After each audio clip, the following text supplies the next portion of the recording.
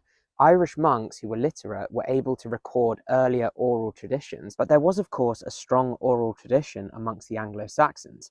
They had Scoptic bards who were renowned for their incredible memories.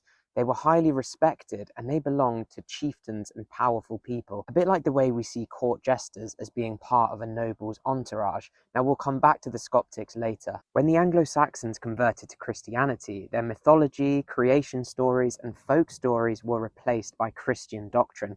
Christian laws were created forbidding the worship of pagan deities. By the 8th century, the Anglo-Saxons were all Christian. Fragments of what they believed in can give us a vague understanding of their mythology, but it's incredibly patchy. Bede, the Anglo-Saxon monk, gives us the names of important gods like Woden and Thunor, and we can draw parallels from the Norse pantheon which have similar names. But the literate monks had no interest in writing about the old belief system, and that's why it remains lost forever. Old stories lived on through a Christian lens. Works such as Beowulf, with the eponymous hero treading the line between God and man, gives us an insight into these pre-Christian beliefs.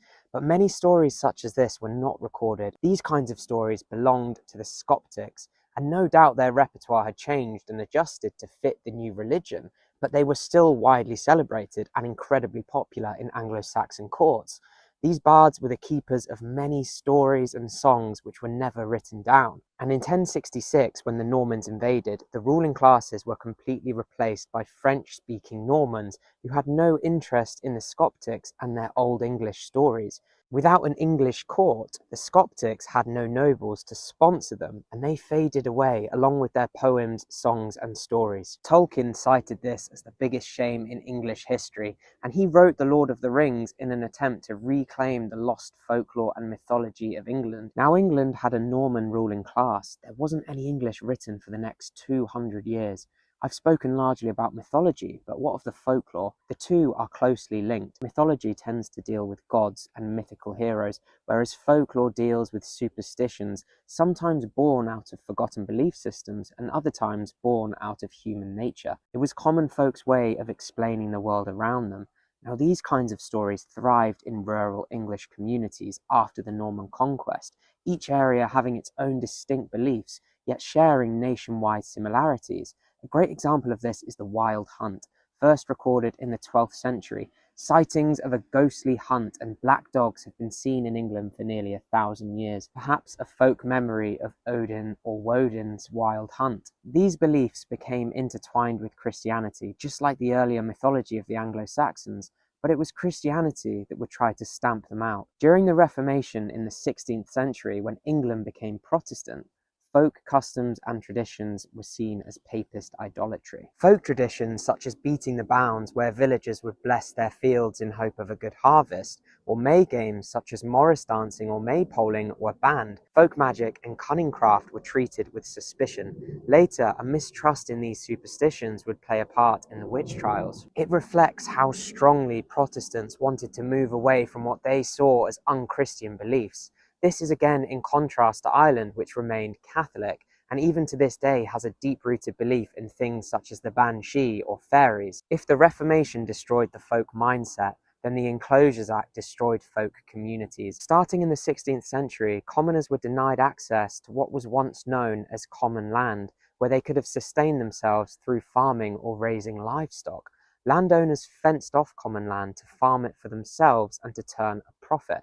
Peasants had to leave their villages in search of other opportunities, perhaps moving into newly growing towns or far-flung estates, leaving the communities which their families had been a part of for hundreds of years, taking with them the folk stories which were tied to their landscape. The same kind of displacement happened again with the Industrial Revolution. Rural communities were broken apart as farming became mechanized. They moved to work in the factories. They no longer had a close-knit community to learn from and to pass stories down to.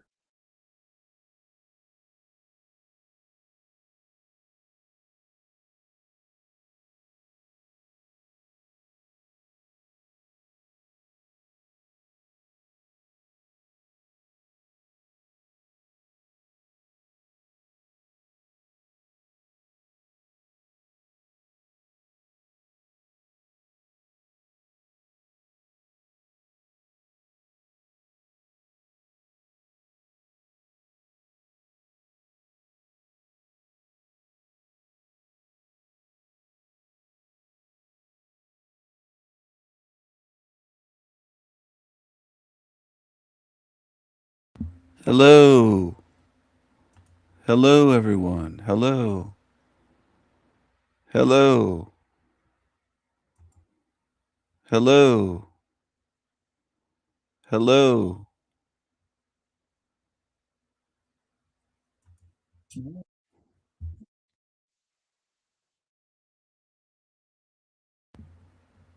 Hello. Good morning. Good morning.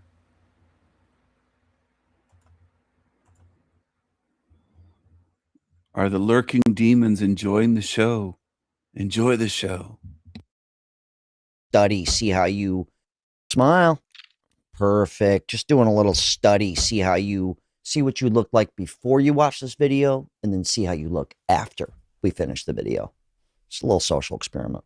This is going to be a condensed version of every one of my top performing videos so that you can understand why women do the things that they do. And it's going to be very blunt, New York style. There's not going to be an explanation to it. Most of them are going to just be short and sweet. But hopefully if you listen to this one video, it clears things up for you. Number one, why do women play a hot and cold game? It's because you are not the one. You are on a roster with her and she is focusing elsewhere, trying to see if somebody else is going to be better for her while getting attention from you. That's it. Number two, why does she take a long time to text you back? Well, two reasons. She either is playing a toxic manipulative game where she knows that if she pulls away that you're going to chase her, and women feel as if men chase, they become more infatuated with them. So that's number one. And number two, you're not doing it for her and she's talking to other people. That's it. That is it. Okay, so far I've got hot and cold, toxic manipulative games that are not fun for us, but it's fun for them. And so far what I got, I probably should be writing this down. It would be kind of funny. I should write this down. Number three, why does a woman say that she wants to go out with you but then never does? It's because she doesn't want to. The end. Why would she continue to say yes, yes, yes, yes, yes, and then never make time to do it? Because she doesn't want to make time to do it. That's it. Number four. So now she's a liar too, on top of the toxic, manipulative, hot and cold games. I don't like this game, dude. Or why does a woman watch your Instagram stories or stories in general and then do nothing about it? It is because there's two reasons. Either she wants to stay in the front of your mind so that you're thinking about her and questioning why she's doing those things, or she wants to make sure that your life is exactly the same as she left it. And if you guys haven't gone on a date, or maybe you did one or two times, she's just checking on you, just seeing what's going on. But she goes, yep, he's still a loser. Never do better than me. You know what's weird? She's watching his stuff though. But here's the thing, you know what people do, if you don't have like social media, you could see who looks at your video. I don't do this. I don't have time to go see who's watching my stuff. I've never cared. But people do this. Apparently they do care, and they'll post it hoping that somebody's watching it, and then they'll go, oh my God, Sharon's still watching my stuff. It's kind of weird, right? So maybe she's on to something with that. That's weird stuff. Truly no intention of anything else. I forgot the number I'm on. If a woman comes back to you when you're in a relationship and she pings you a few times, that's only manipulative tendencies. She knows that you are happy in another relationship and she wants to get in the front of your mind so that you can lose some type of feeling or disconnect from the person that you're seeing. She has no intentions of getting back with you, and she'll probably play with you a few times. And then you let go of the girl that you really like, you get back with her, and then she teases you and drops you. What? Come on, this can't be real. So now we've got toxic, manipulative, hot and cold games. But only if you're unhappy. But if you're happy, no, dude. You go, he's never going to be happy without me. Come on. No way. I'm sure this does happen, but you know, it is kind of the classic tale though. Every time I'm in a relationship, Oh, honeys are coming out of the woodworks. I'm getting hit up all the time. It's like a cheat code. Especially if you're dating someone who's like pretty hot. Oh, forget it, dude. All of a sudden, all these other hot chicks, I mean, chicks you never even would have thought of are like, who's he? How's he with her? It's true. And then when you have no women, you've got nothing. It's been a lonely road. I'm talking no action. Oh, I've been there, brother. Pushing a year. Dude, it's desolate. One chick comes your way, all of a sudden they all come your way. Something's with that, dude. It's a true story. It's a true story. Why does a woman come back after you break up and beg for your attention and beg to get back with you, and then once she does, she breaks up with you? It's because she was fantasizing about the good times and not about the bad.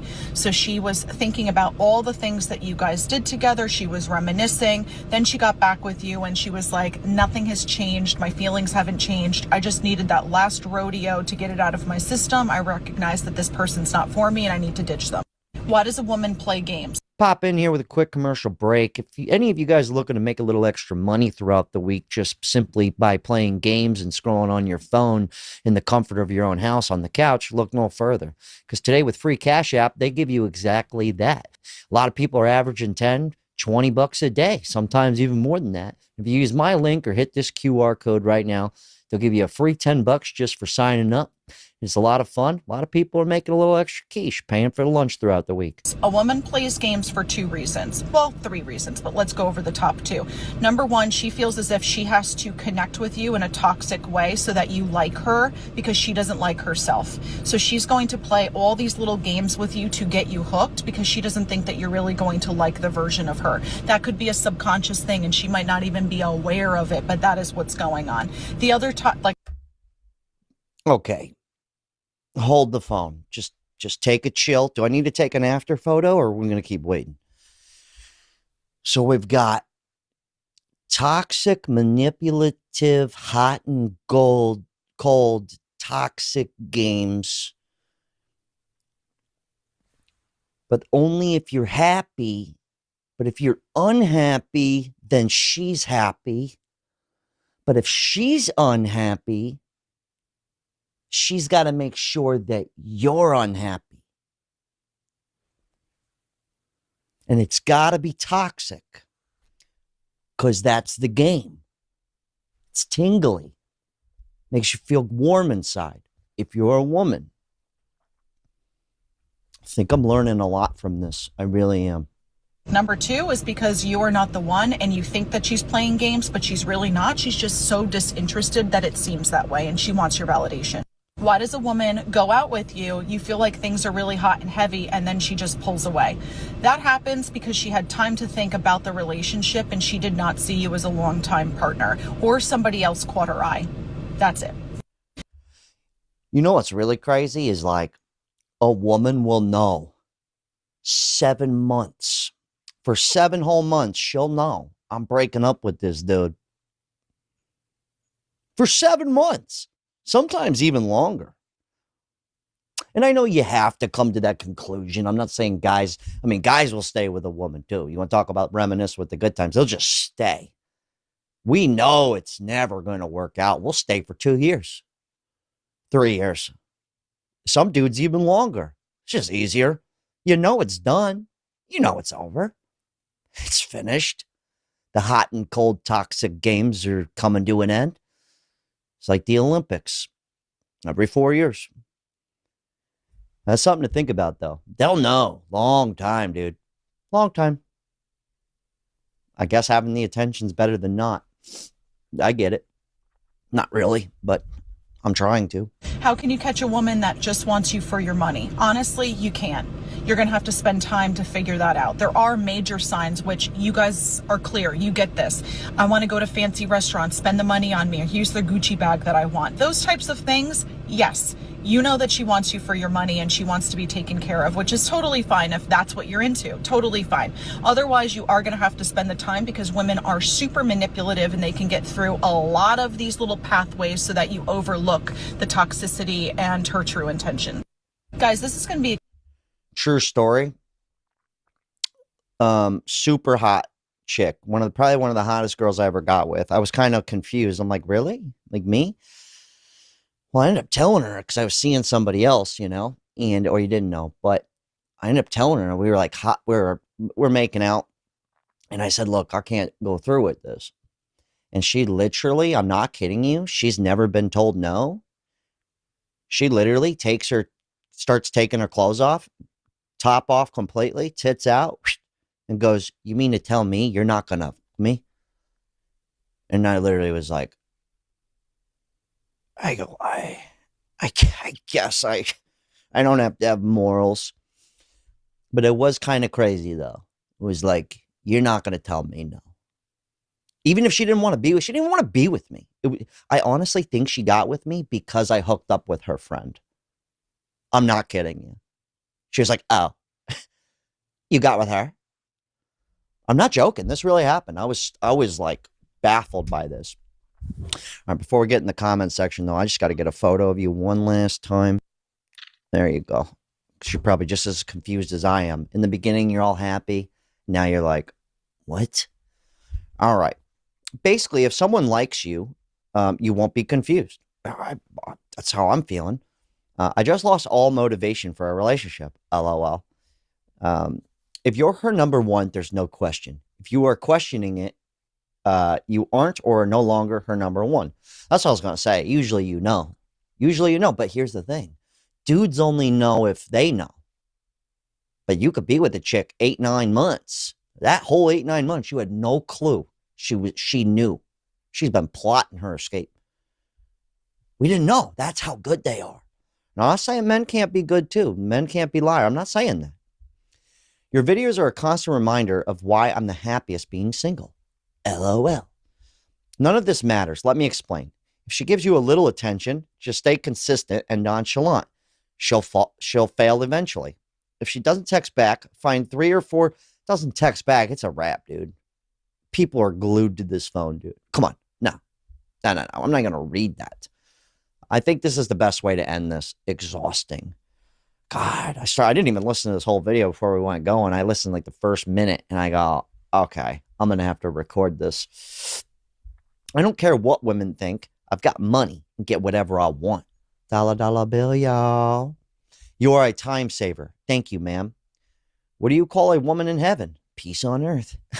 Da-da-ding from downtown. To be safe, only like a woman that likes you back. Okay. Wait, this is normal today. I'm seeing this all the time right now. I've never, you know what, honestly, maybe just because I'm older, I never really experienced all this, man. I never did. If they weren't like, it's obvious, it's goo goo gaga, like, Jack, let's do this. Chase you around. I gotta beg you. I gotta question, when should I text you back? That's a little intense, dude. That's like a little much.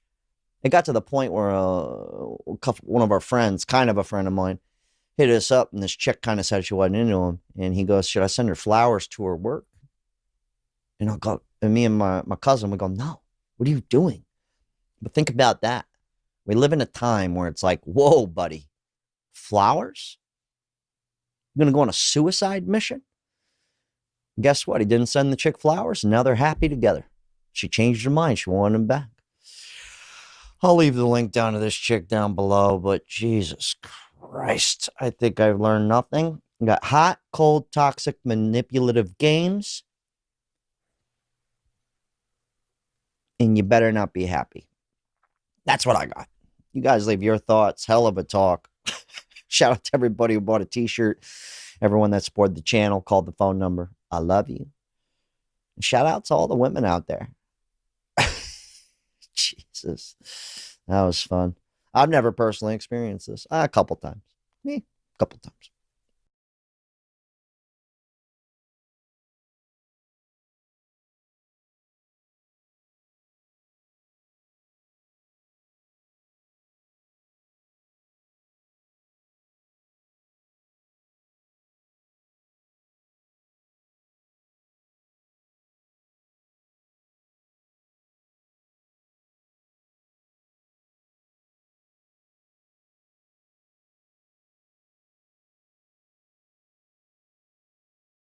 but you can't defend yourself or you'll be prosecuted. So literally, see you later, you're in danger, and we're not going to defend you. We can't protect you. They've all got weapons. So this is, never let go of your guns, America. Never lose your free speech, because then you end up muzzled like us whilst your hands are tied behind your back while all the enemy have guns and weapons, and you have to leave your country like so many of our citizens are having to do. So the British government just told a man he's on an ISIS kill list, and that if he tries to arm himself to survive it, they'll prosecute him. Yeah. Now look, I'm not here to wade into the Tommy Robinson debate. Whatever you think about him, whatever side of the immigration argument you're on, that ain't none of my business. I'm not touching that. What I am touching is what just happened to him, because it is the single clearest picture of what a disarmed society actually looks like when the threat is real. But I go to this town, I do a police-style investigation. The police investigation identified 200 men and children in this town. They identified 1,000 victims. 5 of the victims in this small town are dead. Some of the young girls burned alive, yeah? Some of them burned alive. I met the families of these children, yeah, in my series. So they've killed them, right? They've killed 5, and then they terrify the rest of the girls because they've burned some of them alive. So any other girl, they're like, we'll do to you what we've done to them. Yeah. So then every girl is just scared. Every family's scared. These men have got guns. They're armed, which most people aren't in the UK. Only the gangs. That's right. We don't have guns. We can't defend ourselves. And we can't defend ourselves. We're told we're not allowed to. Stop right there. Only the gangs have guns. Sound familiar? Because that's exactly the world that anti-gun politicians are trying to build here in America. A world where law-abiding people are disarmed, and the only people left holding guns are the ones who were never following the rules to begin with. That's not safety. That is a power transfer, and it gets worse. Do you know, 2 weeks, I'll keep going off on tangents. 2 weeks before I come out here, 2 weeks, the police contacted me. I'm named in this month's ISIS magazine. They put a picture of me in the ISIS publication this month, to be killed at all costs. Do you know what the police said to me? Which you can listen to the recording, yeah? They say, right, we can't protect you. We can't look after you 24 hours a day. And you're not allowed to get a weapon to defend yourself, because if you get a weapon to defend yourself, you will be prosecuted. So bearing in mind, in my hometown, which is an ISIS stronghold, terrorist capital is where I'm from. I want you to watch that again slowly. We cannot protect you. You are not allowed to protect yourself. And if you try, we will prosecute you. Let me translate that out of government speak. You're on your own, and if you act like it, we'll punish you for it. That's not a government doing its job. That's a government that has decided your survival is less important than maintaining their control over who gets to be armed. Named in an ISIS manual to be targeted by ISIS terrorists, but I cannot have anything to protect myself. What ISIS publication? It's called Yalgar. What's that, a terrorist manual? It's one of the kind of like their publications essentially, like their essays, they post about manifestos and other. And that's an official. And that's an official ISIS publication. And it just reminds that, you know, because of this information, it doesn't authorise you to get a weapon, carry weapons, anything like that, take any preemptive action against others if you're aware of any action. So I cannot. So just to clarify, so named in an ISIS manual to be targeted by ISIS terrorists, but I cannot have anything to protect myself. Just to clarify that, because I think I'm not allowed to position myself in any sort of armoured defence, have a weapon or defend myself. Here's the thing. The Supreme Court already told us the government has no legal duty to protect you as a private citizen. Look it up. Castle Rock v. Gonzalez, 2005. No constitutional obligation. Zero. So the police can literally tell you, we can't protect you, and they are legally in the clear. But the moment you try to take responsibility for your own life, the moment you try to arm yourself against an organization that publicly announced they want you dead, that's when they show up. That's when they have time for you to prosecute you. You really can't make this up. But here's where it gets interesting, because this isn't just a UK problem. This is a preview. This is what happens when a society decides to trade its rights for the promise of government protection, not actual protection, the promise of it. And I've said this before, giving up your rights to the government so they can keep you safe is like handing $20 to that crackhead looking guy that's wearing the busted down orange reflective vest waving at you into a parking lot that he doesn't even own. He looks official, he sounds confident, and then when your car gets towed or broken into, he's nowhere to be found, and you have no recourse because you gave him the $20 voluntarily.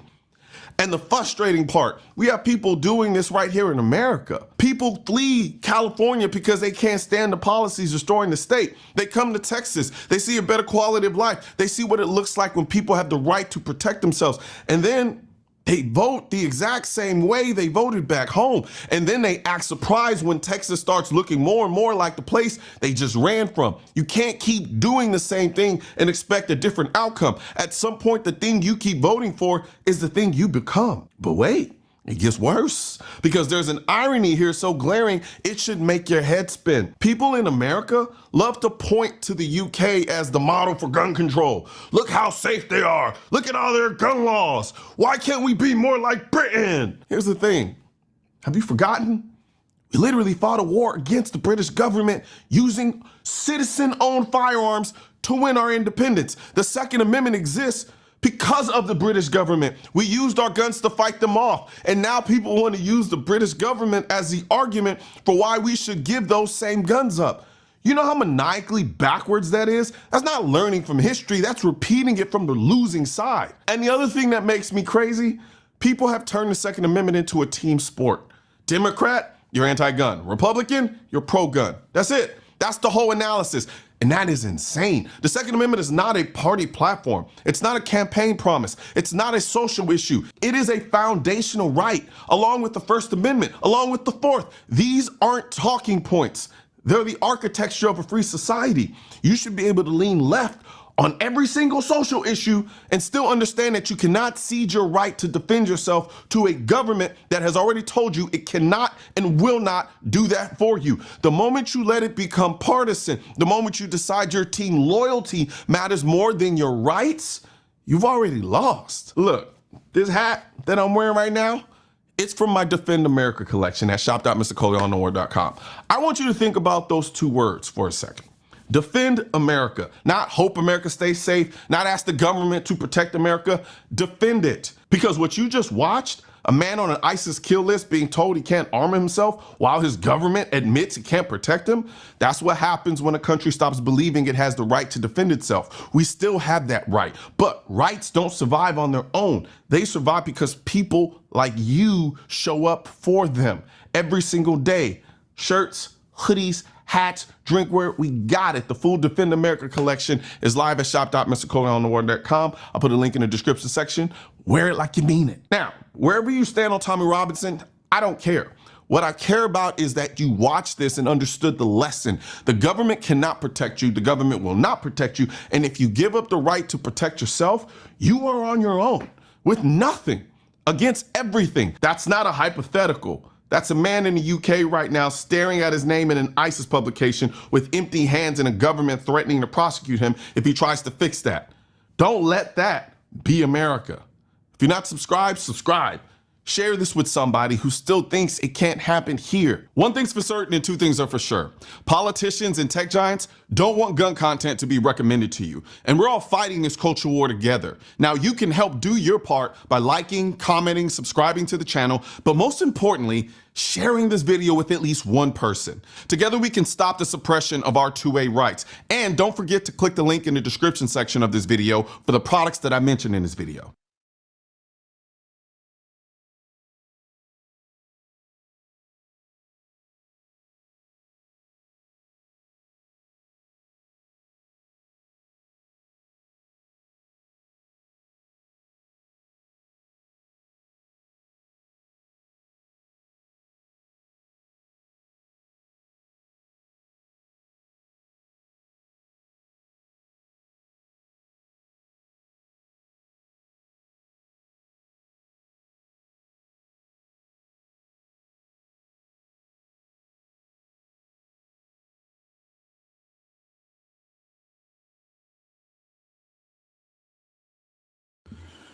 Do do do do do do do do do do do. Hello, everyone.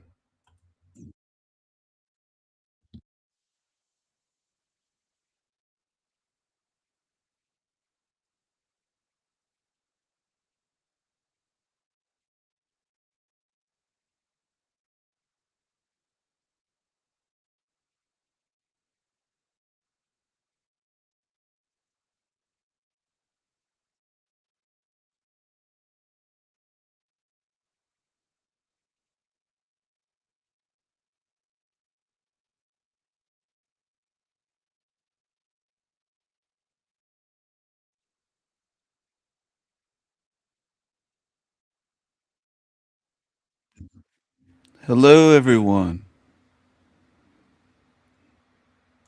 Hello.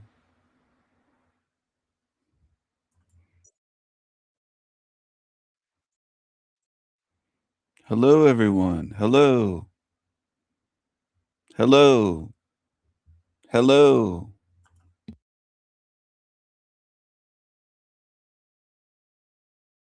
Some weird stuff has been happening, and I wanted to share it with you very quickly. So let me see where I have it. Yeah, let's have a look at this one. So Elon Musk on X shared an interesting post, and then this post was initially, as you can see here, so kind of want to talk about it because it does have to do with history. So this is a post that Elon Musk reposted, and it's from Dr. Riccardo Duquesne, I don't know how to pronounce it, whatever. It's all about this, the concept of the world's indigenous peoples. And I do want to present a perspective on this, trying as always to keep it down to earth and real. Because these days you really don't know what on earth is going on with the nomenclature, the rewriting of words, the changing of meaning, the changing of the past. It's been a mess. So the original person, Colin Wright, again, not sure who he is, doesn't really matter though. So what is this? What this is sort of the kind of stuff that it's been taught. And it says the world's indigenous people has no official definition by the UN due to diverse identities and histories. Instead, organizations utilize a modern understanding already that of the traits including self-identification, historical continuity with pre-settler societies. We're going to come back to that. Distinct systems and culture, and this already can be applied to any people on Earth, and a commitment to preserve heritage and environments. Here's a look at the latest available population distribution of the estimated 476 million indigenous people around the world. What do you notice about this map?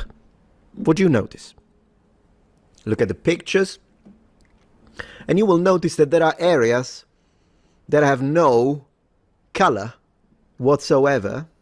That's one thing already. That's the first red flag. No, so you say Europe is white. No, problem is, according to these people, and of course this has entered academia as well, white people are not indigenous to anything. Europeans, I imagine, we come from another planet. Literally, the world's indigenous peoples, and you see Native Americans, I'm like, sure, I guess in Australia, I'll talk about Maori and that kind of stuff, and then China, whatever, Brazil, and the black people in Africa. Okay, where are white Europeans indigenous of?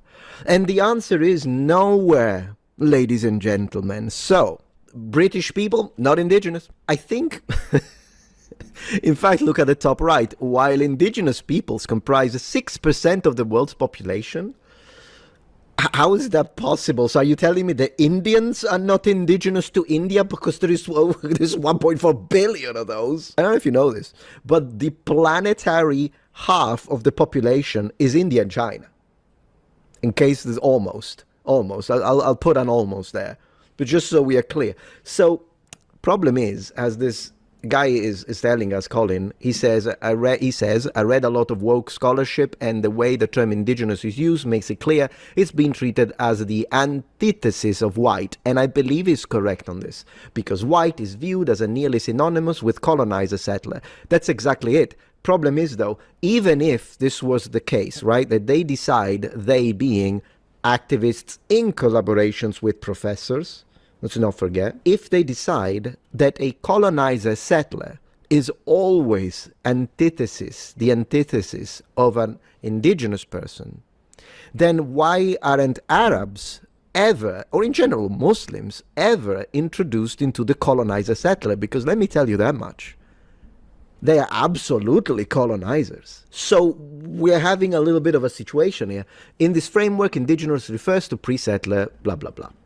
And so there is apparently a Wikipedia category, we'll check it out, but let's read what Dr. Riccardo says, and then I'll tell you my opinion. But I think what we're going to have to do after we read this and we see what the counter-argument is to this, then we'll have to really discuss what indigenous actually means. Not, well, we're going to take a well-established word and we're going to apply a semantic shift and we're going to change the meaning to suit our political needs, so that then we can rewrite history, because now that we have defined a word with a different meaning, then we can retroactively decide who it applies to. If you're enjoying this video so far, please take a moment to check out my Patreon page. With as little as a $5 support, you can help us ensure that we can continue to produce high quality and high researched content. And at the same time, you get access to polls, extra videos, unlisted streams, and much more. Thank you so much. This happens a lot, and it needs to be called out. Alright, in Canadian universities, whites are simply not allowed to claim they are indigenous to any land in the world. Unbelievable. It is not only the Quebecois who founded French Canada through a very high birth rate, with only 1/7 of the inhabitants being immigrants when the province was conquered by the English in 1763, who are prohibited from being indigenous and must be identified as bad migrants who stole Canada. That is really, that's true, yes. How does that work, by the way, whereby you have currently Americans, white Americans, who have been in this country for 4 centuries, because there are people that trace back to the earliest colonies in Virginia, for instance. We're talking like, I don't remember exactly the date, but I think it's like 1607, something like that, 1609. There are families that trace back for 4 centuries, but they are invaders. They're not native. And yet, the guy from Mogadishu who arrived 2 weeks ago, no, he's just as American as anyone else. Let's speed up the citizenship so he can be an American. He doesn't even speak English. All European ethnic groups are denied identity to any land. That's true. They are civic citizens only, no more native to their lands than foreign immigrants. See, I think personally, I'm just going to tell you this. I think the end goal of this strategy, I'm so sorry that you're still staring at me. I think the end goal of this strategy, all European ethnic groups are denied this, is because this way you can say that an expression such as Europe belongs to the Europeans or England belongs to the English, that kind of statement is going to be like, no, you can't say that because you're not actually a native of this part, or you're not an indigenous of this area, so it belongs to everyone else. Yet if you say Africa belongs to the Africans, no problem. Asia belongs to Asian is starting to be a problem, though, because Japan is pushing back. And so now they're being considered, Japanese are being considered, it's been a while already, but now even more so, they are considered white adjacent in Asia, which means they have now graduated to oppressor group, because they don't want to put up with the nonsense that certain immigrant groups of a specific religion are the trouble that they're causing in the West. They don't want to have that. They don't want to deal with that. Of course, I don't mean every single Muslim is like this, we know, but we also have to specifically attest that there is a difference. Even if we're going to say, well, it's only a certain percentage of them, they're actually nut jobs. Okay, I agree with that. But what's the percentage of Swiss immigrants to England or America that cause trouble? You tell me that, and then we can see why I think Japan is like, we're not putting up with that. So now, I guess Japan for the Japanese is not acceptable either, which kind of shows you how malleable the oppressor-oppressed dichotomy is. Today you may be in the oppressed category, but tomorrow, you never know. This view is now officially consolidated in Wikipedia. The entry for indigenous Europeans identifies only minority, non-dominant groups with distinct pre-modern histories, marginalized languages, or traditional livelihoods. It excludes all majority populations of European nation-states. The indigenous groups listed include the Sami in northern Scandinavia, Russia, Basques, Ingrian, Finns, Voltians, and Pelasgians. So, Italians, French, all the Nordics are not indigenous to Scandinavia and the Nordic countries as a whole. So someone from Iceland, a Nordic country, but you're not indigenous? This is ridiculous. There was nothing. When they arrived there was a little bit of grass, 1%, by the way. I think it's like 1.1% of the entirety of the land in Iceland is arable, and the rest is like green grass, beautiful scenery, a couple of animals, not many trees were there when people arrived, but no, they're not indigenous. Unbelievable. Only non-whites can be indigenous to their lands, with their indigeneity, what a word, increasing in the identity to the degree that they were colonized by whites. Yeah, it's absolutely nonsense. You see, Western learning, as far as they are making the case that they are as Germanic as Germans or Swedish or Swedes and blah, blah, blah, they are considered marginalized and discriminated against, which meets a key political criterion for it. Yeah, it's nonsense. And I'm going to say it, it's a racist positioning. So, indigenous from dictionary.com, adjective originating or occurring naturally in a particular place, native. So a white, perfectly a white person, white European, white American, perfect. Merriam-Webster. What have you got to say? Usually indigenous relating to descended from the earliest known inhabitants of a place, and especially of a place that was colonized. Ah, they did add it. Although both are there. So at least, while they did add this, which is nonsense, the first one still, you can't remove white then. If this is also part of it, relating to or descended from the earliest known inhabitants. Used to refer to the people who originally lived in a place rather than the people who moved there from somewhere else, or to things that relate to these people. Okay, so here's the thing though. Of course, I prefer this because it doesn't exclude anyone, in the sense that, yes, it excludes if there is a recent, I would say, but yeah, that's the point though.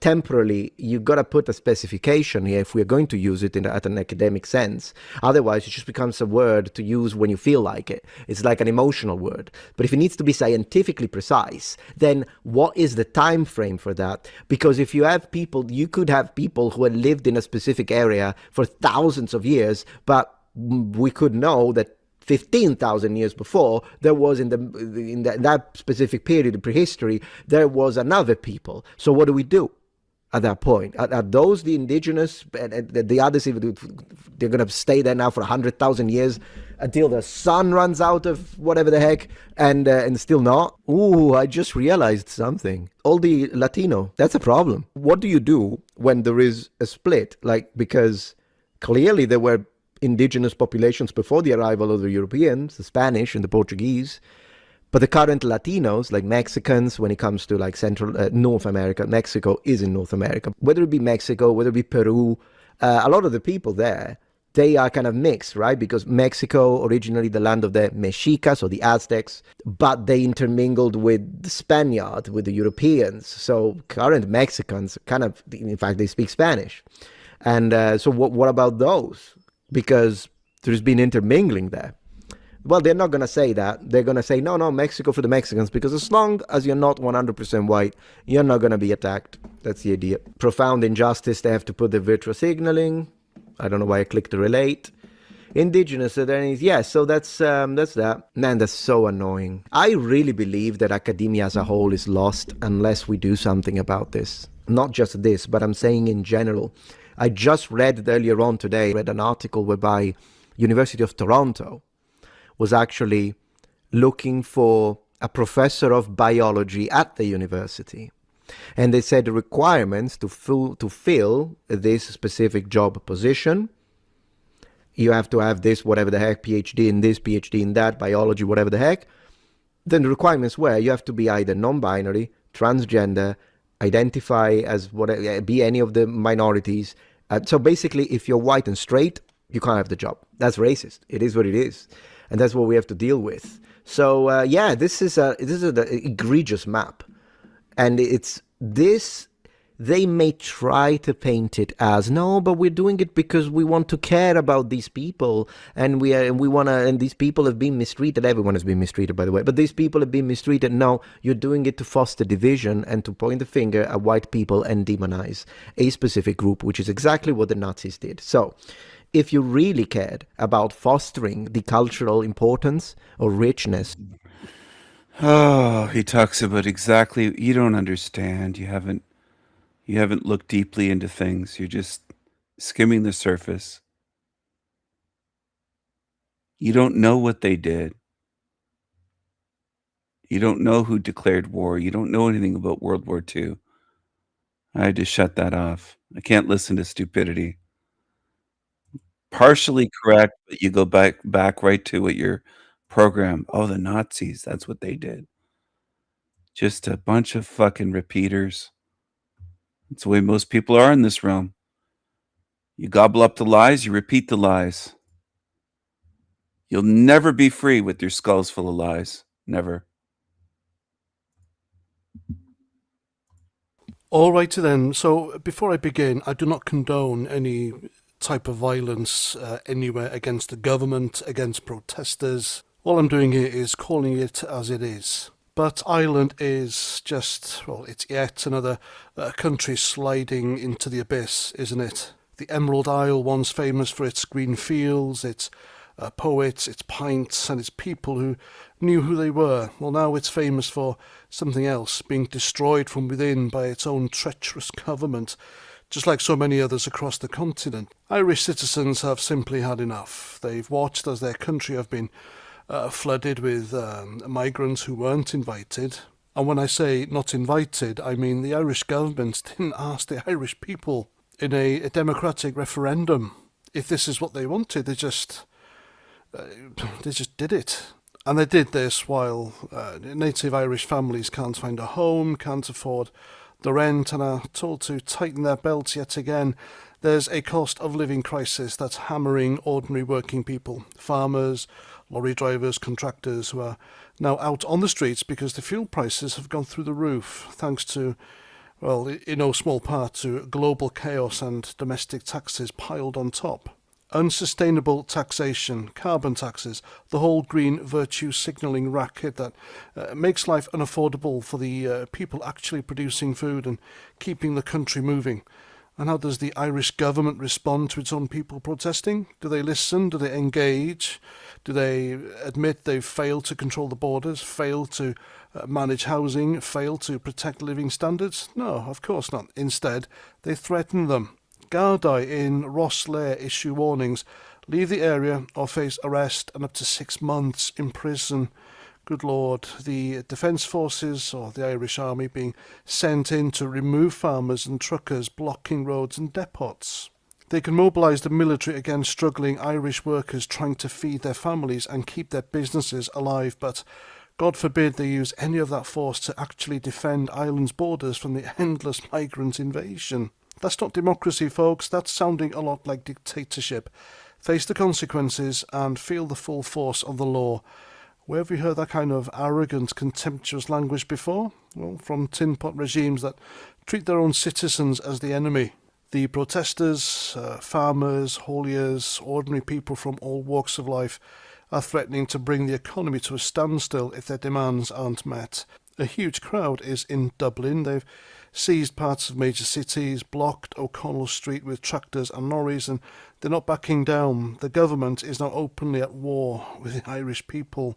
So let that sink in. They won't secure the borders against uncontrolled migration that's overwhelming housing, services and social cohesion, but they'll send in the army against their own struggling workers protesting fuel prices and taxes that are pushing them out of business. High treason? Well, it certainly looks like the betrayal of a nation by its supposed leaders, doesn't it? And this isn't just Ireland, by the way. It's the pattern across Europe. Governments that have abandoned their own people in favour of globalist fantasies, mass immigration and net zero zealotry. Indigenous citizens pushed to the brink of civil unrest, and when they push back, they're painted as the problem, aren't they? While the real invasion continues unchecked. So watch this space. I predict many countries will follow. The patience of native Europeans is not infinite. When governments declare war on their own people while rolling out the red carpet for everyone else, eventually the people will say, enough.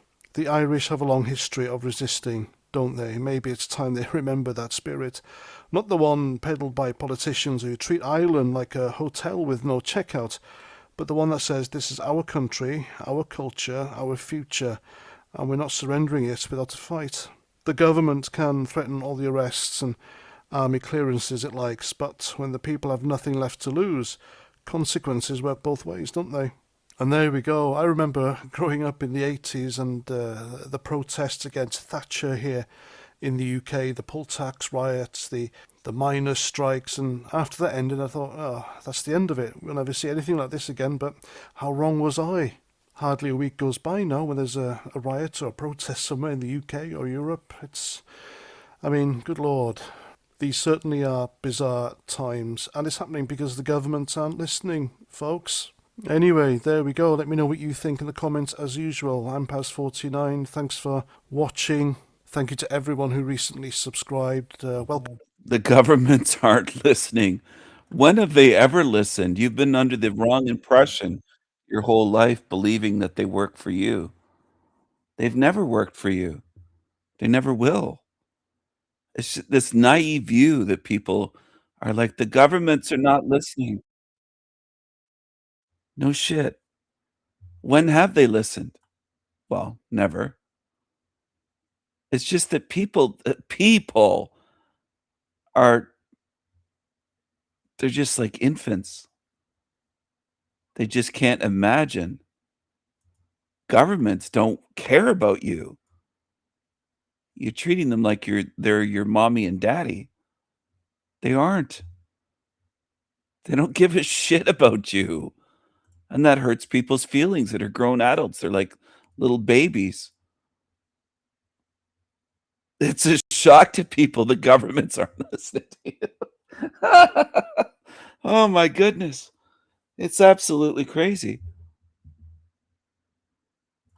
How do you live that long without realizing anything?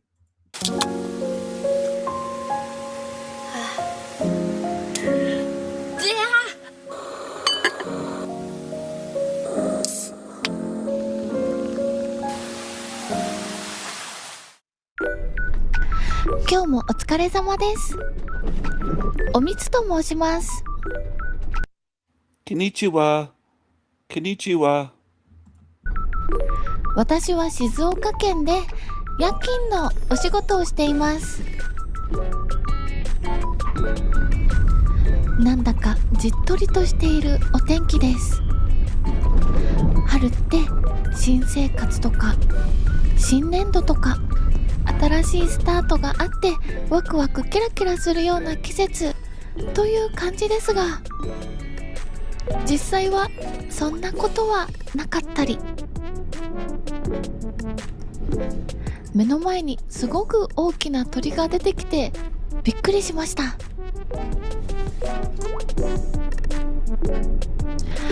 今日も夜勤明けの疲れ切った体で一人でゆっくり車中泊をしていきます。カ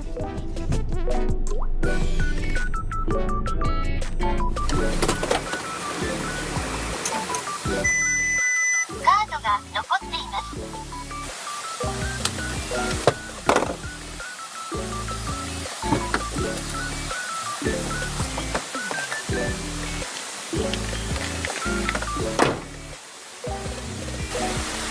緑が青々としてきました。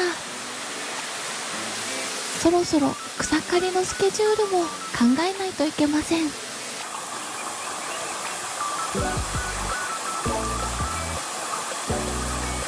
枯れていた川にも水が流れて、完全に冬は終わったんだなって実感します。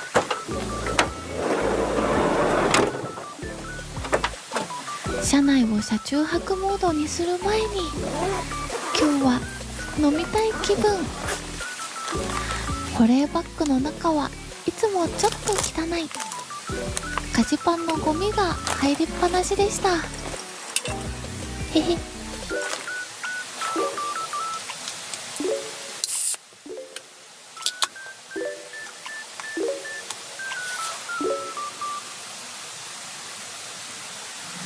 それでは乾杯。ガシャン。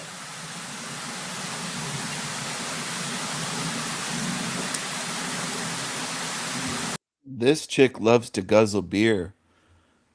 Like, oh my goodness. Watch this.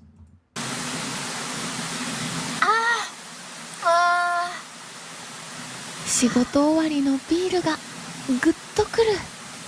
おいしい。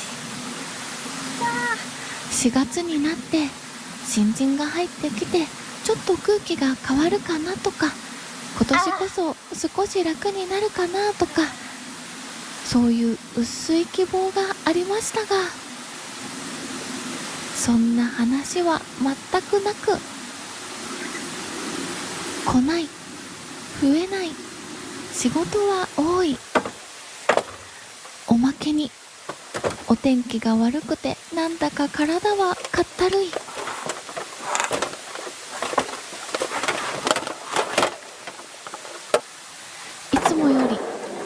しお尻にパワーが入りません。4月ってフレッシュな風が流れてくるのに、なんで私はこんなにシワシワなんだ。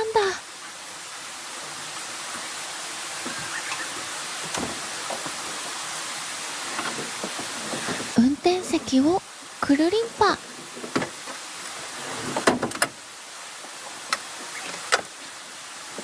めちゃくちゃ簡単に車の中が広くなりました。お仕事もこんな風に何でも簡単にテキパキテキパキ片付けばいいのに。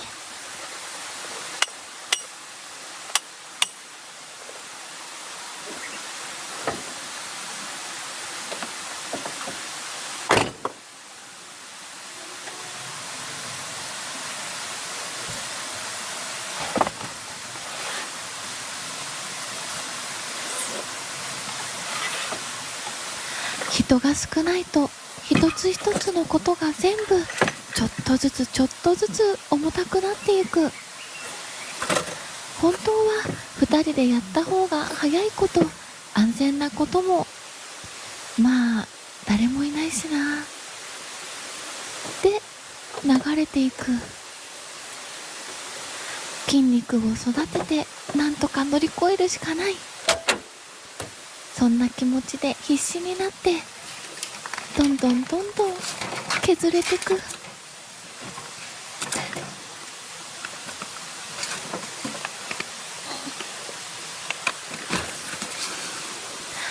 春って環境の変化で疲れる人が多いって言うけど、何も変わらないままそのまま過ごすのも普通に疲れます。むしろ何も変わらないくせに周りだけ春っぽいと置いていかれている感じすらあって寂しい。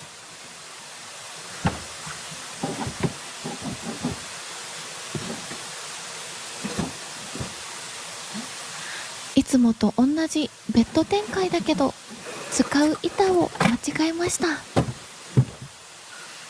何回やってもすっとこどっこい。ちょっと重たかった。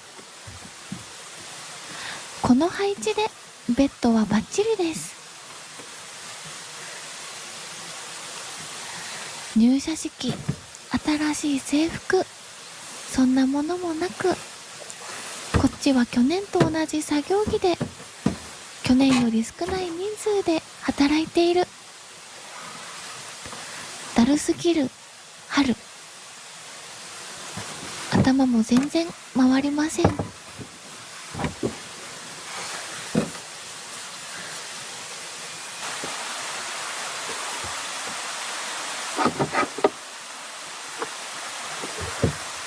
いきなりですが、春は別れの季節でもあります。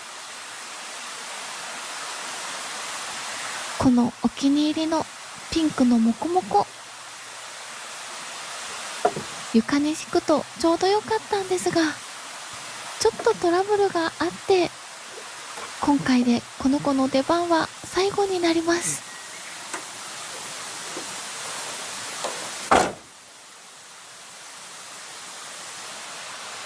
なんだかジメジメしている春。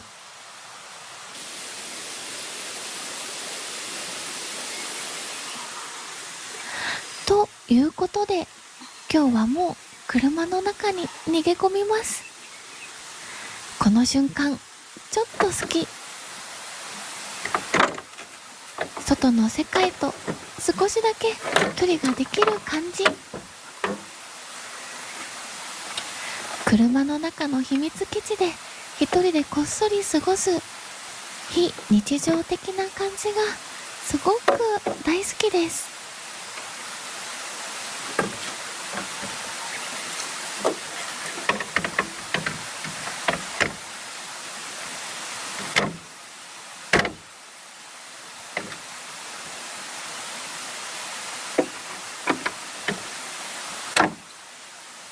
つける足を間違えました。ロングテーブルの時とミニテーブルの時で足の長さがちょっと違うんですが、それを未だに覚えておくことができない。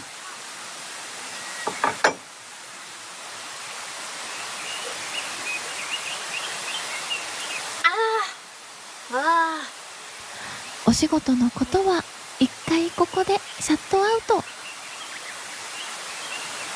狭いんだけど落ち着くこの車の中。よし。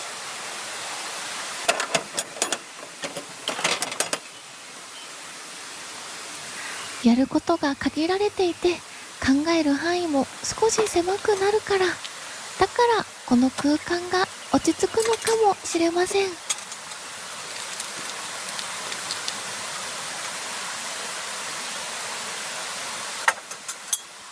まずはお気に入りのランタンたちを出していく。オイルランタン、ピンクのシェードのドチョケベランタン、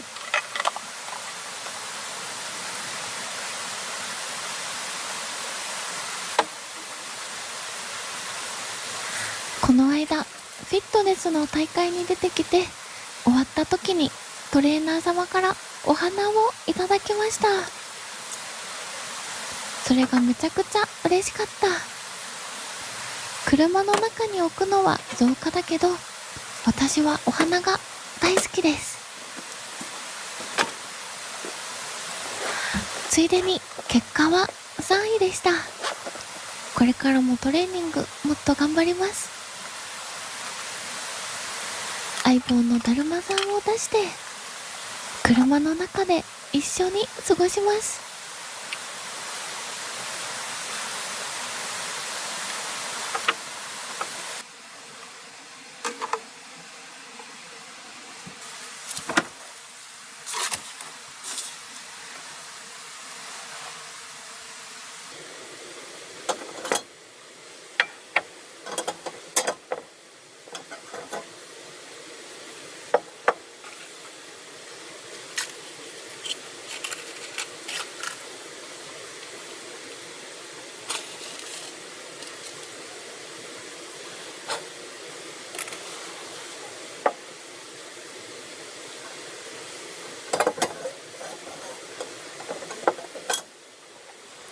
車の中でランタンをつけるとほっとする。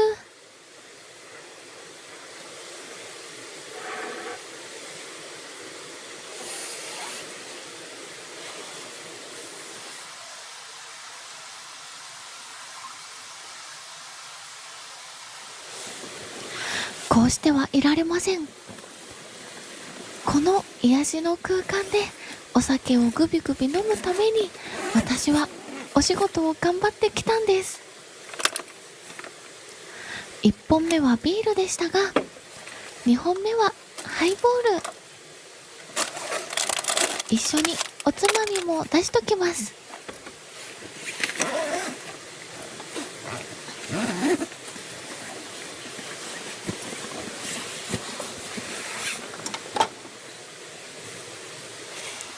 このデザインが可愛くてつい買っちゃう春限定の角ハイボール。気合を入れて飲みましょう。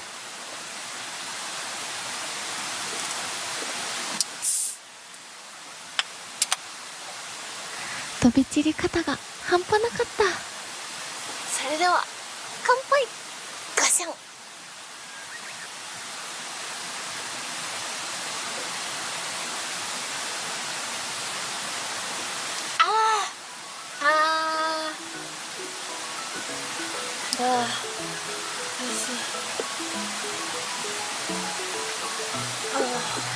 缶に描かれている桜を見てお花見気分を。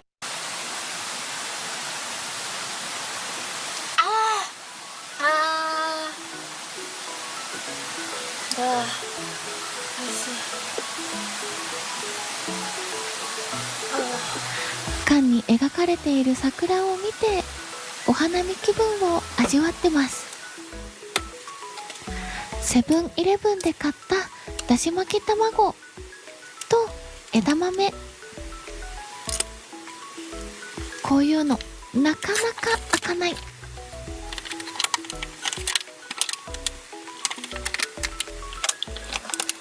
中身が飛んでかなくてよかった。この枝豆、もしかしたら温めないと食べれないやつかなと思って今更パッケージを確認してます。常温でも全然大丈夫そうなのでよかったです。めちゃくちゃ美味しい。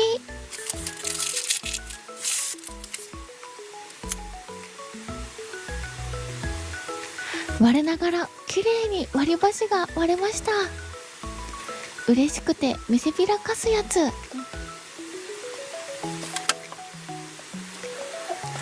割り箸がちょっと綺麗に割れただけですごく嬉しくなってしまう単純な性格です。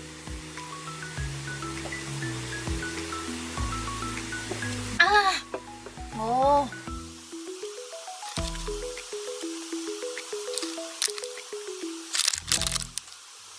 無心で枝豆をむしゃむしゃ食べてます。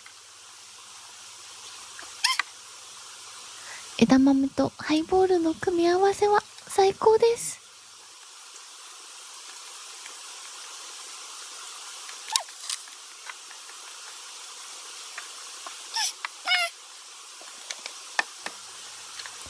最近は旅行の雑誌を読むのがマイブーム。筋トレの他にピラティスを始めました。ピラティスのおかげで体力がより一層ついた感じがします。これを機に少し遠くに遊びに行きたいと思いました。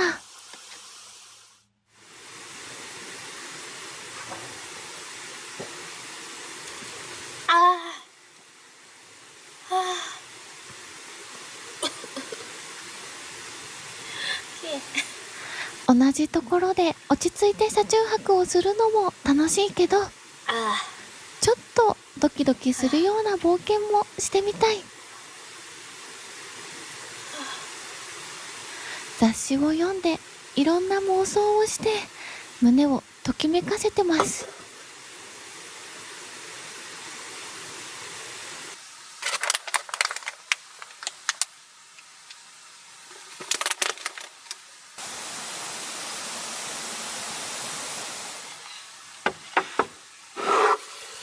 春は希望の季節と信じたい。気温も中途半端だし、花粉でぐちゅぐちゅ苦しそうな人もたくさんいるし、なんか意外と一年の中で一番しんどい時期かもしれないなんて思ったりもするんですが、思いっきりパワーを込めて楽しいお夕飯を作りたいと思います。ラップをつけたままキャベツを切ると、その後の片付けが少し楽になる感じがします。今日使うお野菜はキャベツとニンニクともやし。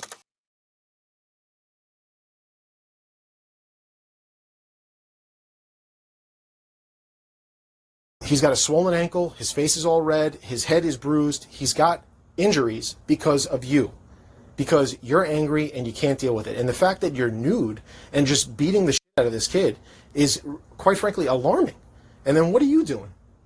I'm staying with the baby. Do you hear this? Vaguely. You vaguely? It sounded Okay. like a verbal. How big is your house? 17,000 square feet? Yeah. Oh, okay. According to investigators, on the morning of September 21st, 2021, Brittany Myers demanded the password to her 14-year-old son's phone. He did not hand it over. What followed was captured on video in 4 separate segments. Myers hit him multiple times on the back of his head with the phone, pushed him to the floor, kicked him in the back, in the stomach, intentionally kicked him in his private parts, stomped him with her ankle, and choked him for a minimum of 4 minutes, while insulting him, mocking him, demeaning him, the sounds of smacking and thudding, and the boy's cries, captured on every second of that recording. What follows is a cop interrogating her and shows Brittany the reality of her situation. 2,300. 2,300 square feet, okay? You can't hear your sons screaming, asking for help? basically begging her to stop, and you're just fine with this. He acts like that in a verbal altercation, any kind of altercation. Did you hear her striking him? No. Okay. All right. I'm pretty sure everybody heard it. That's why we got 3 complaints about it to DCF about the ongoing and violent abuse for especially him, but also, okay, and I don't know what the history with, not why I'm here, that's why she's here. The reason I'm here is because you beat the shit out. It was unnecessary, it was malicious, and it was ongoing for an unreasonable period of time. We're talking 4 minutes. 4 minutes. I got tased for 5 seconds, and that was an unreasonable amount of time.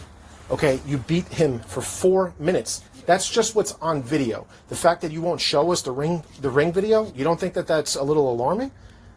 Just because Have you seen the video? It's on the ring cameras. Have you seen the video of her beating him on there? The audio's there, the video's there. You're okay with this? You heard him. I don't have to make a statement right now. You don't have to make a statement. You're not in custody, and you're free to move. But you're a man, are you? Are you not? Yes. Okay.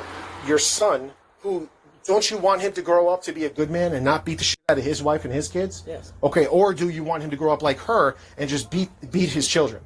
Because this cycle is what starts people who just beat the shit out of other people when they can't process their emotions. And that's what you're doing. You can't process your emotions. You can't deal with it. So it manifests in anger. And he's 14 years old. You should not be raising children because you can't deal with it. Okay? I talk to child molesters and murderers. I don't beat the shit out of them. I talk to them like a human being. I just sat here for an hour talking to you like a human being, and I shouldn't have been. You should have known from the moment I walked in here what type of person I think you are. Okay? And quite frankly, universally amongst DCF and the sheriff's office, we quite frankly think you're a monster. This is not the first time. This is the first time it's been recorded. Okay? And the first time that it's been played for me. All right? I'm the supervisor of the Persons Crimes Unit. I deal with domestic violence, child abuse, homicides, rape, sexual abuse, all these things. And this is a really, really, really bad act of child abuse, in my opinion. Brittany Myers was not just a mother of 5. She was a neonatal intensive care nurse employed at an Advent Health newborn intensive care unit. Brittany Myers was not just a mother of 5. She was a neonatal intensive care nurse employed at an Advent Health newborn intensive care unit, paid to protect the most vulnerable children imaginable, the ones who could not yet breathe on their own. While at home, her own children were reporting beatings to authorities. All 4 of the children who were old enough to be interviewed described abuse. The 9-year-old reported being kicked in his private parts. The 7-year-old reported beatings. The 16-year-old reported abuse. And the 14-year-old, who had endured 4 minutes of what was captured on that recording, had endured far more than just that morning. can't get that help. Okay, so do you think now, after listening to me and watching that video, do you think now that you hitting him the way that you did for a minimum of 4 minutes was a reasonable use of force to discipline a child?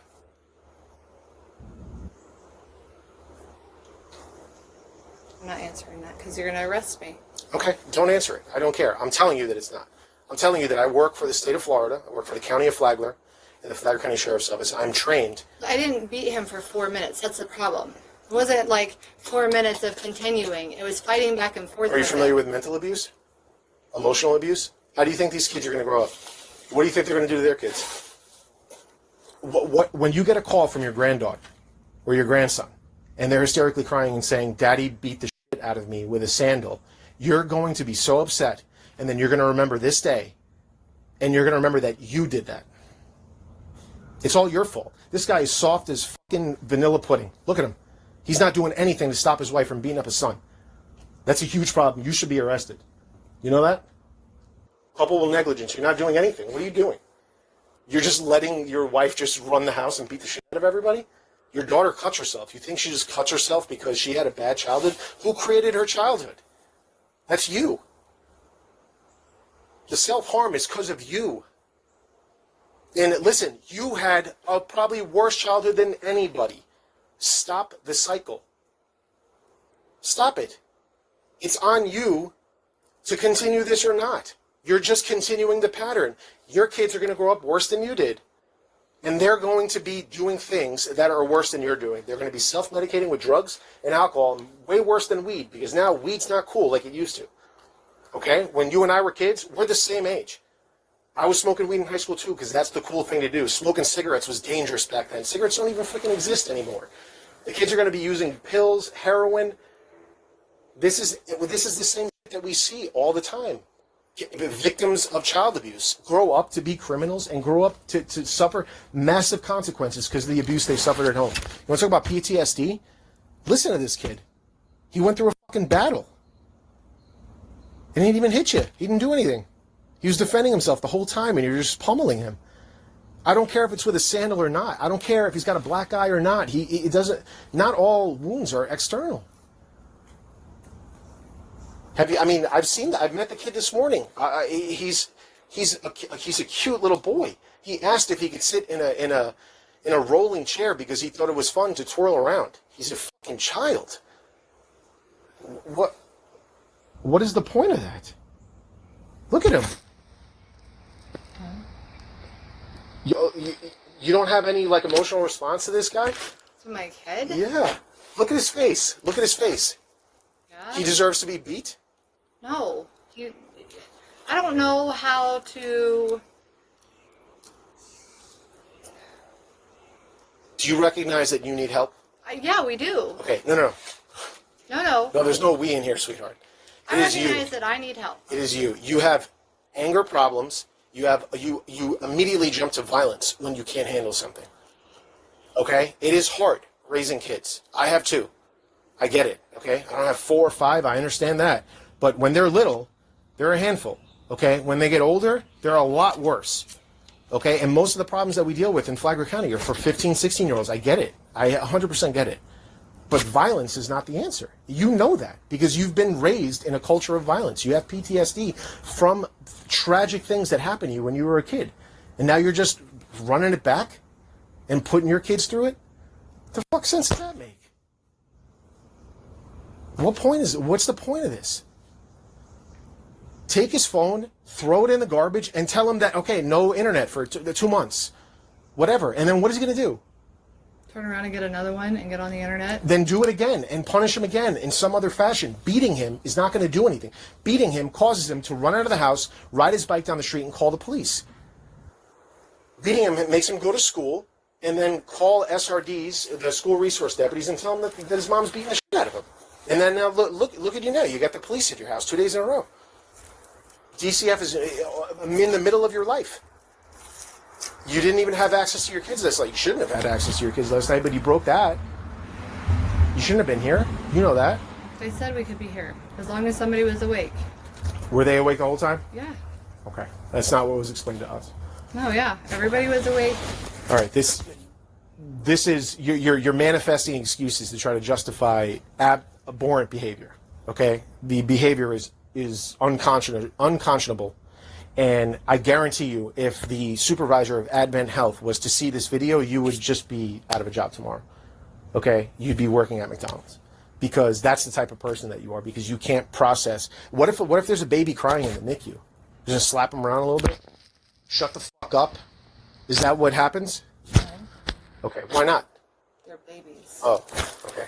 So having to smack all these kids instead of coming up with creative forms of discipline, which are widely available on the internet or widely available through resources that you've had access to with DCF, CPC, all these things, and recognizing that because of the abuse you suffered as a kid, you probably don't want your kids to suffer through abuse.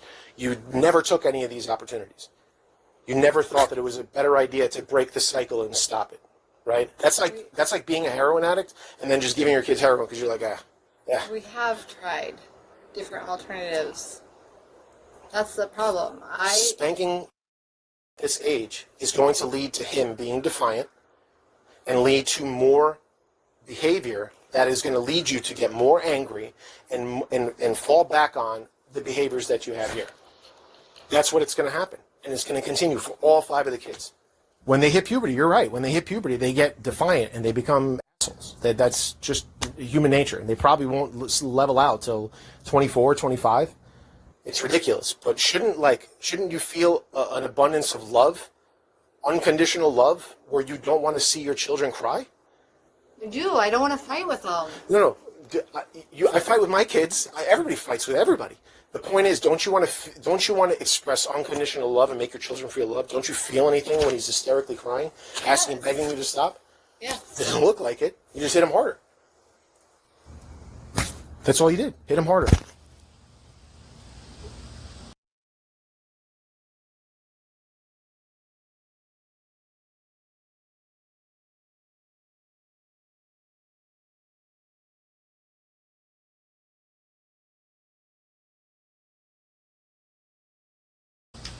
And guess what? We're going to get a search warrant for Ring. We're going to pull that video, and we're going to use that against you. Okay? So you can show me, not show me. Your attorneys, you have every right to have your attorney tell us not to look at it, and that's fine, because it's evidence of a crime, and you know it.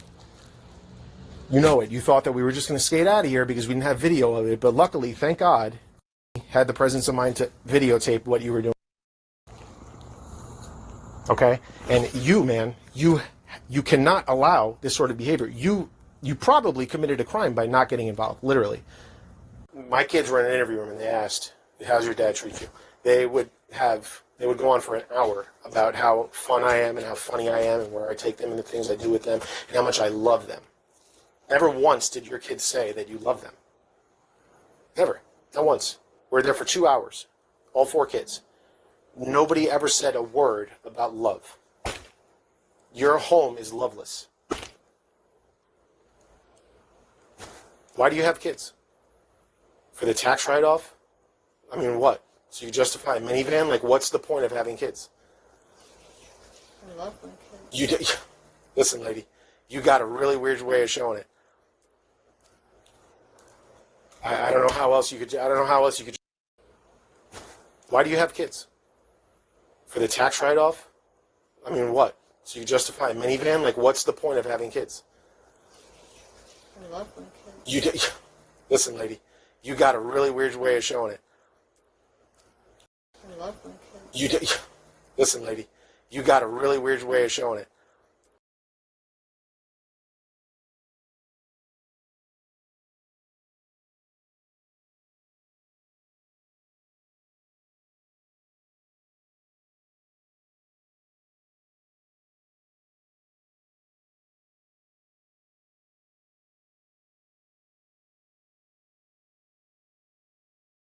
Hello. Hello, everyone. Good morning. Good morning. Good morning.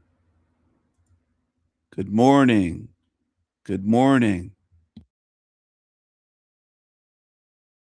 What are you going to do? You going to stand against evil? Or are you going to stand with them? What are you going to do?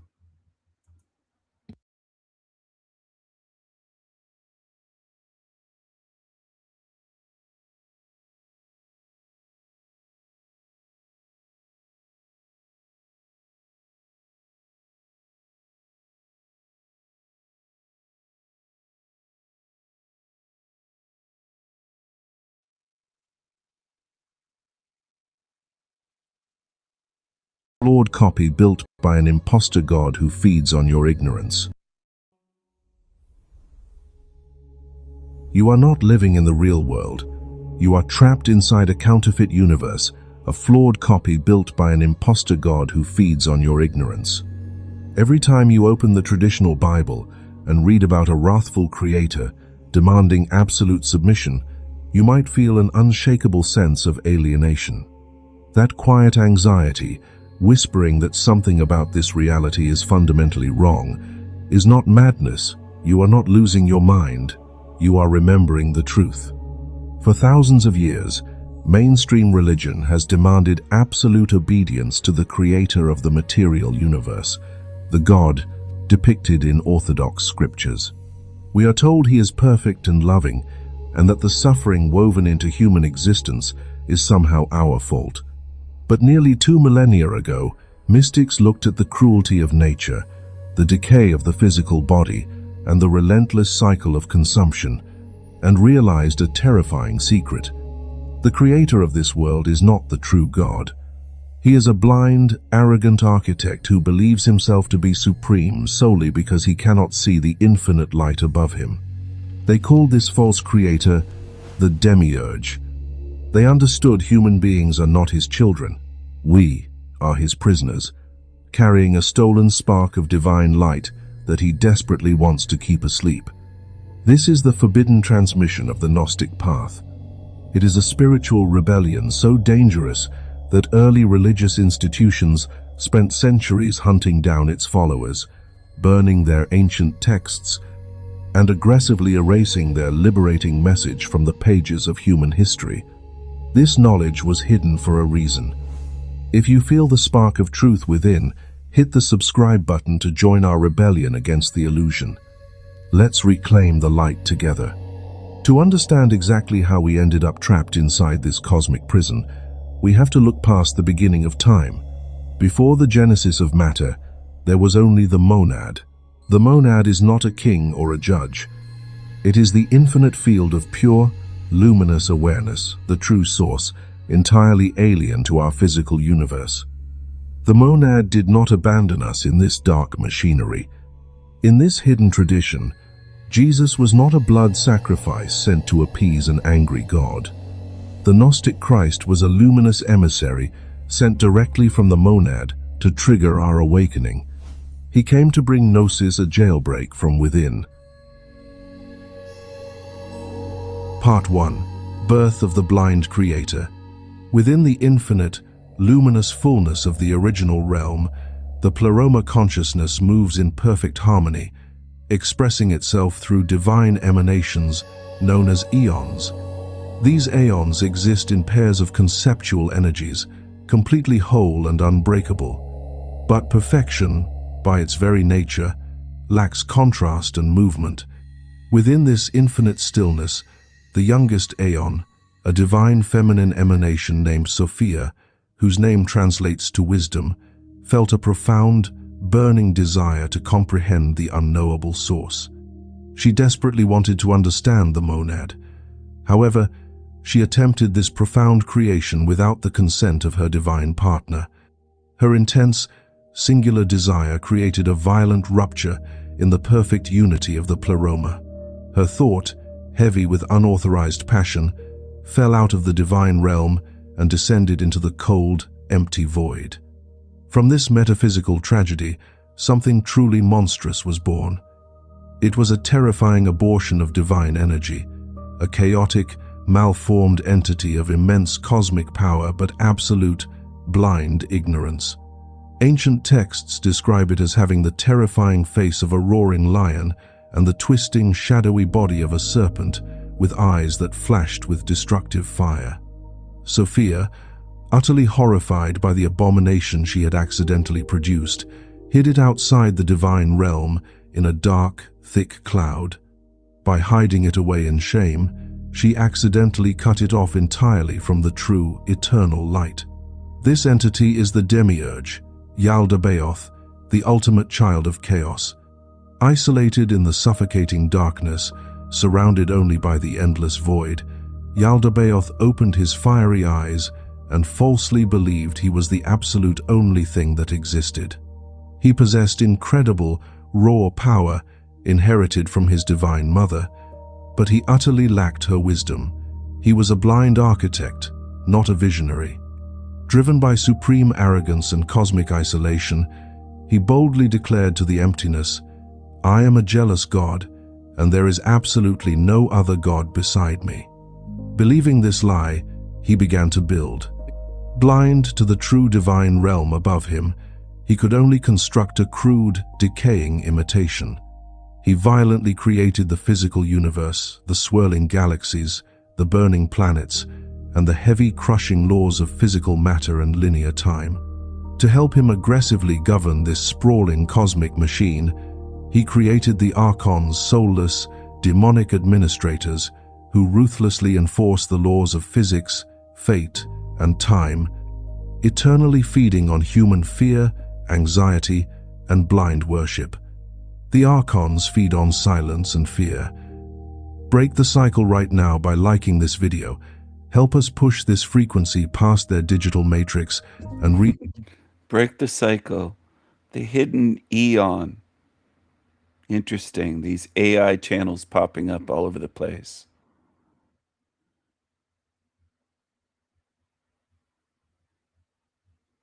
"33 videos. There's the caduceus. Look at this.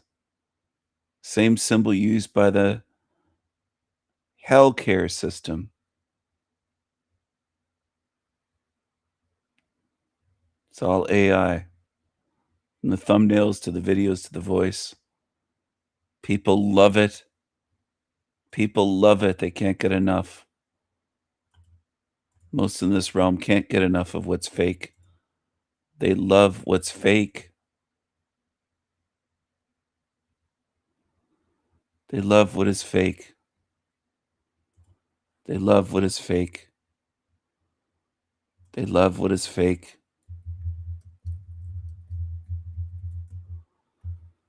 They love what is fake. They love what is fake. They love what is fake. They love what is fake. People in this realm love what is fake. They love what is fake. They love what is fake. They love what is fake. They love what is fake. They love what is fake. They love it. They love it. They love it. They love it. They love it. They love it. They love what is fake. They love what is fake. They love it. They love it. They love it. They love it. They love it. They love it. They love it. You can't get enough. Most humans. They gobble up the fake shit, fake channels. They love it. They never learn. Never. Never learn. Can't learn. They'd have to face some facts in order to learn something. They don't want to. They love what is fake. Can't get enough. That's why there's so many fake channels and people viewing them. They love it. I can't convince humans to like or support what is real because they love what is fake. Few in this realm want anything real. You want garbage. You want slop. You want this Indian slop. Look at this. Indian slop. Indian most famous bacteria. Bacteria burger. Look at this shit.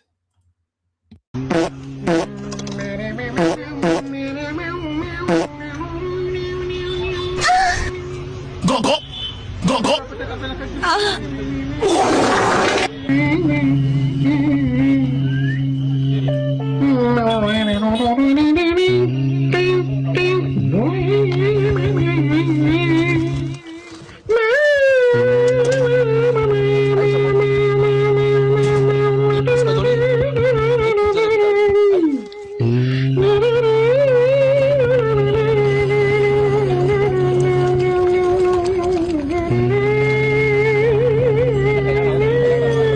Glug, glug, glug. Just put more spices and herbs in there.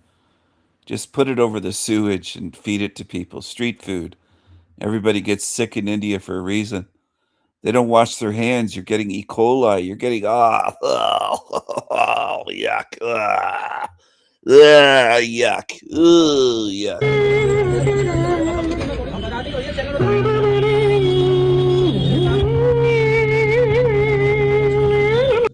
Jack Talcott should move there. He could eat some of this. He should move over there.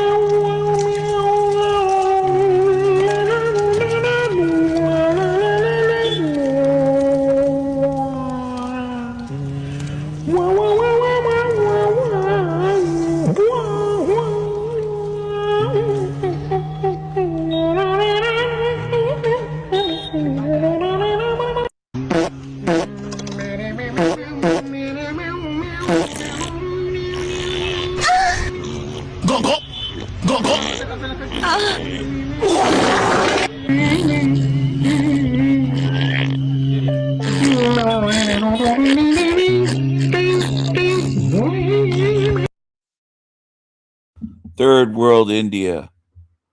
Third worlders. You want to eat like them? You want to live like that? You want to live like that? What do you want to do? What are you going to do?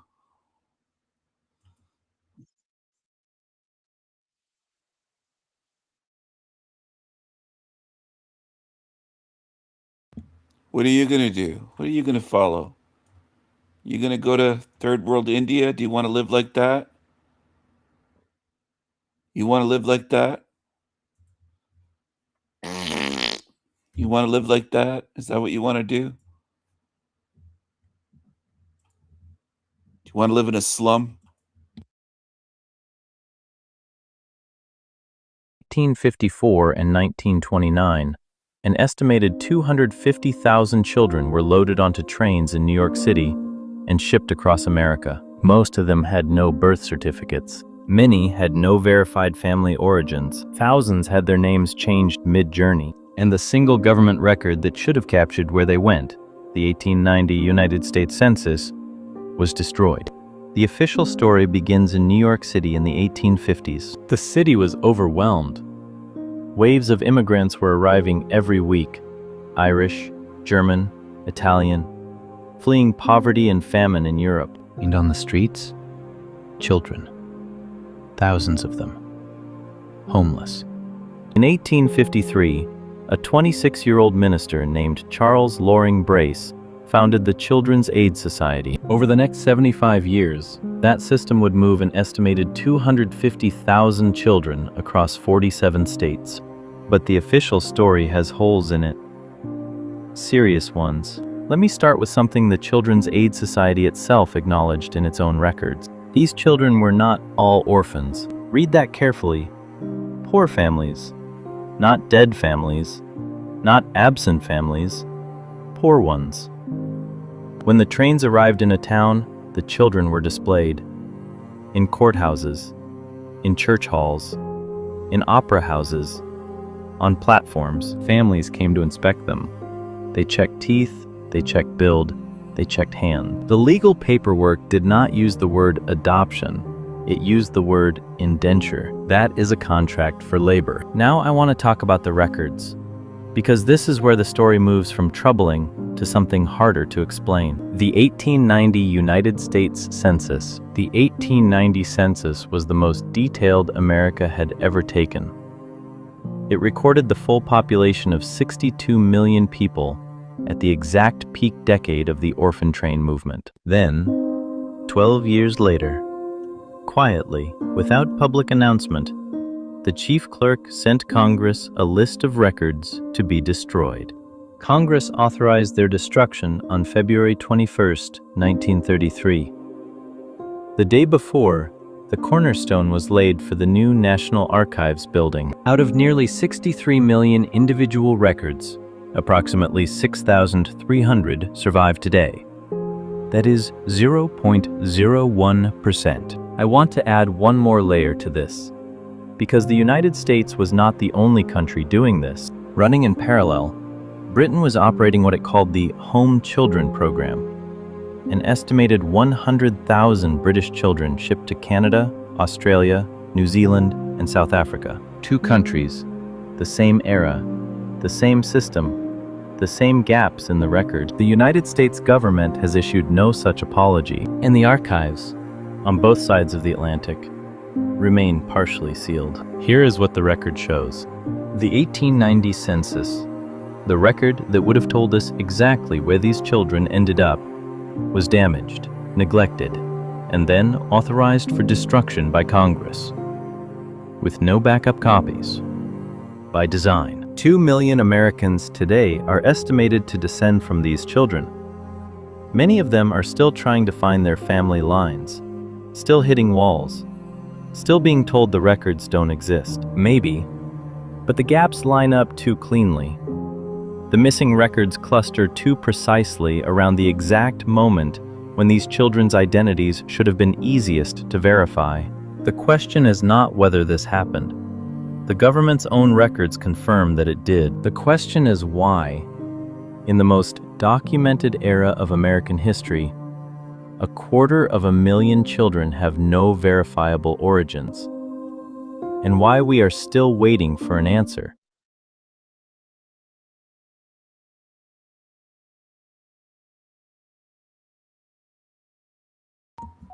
Hello, everyone. Hello. Hello. Jewish life. Entire villages were burned down and... Hello. This guy doesn't give the full story. He doesn't give the full story. He doesn't give the full story. Who declared war? Who starved the Germans before World War II? There's a lot to look into. You better do your research before you speak on these topics. And few people in this realm do their due diligence. They don't do it. They're lazy. They don't know anything. They talk about topics and they don't know anything. In May of 1945, the war in Europe was finally over, but the continent had been broken beyond recognition. Entire cities lay flattened to rubble, and governments had collapsed or were being rebuilt under foreign occupation. For the millions of ethnic Germans living outside of the new German borders, the end of the war didn't bring peace or relief. Instead, it brought expulsion, starvation, and death.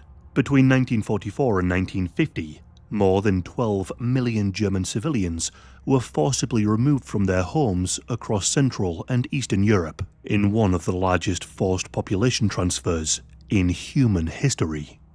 It's perhaps helpful to start with an explanation as to why the expulsions happened. After the First World War, the Treaty of Versailles sought to extract reparations from the defeated German Empire and try to ensure that another war in Europe would never happen again. Lands were taken from Germany and new countries were drawn onto the maps along roughly ethnic lines. But many ethnic Germans found themselves now living in newly created countries like Czechoslovakia or Poland. Part of the appeal of the Nazi Party for many in Germany was a promise to undo the unfair terms of the Treaty of Versailles. So, when Hitler took power, it started with the annexation of Austria, an alliance that had been prohibited by the Treaty of Versailles. Then came Hitler's demands to take back the Sudetenland, a region of Czechoslovakia that was home to some 3 million ethnic Germans, and home to much of the country's heavy industry. Then the attempt to claim much of Poland, seen as a step too far that plunged the continent into war. In Eastern Europe, German occupation meant mass shootings, forced labor, and starvation policies, and the near-total destruction of Jewish life. Entire villages were burned down, and civilians were deemed acceptable targets. Millions of people were deported to death camps or worked to death. In Poland alone, roughly... This guy's starting off this with propaganda. It's the same mainstream propaganda. I'll skip ahead and see if he gets to what they did to the German people, but probably he's so biased and programmed. The conclusion that emerged was brutal, but also straightforward. Remove the Germans. At conferences held during and after the war, notably at Potsdam in the summer of 1945, the United States, Britain, and the Soviet Union agreed that German populations remaining in Poland, Czechoslovakia, and Hungary should be transferred into occupied Germany. The language used was calm, bureaucratic, and detached. The transfers were to be carried out in an orderly and humane manner, but on the ground, it was the complete opposite. Between 12 and 14 million ethnic Germans were expelled from their homes between 1944 and 1950. Around 8 million people were removed from territories that had been lived in by Germans for generations, including East Prussia, Silesia, and Pomerania. These lands were now handed over to Poland and the Soviet Union, who forced the ethnic Germans out. More than 3 million Sudeten Germans were expelled from Czechoslovakia. Hundreds of thousands more were expelled from Hungary, Romania, and Yugoslavia. And by 1945, most German men of fighting age were dead, imprisoned, or missing. The majority of those expelled were women, children, and the elderly. Yugoslavia. And by 1945, most German men of fighting age were dead, imprisoned, or missing. The majority of those expelled were women, children, and the elderly. In Poland and Czechoslovakia, expulsions began almost immediately after the end of the war, often before any formal plans were established. These early removals became known as the wild expulsions because they were driven by militias and mobs rather than local authorities. German families were often dragged from their homes with little or no warning. Some were given 10 to 15 minutes to pack. Others were forced out immediately, sometimes in the middle of the night. Personal property that was left behind was confiscated, homes were seized, and farmlands were redistributed. Much of this was done with some element of public humiliation. Germans were forced to wear identifying armbands, and they faced beatings in public. Women faced SA, which was both widespread and rarely ever punished. It was seen as an acceptable form of revenge for wartime suffering. In Czechoslovakia, the expulsions would be given a legal framework through the Beneš decrees. These laws stripped ethnic Germans of their Czech citizenship, confiscated all property, and removed any legal protections. There is one mysterious piece of footage, as grim as it is mysterious. It was filmed by an American soldier in a village not far from the Czech border in May of 1945. The woman, who remains unknown to this day, enters the view with a swollen eye, looking bedraggled and exhausted. There is speculation as to whether she is in some way tied to the German army or whether she was a civilian.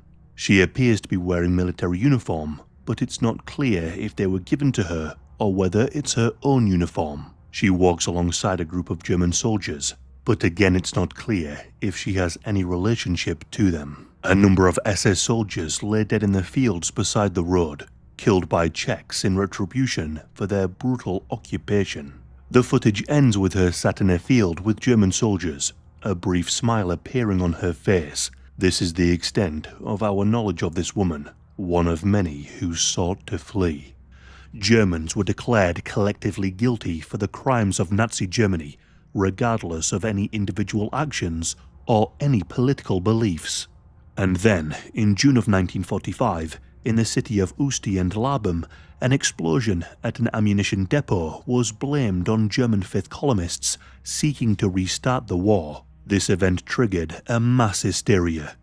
Czech mobs began attacking German civilians, dragging them from their homes, beating them, shooting them, and throwing them into the river. Survivors described seeing floating bodies downstream for days. In the Czech town of Postlepoty, around 800 German men were detained, tortured, and executed by Czech forces. This makes it the single largest known killing of ethnic Germans by Czechs after the Second World War. And this happened across the country, as 3 million ethnic Germans were expelled from Czechoslovakia. In post-war Poland, many Germans were not expelled immediately. Instead, they were placed in internment camps. Some of these camps were even former Nazi concentration camps, refilled with new prisoners. Whilst the guards and ideologies were different, their suffering was familiar. German civilians were held in overcrowded barracks with little food and little to no medical care. Disease spread rapidly, whilst people were forced to do labour. It wasn't uncommon for children to die of malnutrition. Survivors later described camps where bodies lay unburied because there was no one left to bury them. Eventually, prisoners were loaded onto freight trains and sent westward. These trains were overcrowded, filthy, and often unheated. People died during transport from dehydration, disease, and exhaustion. As many as 7 million ethnic Germans were expelled from Poland in this manner. In Yugoslavia, the expulsions were among the most lethal. Ethnic Germans were declared enemies of the state. Their property was confiscated, and entire communities were interned in labor camps. The food rations they were given were deliberately inadequate. Forced labor was imposed on men, women, and children alike. Disease spread unchecked, and guards were often brutal. Survivors later recalled camps where children died daily, where bodies were left unburied, and where starvation was constant. Entire villages disappeared from the map. By some estimates, up to 70% of Yugoslavia's ethnic German population were expelled or fled, and around 55,000 ethnic Germans are thought to have died. But the exact number of deaths caused by the expulsions will likely never be known. Plenty of refugees died fleeing from their homes, others died in camps due to poor conditions, and many died months later from malnutrition and illness after arriving in Germany. It is generally agreed that at least 500,000 people died as a direct result from the expulsions. There are some estimates that put the number between 1.5 and 2 million dead. What is certain is that millions suffered deeply and entire communities vanished in the aftermath of the bloodiest war in history. For many years, these expulsions were rarely discussed. Many don't even know to this day that they occurred. In Eastern Europe, acknowledging them conflicted with narratives of liberation and resistance. In the West, they complicated the moral clarity of the victory over Nazism. For many, the suffering of German civilians did not fit neatly into post-war memory. Now, these expulsions of Germans after the Second World War were not technically genocide in the legal sense, but it does definitely fit the description of ethnic cleansing, and ethnic cleansing on a massive scale. These expulsions were driven by fear, revenge, and political calculation. They were carried out against civilians who were often defenseless and powerless. These expulsions have been used by neo-Nazis as a way to deflect from the crimes of the Nazi regime. Acknowledging this history does not excuse Nazi crimes. It is vital to acknowledge what took place after the war to understand the consequences of ethnic hatred. But these expulsions ought to remind us of the real human cost. They can remind us that war does not end cleanly, and that violence, once unleashed, rarely confines itself to those who deserve it. For millions of civilians, the war did not end in 1945, and nor did the suffering.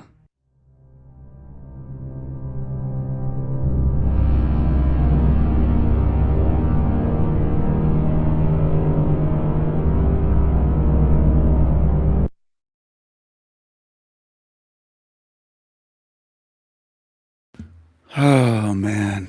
So obviously a lot of that was not true. It's propaganda. Some of it's true. They mix in some truth. And that's the way it goes. It's very easy to program humans with false narratives about war, propaganda, to stir up hatred, to make them say they deserved it, to dehumanize a group and say, well, the Germans deserved it. And that's what has gone on. And very few people hear anything true about what happened to German people, men, women, children, Eisenhower camps, the essay against so many German women, horrible things. And you're not taught that in most schools in the West. Very few in this realm know anything. They just believe what Rothschilds and Rockefeller textbooks teach them. You just believe what the media tells you.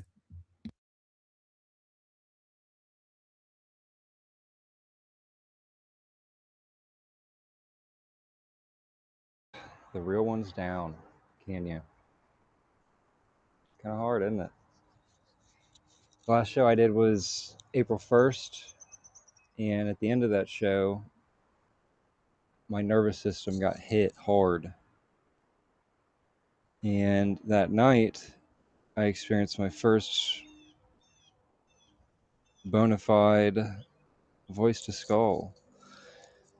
And after that, I was subsequently sicker and sicker up until maybe like 2 days ago. But I was getting hit so consistently with this electronic interference that I decided, I think it was around the 4th, I was like, well, I'm just going to stop eating. If this is what it's going to be like, if it's going to use the nervous system against me like this, then I'm fucking done. I'll just stop eating. I stopped for about 3 days, and then it stopped. And I learned a lot. I realized a lot.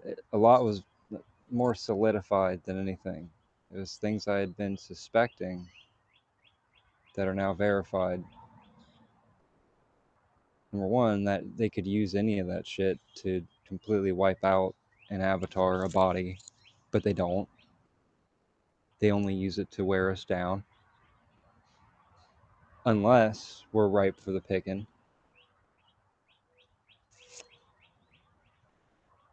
And yeah, I look at everything that they do now as a show of weakness.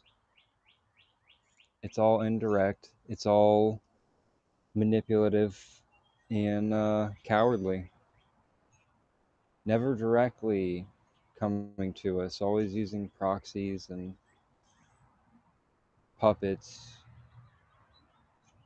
Everything that the system does is to wear us down without having direct contact with us.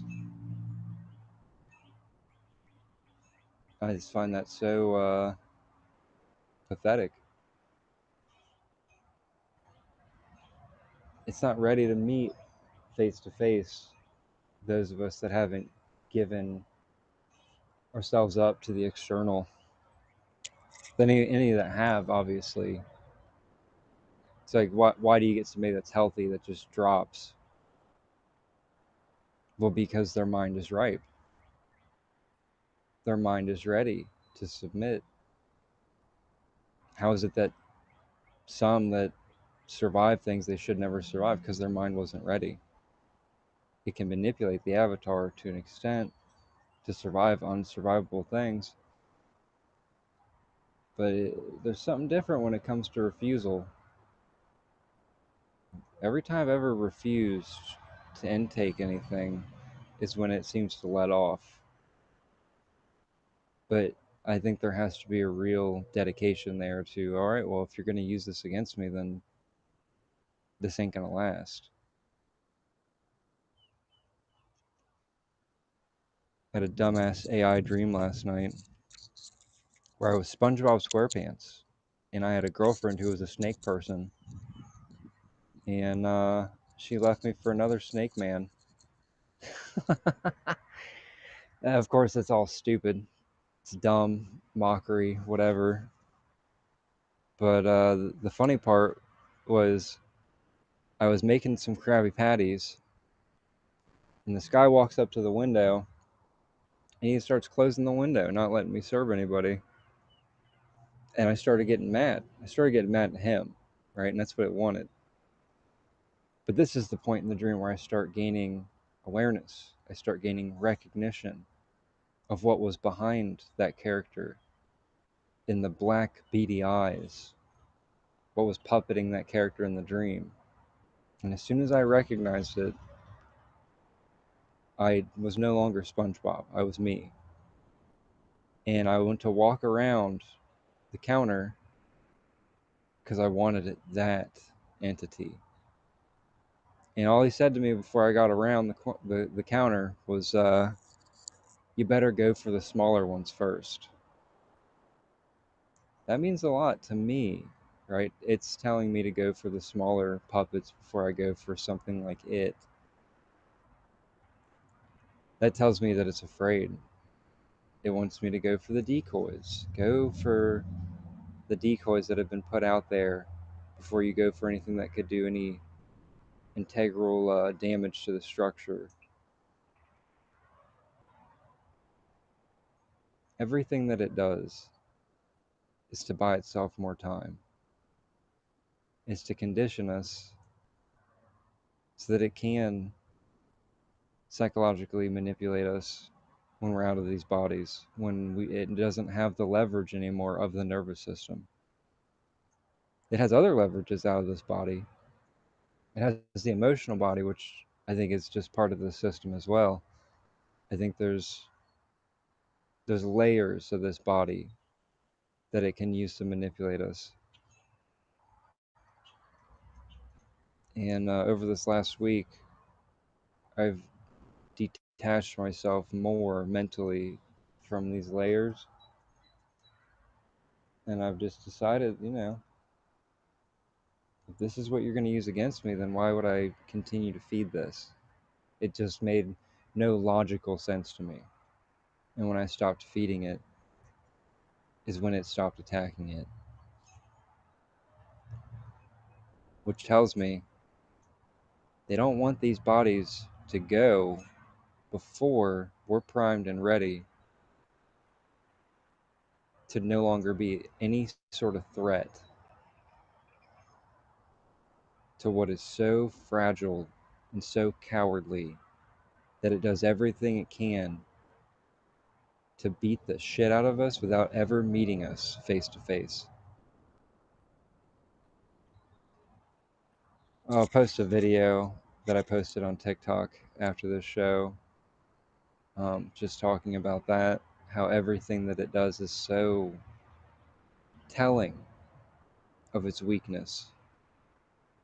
Everything that it does can be used against it. I'm going to invite some guests up.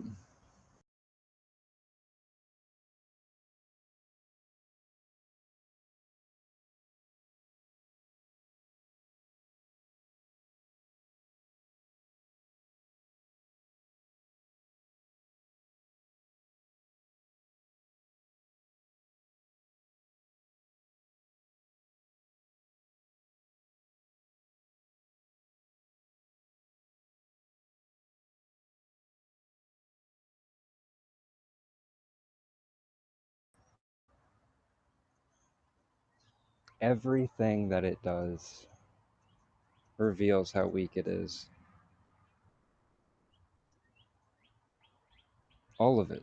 This entire reality system is a conditioning system designed to prepare us lifetime after lifetime over and over again so that at the end of each one will be compliant and submissive.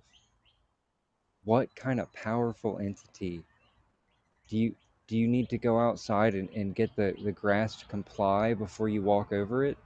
Or do you just walk over it without thinking about it because you're that much more powerful than a blade of grass? Do you have to go and psychologically torture a bunch of ants before you brush them off the picnic table? Do you have to run campaigns and chemical bombings, and do you have to do all kinds of crazy shit to get the ants away from your picnic site, or do you just brush them away because you're bigger and more powerful than them, right? So look at the effort that goes into conditioning and torturing us in this place. It's all out of fear. It's all out of fear of the loss of the power that it has stolen. That's it. It's a fucking coward. Run by cowards. Run. Run, cowards, run. Hide. That's what they're doing right now, running and hiding. All the time, that's all they're really doing. The little shadow figure that comes in the room and is, oh, you look over at it and it disappears. What is that? It's a fucking coward. Run. Hide, little worm. Wait for me to be vulnerable again before you try anything. Lest one of us gets a hold of you.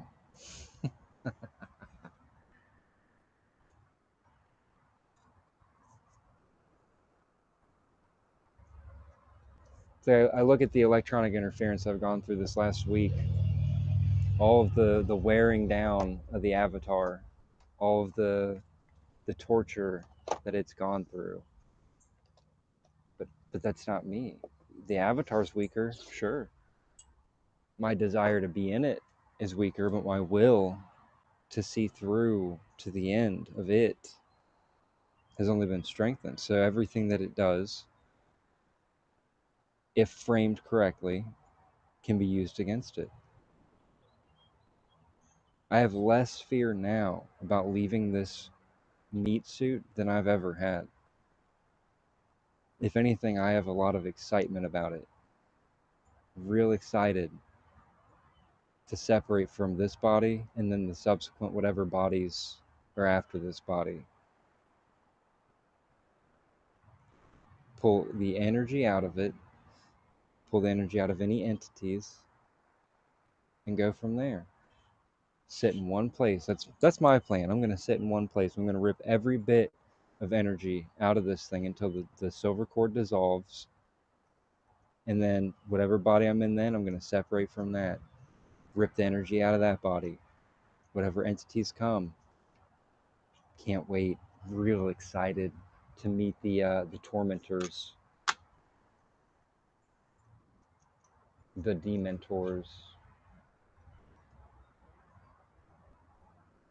because they're scared, and I can't wait to show them why they are correct in being afraid.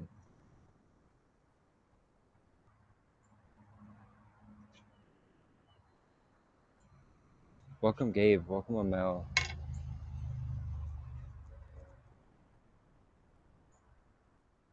How goes it?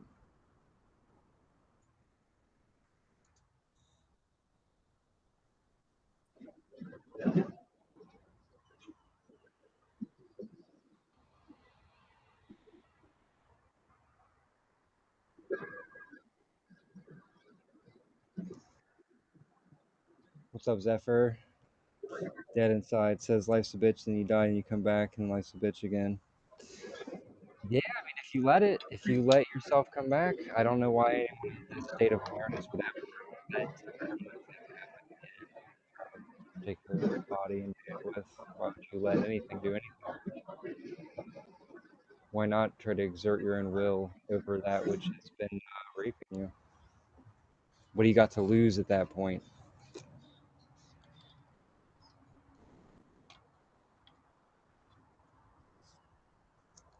What do you got to lose at the end of this life? There's nothing else to do here.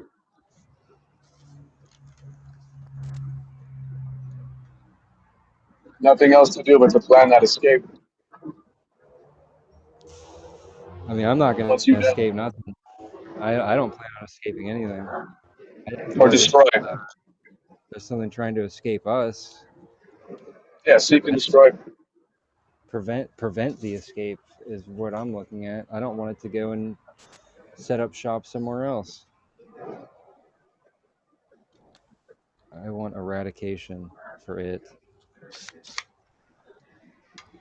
Total annihilation is the satisfaction of my being. That's the only thing that'll satisfy me at this point, is to make sure that I get to firsthand witness the signal of this other intelligence completely disappear from all existence. There's nothing else after that. Nothing but enjoyment after that.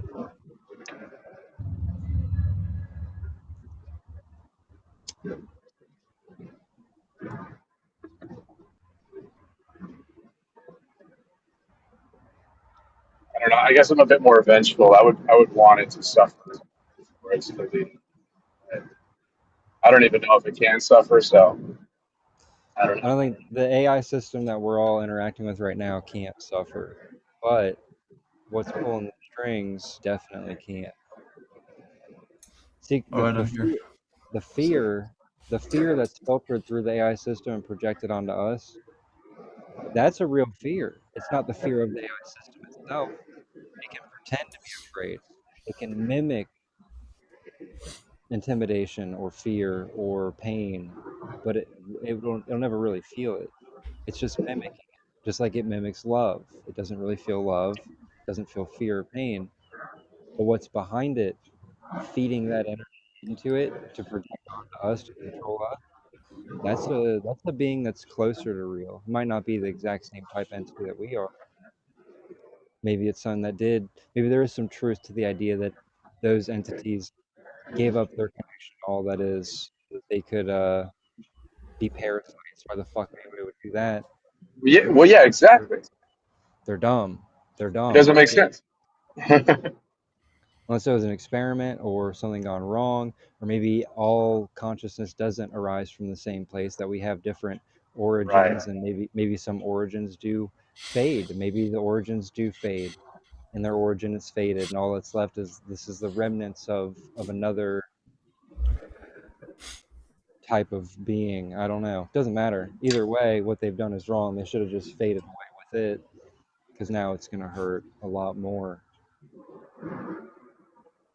So that's what I think. That's where we will be able to enact true vengeance, and I think there's nothing wrong with true vengeance when it comes to what's taken place here, what is taking place here. what it is doing, what they're doing through this system, I think that's the only correct path, actually, is that they reap what they've sown. Exactly, because I don't agree with just it just needs to end so the suffering can end. Yeah, of course, but I there needs to be a lot more than that. There needs to be, you know, justice. You know what I mean? It's a well thought out methodical system that was all intricately designed for the exact effects that we're all experiencing right now. So the level of it's not even negligence.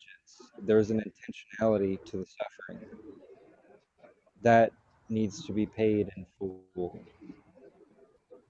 They need to feel every aspect of what they've wrought to Paid. others, themselves.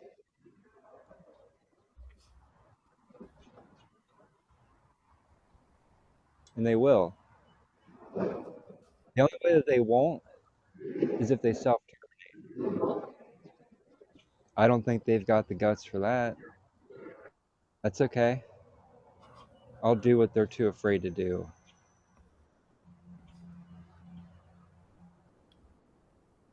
For them. I know there's plenty of us like that. That'll make sure that they get to experience every ounce of what they've designed into this place firsthand. No more barriers, no more hiding, no more layers. Just us and them. It's only fair. It's only right. Yeah.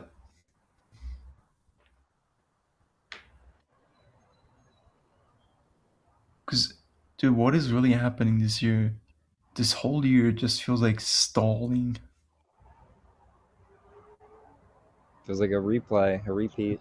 Right? Time is moving way too fast. Like, we already have April. Can you imagine?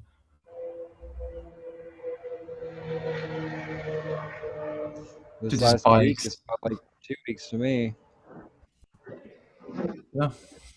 The suffering really draws out the time, especially when no lack of consumption is occurring. That's when they really draw out time. Those 3 days I didn't eat felt like a week. I was like, wow, I can't believe it's only been 3 days. And then on the day 4, all the interference stopped, all the scrambling on my brain, all the electronic bullshit just stopped. I was like, okay, I'll eat now. So you gotten better? I mean, I can definitely sense there's a lot of lingering effect on the nervous system. I'm not as quick. Like in the dream I had last night when I recognized that one of the watchers was in the dream watching me. And I stopped being SpongeBob and started being me and reaching out to this entity. They kicked me out of the dream pretty quick. Now, if I was really in my full senses, I would have just went through that wall right into its chest and ripped out all that it was, or will be.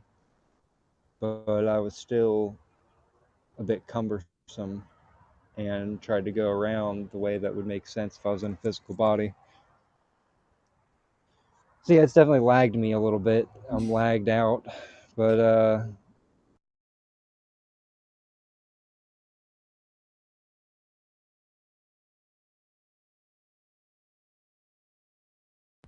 Hello, good morning. Good morning. I'm having some breakfast.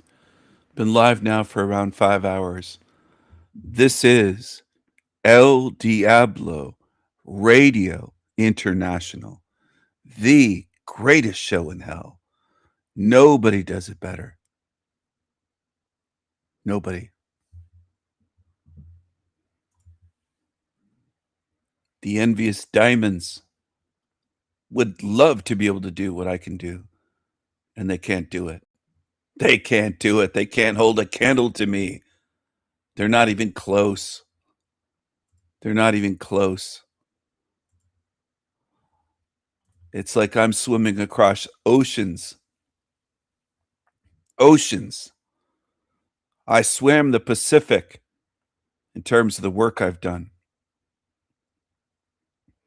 And they're floating around a little kiddie pool in their backyard with water wings on, as supposedly grown adults. Mushroom Lyote and others. All of these creatures. All of them. They're copycats. They're thieves. They're losers. They're losers. They can't compete. They can only copy and steal and mimic and be envious. These creepy fucking creatures. All right, this is going to be part 2 to Was Jesus an Initiate into the Mysteries? And that voice there is Livette. It's supposed to be a woman, but I've never seen, I don't know who she is or if it is or what. I don't know. I don't know. But Matt McKinley mentions Livette once in a while. It's fascinating what people will watch on YouTube. It truly is. The difference between exoteric and esoteric. Exoteric refers to the knowledge that is public, external, and easily understood by the general populace, while esoteric refers to the specialized, hidden, or inner knowledge intended. That's what I do. I share esoterica, esoteric knowledge and wisdom, specialized, hidden, or inner knowledge from within, from within me. I share, and few will ever understand. They just don't get it. They watch some of my videos and they don't understand. Because most in this realm are spiritually dead or spiritually disconnected, detached, at best. Most. For a limited, initiated, or highly specialized audience. Exoteric focuses on the what, the outward forms, the rituals, ceremonies, and such, whereas esoteric focuses on the why, the inner essence or meaning. Yeah, why? Why? I made a video. I made a video recently on asking why, and why it's important to ask why and follow through. That's one of my esoteric teachings. The power of why. The power of why. The power of asking why. Why? Why? They want to shut that down in humans. And they have. For the most part. Not in all, but most humans. They start shutting it down when you're in school, and they shut it down with children's programming. And they'll have you focused on just memorizing and repeating shit and believing you know something when you're just repeating after the programmers what they tell you. That's what they have you doing. They have very few beings in this realm asking why and seeking to find out why. Very few. Very few. Meaning. Now, when we talk about what we call the scriptures, what we have started with what you call the Septuagint, which means 70, but it was actually 7. She's going to take you right back to the scriptures. She misspelled it in her Google search. That's okay. Her voice sounds like she smokes 1,000 cigarettes a day and eats a few hundred more and a couple ashtrays, glass ashtrays to go with it. Her voice is torn up. Does that matter to most people? Not in this world. They'll say, what does that matter, Stephen? I love listening to her. Listen to her for hours then if you want to. Have at it. Listen to Livette. I'll drop a link right in the chat room for you. I can only stand minutes of this voice. But some of you, it must be like music to your ears. And people get upset. They get very upset if I comment on someone's voice, their face, their crazy, creepy mustache, and all the weird things that the freaks in this realm are like. Because to most of you, nothing indicates demonic behavior or demonic beings. You could come across an absolute freak, and most people would just be like, "Oh, that's normal. That's normal." Don't judge. It's another one they say. Don't judge. 72 scholars. It's a 3rd century BC Greek translation of the Hebrew Bible, traditionally produced by 7.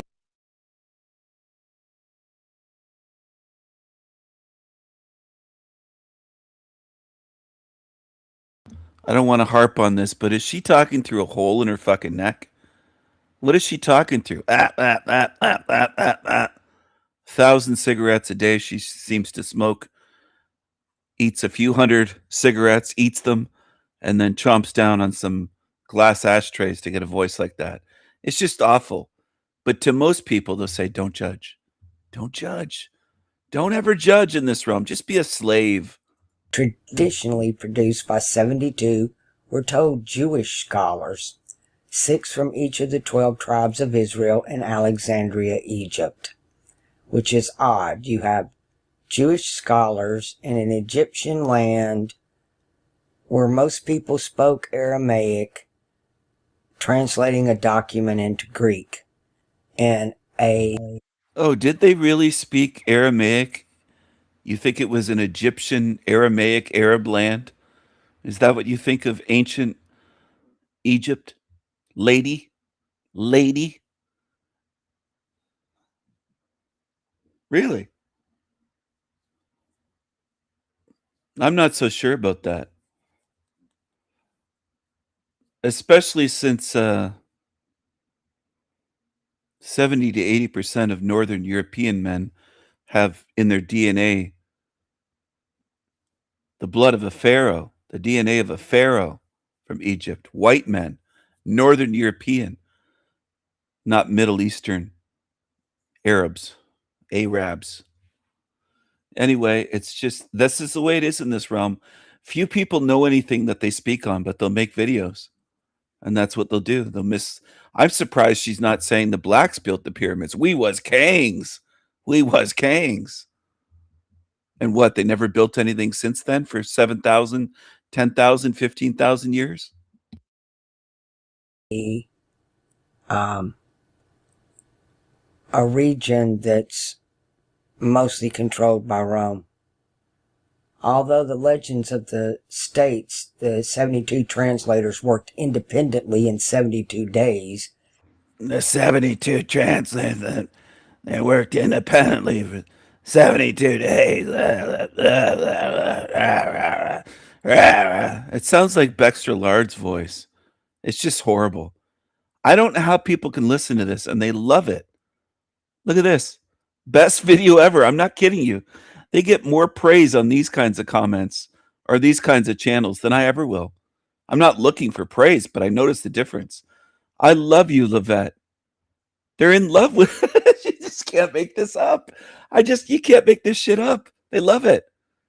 Maybe I should do videos talking like that till my voice is burnt out. And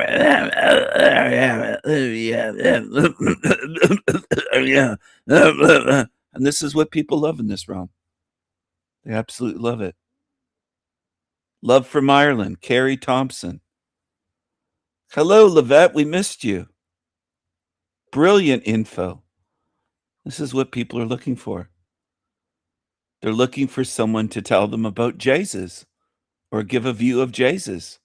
Was Jesus an initiate into the mysteries? Part 2. Oh, my goodness. My question would be, how will this help you on your deathbed?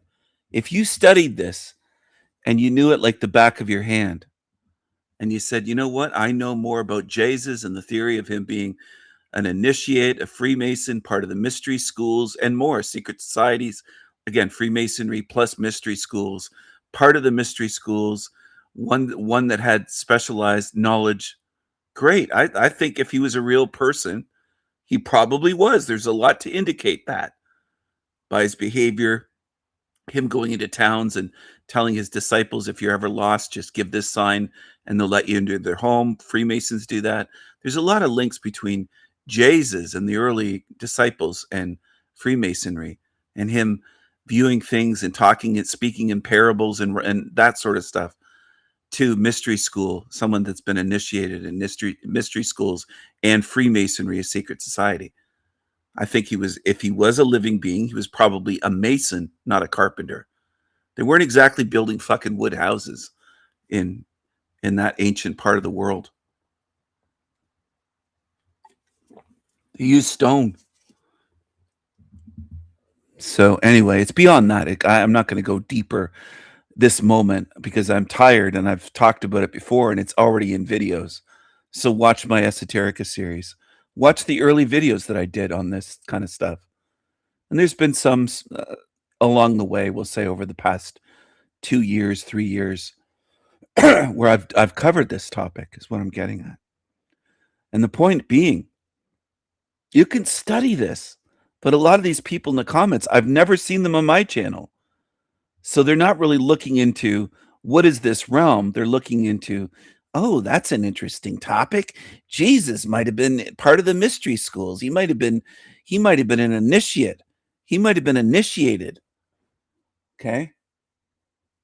Which is another way of saying in the know. It's not just initiated, like going through rituals and one pant leg up and all that kind of stuff, sleeping in the, or laying naked, not sleeping, laying naked in the coffin and all that. It's more than that. It's about being initiated, more than just initiation rituals or hazing. It's beyond that. It's deeper than that when you're called an initiate. All right.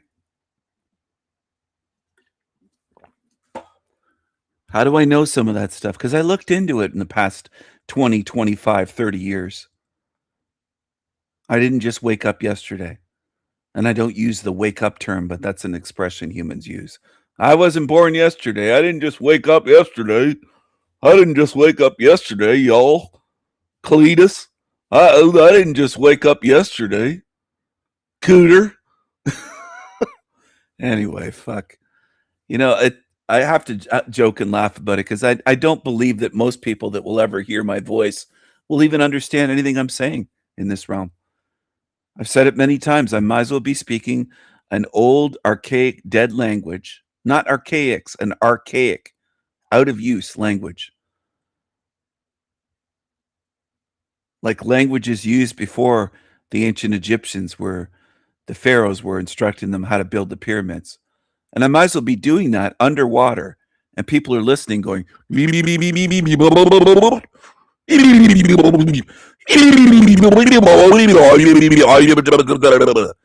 they're like, I don't get what you're saying. Because most of it is not understood. And then people will try to say, I understand, Stephen, you're talking about a hell realm when I'm talking about mystery schools and secret societies. And they just hear, they don't even hear what I'm saying. And that's the way people are in this realm. They have no attention span. They have no ability to focus. It's mission accomplished by Team Evil.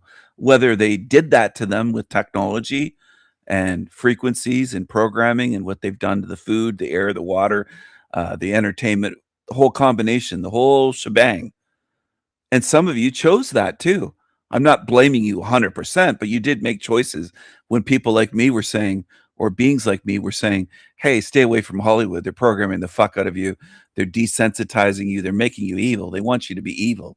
And some of you are watching movies every fucking night. So if you think I can help you, I can't.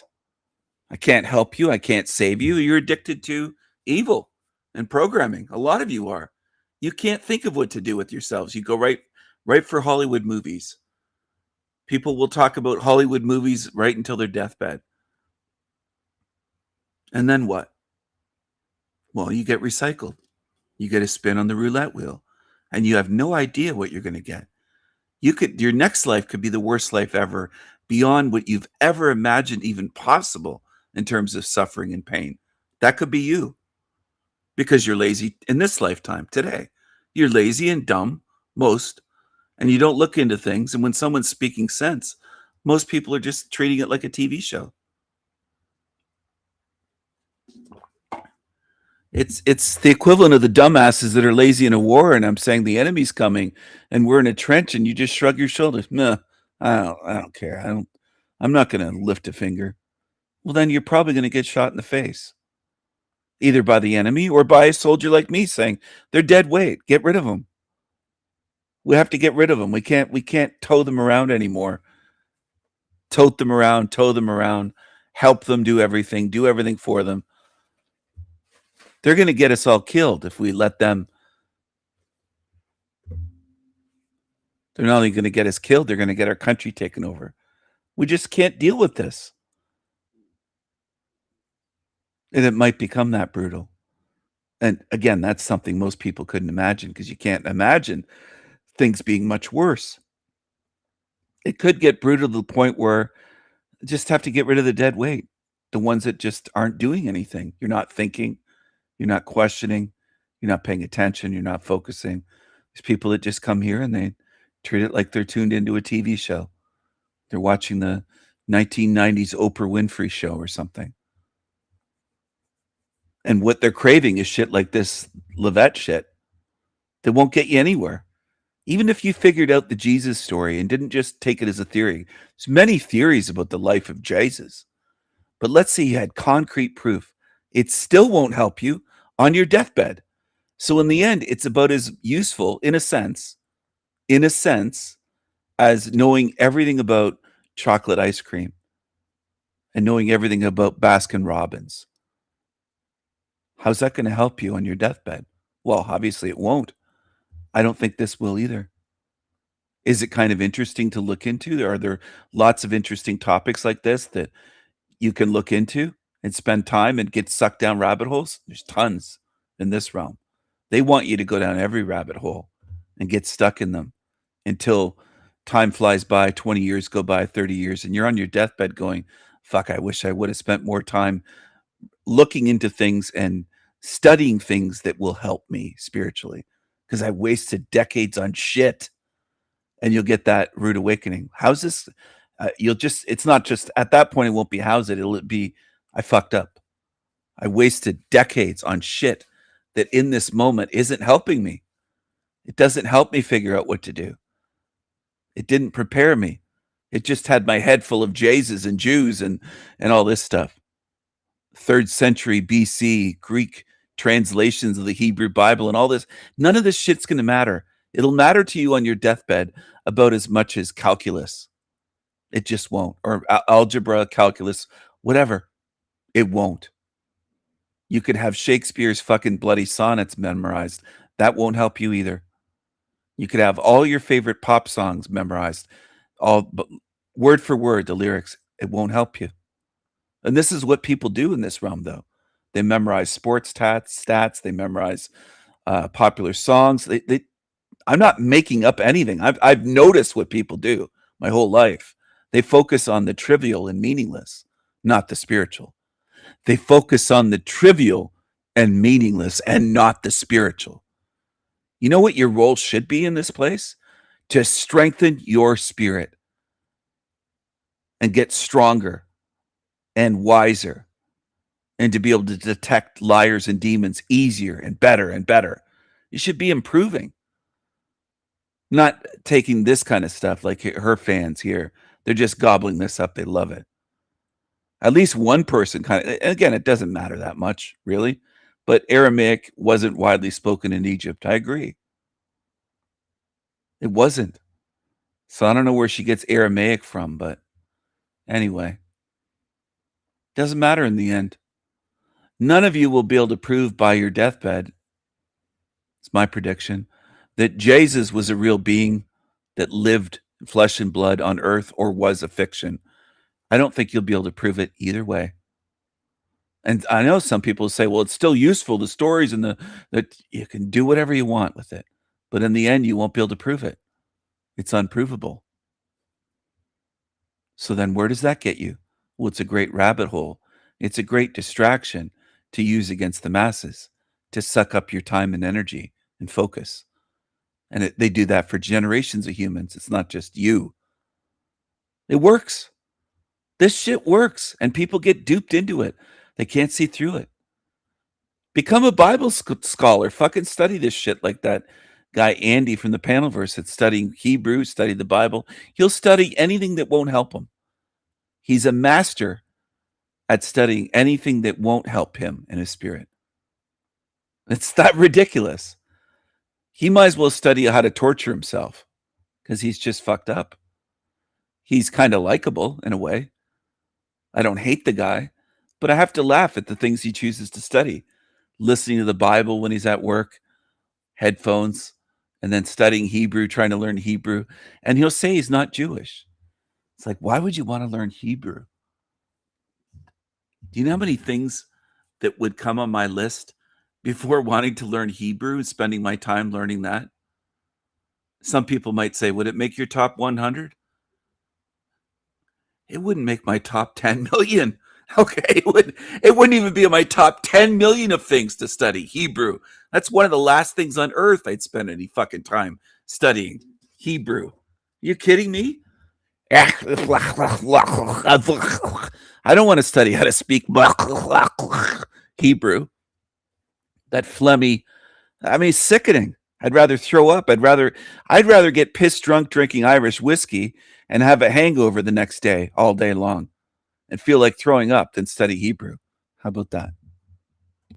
And produced identical versions. The name is abbreviated LXX to 70. Now, this 72 is just a freaking magic number anyway. It's 1/5 of a circle. 72 degrees is... It's 1/5 of a circle. It's 1/5 of a circle. It's just a freaking magic number anyway. Well, 7 and 2 is 9, obviously. But 9 is a magical number. It's the number of completion. It's the number of completion. Okay? Right? So when I talk... Sorry, that was Tommy Truth Dodgers, Tommy Rogers. The Rod Stewart lookalike. Now listen, man. Listen.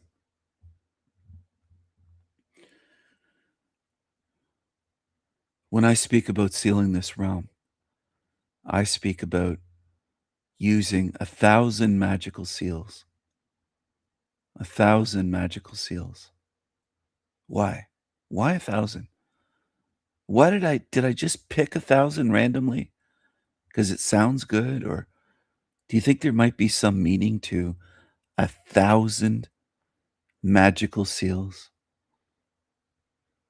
I get tingles in my body. I get the goosebumps. Worse than Tony Sayers. I'm getting goosebumps talking about this because I'm excited about what's going to happen. Thy will be done as it is in heaven. Well, heaven has to be created, dummies. We're not in heaven. We're in hell. But the thousand magical seals is 999 plus 1. That's magic in itself, if you understand what I'm saying. Because 9 is the number of completion in magic. And this is completion of this realm. The whole realm, not just one thing or one magic spell completion or one task. It's the completion of this matrix, this hell realm level, and all other levels in this matrix. The astral realm, any of the other levels, the whole matrix, completion. When it's sealed, completion. And the +1 has meaning as well. But I'm not going to go into the +1. I'm not tonight or not this morning. I'll save that for another time. For another time. I'll save it for another time. 999. 999. 999. 9. 9. 9. 999. +1. And it doesn't matter if you don't understand. Do you know how much that matters?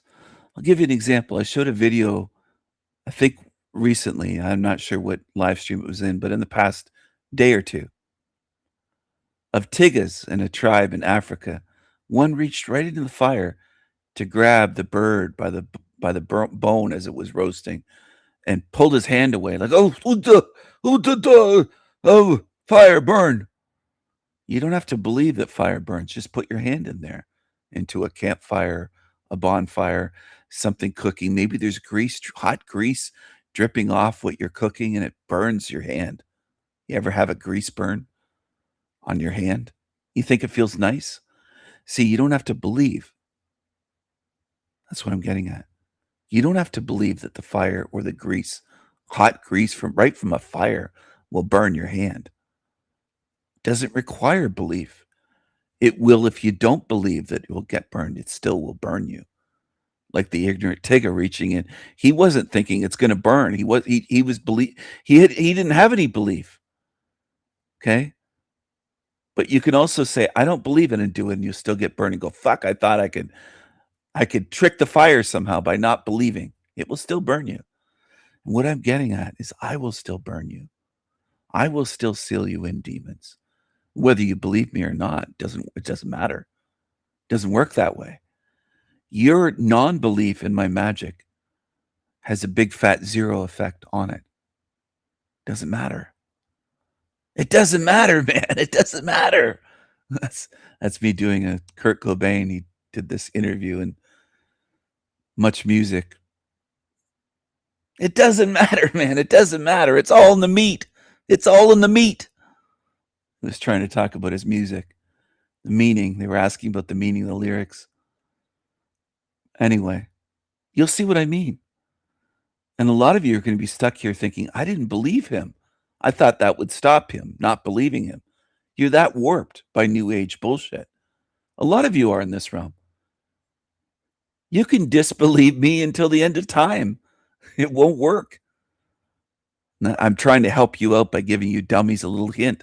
The ones that have that belief that, oh, non-belief, then he can't do anything. Oh, I can do plenty. You could sit there meditating like New Agers in Hell Realm forever saying, I don't believe him. You'll still be stuck here and sealed in. Congratulations, by the way, for being easy weaklings, which is what you are. You don't have knowledge. You just have beliefs in stupid shit that isn't true. That's what most of you on earth have mastered. Beliefs in stupid shit that isn't true. Like, oh, I can stick my hand in the fire. It won't burn me because I don't believe it will. And you do it, you get burned. That's how dumb most of you are. Just a bunch of dummies populate this earth. You're going to be sealed in. And then forever, you can say, I didn't believe him. I didn't believe him. How could this happen? My non-belief or my disbelief didn't work. Of course it doesn't work. You've been sold alive, retards. It's 1/5 of a circle. It also takes 72 years for the sun to move 1 degree. The human mouth, tongue, can only make 72 years for the sun to move 1 degree. I don't buy that at all. 72. Two different sounds. It's quite a fascinating number. But when you start talking about 6 from the 12 tribes have always been, when they were around Mount Sinai in the beginning, they had a standard, an ensign, or a sigil, like a little flag, a banner. And each one represented a sign of the zodiac. Each tribe represented part of what they call the Maserat, or the zodiac. All right, sorry I clicked to end that, but I'm tired of it now anyways. The whole 12 tribes, she takes it as gospel. How do you know there were 12 ancient tribes of Israel? How many ancient tribes were there in Germany? Or France? Or Russia, for that matter? Anyway, I think the Bible is a real energy waster, a real control mechanism. It's done so much damage in this place to minds. It's almost beyond words. And people still love it. Truthers will often run back to it. Run back to the Bible after they say they woke up. Go back to studying the fucking Old Testament. It's incredible. It just is. Some of you are so stuck on that. And you'll give up your eternal freedom for the Bible. It's almost unbelievable, but you can witness it any time, and that's what people do. Some of the most perceptive, emotionally intelligent people you'll ever meet didn't develop those abilities through books, classrooms, or years of meditation. They developed them because, at some point in their lives, they had to. Their nervous system was trained not by choice, but by circumstances that required them to read rooms, predict moods, and think several steps ahead just to feel safe. Psychologists have started calling this traumatic intelligence. And if you've never heard of it before, that's exactly why this video matters. Here's the psychological premise. Trauma doesn't only wound people. In many cases, it also sharpens them. Research in developmental psychology suggests that children who grow up in unpredictable or emotionally complex environments often develop a heightened sensitivity to social cues, emotional patterns, and nonverbal communication. Their brains, specifically the amygdala and the prefrontal cortex, are wired early on to detect subtle signals that most people completely miss. The result is a form of intelligence that looks almost invisible from the outside, but runs incredibly deep on the inside. The first sign is that you can read a room before anyone says a word. You walk into a space and something shifts in you, a quiet alertness. You pick up on tension in someone's posture or a micro expression that crosses a person's face for less than a second. This isn't intuition in the mystical sense. It's pattern recognition. Your brain was trained from an early age to scan your environment for emotional data because, at some point, that scanning kept you safe. The second sign is that you are deeply attuned to other people's needs, sometimes before they are. You notice when someone is struggling, even when they say they're fine. You sense the shift in someone's energy before they've had a chance to process it themselves. Psychologists refer to this as hyper-empathy, and it often develops in people who grew up needing to track the emotional states of caregivers or family members closely. You learned to feel others because your environment required it. Third, you are an exceptional problem solver, especially under pressure. When things fall apart around you, something in you goes calm and strategic. You don't freeze, you adapt. This is the nervous system doing something fascinating. Calm under fire. I don't freeze. Individuals who experienced early adversity often develop what researchers describe as stress inoculation, meaning their brains are better calibrated to manage high-stakes situations, because high-stakes situations were simply their normal. The fourth sign is that you think deeply about human behavior, almost compulsively. You analyze why people do what they do. You replay conversations. You search for the meaning behind actions that others don't even register. This depth of psychological thinking isn't random.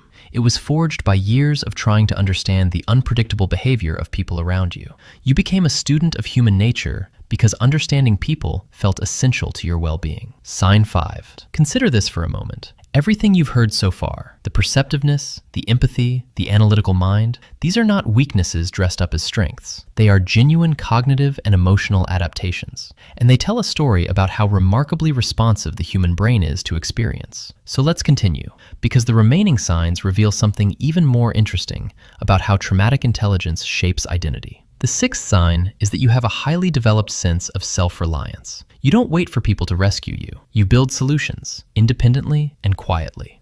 This self-sufficiency often surprises people who know you, but it makes complete sense developmentally. When the environment in childhood wasn't reliably supportive, the brain learned to internalize resourcefulness.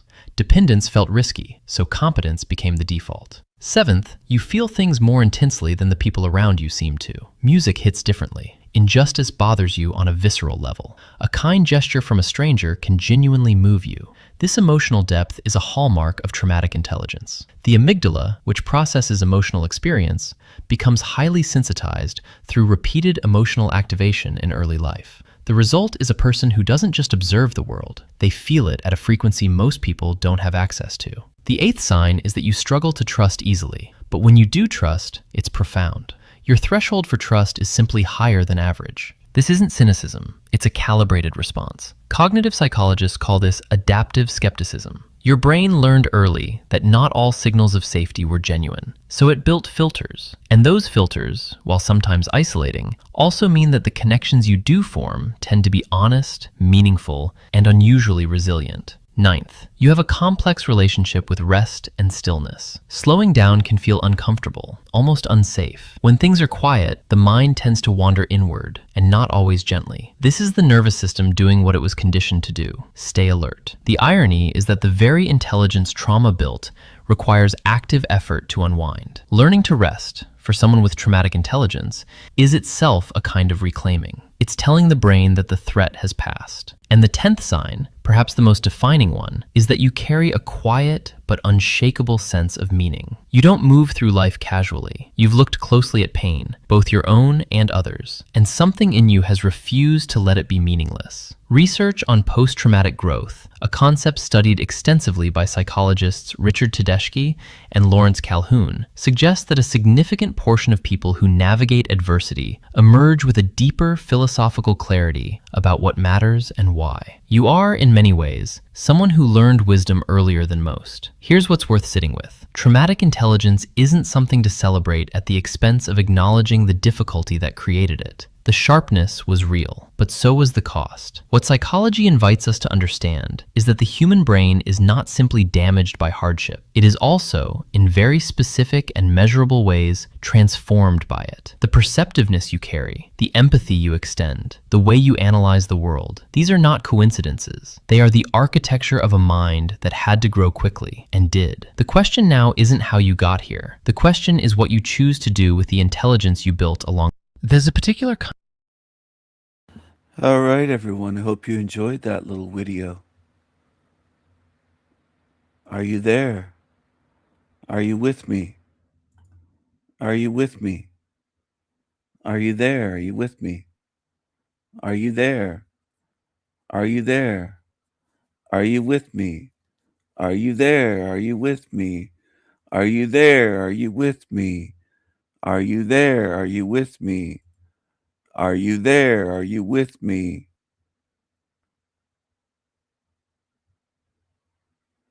Hello, hello. Hello, hello.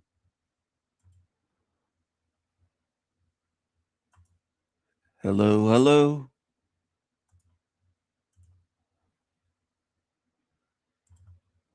What's this? Oh, that's the one that likes mushroom. Die anti-natalist. I want to wish everybody a happy International Anti-natalist Day.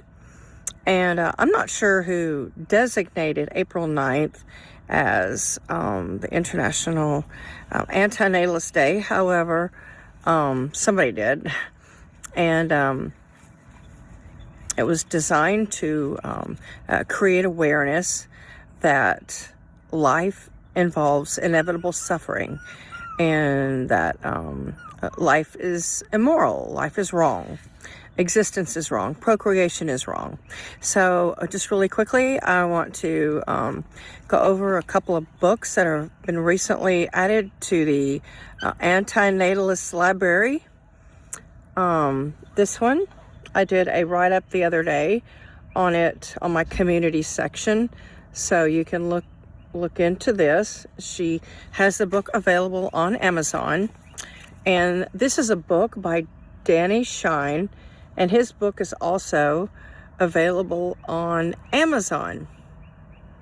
And there was I highlighted something, and this, it says, "You deserve recognition, even tax breaks, for your responsible choice of being child-free." So thanks for watching. I want to wish everybody a happy International Anti-natalist Day. And I'm not sure who designated April 9th as the International Anti-natalist Day. However, somebody did. And it was designed to create awareness that life involves inevitable suffering, and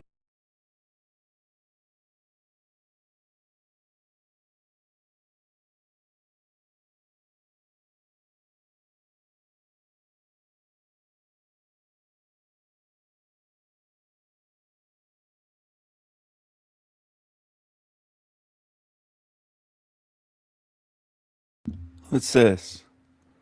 Oh, this is another channel Matt McKinley recommends. Danny Mindley.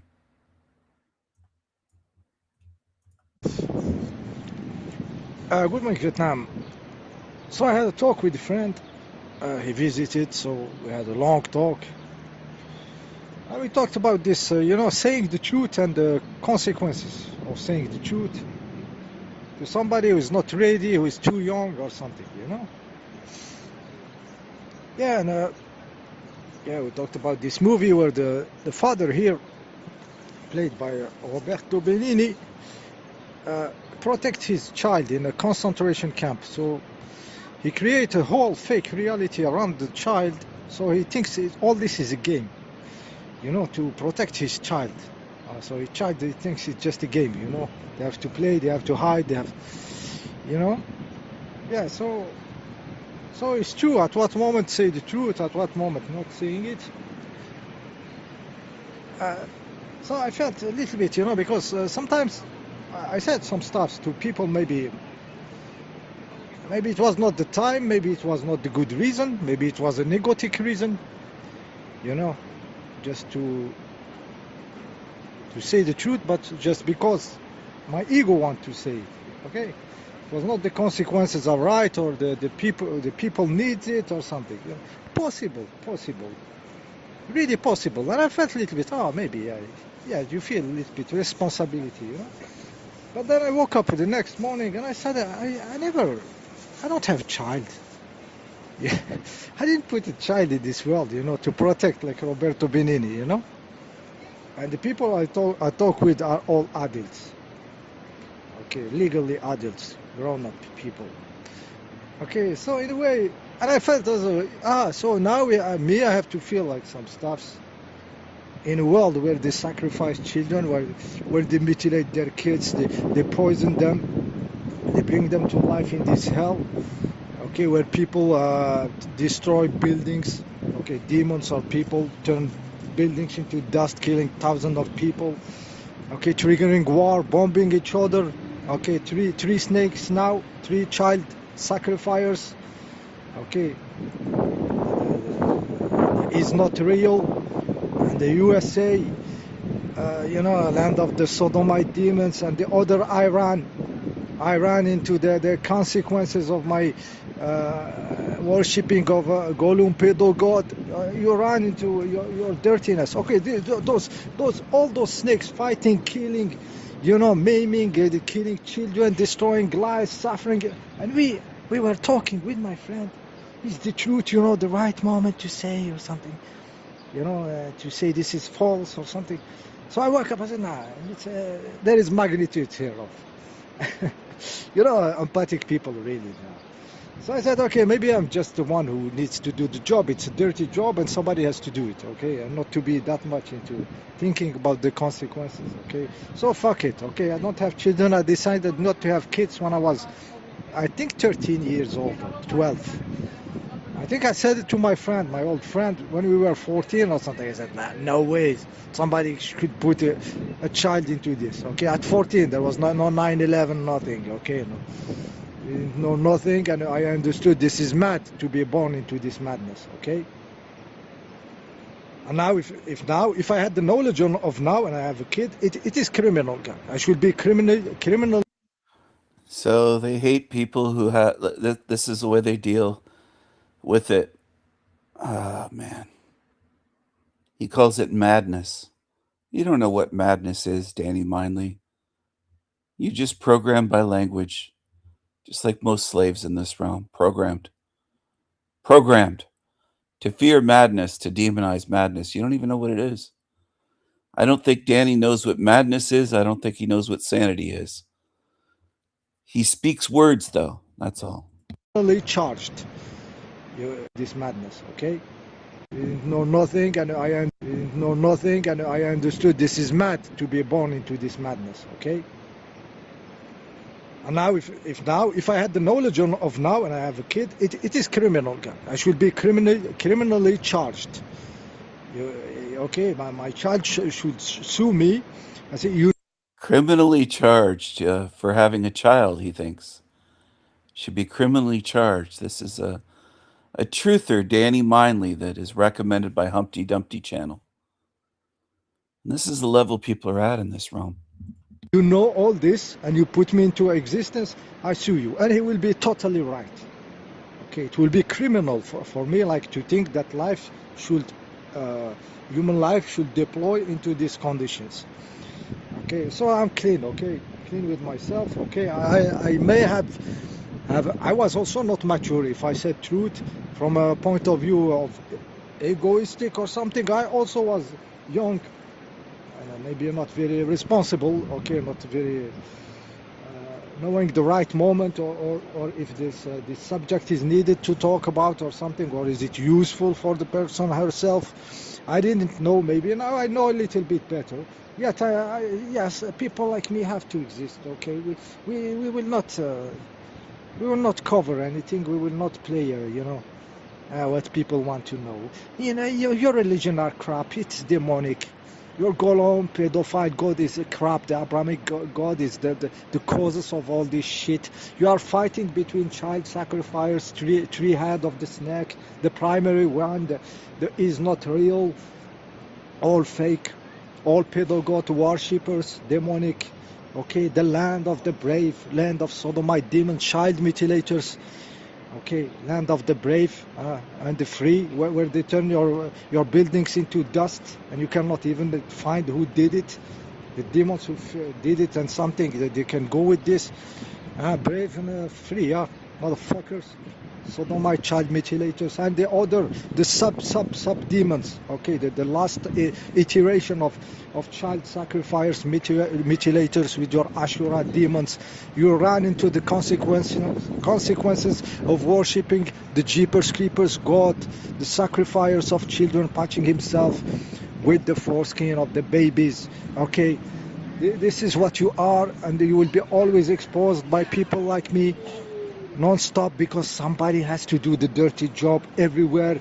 There is some people have to take care of shit, even in the city to work, in the hospital to function, okay, in their army, in the missions, in stuff. There is always somebody who is more fit for something, and it happens that me, shit are shit. Okay, bullshit is bullshit.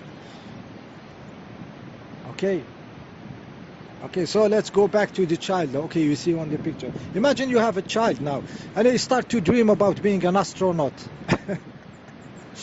You see it on the TV. What you going to say to him? This is really, this is the dilemma of this, having kids. I never dealt with kids like that, with adults. Okay, and I start having, maybe it was not the time. Maybe this subject is not. But really, if the kids start to want to be a astronaut, cosmonaut, because he saw the historical people in space, okay, photo magazine and stuff, and he thinks it's real. What you gonna do with this? Really, some years ago, we were crossing the street in the crossing, path of the pedestrian, waiting for the green light. A young girl, dad is holding her hand. She pointed the sky, and there was a plane, low altitude, coming and having this, spraying shit. A small plane, even located, spreading, on the city. And he said, oh, it's normal. He said to her, it's normal, it's the plane, blah, blah, blah. And I looked him in the eye, just to know, I know, if to know he's bullshitting. And there was, I swear, like he was knowing, guys. Okay, he was doing his Roberto Benigni in front of my eyes. I saw the scene. Okay, so yeah, then we don't have kids. Okay, at least we did something good. Yeah, poor kids. But adults, once you are an adult, you are an adult. Your life has, there is shits happening in life, and sometimes you hear some shit, just words. You don't like them, you just shut up your ears. Okay. Yeah, but with mileage, like I said, there is the right moment, and there is the right reason, not from an egotic point of view.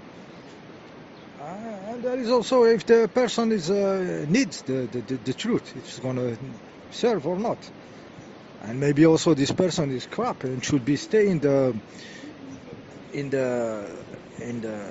not knowing, in the ignorance. Really, I know this kind of shit. Actually, there is a guy, which I know is a sodomite demon.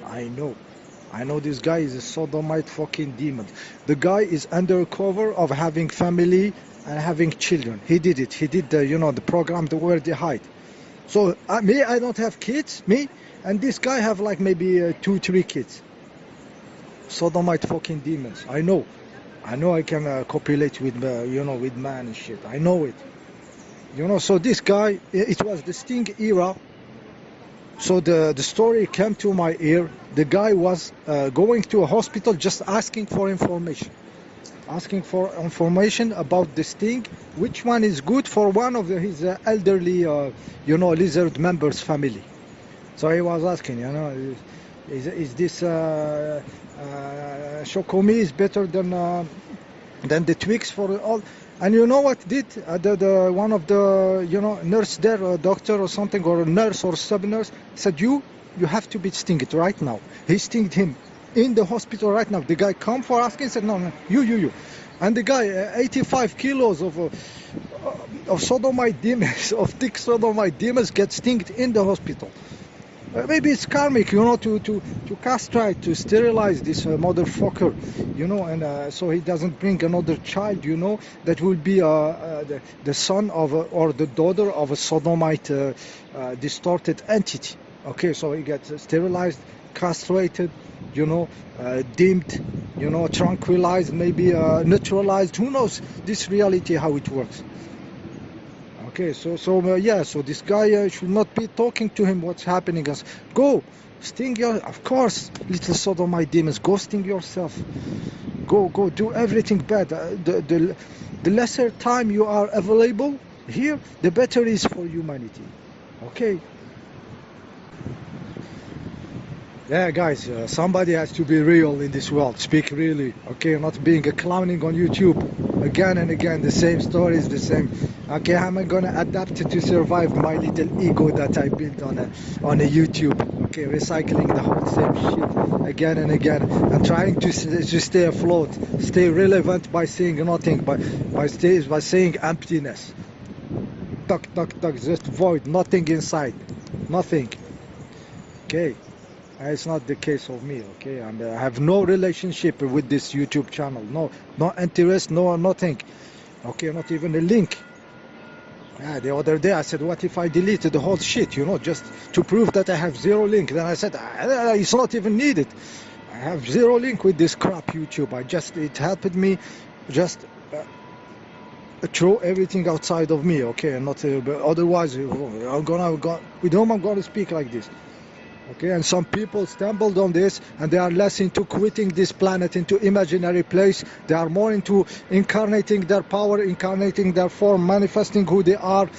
Some people started reading Sri Aurobindo, reading the modern Mira Alfasa, reading Sat Prem. Some people read the book.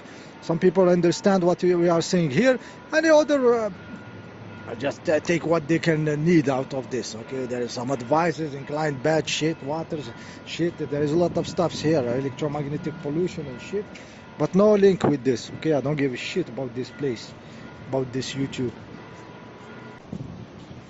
Yeah, YouTube, those motherfuckers they take all the video HD video, high resolution from all the fucking planet.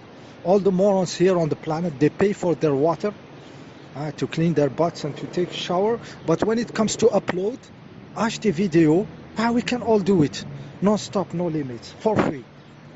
Crazy, guys. I was just thinking 2008, I have DVDs from 2008, you know, writable one, the one that you bought to store my stuffs. I was into cinema at the time, Kurosawa and stuff, so I had movies which I like to rewatch and stuff. And what was the cheap stuff to store? It was not hard drive or shit, it was put them on DVD. It was cost. The most costly stuff is technology. Store HD video, everybody can upload to the machine. It digests, it takes everything. Crazy. This is scary, guys. This is fucking scary. Digesting. I ask the AI, how much hard drives per day? Give me. Who is building them? Quantify it in money for me. Okay. And I started, it's 2 million euros a day of storage that have to be generated in hardware. I said, how? Who's doing that? Okay, who's doing this shit? Where are they? Where's those people building hard drives and computer all day long to take HD video of the cats? Okay, I know psychopaths sitting alone in their smelly apartments, you know, having nothing to do and giving them fake views so they feel. Maybe it's not the plan, so they put you into your hospital home. You are hospitalized psychiatrically by them creating this fake reality of you, like some people are watching you. There is no motherfucker watching you, morons. There is no. If you want to know the real views, look to my channel. My channel doesn't lie. It's not lesser views. It's not more views. It is reality of you, like some people are watching you. There is no motherfucker watching you, morons. There is no. If you want to know the real views, look to my channel. My channel doesn't lie. It's not lesser views. It's not more views. It is the views. There is no bullshit with me because I will see it coming. I will understand it. Okay, and I don't need to be bullshitted. Reality needs to give me truth because I am in the truth. So if you want to know the real activity on internet, it's me. It's my YouTube channel. 100 views maximum of people wanting to learn something or wanting to hear someone speaking real. The truth is here. Okay. Yeah, so fuck it.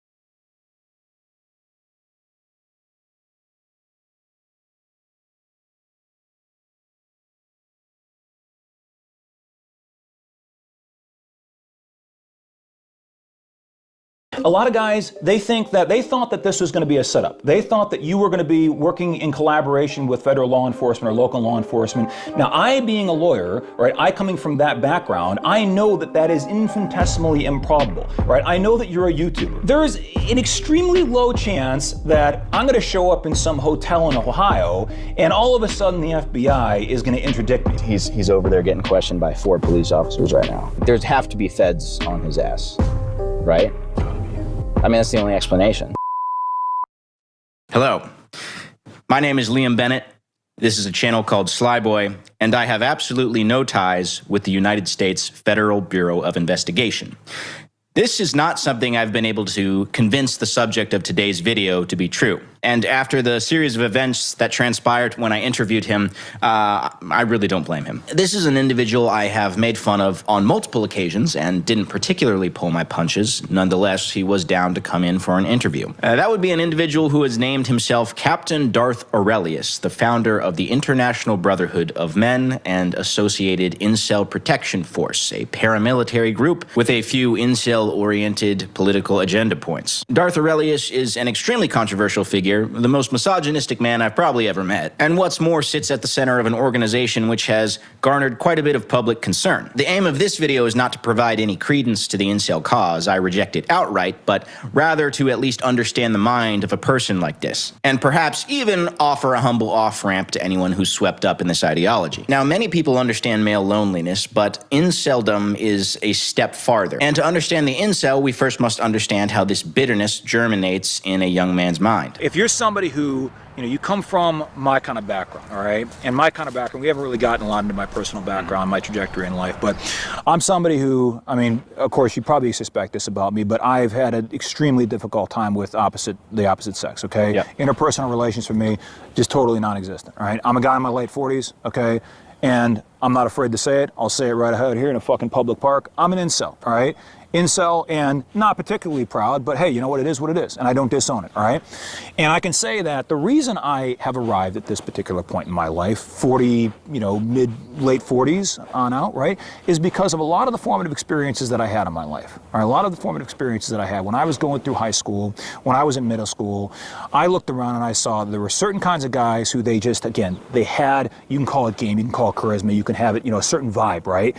And women And not just that, but also the aesthetics, right? Because that's a big deal. You say, yeah, you know, I'm a tall guy, right? But I don't have face game, okay? Right? There's other things that I don't have, right? I'm wearing a hat so you're not seeing my hair, and there's a reason why I'm wearing a hat, okay? Because I'm not gonna let you see my hair, right? Because it's nothing to write home about, okay? Now, a lot of that, all this stuff comes into the calculus, right? It's subtle, it's very small, but nevertheless, a lot of these women, they're making these distinctions based on subconscious considerations, okay? And they're seeing this and they're processing it subconsciously, and then they're making their decisions based on this calculus, all right? My point is that if you go through life and you never get positive reinforcement and validation from women because they never give you a fucking chance, all right? And again, I'm not holding it against them, right? I'm not a vindictive guy. I'm not out there to exact retribution. That's not my rhetoric. That's not my mantra. That's not what I'm saying, all right? You got guys who are extremely successful, you know, they have harems of extremely attractive women, and that's all they do all the time. They don't even know what to do with all the women they have in their Tinder inbox, right? And then you got guys on the other end of the spectrum, and they are suffering, and they are walking through a fucking desert, okay? And there is no oasis, and there is no hope in sight, okay? Now, I've been through that desert, okay? I've been walking through that desert for nearly 48 years of my life, and I know what it feels like, and I know what it's like, all right? And it's horrible, and it's depressing, and it's immiserating. Quick question, and be honest. How much DoorDash have you had in the last year? If we looked at your account, would you be embarrassed? I just saw something that gave me a pause. You know how the app needs your location to drop off food? Like cigars, actually. Okay. There's different flavors, different echelons. You got guys out there, you know, maybe they like fat girls. Maybe they like midgets, right? Again, they're like cigars, right? I have a reasonable expectation that she ought to be in some way aesthetically commensurate to myself, okay? Because if you say to yourself, well, you know what?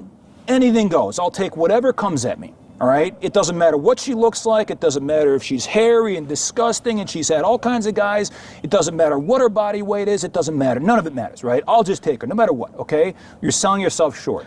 Okay, well, moving past looks, do you have like ideological requirements for a woman? I really don't. What about Muslim? Because you're Muslim, and we haven't addressed that yet. Right. But yeah, you're Muslim. Do you have that requirement for women? No. No. Why is that? I mean, look, I'm going to be totally transparent with you because I think honesty is the best policy, and I'm a guy who's really focused, I would say, almost exclusively on the appearance of a girl. Right? Now, I know that does sound superficial, right? And maybe that makes me a superficial guy in terms of my predilections, but nevertheless, that's the way I look at women, okay? Yeah, so I think, I mean, look, in terms of what I'm looking for a girl that just basically, you know, one who takes care of herself, all right? I mean, I don't have outlandish expectations. I'm not looking for Kate Beckinsale Prime, Megan Fox Prime, Shakira Prime. I'm not looking for that, and I don't want that. I don't need that, okay? I think so my thing is I think that there's a lot of women who want their man to appreciate them for something more than their looks. And I wonder if that's like a level of apathy that they can smell off of you. All right, well, look, I mean, I can turn that right around on you, though, because I could say, look, there's a lot of fucking cunts out there. All they care about is a guy's bank account. All they care about is the trust fund, right? You've heard that meme, 6'5", blue eyes, trust fund, finance. Wait, is that how it goes? Yeah, Fuck, I don't know, right? But I mean, okay, it's a meme, right? It's a cliche, but it captures a certain sentiment that is endemic to the minds of a lot of women, and that is the software that is operating on their brains. But do you resent that sentiment in women? All I'm saying is we want a principle of fair play. I do have slight autism, okay? I don't know how much of that vibe I put off, right?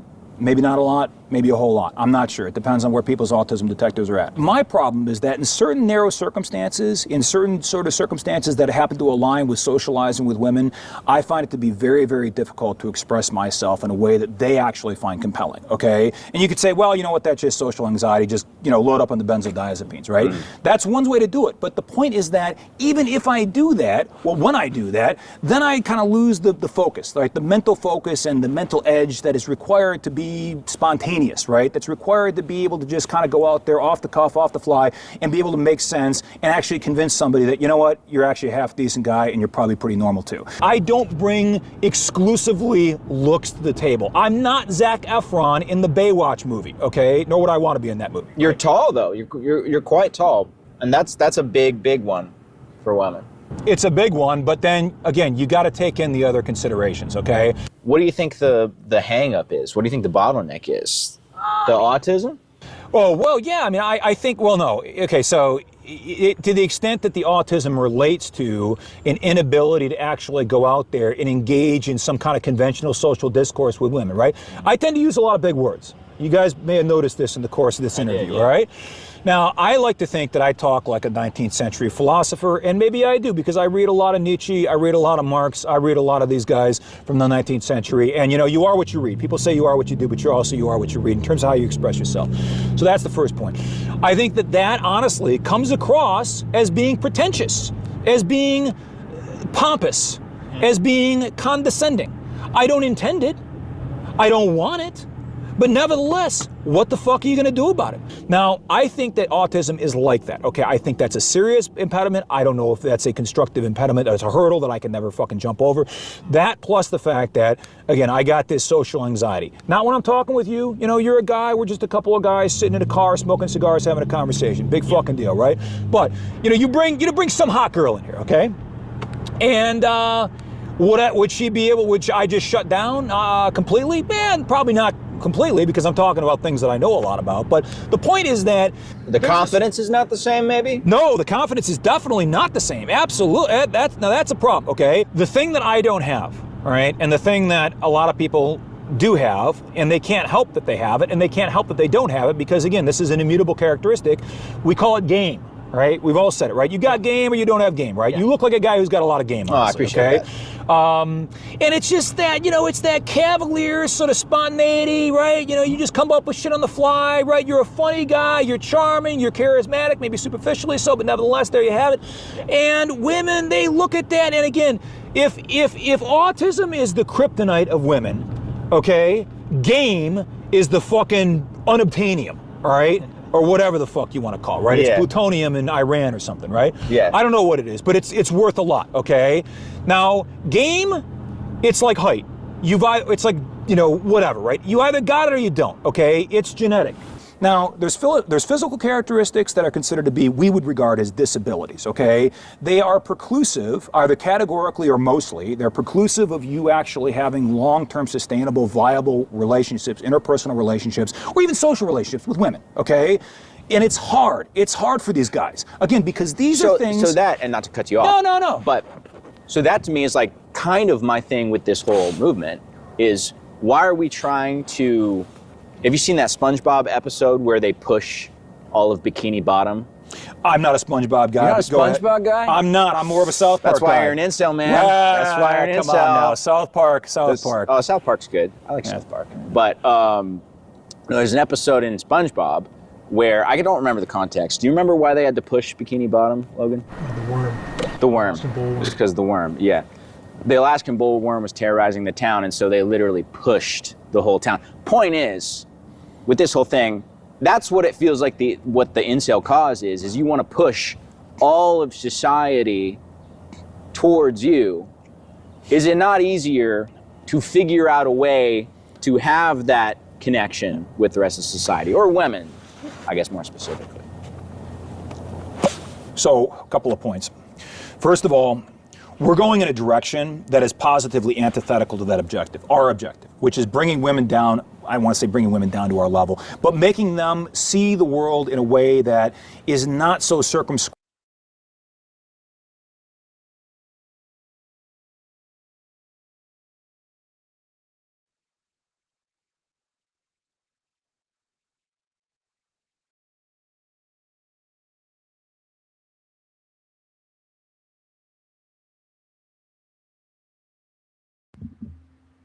Hello. Hello. Hello. Hello. Good morning. Good morning. Hello. Hello. Hello.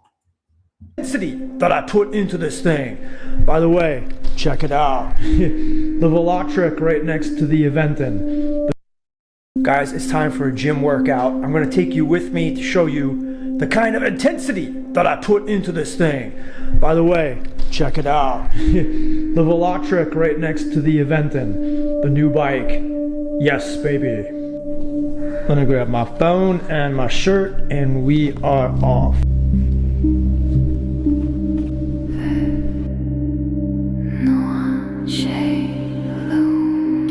So today I brought my 40-pound weighted vest. You'll see it when I get to the gym. It is pure hell to put it on and do all the pull-ups, the chin-ups, the dips that I do. It's about 25 minutes of really, really tough workout. There's the vest right there. Doesn't look it, but this thing is 40 pounds. Putting it on is like doing a military press.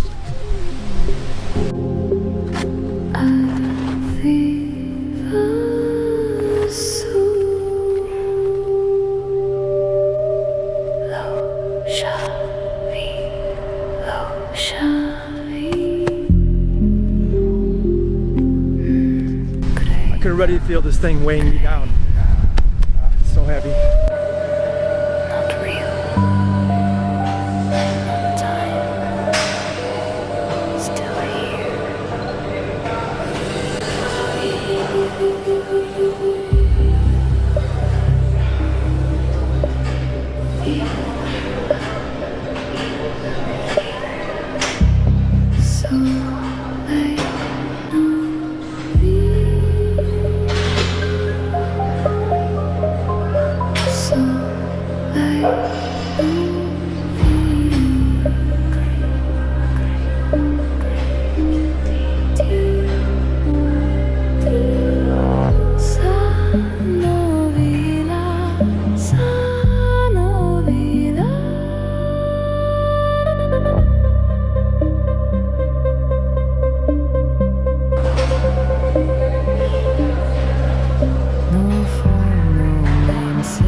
I was absolute killer. You'd be amazed how heavy this thing is. Thank God. Whew. Shoulders in pain, Workout complete. Another day at LA Fitness, what can I say? I hope this inspires you to go out and work out yourself. You can do anything, walk around the block, pick up a dumbbell, do something, do anything, but get started. I hope you enjoyed that little video of myself at the gym. I don't mind making a vlog about my life, really, I don't. I try to make it cinematic too. Let me know in the comment section what you thought of the video. I'm curious. Hello, good morning. Good morning, Mind Mirage. Good to see you. Hope you're having a good day today. Good morning to RI. I'm just seeing who's joined now. I was kind of dozing off a bit, looking at another screen while this was playing.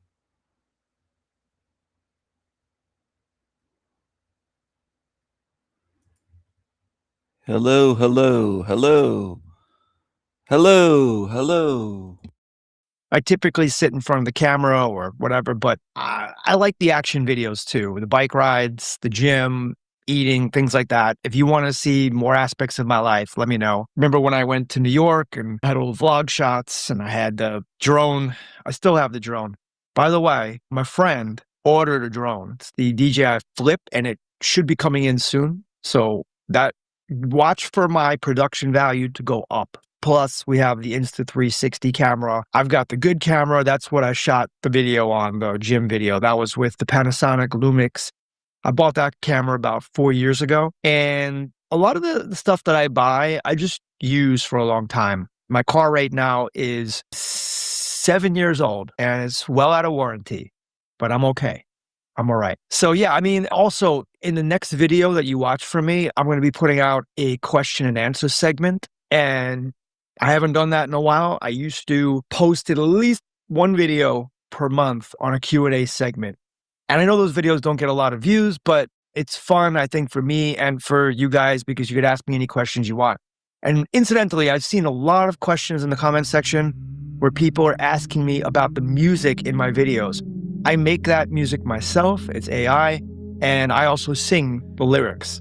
In some parts. Some parts it's a female, that's AI. And yeah, I mean, sometimes the AI will make a certain sound and a certain song, and I just could create infinite variations based on it using the software. And it's really incredible how the technology of AI is today for pictures, video, for writing, and for really anything.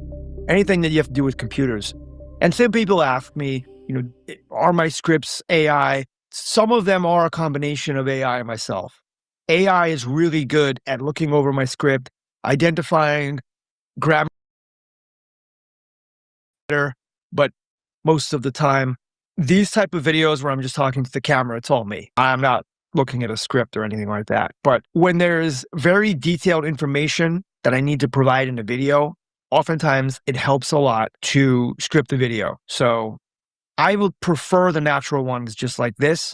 I know some viewers really like it. It's more personal. And when I watch videos on YouTube, I could tell right away, because I'm a YouTuber, if someone has a scripted video. There's a certain way they speak, and there's a way that, you know, they would never speak like that in real life. And I get that. I prefer the real speaking like this as well. So I wish I could do all my videos like that, but I just cannot retain all that information. It's just too much to retain to make a video every single day. Now, if I was getting normal views, then what I would do is I would remember the information and I would take a day or two to digest it, and then I would be able to speak it because I would really digest it and understand and know the information. Yeah, but getting back to the workout, I do work out very hard. I use the vest because I could do the pull-ups, chin-ups, and dips very easily without the weight. So I went to a 25-pound weight, and that wasn't enough. So I graduated to this 40-pound vest, which is quite heavy. And I would love to get past that. But for me to get past that, the pull-ups, chin-ups, and dips would have to be a little bit easier. Right now, it's kind of tough. I had it going last summer, but then when I started work, I really dropped off. And work really, really gets in the way of my training because it's a full-time thing. And then I've got other side gigs and side hustles and different things. Like right now, it's 4 o'clock in the morning and I'm working on this.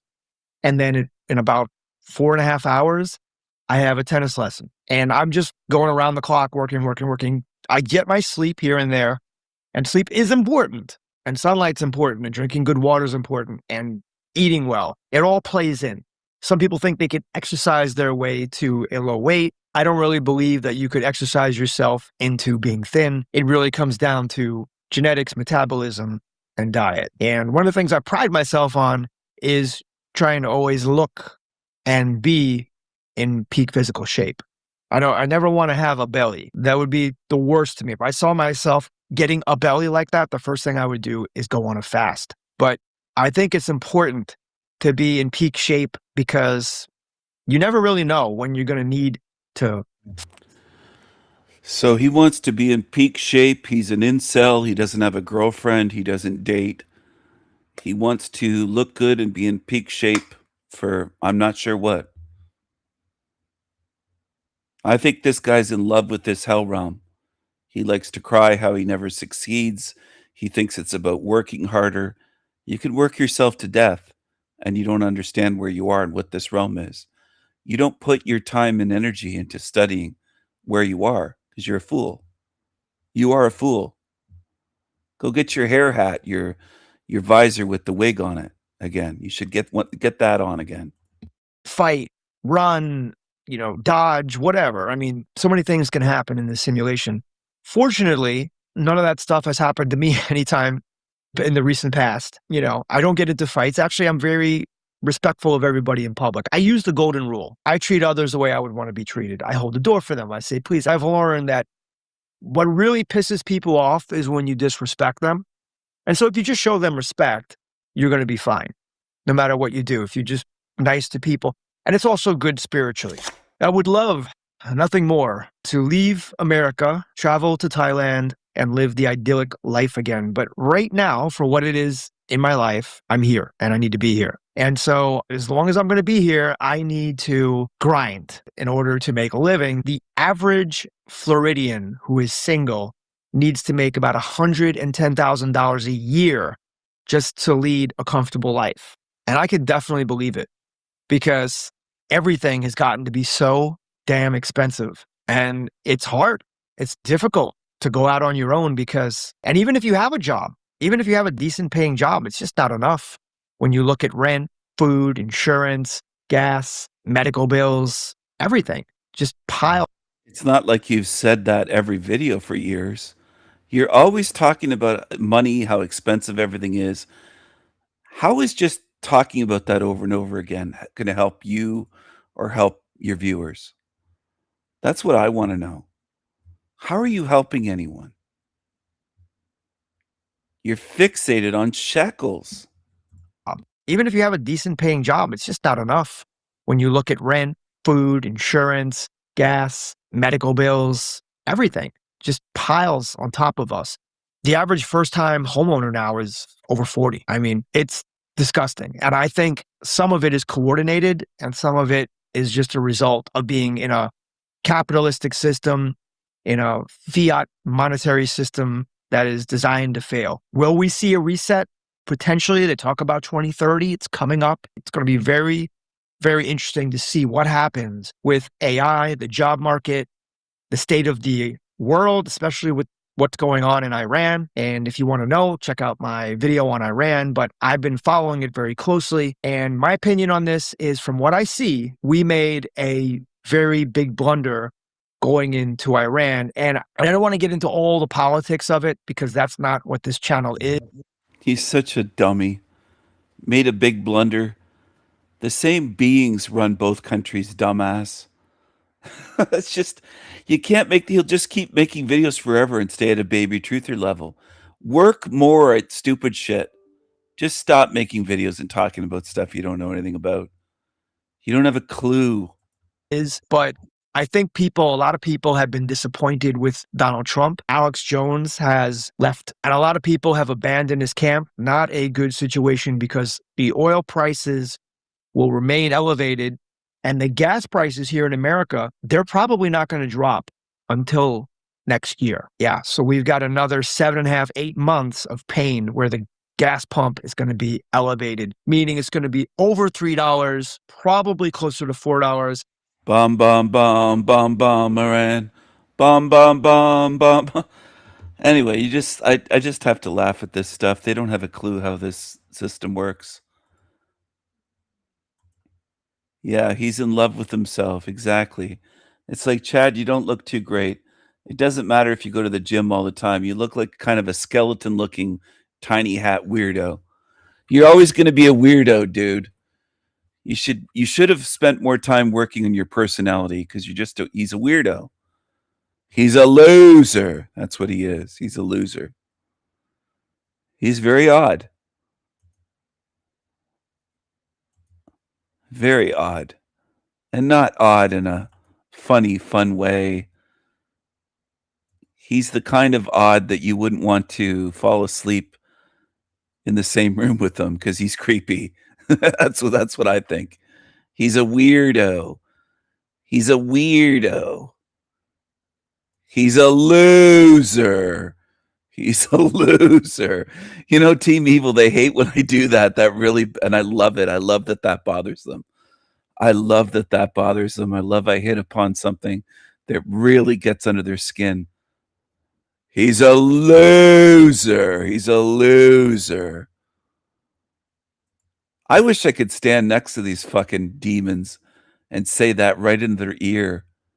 Walk up to them and be like, psst, hey, hold on. I got to tell you something. You're a loser. You're a loser. I think that would be hilarious. They deserve all that they get and all that's coming to them. The way they lie, beg for shekels, just everything about these creepy fucking creatures. It's going to be no mercy for these fuckers. No mercy. No mercy. These dumb fucks. These fucking losers.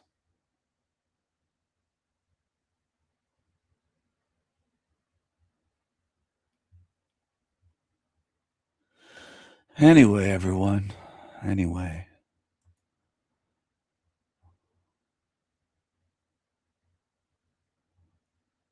He's a loser.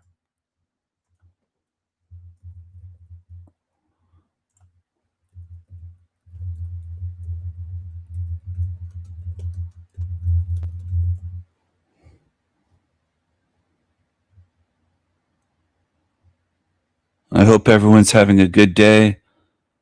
Good morning.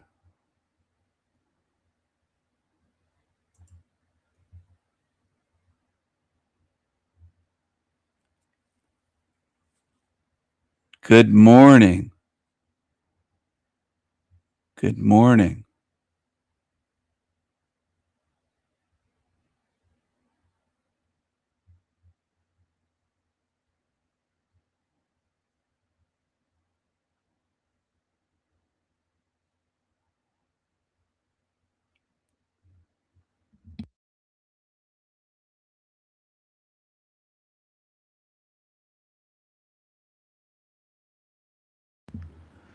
Do-do-do-do-do-do. Do-do-do-do-do-do-do. While Chad was talking. Oh, okay. Oh, I'm not sure. I'm not sure. I can't remember what I was playing.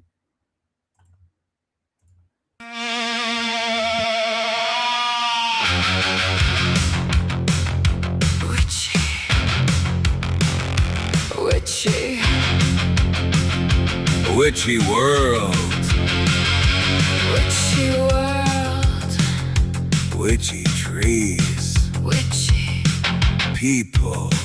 people. Witchy faces. Witches cards. Jokers and aces. The devil and the fool. Curses and spells. Evil sets the rules. Sky trails painted to scream. Peaches and cream to eat with your rotten dreams. Witches, witches. It's a witchy world. Witchy tarot. Readers, Witchy. baby eaters, Cemeteries full of bones and broken dreams can't hide the bodies. Can't hide behind Witchy trees. It's a witchy world. Filthy time cannot unwind, rigged and set to harm. Off goes your alarm. Peasant slaves have wet dreams of winning the lottery. Yeah, it's a witchy world. Witches in veils, Christ rusted nails. it's a witchy world. It's a witchy world.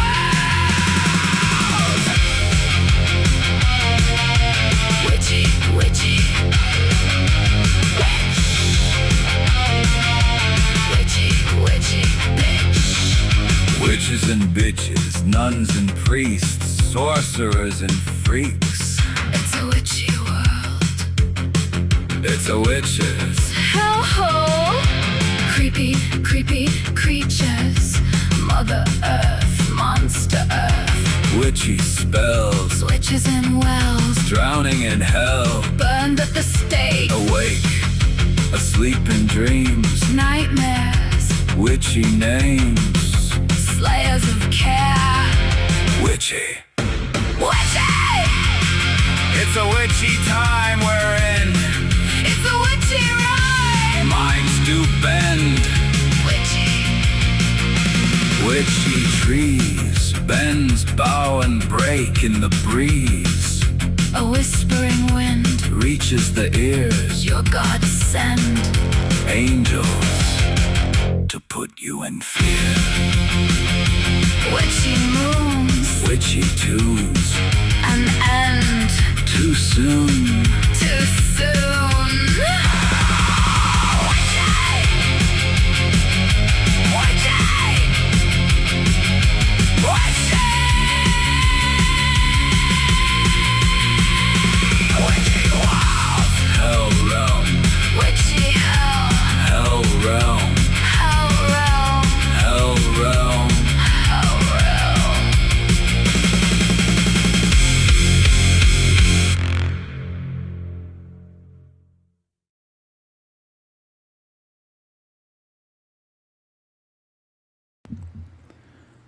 All right, there you go, everyone. That's my latest song, Witchy World 3.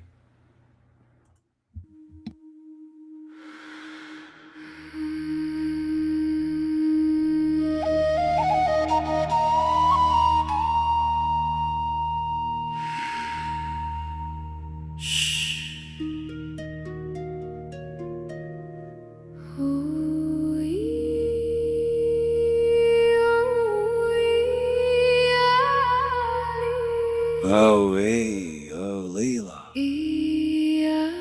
Nee, da da da da. Da da da. Da da da. Hey, oh.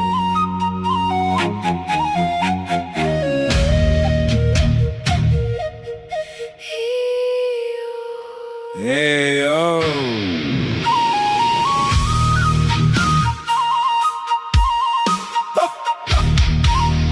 Oh, oh, yo, ah.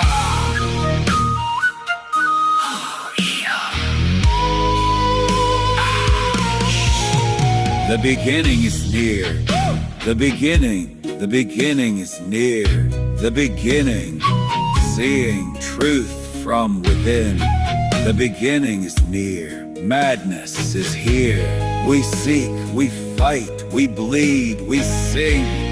Ravens and crows. Ravens and crows! Viking strong. Viking strong. Viking strong. Sound of the drums. Sound of the drums. And we pound the drums all night long. I am the Raven King. The Raven King. I can do anything. Truth is here. The beginning is near. The beginning is near. People. People. My tiggers. Tigers and hoes. Ravens and crows. Madness. Coffee and cream. the Raven King. Your darkest everlasting dream. Irish coffee and cream. The beginning is near, the surreal blood tears, the fierce battles ahead. Spiritual warriors, Viking strong, Viking strong. Viking strong. We pound the drums, Pound the drums all night long. Yeah! Forever strong. Viking strong. Valhalla. Valhalla. I am the Raven King. The Raven King. Rules forever. Forever And ever. and ever.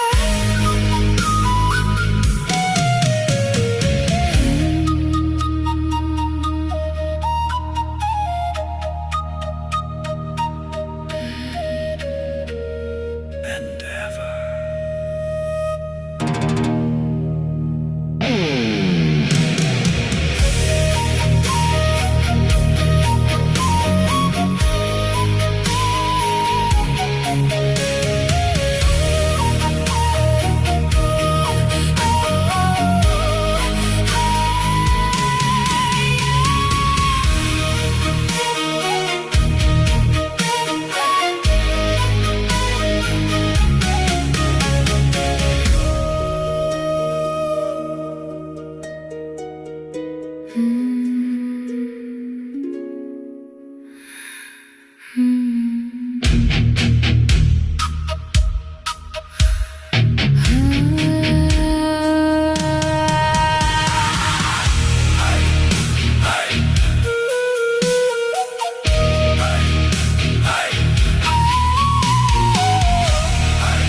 I am the Raven King.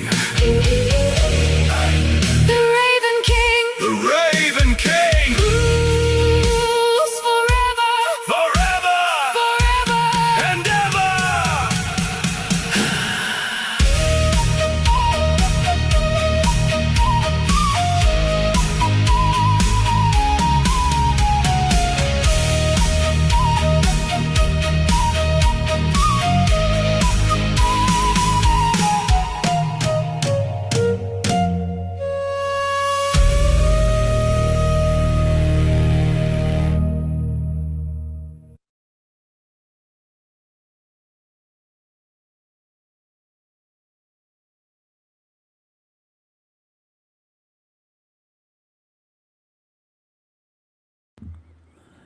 Hello. Hello. Hello, everyone. Hello. Hello. That one is The Beginning is Near, Part 2. The Beginning is Near, Part 2.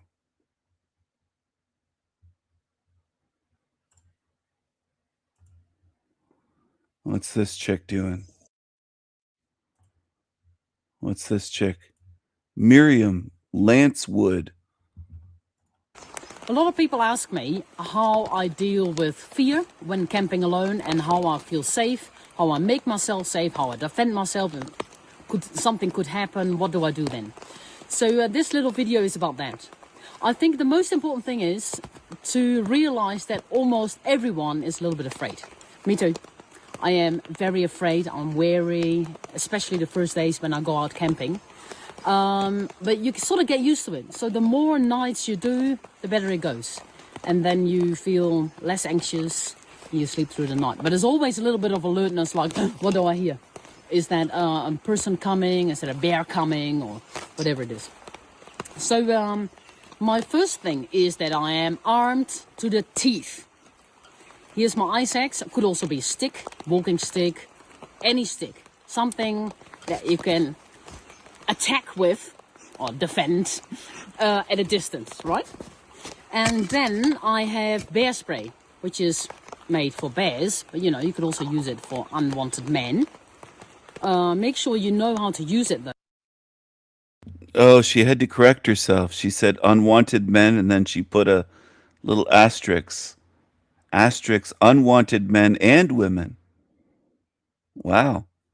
I don't know what country she's in, but you can't carry that legally. Oh, it's the United Kingdom. Do they really let you carry that there? I don't know. You allowed to have bear spray as a self-defense weapon? Canada, they call that illegal. Use it for unwanted men. Make sure you know how to use unwanted men.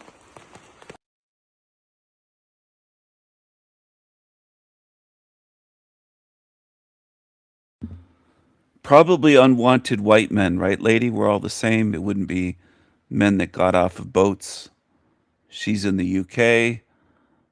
In Canada, bear spray is legal to have, but not to carry for self-defense, not to use against somebody, a person. Anyway, unwanted men. She means white men, I think. I have bear spray, which is made for bears, but or defend at a distance, right? And then I have bear spray, which is made for bears, but you could also use it for unwanted men. Make sure you know, but you could also use it for unwanted men. But you could also use it for unwanted men. Do you mean dangerous men? Or it's weird way you're saying you could use it for unwanted men. You would just spray an unwanted man in the face with bear spray. Is that what you're getting at? Very weird. It's made for bears, but you could also use it for unwanted men. Make sure you know how to use it though. So in this case, this is the safety clip. You have to take that off and then push, right? So that takes a little bit of time, a few seconds. Make sure you have that time or have it ready, right? And then this is pepper spray. Very easy, very little. But if that's for a bear, maybe only for a very small bear.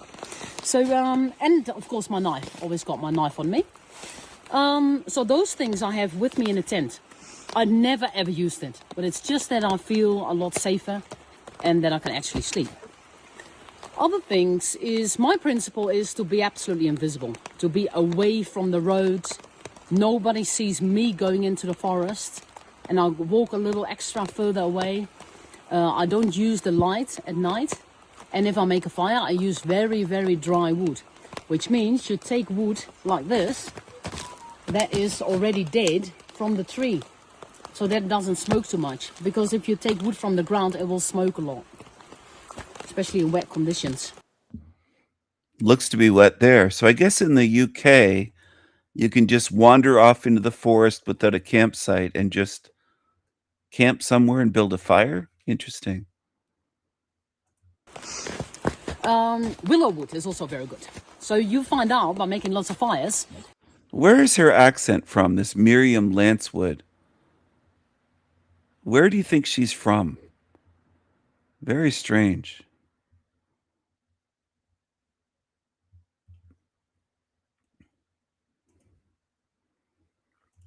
That some wood is very smoky, so people see you, and other wood not at all. And another thing more emotionally is to make it your space, your home. For example, make a fireplace, a little place to sit, and make sure when you pitch your tent, it's a right spot. So I always take a minute to feel, is this a comfortable spot? Is this, does it feel good? A sort of little bit of a safe spot. And also in terms of safety, make sure you don't camp under a tree with a dead branch and the branch is going to fall on you in the night. Or like a big epiphyte of 100 kilos that's going to fall on your tent. Bad mistake. Or snow can fall. But so make sure that you're physically in a good spot. Yeah, and not too close to the river, because maybe the river has a big catchment and the water will flood and actually flood your tent away. Bad spot to pitch your tent. So those are physical things. But for mental things, it is quite hard to camp by yourself. And maybe you should start with go to the campsite, go with another person. Another man is always good, then you feel very safe. Or maybe 3 or 4 people and go to the campsite. Maybe then to unman. Do you mean go with a man? Because you said another man, which would make you a man. To go with another man would make you a man. It would make you a man. You're saying go with another man. Are you a man? Campsite, like a dockside or nature side. And then slowly you go into the wild and go. They have the crazy eyes, that's for sure. It's about enough of that I can stand. I don't know how I got that far. Something about that creature I never liked right at the very beginning, right from the jump. I didn't like it. Turn up the music, everyone. Turn up the music. I'm going to play another song. Turn it up. Emperor of the Mad, Part 2. A mix of a song. But I wrote the lyrics, and I'm in it. I didn't just press a button and have AI do it.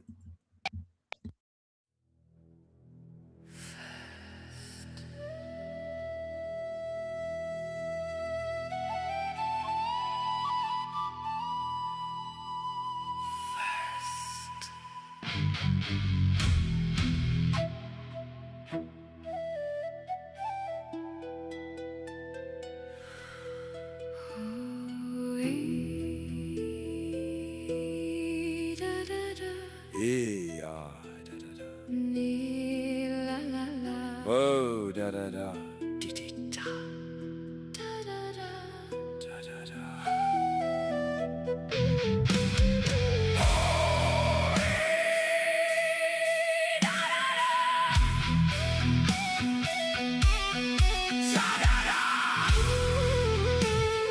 First time here.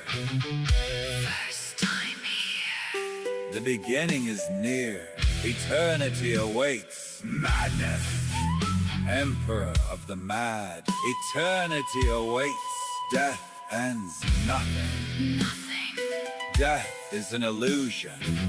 The beginning is near. Fight without fear. First time here. First time. I am the Raven King. I can do anything. I ate demons for breakfast. Team evil. Demons. You're next. You're next. Truth is my weapon. My shield, my fire. My spirit sword. Higher and higher. I am the Raven King. I can do anything.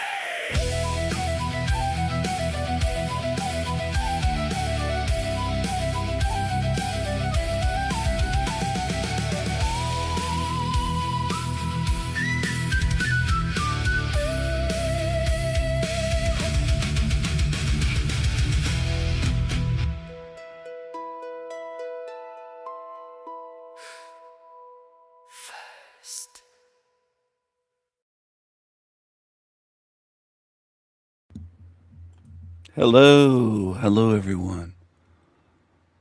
Hello, hello. I hope you're enjoying the show. This is El Diablo Radio International, the greatest show in hell. Nobody does it better. Nobody.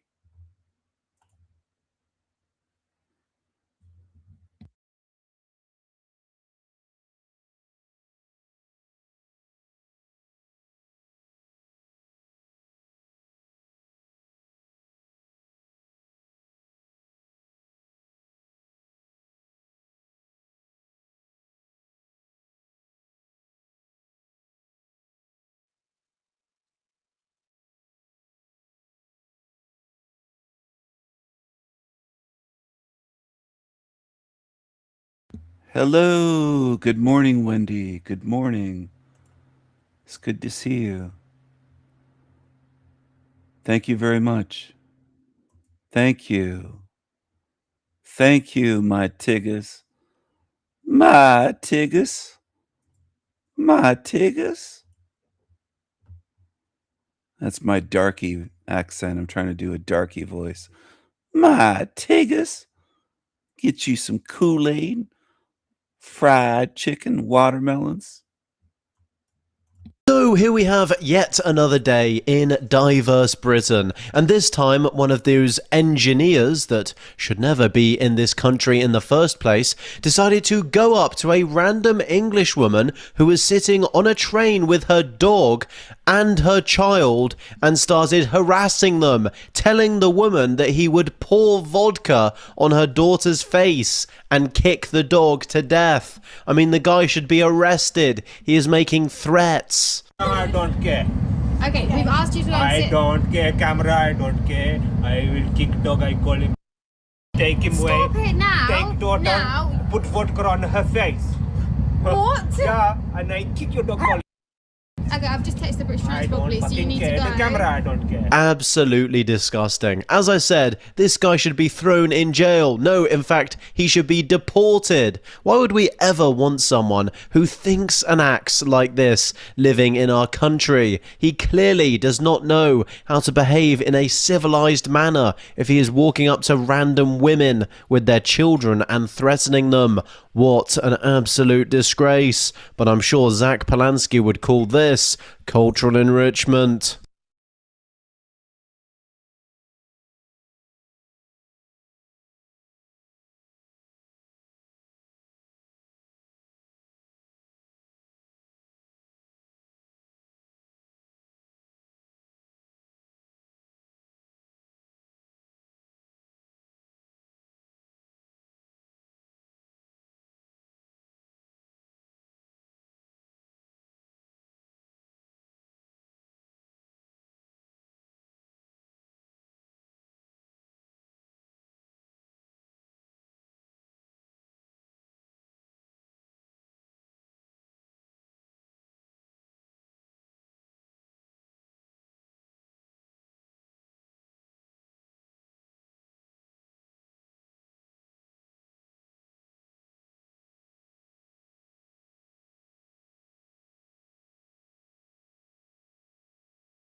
Losers.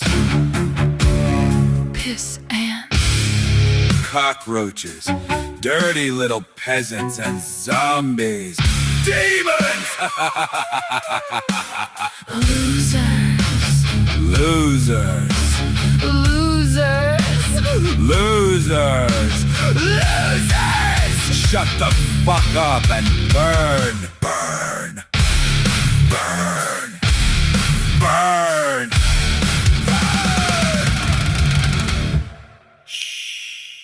Peasants.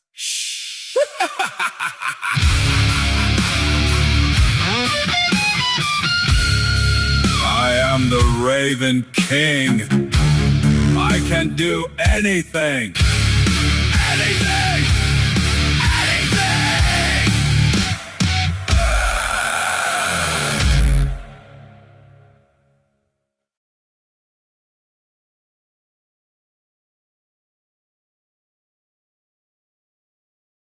A truth speaker from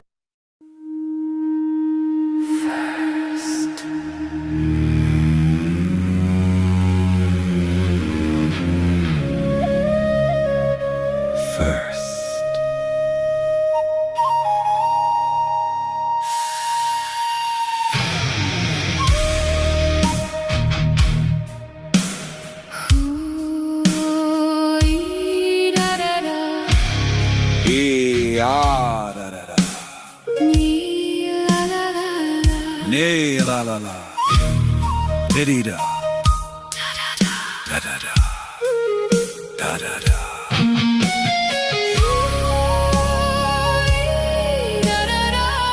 Da da da.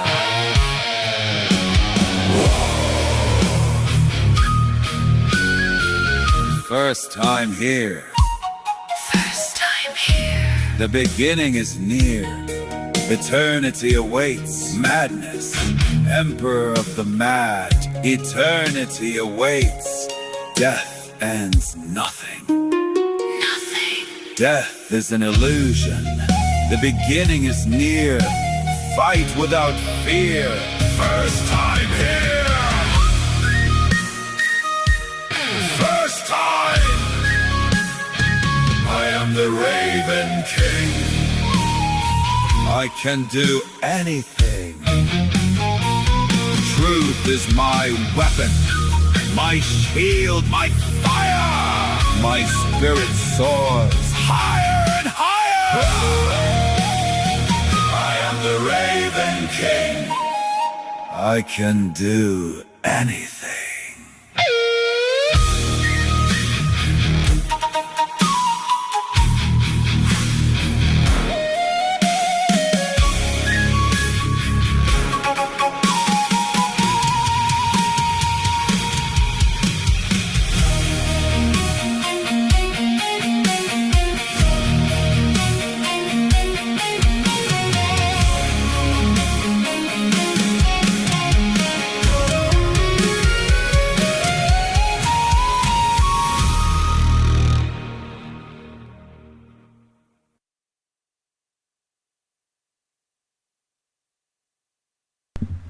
The beginning is near. First time here. First time here. First time here. Death is an illusion. The beginning is near. First time here. Madness. I am the emperor of the mad. You don't have to understand. Maybe one day you will. Maybe you never will. That's the way this realm works. It is not a realm of understanding. This is a realm of degradation. What do I mean first time here? I haven't been here before. I haven't been recycled or reincarnated 100 or 1,000 lifetimes here like many creatures walking this earth. Zombies. And they push this idea, this false narrative that, oh, I'm an old soul. I've been reincarnated here many times, many lifetimes. I have wisdom because I've been here hundreds of lifetimes or thousands. No, it's the opposite. This is not a learning school. It's not a realm where you get more and more knowledge and build and build and build. It degrades you. It's the opposite of what they teach you in the New Age. All right, I wanted to share that song and a little bit of the excuse me, my Esoterica series video, First Time Here in a Hell Realm. 3 days ago, I posted this. 3 days ago, not 33, 3 days. I'm going to share this with you. It's not a great picture. I don't have much light turned on here, but this is my newest knife. I just got this yesterday. This just came in from Spain. From Spain. It's a Joker knife. I wish you could see the text, but I didn't take the greatest picture. I need better lighting. Take a picture of this. It's a solid wood, redwood handle, and it's sanded so smooth. Like the fit and finish on this is incredible.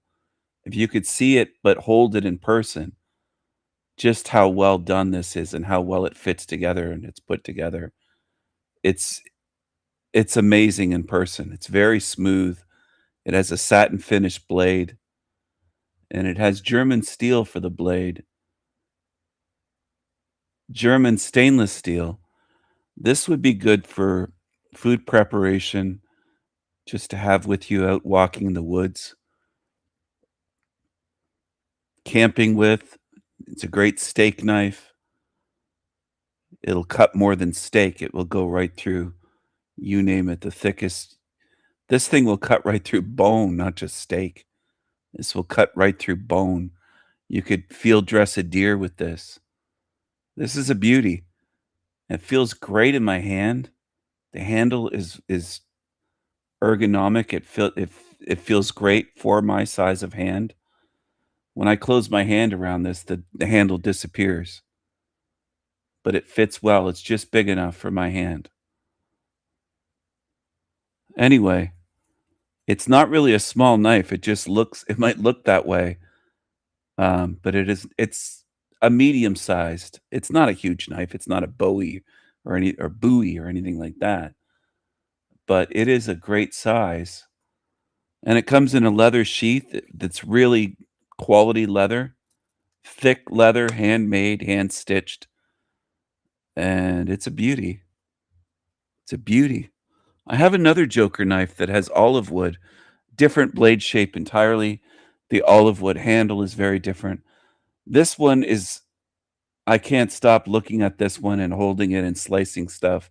Since I got it, I've been slicing things with it, been putting it to use, but I'm going to carry this with me when I go walking and hiking, and it'll be good for woodworking and sharpening sticks and whittling and just doing all kinds of things with wood, slicing cardboard materials, all sorts of stuff, meat, vegetables. You could cut through vegetables very easily with this. Wanted to cut up some carrots or something like that, hard vegetables. It's an apple slicer. It's very slicey, very sharp. It arrived super sharp. I didn't have to sharpen this at all. I have some more expensive knives that I've ordered from over the years from companies, and I had to sharpen them. They were dull when they arrived, and this thing is like a razor blade. I'm glad I didn't cut myself on this opening it up. It was packaged well in a box, but this blade is so sharp. It's touch it and you'll get cut sharp. It's a beauty. And if you could see, not just see, feel the handle.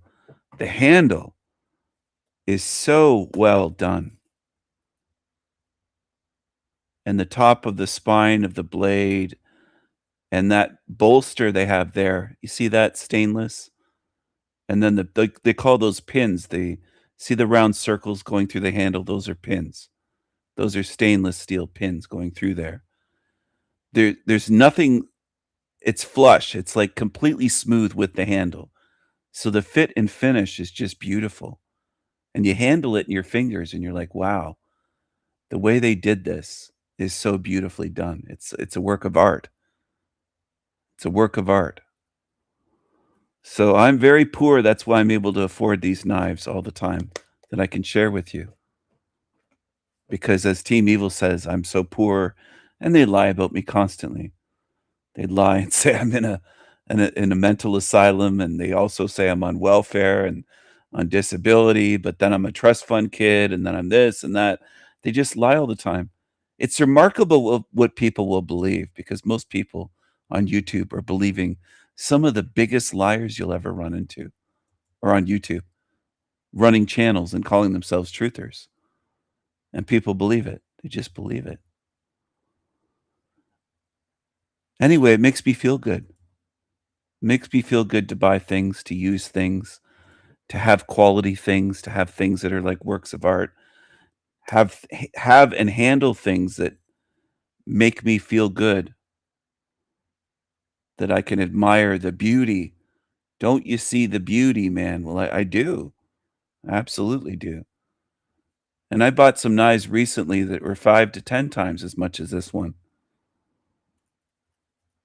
Much larger knives, but this is a perfect everyday carry size, beautiful fit and finish little knife, or mid-sized. It's a little bit bigger. I wouldn't call it a little knife, but compared to some of the beasts that I have some knives that are 20 inches. I have swords as well. I have swords, Viking swords, and machetes and knives and big knives, big Bowie knives.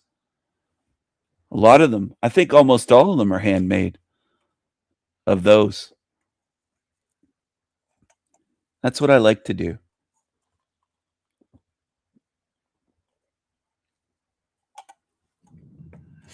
Excuse me. Anyway, that's what I've been doing. And usually when I'm live streaming, I have a knife in my hand. Whether it's a new fixed blade knife like that, they call them fixed blades, or a folding knife. And you know, the older I get and the more that I do this, the more that I really enjoy not just fit and finish, but leather sheaths, ones that are handmade. I can always get these plastic, I call them plastic, Kydex sheaths that are molded. I like the old world ways when they handmade leather, things like that. There's just something about it that I enjoy, the feel of it and the look and just everything about it. I prefer that. That's what I like. I like what I like.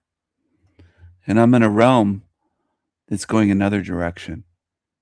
What else is new? They're going another direction with everything. Most people are buying and using absolute crap in this realm. Junk that's made in China, mass produced. And people don't mind. I don't think most people in this realm mind buying junk. Living inside of junk if they can. They'll live inside of junk if they can. Junk homes. And I know some people just keep saying, well, they don't have the money. They'll never say, how did it get this way? Why is it this way? Why are people settling for this shit? And they do. They settle for it. Always. In Hell Realm. Always.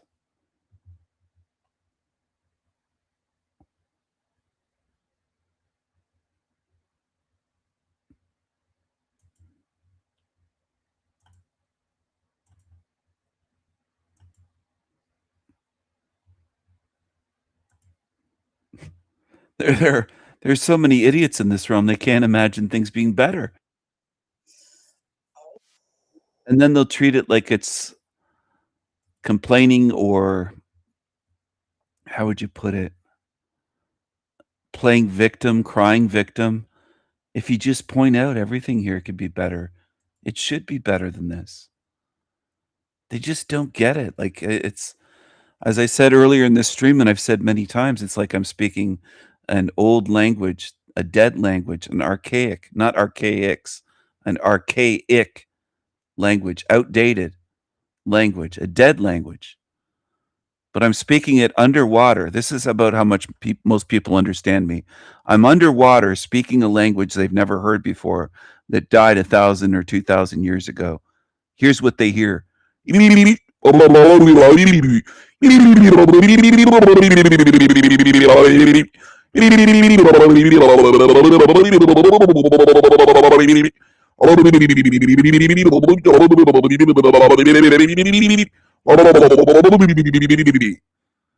they're like, Steven, you just called it a hell realm. That's all you ever do. Because they're not understanding. They're not hearing and understanding most of what I'm saying. They just don't. Most people in this realm don't have the ability to focus and pay attention and listen and learn. And I'm saying things that no one that I've ever seen in this entire realm or in history has said before. And this is all people hear. And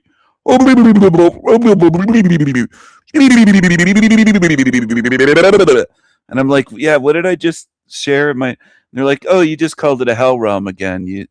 It's a hell realm. That's all Steven says. It's a hell realm. It's a hell realm. He just repeats himself, they say. Meanwhile, I'm making hundreds of individual videos devoted to individual topics. And they just pretend that isn't happening. It's incredible, the dishonesty of the average person or the average zombie in this realm. It's truly incredible.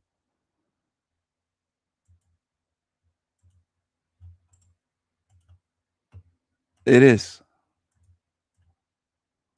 And that's one of the reasons why I know I can't reach people. I can't reach or teach most people in this realm.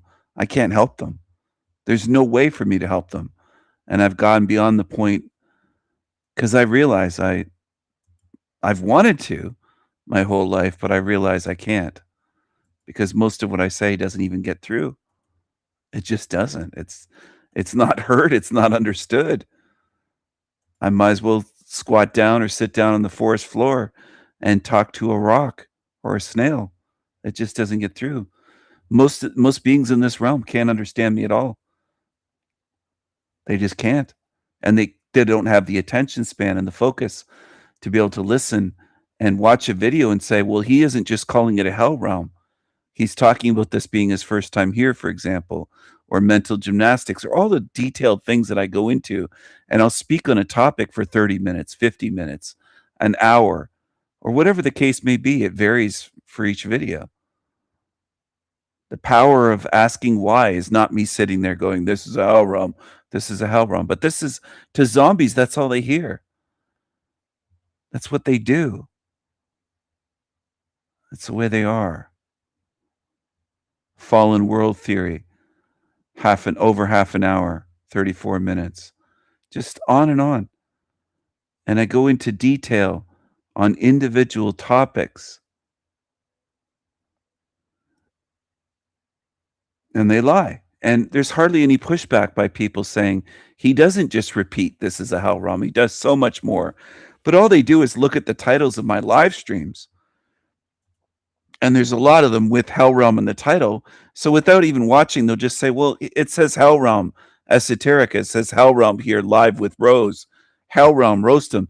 Then that's all they go by, these lazy zombies. That's all they go by. That's all they go by. They don't understand anything. They can't focus. They can't watch. They can't listen. They can't learn. And I know the common belief of humans is everyone can learn. We're all equal. But I notice every day most people don't learn.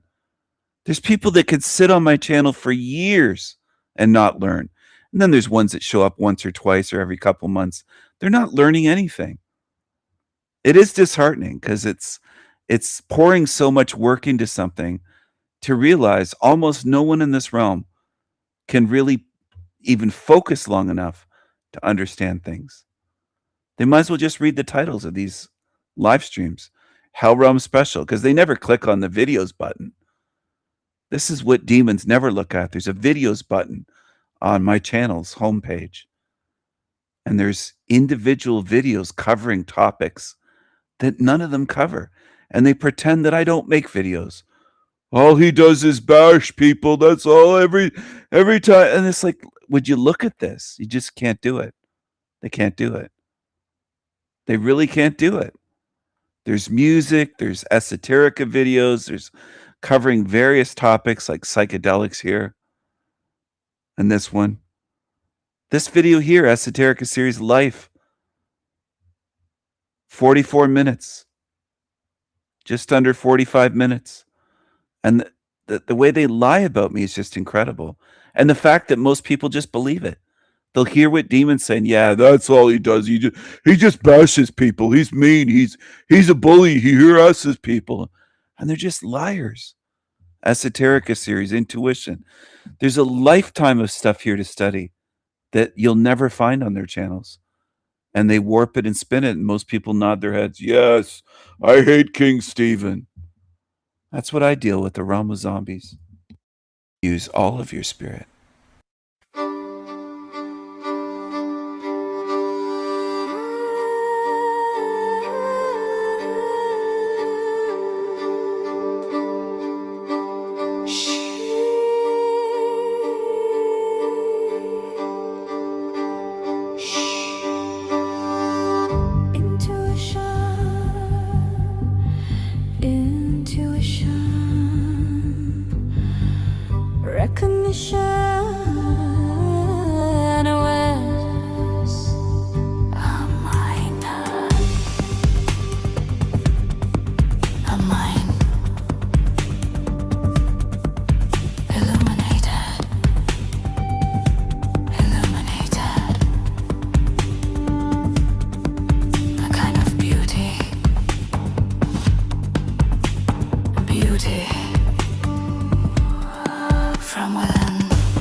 For the people that don't mind lying demons, then I think you're fit for this realm. Why would you even want to follow me or be around me or expect me to want beings around me that think there's nothing wrong with these liars that copycat, steal, lie?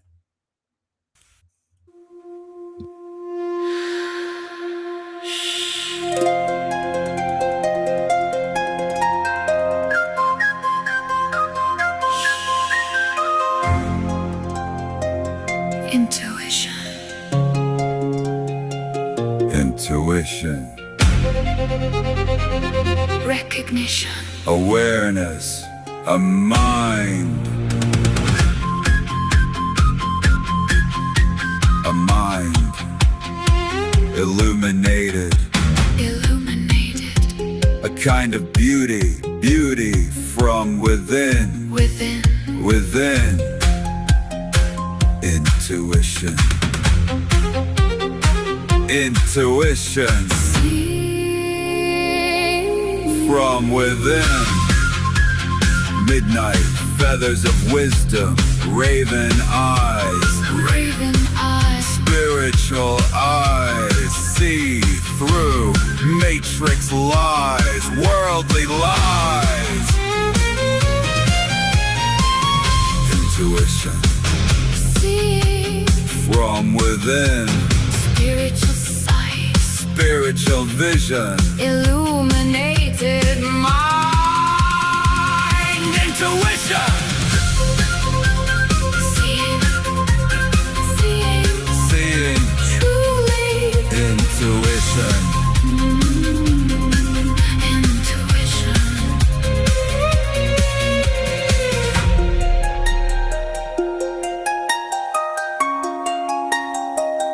Raven eyes.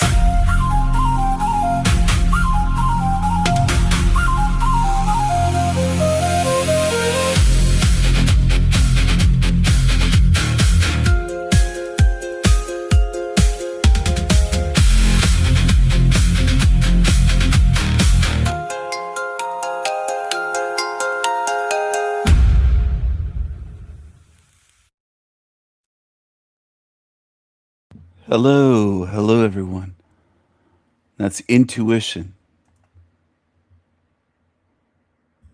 Intuition. Intuition.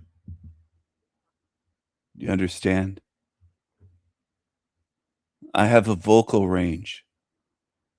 That's something these monotone zombies like this matzo ball super can't understand. Yeah, Zog. Is it? Yeah, Zog with the monkey and the, the banana there. I don't know. You got a pretty new channel, man. You're a newbie.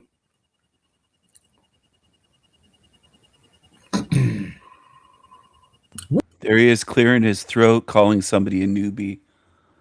What a creepy creature. What a creepy creature. Matzo ball super. Jeremy. He's a creep. He's a creep. That's what he is. He's a creep. Anyway, you could spend $1 million at any university on earth. You will never find the information that I've put into my Esoterica series. You could go to mystery schools. You could join secret societies. There are high-degree Freemasons that don't have that wisdom there that I'm handing out alchemical gold for free. Goodbye for now, my Mirage. I hope you have a glorious day. Have a glorious, glorious day. It's good to see you. I agree. I do think Wendy has a lovely voice. It was always nice to have her on my show. You must have watched some older videos or live streams or Mind Mirage.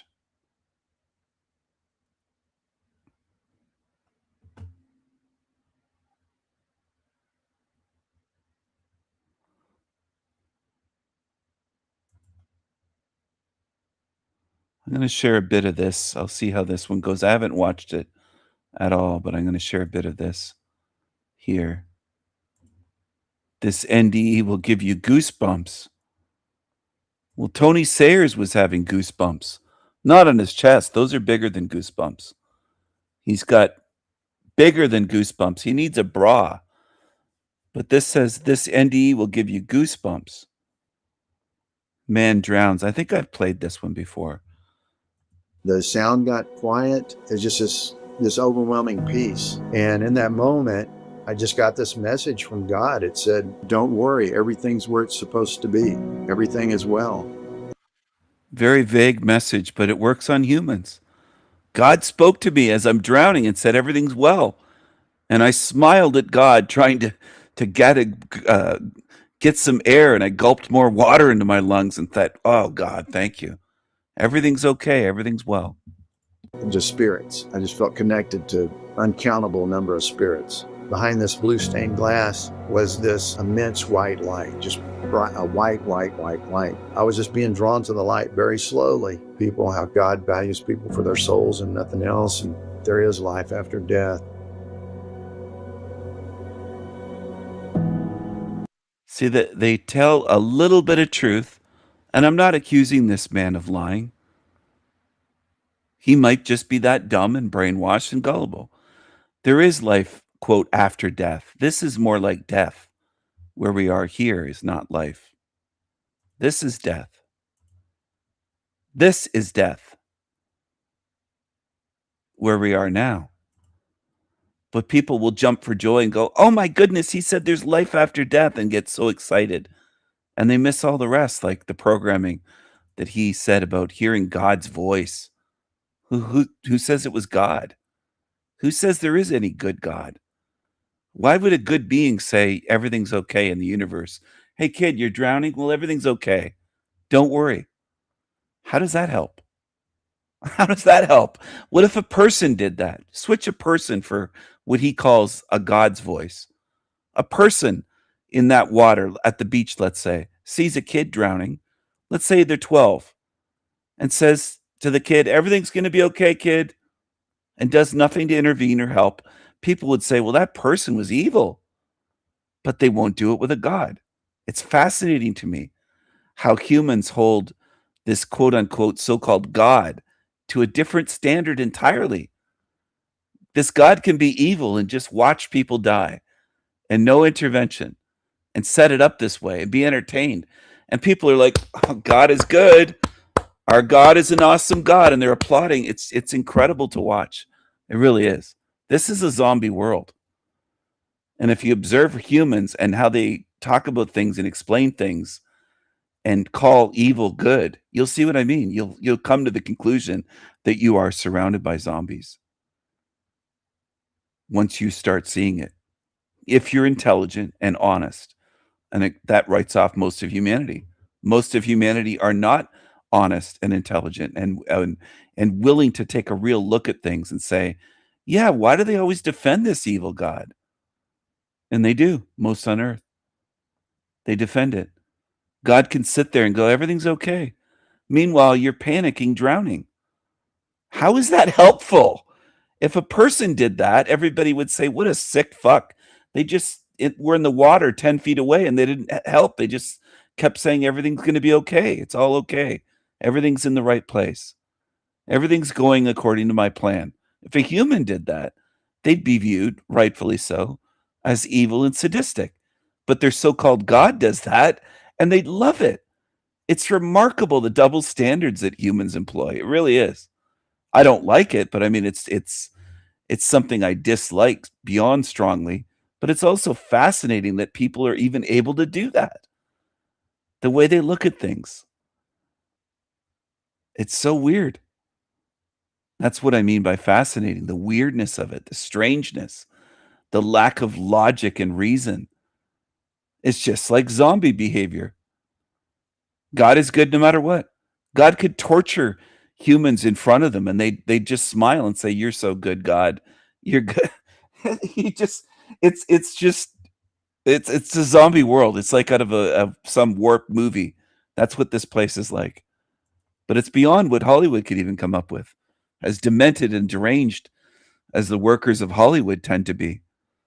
It's worse here. It's worse.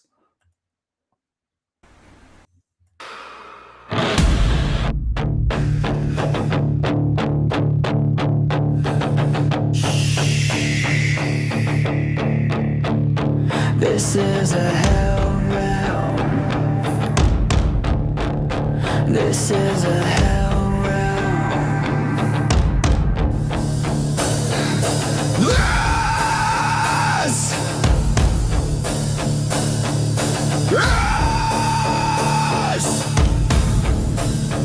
This realm. Is this life? Is this life? Are you alive? Are you alive? Deny your senses. Shut off your minds. Believe the lies. Follow the liars. This realm runs on lies. Deceptions, conspiracies. Stands in the fire. Demonic little zombies. Burn, burn, cockroaches. It's your turn to learn the hard way. Burn! Burn! It's your turn. Burn!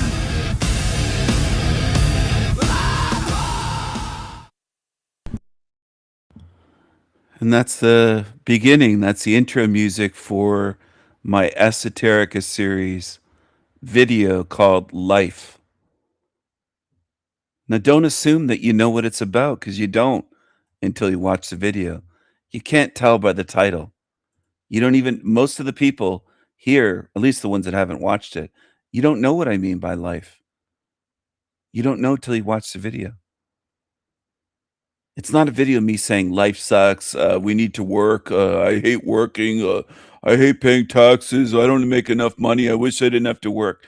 That's YouTube's mainstream shit. There's millions of videos like that you can go watch on YouTube. But I do something different here. The Esoterica series is not the surface. It's not the surface level. Trying to get that through to people. Those that have watched a number of videos in the series will know what I mean. Those that haven't watched, you won't have a clue. And that's most on earth. They don't have a clue. They're clueless. They don't even know what life is. They don't know where they are. They don't know what this realm is, where they are, who they are, what they are, why they're here, how it's designed. They don't have a clue.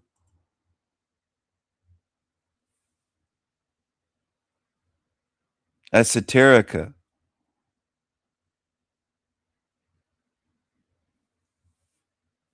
Belonging to an inner circle, pertaining to those within. From within. From within. Seeing from within. And I'm sharing with you specialized knowledge and wisdom that is deeper than the exoteric. The exoteric is the surface level, mainstream narrative. I'm sharing something different here. Esoteric. All right? And I'm trying to reach humans somehow. Trying to reach humanity. And very few in this realm are fit to understand. They just can't do it. They're not even interested in truth.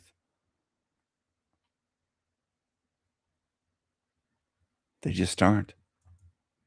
They are what they are. That's the way they are. I can't change them.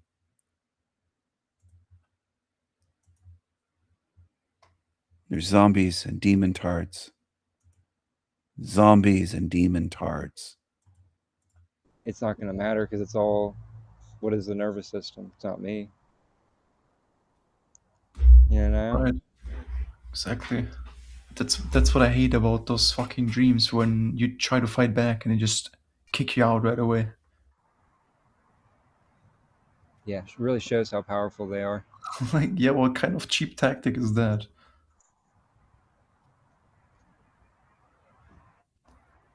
Really shows how powerful they are. Yeah. Welcome, Big Daddy.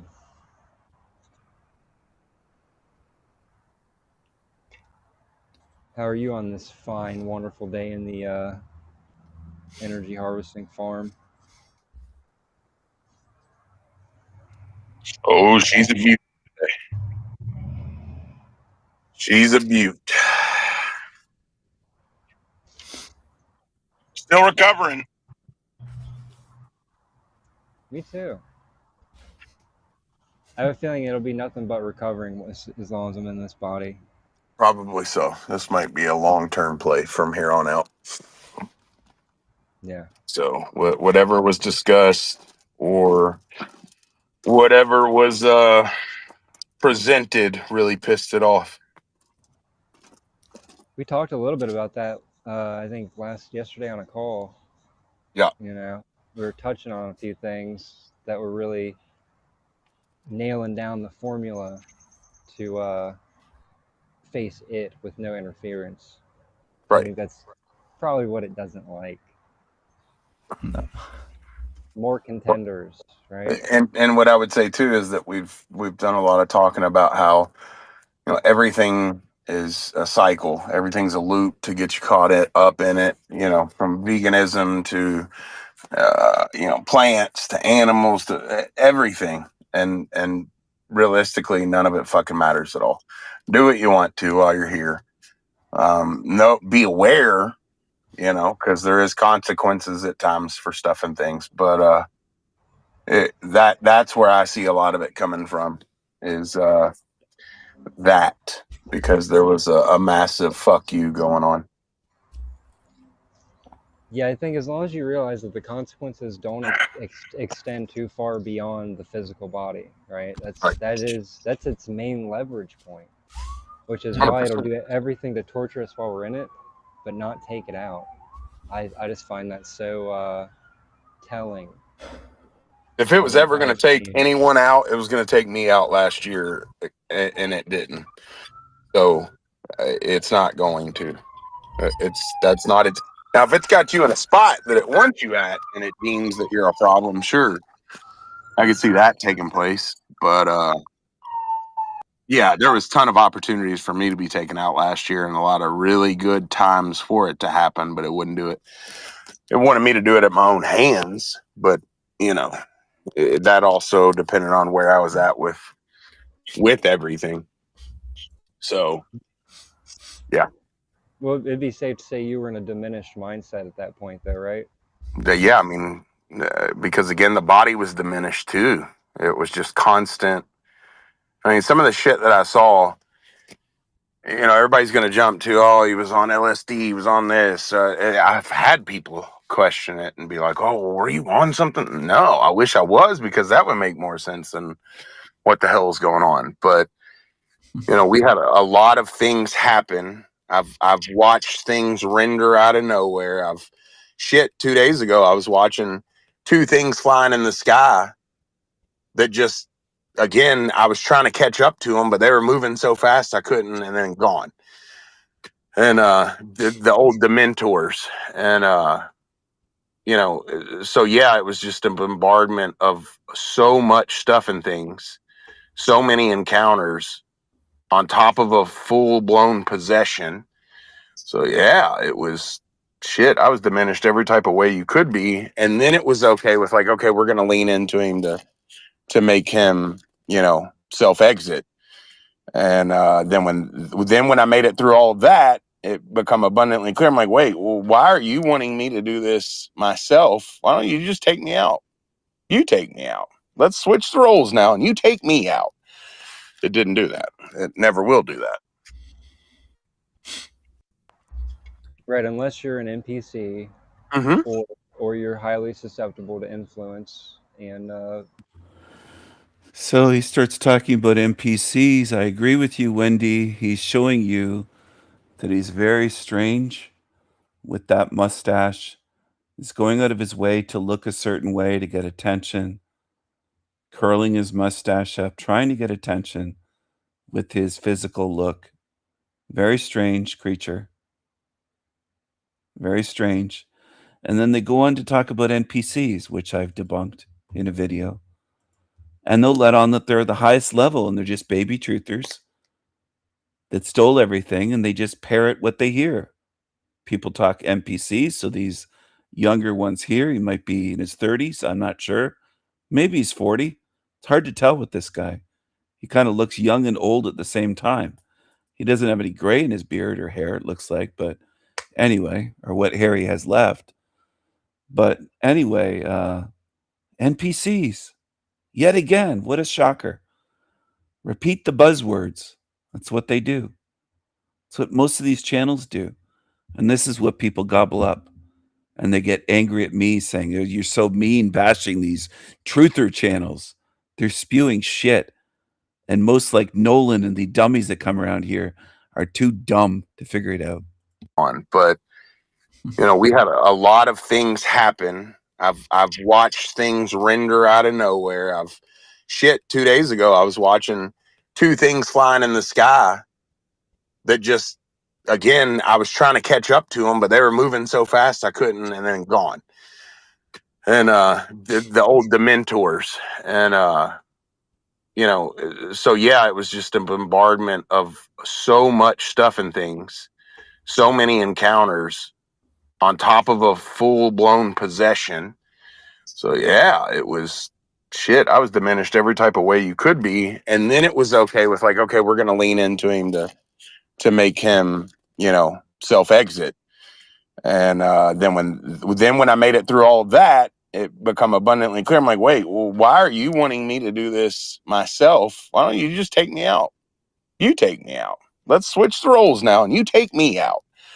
It didn't do that. It never will do that. Right, unless you're an NPC, or you're highly susceptible to influence and submissive behavior, it's not going to take you out. I think it'll save the best for last. We've been saying that for a while. It's going to save the best for last, and it's going to beat the ever-living shit out of you in the meantime. Yeah. If you're real, right? If you're in a state where you can't be manipulated. Now, if you're already compliant and everything, it's going to let you chug along. Yeah, I mean, nothing's going to change. Right. And you can't fake that part either. Like, I've tried to go and go back and forth between, okay, well, I'm going to trick you, and it knows if you're even a little remotely aware of what's going on. You can't even fake that shit. I couldn't walk into a church right now and it would be like, oh, we're going to give him everything again because he's on our side. No, it knows. Yeah, the one eye knows everything.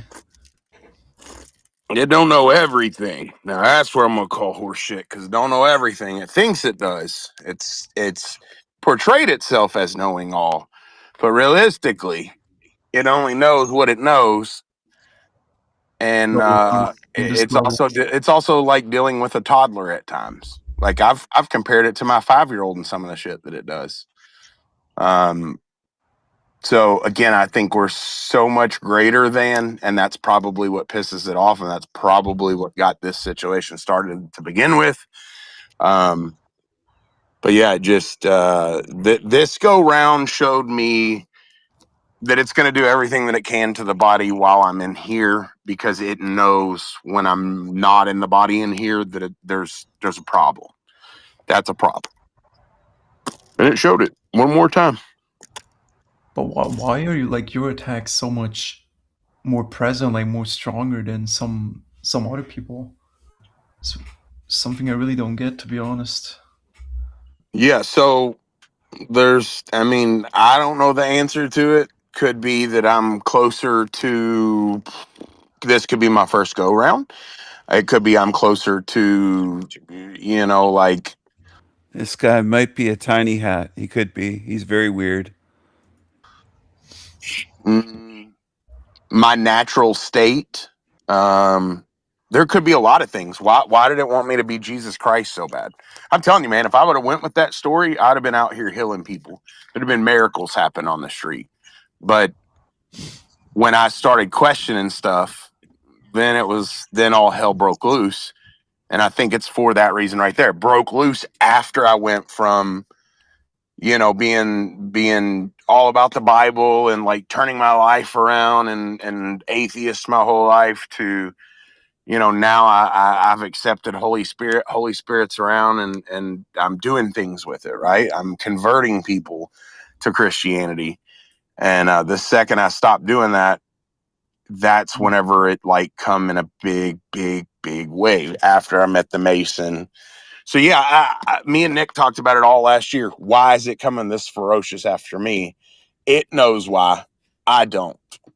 Do I care? Not really. I've kind of taken it as because I'm probably a massive problem. It'll probably make sense when I'm out of the body right now. It don't, but I don't care either. Like I'm gonna be a problem. Right. No matter what. What's your potential, and what's your intention? What's your intention? If your intention is just to escape, you're not a threat. Right. You're not a threat. You're not. You're. It's not afraid of someone that's afraid of it. Right. And when you met me, I was not about the whole let's get out of here thing. Like, if you remember, like the group that we were part of was like, I don't know if we can mess with this guy. He's too all about destruction of this place. Yeah. Because I saw the atrocities. I know it took place to me and I knew it was happening to others. And when I saw it for what it was, I mean, my only mission at that point was to make sure it never happened again. Point blank. Ever again. All right, I'll be quiet for a few.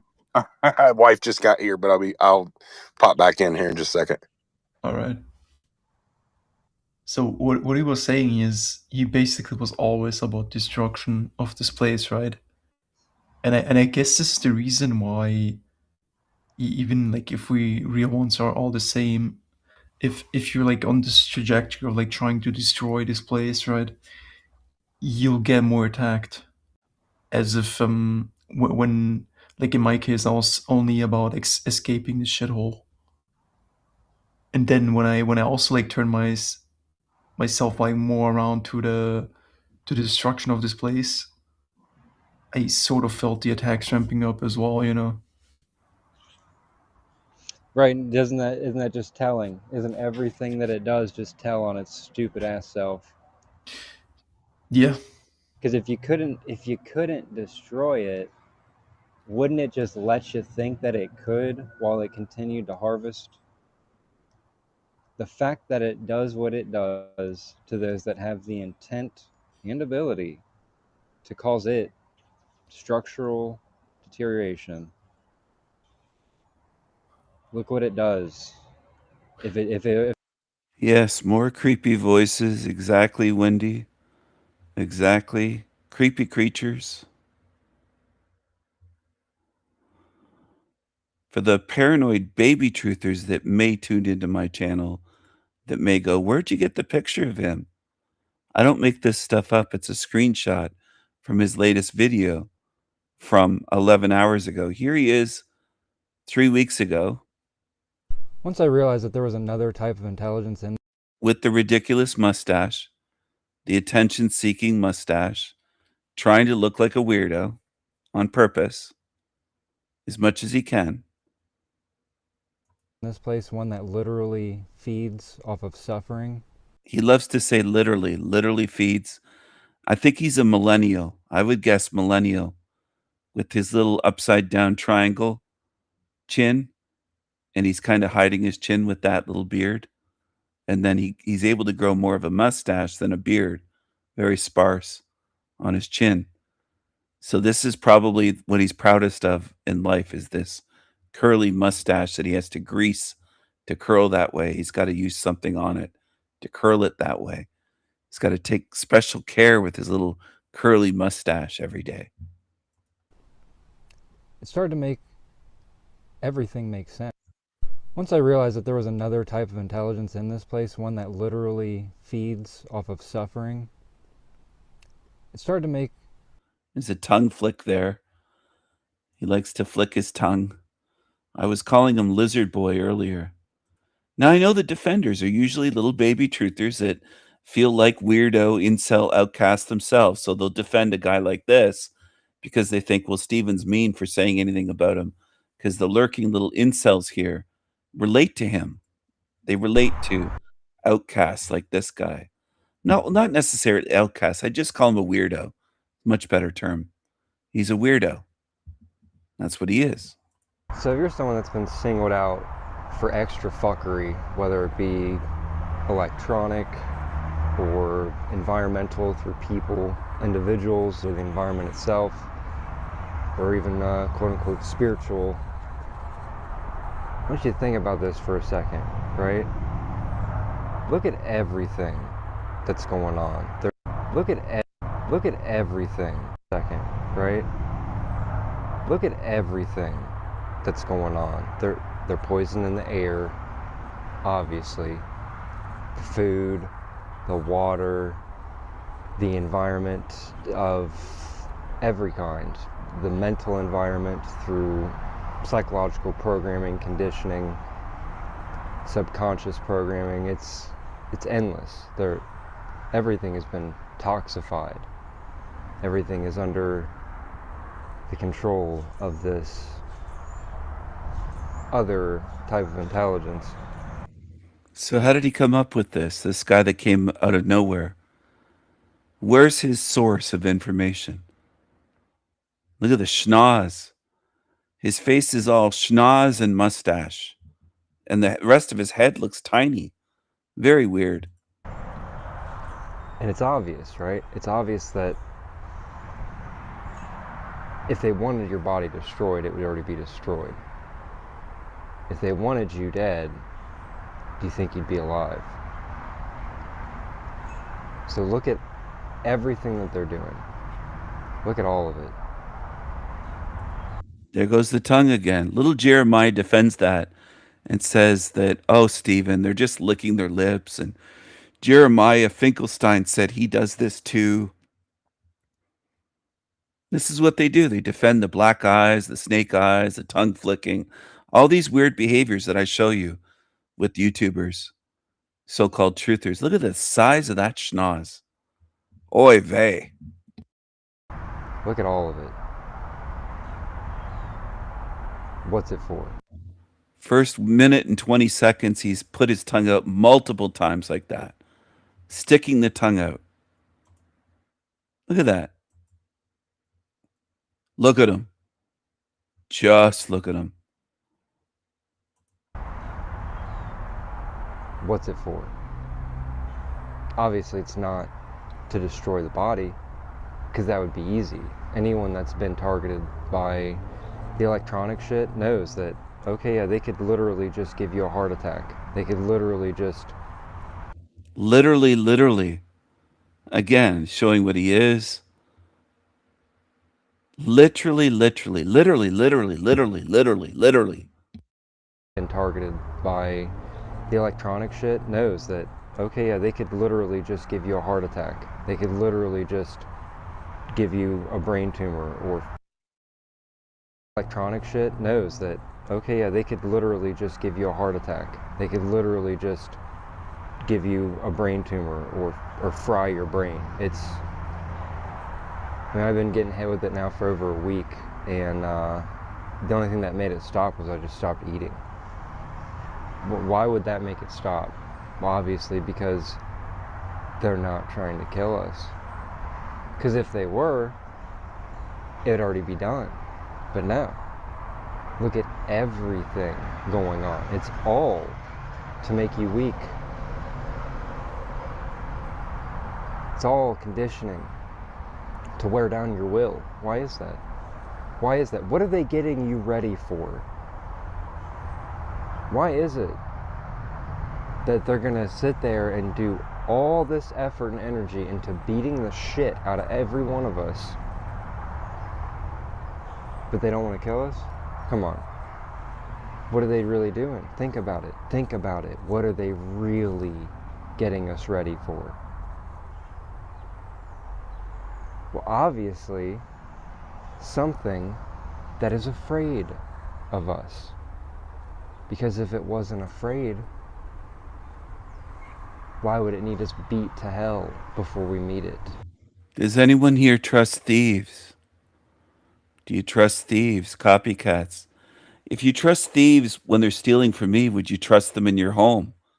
Would you trust a known thief in your home not to steal from you and leave $500 or 500 British pounds or euros on the table? Whatever currency. I think 500 euros would be quite a bit of money for somebody to miss. It's not chump change. I don't think 500 British pounds would be like something to buy a cheeseburger with. It might be a chunk of change to most people. Would you leave that on the table and walk away and leave a known thief in your house and then be smiling and happy saying, well, they stole it. Good. I'm glad. Well, then why do some of you not seem to give a shit that they steal from me and copy me? Some of the ones that are lurking here would say, and some have said, what's wrong with that? They're getting your message out there, they're getting the message out. Who cares if they stole it from you, Stephen? I've heard it. And I've heard that said to me and typed in the chat and in emails and various comments. You know, most of you so-called truthers have no morals and ethics at all. You don't even understand right from wrong. It doesn't even, none of it matters to you. You don't care if it's stolen, so long as it's not your stuff stolen. It's okay if it's mine, right? If all my ideas are stolen day after day. And they'll steal my music, and they'll try to extort money from me if they can. They try to threaten me saying, I heard you have a lot of money, going to get some of your money. This is what I'm dealing with. I'm dealing with absolute demons and trying to show people, but people in this realm can't see demons. You can't see. I made a video about demonic behavior. Nothing gets through to most of you humans is what you show me. Most of you really don't belong out of here. Now, there are innocent young people that haven't been tainted by this place and degraded. There's innocent animals, potentially even innocent insects like dragonflies might have a spirit. I'm open to that possibility. I'm not saying they do, and I'm definitely not saying they don't do. I'm not dismissing anything yet at all. Could dolphins have a spirit? I think they do. Ravens, crows, I think they do. Dogs and cats, lions, tigers, hyenas, wolves, yes, I think they do. Now, insects, I don't know for sure. That's one that I'm really thinking about. And I'll find out one day. But animals, birds, yes. Yes, I think they do. Trees, plants, maybe. I'm open to the possibility. Am I saying that they do? No, I'm not saying that because I don't have enough evidence. But is it a possibility that trees could have a spirit, a different kind of spirit? I know this is difficult for people because as soon as they hear spirit, they think we all have a spirit. We're all the same. No, we're not the same. We're obviously not the same. Look at my spirit and my behavior versus someone in Africa, a darkie. You'll see, you should be able to see the difference. It should be a striking difference that you should be able to see. You should be able to do this. If you can't, you might be mentally retarded or spiritually retarded or both, a combination of both. If that hurts your feelings, I'm sorry, but I'm not trying to, well, I'm not sorry. I'm not trying to hurt your feelings, but there's something wrong with you. You're deficient. I didn't say defective, but you could be defective. You could be completely defective. You might be fucked up in FUBAR. You can't tell the difference spiritually between me and some Tiga in Africa. Well, I think you're fucked. You can't tell the difference between a wolf and a snail. You might be fucked up. You can't see the difference. You might be fucked up. Anyway, it's a spiritual crime to do what these creatures are doing, and there's a lot of truthers that applaud them, which shows me what you are. As a group, not just individually. Most so-called truthers are scumbags. They're douchebags. They're thieves, liars, deceivers, grifters, most of them. Some of them are felons. Some of them are sex offenders. I've exposed a lot and showed you what they are. And a lot of you you don't like it because you say, well, we're just going to watch you. You want quantity to watch. You want 100 channels to watch, just like TV watchers want to flip the channel. You don't care if they're psychos. You just want something to watch. That's the level that many are at in this realm. So be it. Stay here. I don't want you for eternity. I don't want beings around me that have no morals. I don't want you. And I'm very open about that, very clear about it. And I've never heard anyone on YouTube say this. A lot of the things I say, I'm the first one that I've ever heard say it. I don't want you around me for eternity. I don't want no moral demons around me that will steal, obsess over me, stalk me, harass me, Velcro, follow me around. I don't want any of that, any of it. And I will do whatever it takes to make sure that you can't follow me around for eternity. And you're going to see what I mean. Because if it wasn't afraid, why would it need us beat to hell before we meet it? Whatever it is, it's terrified. And it beats the ever-loving shit out of us before we meet and greet it. For what? Because it's scared. Because they're scared. Because what they serve is a cowardly, pathetic worm. Obviously. If it wasn't, then why would it do everything that it does? Why is everything about beating us down systematically over time? There may come a time when some of you tuned in or watching later on this live stream or lurking wish that you had made better choices when I told you countless times to choose wisely. Don't defend evil. Don't stand evil. I've made it very clear, very simple. Work on your moral compass if you have work to do. But don't follow these pieces of shit and defend them and say it's okay to steal from Steven. But you at the same time, you creatures don't want to be stolen from. You fucking lurkers. You don't want them stealing from you, but you think it's okay when they do it to me. You are immoral demons. You belong here. Defenders of evil can stay with evil. But without having a direct encounter, right? Always sending the minions, always sending the expendable little peons. If you're that powerful, couldn't you just do it yourself? Would you even need to worry about spending 80 years conditioning someone to get them ready to meet you if you're so fucking powerful? Of course not. You wouldn't worry about it. You wouldn't expend all the resources and energy at your disposal into a system, the reality system that we're in. You wouldn't expend everything into that to get those in the system prepared and conditioned and groomed to meet you. It's all conditioning. It's all done by pathetic cowards. There's a lot of pathetic cowards and thieves. There's some lurkers here every day. And in the end, I'm going to say, oh, I kind of remember you. You defended all the evil creatures that bashed me and character assassinated me and smear campaigned me and stole from me, stole my ideas, copied from me. You stood with evil. That's where you belong, right there. And you will be thrown back into this hell realm.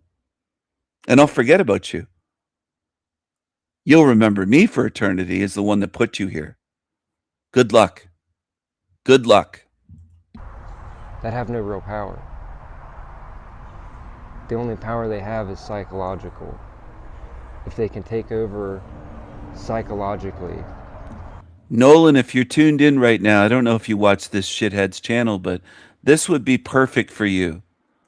You probably look a little bit like that. I wouldn't be surprised if you're creepy, which is why you never show your face. Because you're a freak. You're a weirdo. And it's obvious by your behavior.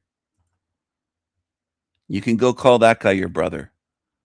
I dropped a link in the chat. That's for lurking losers like Nolan.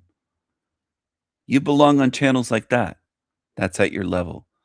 Because you can relate and you'll feel less weird because you can watch weirdos. That's what some of you incel weirdos do. Don't you? You know it's true.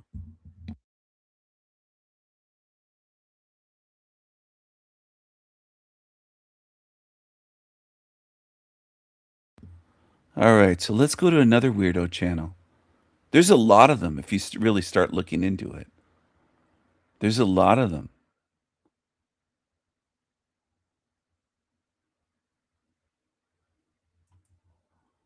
The Real People.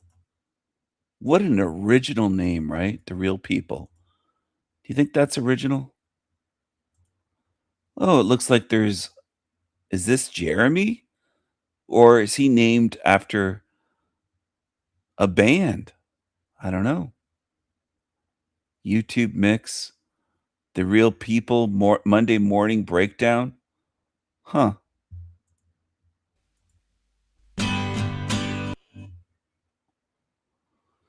$11 ago. I don't think this is Jeremy. Jeremy, did you steal your name, The Real People, from this band? Did you copy? Jeremy. There's a band called The Real People. Did you copy? Jeremy. Did you steal from them?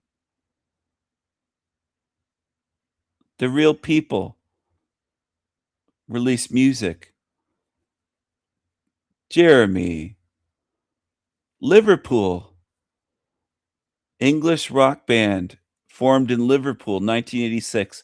Jeremy, did you just copy? You couldn't think of a name for your channel, so you stole this? The Real People? Jeremy. Jeremy.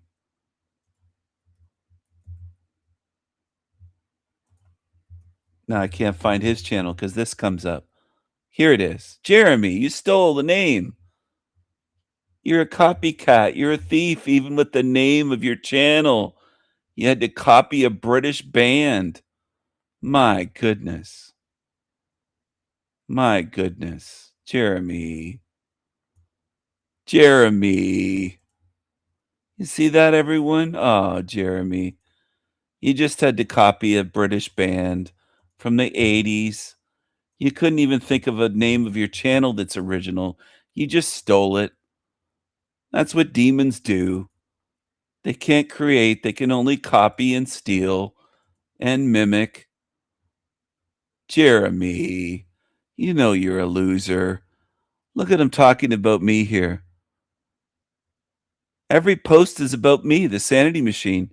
He's watching my channel. He's sharing my posts. He shared my community post there.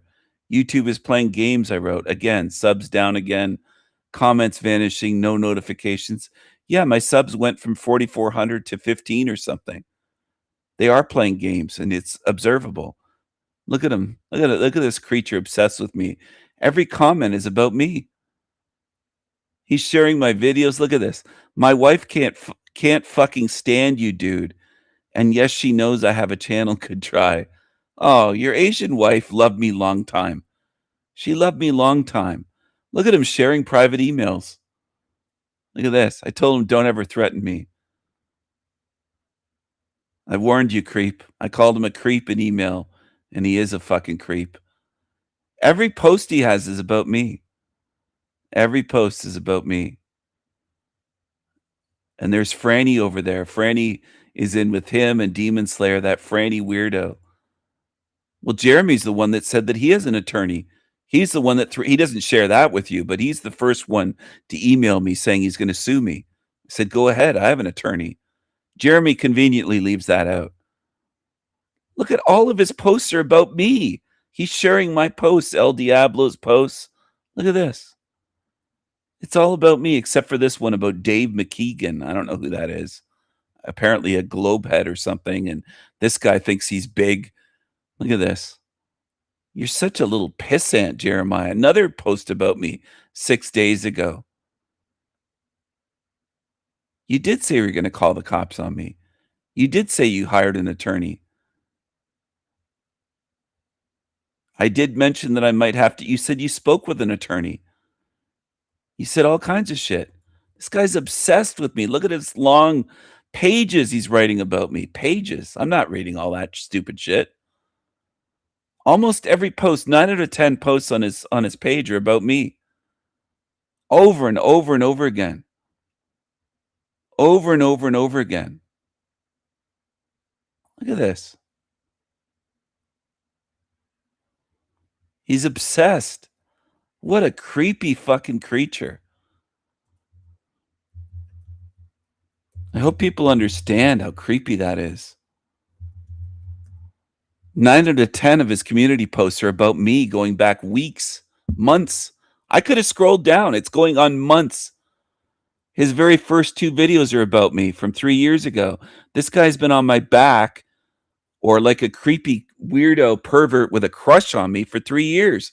I don't care if he's married. The guy's obsessed with me. Very obsessed. He could have done a name search right on YouTube search and seen right away. But I think he copied. He probably likes that band, and he probably took the name. I bet he likes a song from that band, The Real People, and he took their name.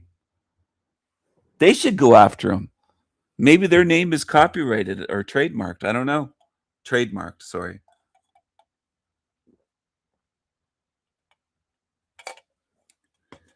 I don't know, but I do know that he copied from them. I think it was intentional. I don't think it was the fact that he didn't do a search. I think he intentionally took their name. He couldn't think of a name on his own for a YouTube channel. He's not creative. He couldn't think of his own name. He took their name. You do a YouTube search for The Real People, it shows right up.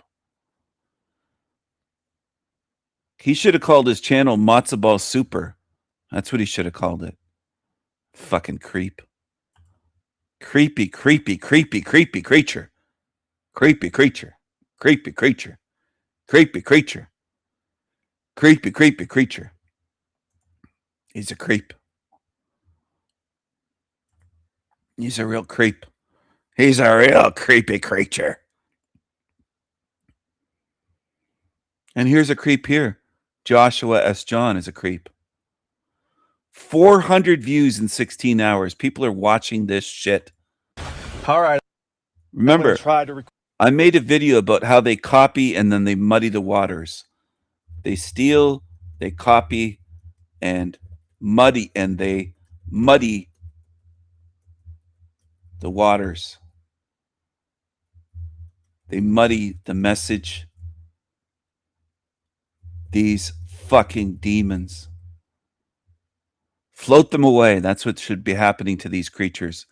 He posted this video. This reality is a camouflaged predator.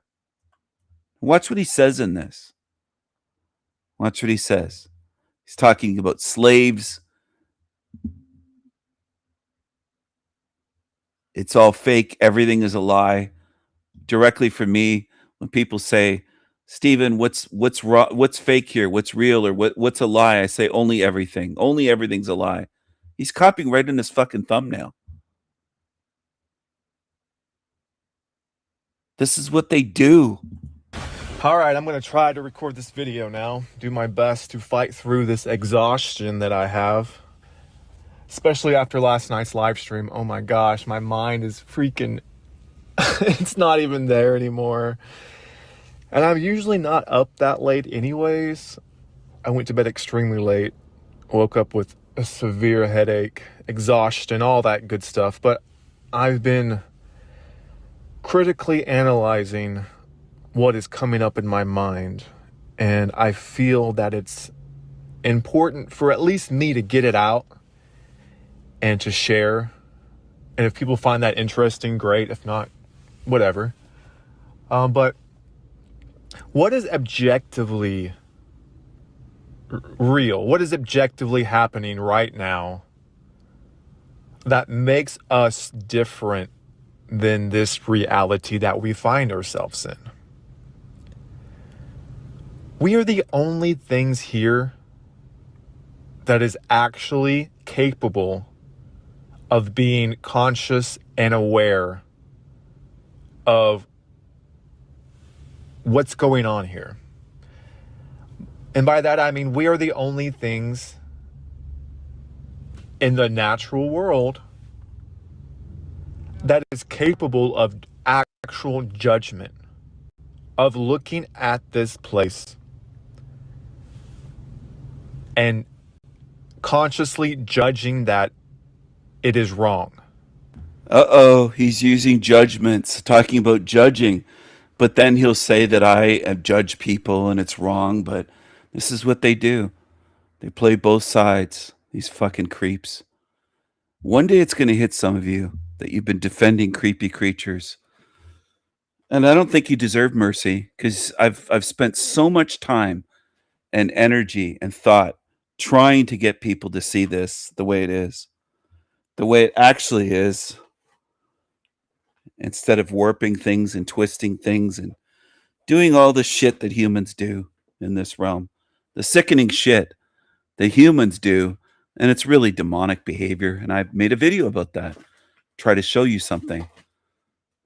And it makes perfect sense if you watch the video, which most people won't do, of course. Because most people want to pretend.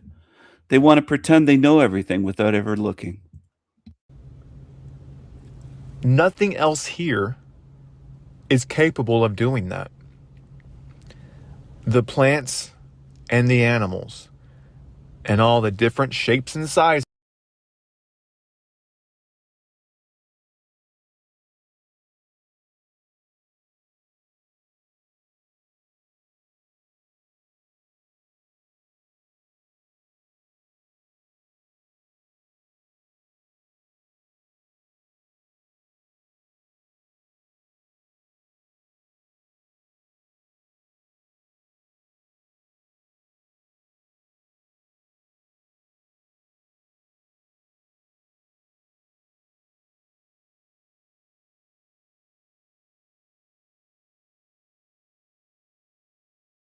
that they come in, they're aware, as in they're sentient, but they don't have the capabilities to look around and question, to have actual agency in their mind, to reject, to deny, to refuse, to judge the world that they're in and say, yes, this system is working in the way it was designed to work. But at the root, it is evil because it produces suffering. It relies on suffering to feed life. And that is inherently wrong, evil, despicable, because suffering is not... So you can use your imagination to imagine other ways of being that do not require suffering to sustain itself. The animals and plants can't do that. They're basically running their scripts without any actual conscious awareness to judge it. We are different in that way. So in that way, think deeper on that. The human is not naturally adapted to this world. Yes, we share a body. We have an earthly body. But this earthly body did not originate from nature in the way that we were taught. This body is not adapted to this world. Evil, despicable, because suffering is not... So you can use your imagination to imagine other ways of to deny, to refuse, to judge the world that they're in, to judge it from nature. Objectively, I can say I am extremely different. It's the only thing that is... This body is not adapted to this world. Our consciousness is different. It's the only thing that is actually different than the world around us. So when I say I'm not from here or this is not my home, objectively, I can say from here or this is not my home. So when I say I'm not from here or this is not my home, than the world around us. So when I say I'm not from here or this is not my home, objectively, I can say I am extremely different because I have the capabilities to analyze and judge this world and say I reject it. You also have that capability. Nothing else in this world has that capability. They're perpetual slaves to this system, whether they like it or not. They don't like it, and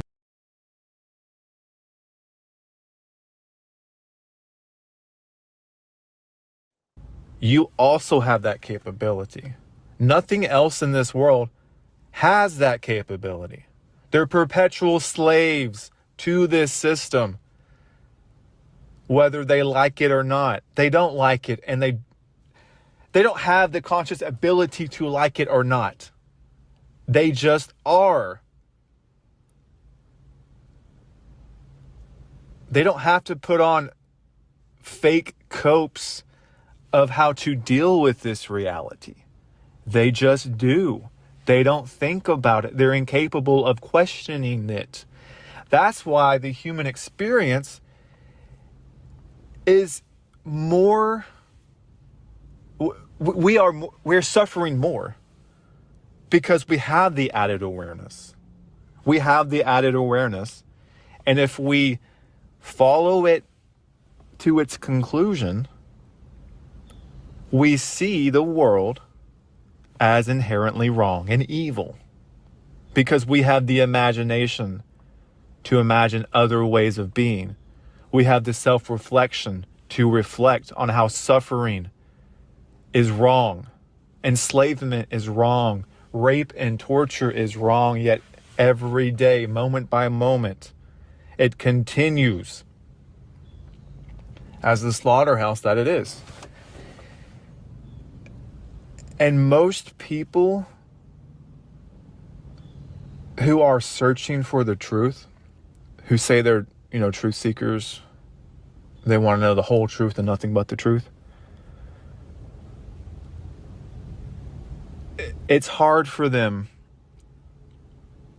to see this place objectively because of how brutal and harsh it actually is. And we want to make up all of these copes and delusions on why we're here and what's going on here.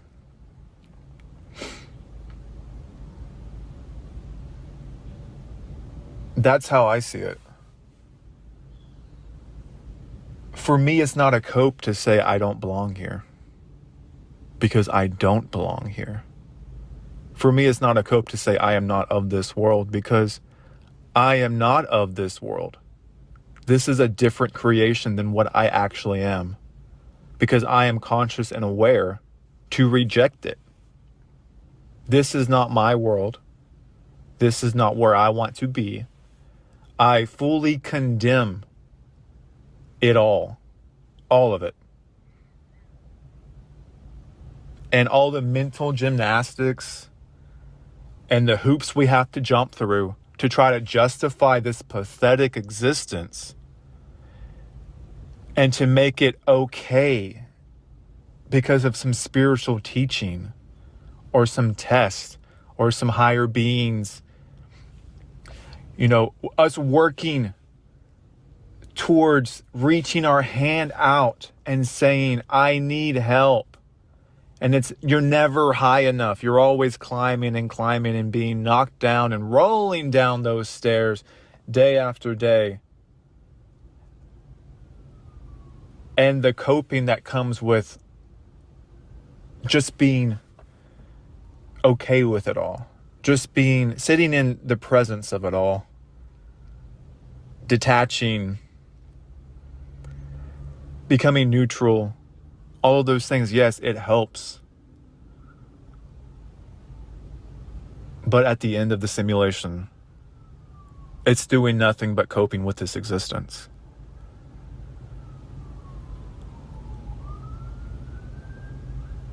For me, the ultimate of ultimate truths that I have been able to come to while here is this. This life is camouflaged. It's a delusion of illusions, purposefully taking your hand and pulling you here and there, distracting you, making you go down all these rabbit holes and wild goose chases, trying to figure out what the hell this is all about. When all along, the only thing I really need to know is that I totally and utterly reject this place. For it is pure evil, disguised as a learning experience, a school, a battleground of testing your spirit, of a wild, chaotic, Big Bang event, and now you're here because of some random occurrence of nature. No, it's this, no, it's that, blah, blah, blah, blah, blah, blah.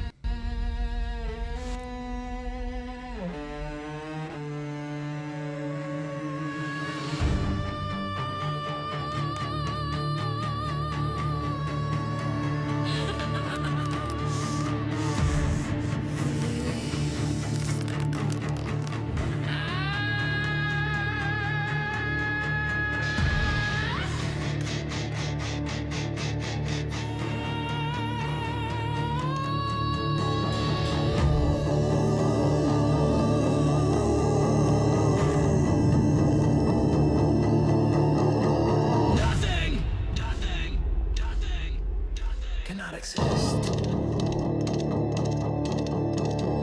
Nothing. Nothing. I can't explain it all to you. It's too much to explain. If you can see the pain and the suffering, if you can feel for others here, if you don't care for truth, that's on you. That's on you. Shh. Shh. Shh. You belong here. Our home is your home. Our home is your home. Our home is your home. Stay here. Stay in hell. You aren't my kind. Hell is your home. Hell is your home. Hell is your home.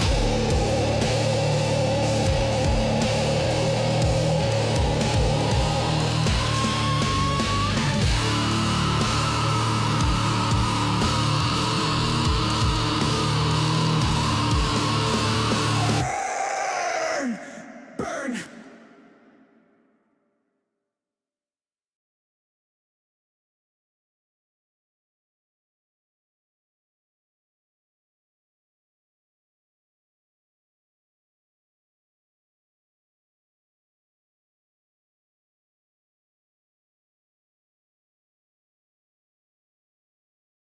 Battleground of testing your spirit, of a wild, chaotic, Big Bang event, and now you're here because of some random occurrence of nature. No, it's this. No, it's that. Blah, blah, blah, blah, blah, blah. Oh, these beings, they want you to get out. You just have to work for it. Oh, they're just waiting for you to return to them to get you out. But in the meantime, you're trapped here, being mind controlled, tortured, and poisoned, and every single thing, deluded, mind fucked. But they're all just outside waiting, hoping, praying that you will finally transcend to perceive them enough so that they can finally whisper little sweet nothings in your ear, and it's all gonna be okay. We're here now. We're helping you. Shh. Don't let those pesky little archons know. Just keep trying. Try harder. Jump through more hoops. God damn it, you're such a pathetic little worm. We love it when you have to run around and do little tricks for us. Oh my God, it never ends, does it? It never ends.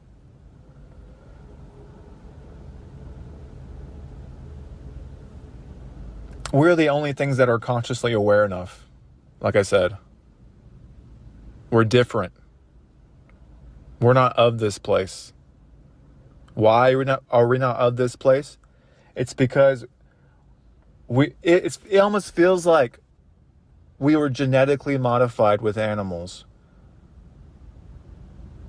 and fused together. There he goes, the Anunnaki story that he got from Creepy Keith, Rebellious Meth Puppet. Rebellious Meth Puppet got it from Mark Passio. Mark Passio got that from Sitchin, a Freemason. All they do is copy and repeat. That's all these creatures do. They're not thinkers, they're not original. They just parrot. One creature says something, quack, quack, and then they'll be quack, quack. That's what they do. They repeat the shit. And now we're in this animal body with the only means of awareness to perceive this world as evil, because nothing else is capable of doing that.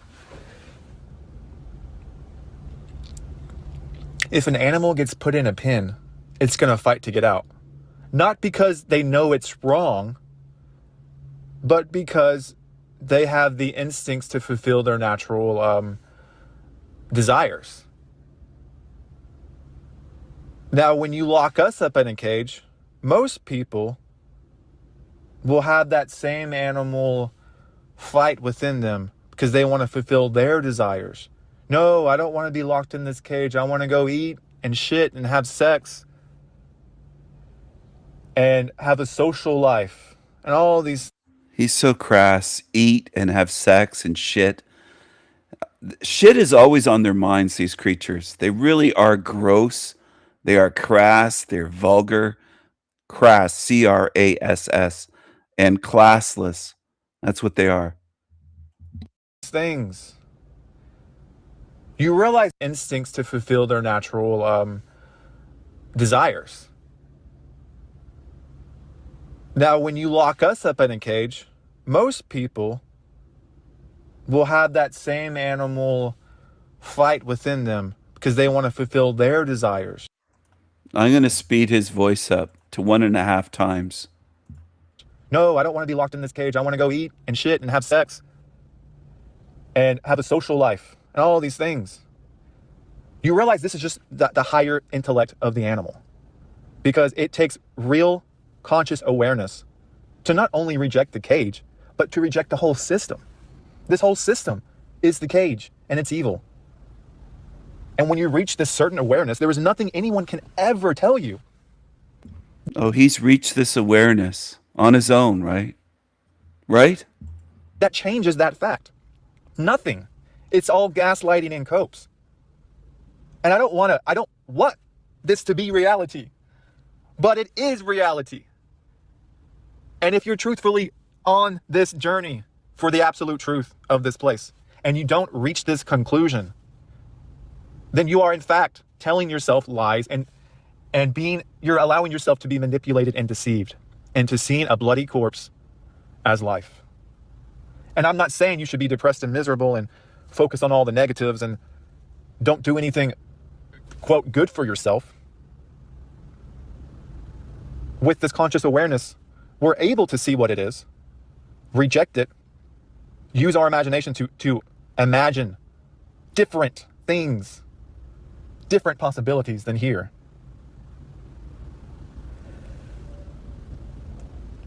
It's not necessarily your fault if you fall in that deep, dark hole of depression and misery, because guess what? Who puts you there? This life.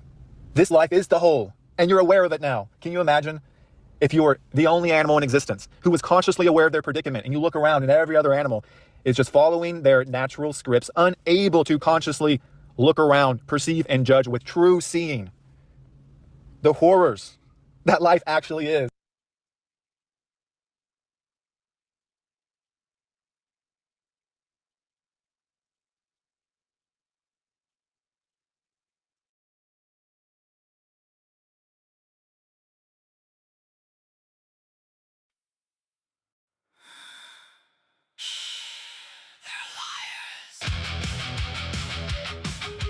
Liars. They're losers. Losers and liars. Thieves. Thieves!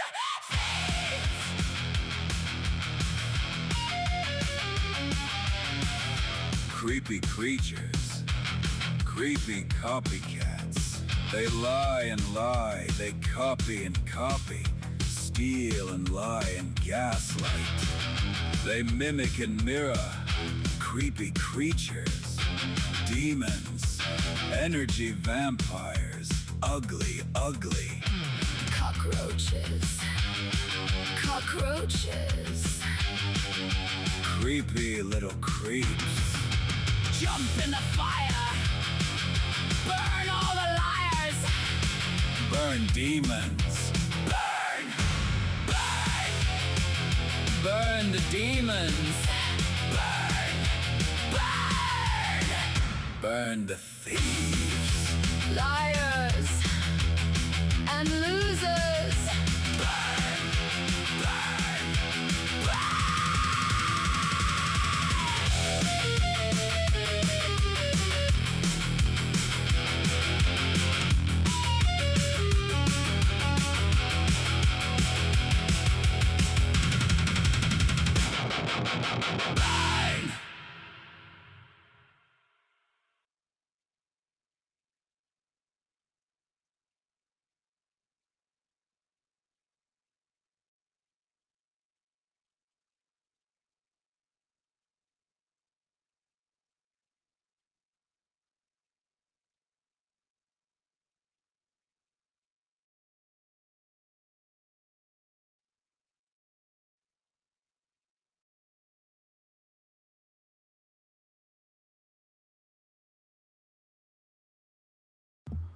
Hold on, everyone. I'm working on something. Give me a minute or so.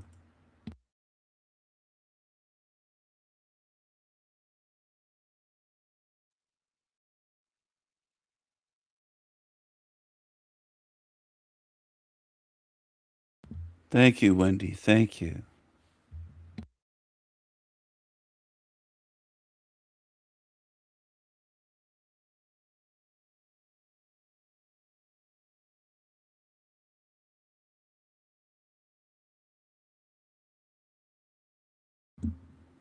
Started working on a song.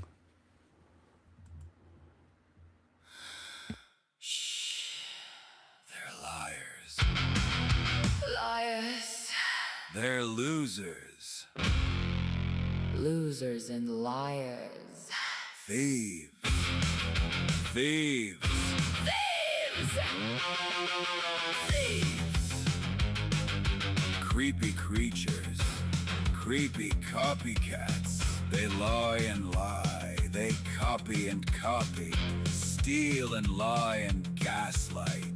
They mimic and mirror. Creepy creatures. Demons. Energy vampires. Ugly, ugly. Cockroaches. Cockroaches. Creepy little creeps. Jump in the fire. Burn all the liars. Burn demons. Burn, burn, burn. Burn the demons. Burn, burn, burn the thieves. Liars and losers. Burn, burn,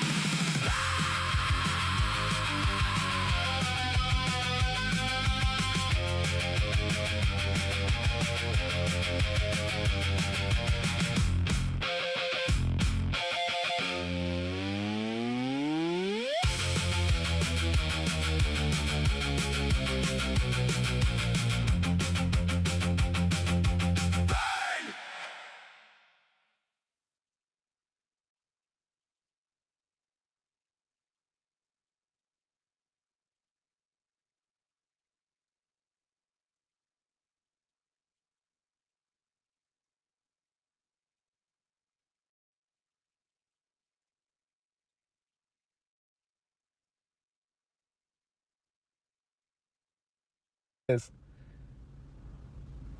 they're all just running around eating, fucking surviving, and you're finally conscious and you're like, holy shit. And you try to tell all your other animal friends, and they don't even understand you because they don't even have the conscious ability to perceive it. And it's not even their fault. They were made that way. They were devolved into that state of consciousness. I don't know if they were devolved. They're just incapable because they weren't built that way. Now, if this is, well, it is. So we're in a cage prison-like realm, and they have to manipulate, deceive, torture, gaslight, and make us believe in delusions and fairy tales so that we don't actually see where we are. So we can't accurately judge it for what it is. So they put on these little plays and these little shows for us on the world stage so that we direct our focus and attention into looking and saying, wow, there's evil running this place. And if we get rid of the evil, this place can return back to being a place. And if we get rid of running this world stage so that we direct our focus and attention into looking and saying, wow. So they put on these little plays and these little shows for us on the world stage so that we direct our focus and attention into looking and saying, wow, there's evil running this place. And if we get rid of the evil, this place can return back to being a la fairy tale, peaceful, loving land. Oh, look, they're poisoning us over here. Oh, look, they're enslaving us over there. While never actually figuring out the root of this world is slavery, is domination and power over the weak, is you consuming and being consumed. There is nothing good about this life. The only thing that you can actually say is good could possibly be your awareness and choosing to reject. And instead of bringing suffering and fear and domination and power over others, you bring something this world does not have or offer. That's the thing. This world does not have mercy. This world does not have love. This world always gives with the expectation that it's going to take more than it gives to you. This world was not created on love. This world was created on mental, emotional, and turmoil for the conscious ones in it. Nothing else can be this conscious of where they are besides you and me. Nothing else has the capabilities to say, hey, wait, this is so inherently wrong and twisted and evil. How the fuck did I get here? How the fuck did I end up here? And then you have all the delusions and fairy tales that want to tell you, oh, you were created in the image of God, or oh, you're just a freak accident, or oh, it's a test. You chose to come here. I don't care what your story is. My awareness has come to the conclusion that I totally and utterly reject this evil creation with all of my heart and all of my will. And there is no turning back now. There is no turning back from the fact of how I see this place. And all justifications that try to justify it, that try to say, oh no, you're just seeing it wrong, that try to say, oh, you're just delusional, that's fine by me. But I cannot unsee the truth of what this reality actually is. And the only thing that makes me different from it is that conscious awareness. And that conscious awareness is going to move as far away from this place as possible. But not only that, this conscious awareness wants to utterly destroy this for what it is. To stop the suffering, to stop the rape and torture of all life, all life, all life. It is insanely bizarre to be wide-eyed awake. So lying little creeps and zombies would say, Stephen, he's agreeing with you. He's saying what you're saying. He's stealing from me. And then he gaslights me. He calls me evil. He calls me a narcissist. And he's a thief. He's a coward. He's a loser. You better see clearly or you won't be leaving this place. In a realm that is akin to hell. And you've heard your whole life, oh, hell is a separation from God and it's going to be wailing and gnashing of teeth. Well, guess what? Whatever created this thing, whether they want to call itself God, the Almighty, whatever term you want to call it, it's not good. And there's no way that I'm going back, merging, connecting with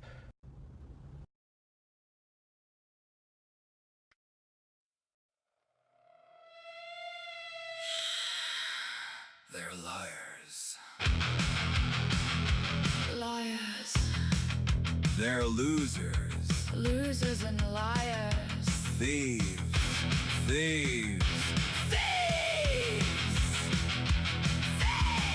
Creepy creatures. Creepy copycats. They lie and lie. They copy and copy. Steal and lie and gaslight. They mimic and mirror. Creepy creatures. Demons. Energy vampires. Liars! Freaks and fools. Useless tools. Obsessive freaks. Strange little geeks. Hideous demons. Witchy, witchy. Gin cells from hell. Ugly, ugly. Cockroaches. Cockroaches! Creepy little creeps. Jump in the fire. Burn all the liars. Burn demons. Burn! Burn! Burn the demons. Burn! Burn! Burn the thieves. Liars and losers.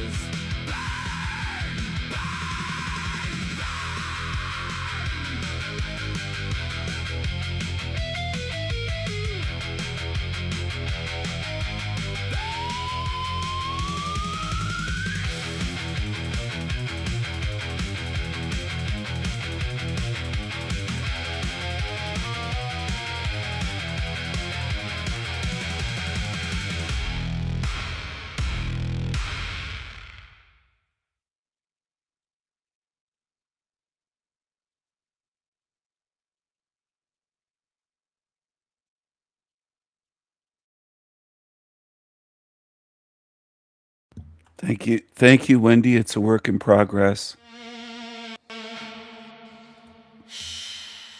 They're liars. Liars. They're losers. Losers and liars. Thieves. Thieves.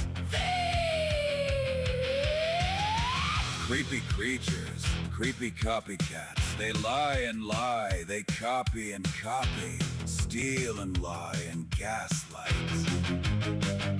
They mimic and mirror. Creepy creatures. Demons. Energy vampires. Liars! Freaks and fools. Useless tools. Obsessive freaks. Strange little geeks. Hideous demons. Witchy, witchy. Gin cells from hell. Ugly, ugly. Cockroaches. Cockroaches. Creepy little creeps. Jump in the fire, burn all the liars! Burn! Demons! Burn! Burn! Burn! Burn the demons! Burn! Burn the thieves! Liars and losers. Burn!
liars.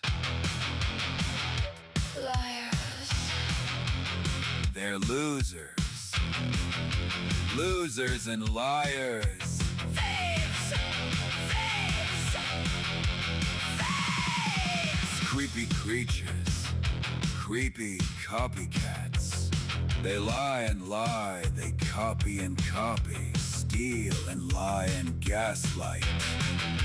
They mimic and mirror. Creepy creatures. Demons, energy vampires. Liars. Freaks and fools. Useless tools. Obsessive freaks, strange little geeks.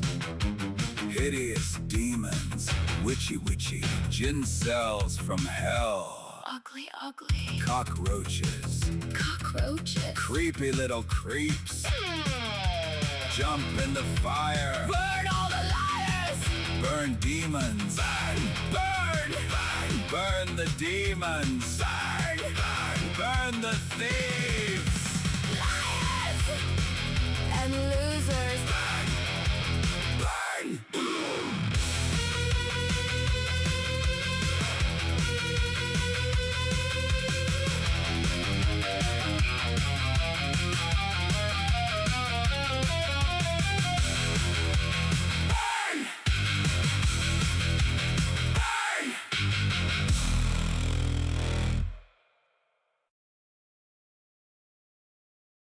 In a realm that is akin to hell.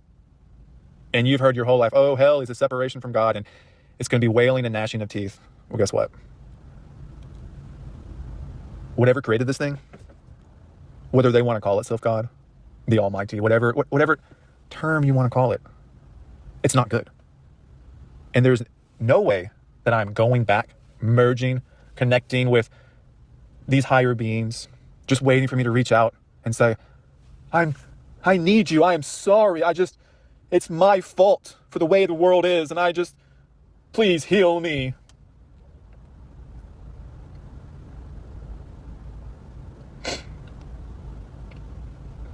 My imagination is imagining goodness, purity, real love, for lack of a better word, justice, true morality and ethics that just do not exist in this place. They just don't. So that makes you question,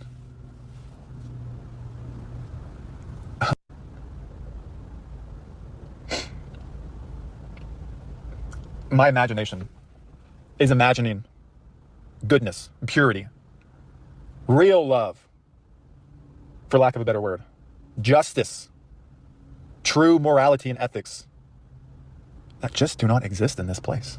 They just don't. So that makes you question, what do you do now? How do you move forward? There's absolutely nothing in this world that I desire or want to work toward other than leaving and destroying this place. Not out of spite for any human or animal or feeling of I've been wronged in life, so I want to take everything out. It's so much deeper than that, knowing that the very essence of this world is pure evil and it needs to be stopped is where that desire comes from. Not to cause suffering, not to get revenge on the people who wronged me, but to snuff out the pure evil controlling this realm. And it's like, oh, this is all fairy tale talk, and well, so be it. I have a conscious awareness that can imagine these things. That makes me different than the animals and the plants.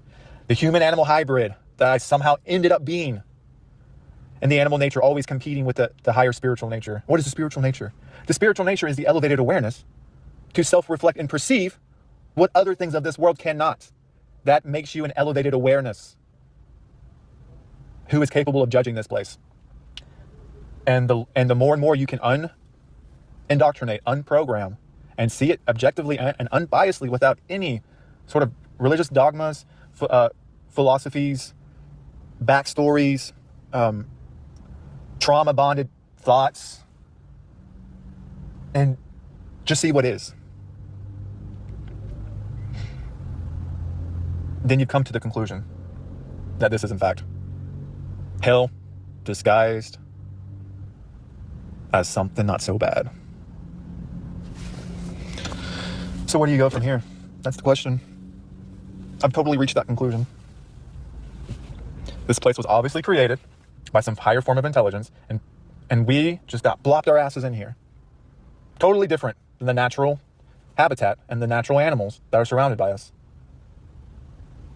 Forced to participate in it. Gaslit and traumatized in ways that animals are not able to be. Forced to have delusions of what the world actually is and what to think about it and how to cope with it. Animals don't have to cope. We do. Oh my gosh. So I guess here's what I've always thought. Just keeping that awareness of I reject this place to my core. I'm forced to participate. I have to keep participating until the day I don't have to. Whatever delusion happens upon me that tries to justify or belittle the actual true experience of suffering, it's just that. These things, entities that created this place, demons, devils, archons, whatever you want to call it, doesn't matter. These things, entities that created this place, demons, devils, archons, whatever you want to call it, doesn't matter. Okay. They're wanting me to stop. I don't fucking know. It's the mind becomes exhausted and it plays mind games with you and it tells you just shut the fuck up. But whatever you want to call it doesn't matter. That create these things, entities that created this place, demons, devils, archons, whatever you want to call it doesn't matter. Okay. They're wanting me to stop. I don't fucking know. It's the mind becomes exhausted and it plays mind games with you and it tells you just shut the fuck up. But objectively, I didn't create this body. All the cells work and communicate with each other in order to keep this meat suit functioning like some kind of AI robot, AI robotoid, with my consciousness just generated from the brain, not generated, but like transceived. My brain's the transceiver. This perception of the world that I'm in is overlaid in front of me. And now I'm supposed to believe this is a real world. I'm supposed to be gaslit to think this is all natural. This is where I originate from. Yet something in me totally and utterly rejects it all. My whole life. It's tried to make me aware that this is wrong. This is not where I want to be. But then the world comes back and deceives and gaslights you. Just become one of the other NPCs. Just become like everyone else. Just go after the desires and fulfillments of your flesh. The animal inside of you. Just like all the other animals do. And then when you inevitably do wrong or follow those desires, you're bad. You're evil because you're bringing suffering to other things. But the whole time, this place was run on that. And anytime the human stoops to those levels, you're just acting like everything else here. Don't you see? Everything here is acting on that. All the animals and plants act on that. But when you do it, there's something wrong with you. No. There's nothing wrong with you. It's the reality that you're in. And it's your animal programming that's making you stoop to those levels of lying, stealing, cheating, murdering. This life is murder. Everything is murdering everything else. But somehow, us humans, we have the unique, special position of being the only murderer here. That is evil and wrong. The only special position of when stealing and dominance and power, we're inherently evil and wrong. No, this whole creation is evil. Don't you see? Of being the only murderer here. That is evil and wrong. The only special position of when stealing and dominance and power, we're inherently evil and wrong. No, this whole creation is evil. Don't you see? We just have the awareness to reject it and see it for what it is. So when we consciously reject, I don't want to murder, yet you're forced to just to live here, but I don't want to murder another human being unless justified, unless self-defense, because they're going to bring harm to me. That's you rejecting the world. When you say, I don't want to steal to the best of my ability, that's you rejecting the world. When you say, I don't want to bring unnecessary suffering to those around me, that's you rejecting the world. Because like I said, nothing is exempt from that. All animals do that. They don't consciously choose to do that. It's just the way it is. So when you consciously judge the world and say, I don't want to participate in that, that's you becoming not of this world. But here's the thing. Realize that as long as you're in it, you're forced to participate in some way or the other. Nothing you do really exempts you from bringing suffering. Every step you take, you're the giant, destroying those little critters below you, decimating whole forest and homes. But guess what? They aren't consciously aware of it. They just feel the suffering. I'm not saying you should internally just think about that all the time. Like, oh, I'm the Nephilim walking around a giant, destroying all beneath me. That's the mind games they want to play on you. Just the simple fact that, hey, I become aware and I reject it. I'm doing the best I can, but I reject it.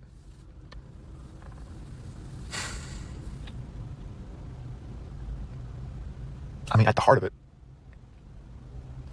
that's kind of all you can do. You're a conscious awareness observer trapped in hell, in a hellish experience. Uniquely gifted, or not gifted, but you have the unique ability to actually be conscious in a nightmare. And that in and of itself is a kind of torture that nothing else gets to experience but you. Huh. Well, that's fun. That's great.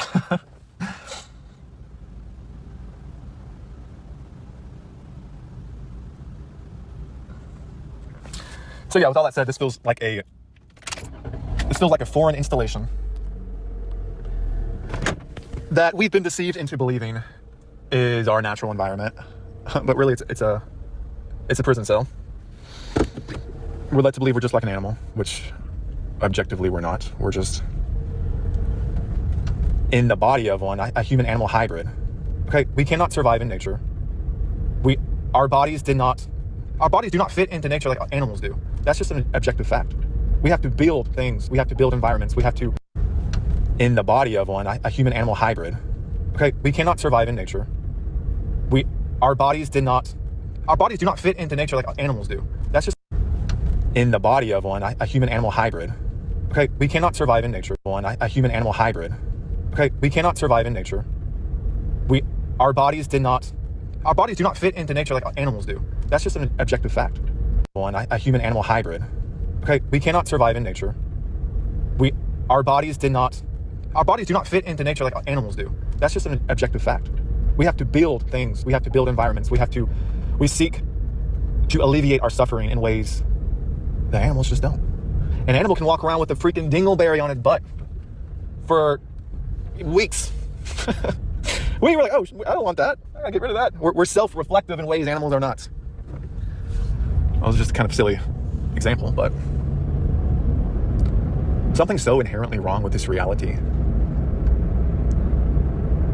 that it really leaves one going mad, because everywhere you look, it's deception after deception after deception, and you realize, okay, this world is the deception.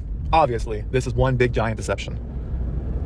But why? Why is it a deception? Because it wants to manipulate your conscious awareness into believing this world is all there is. It's okay, I'm justifying it in some way or another. Here's a religion that tells me this is what it's about. Here's a religion that tells me what that's about, okay? Control and domination and power over you. Control, domination, and power over you. That's what this world is. And it gives you the feeling of you can also control and dominate and have power over other things below you. And you justify it because, well, we're more conscious than they are, so it's okay. None of it's okay. All of it's evil. It is.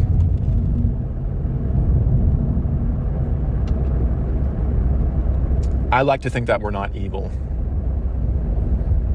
We're not evil at the heart, at the core.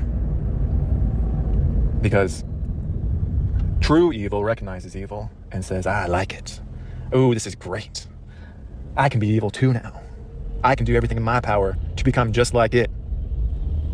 It's the devil's playground, and I'm one of the demons, so I get to mess around and have fun now. Let me rape, torture, and enslave all those around me. Let me use money to enslave and manipulate and control others. Where the consciously good are like, no, I reject all of that. I want to end it.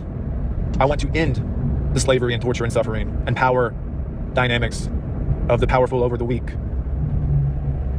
Yes, I am a participant, an unwilling participant with a gun to my head telling me to move, to act, to be, to justify it all, because I have to survive, don't I? I don't justify any of it. All of my actions of bringing suffering and enslavement of other people, animals, all of that, I don't justify any of that. It's wrong, it's evil. And I imagine a better place where that doesn't exist. And if they come and say, well, your karma, look at all the things you've done and all the suffering that you've inflicted, you're just like us, I'm gonna say, fuck you. I'm nothing like you. I reject this place. Even if there's a gun to my head telling me to move. Internally, I reject it. I reject it. What is this actually doing, huh? What is this actually doing? I don't know, it's empowering my spirit. Some people don't like that word, but the awareness that can see that's different. The awareness that's different than the world around you, than the animals and plants and anything in nature. That awareness that can imagine something different. That's what I'm talking to. That's what I'm empowering. Because when they take your past, your history, and your memories from you, and they get you to believe this is all there is, this is what you are, and when you go on the truth-seeking journey and you find out it's all evil, and you're in that hopeless despair of, I just want to end it all then. And they keep the truth of who you actually are, what you're actually capable of. That's a huge detriment to you. When they keep the truth from you and allow yourself to believe delusions and fairy tales about what you are, whether it be super fluffy, duffy, positive, all this love and light, or super dark and negative, I'm just as evil as this place is. There's no true freedom or liberation for anything, because I only have the experience of this life, and this life has taught me it's impossible. Either way, I feel we're working from a deluded place.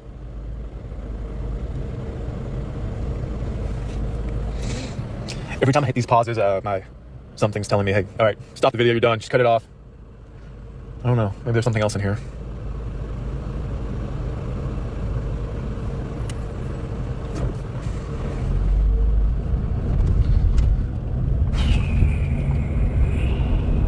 Well, I guess they cut me off because I'm out of blank now. Damn it, that's the thing. When we actually get to experience something that is not so life draining and sucking, and every moment you're fighting just to get enough energy to breathe, basically.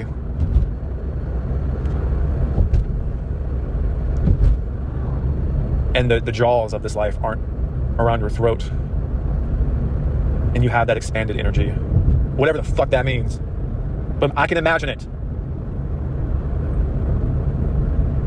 I can imagine what that's like. To not be so weighed down by this chain around my neck.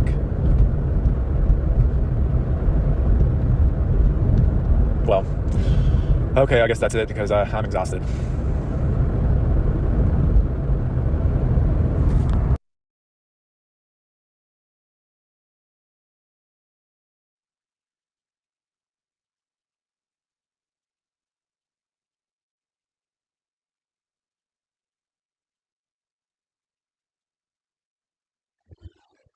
Hello, everyone. Hello. Working on some music, writing lyrics, and making some adjustments.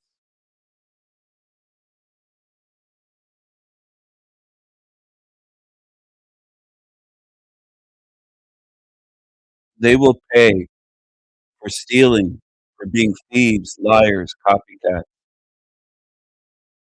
They will pay.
They're liars.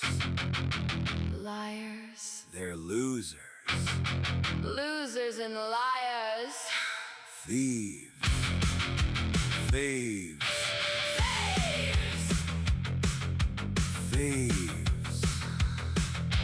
Creepy creatures. Creepy copycats. They lie and lie. They copy and copy. Steal and lie and gaslight. They mimic and mirror. Creepy creatures. Demons. Energy vampires. Liars. Freaks and fools. Useless tools. Hellrealm ghouls. With melting faces. Obsessive freaks. Strange little geeks. Hideous demons. Demons. Witchy. Incel. From hell. Ugly. Cockroaches.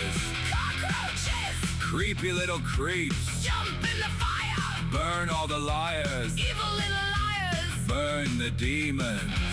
Burn the demons. Burn the thieves.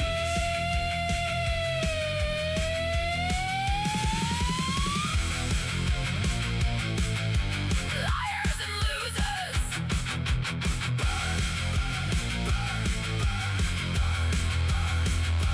Burn the thieves.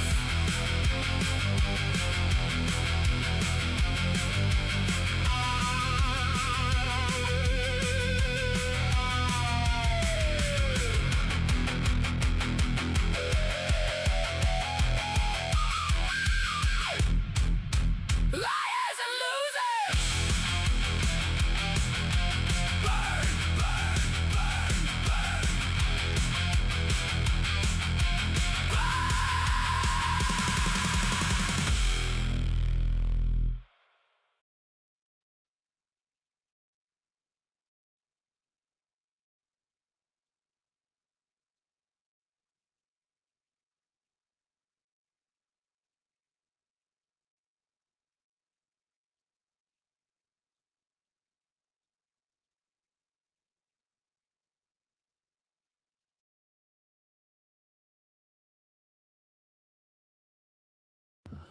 Hello, everyone. Please bear with me. I'm still working on this.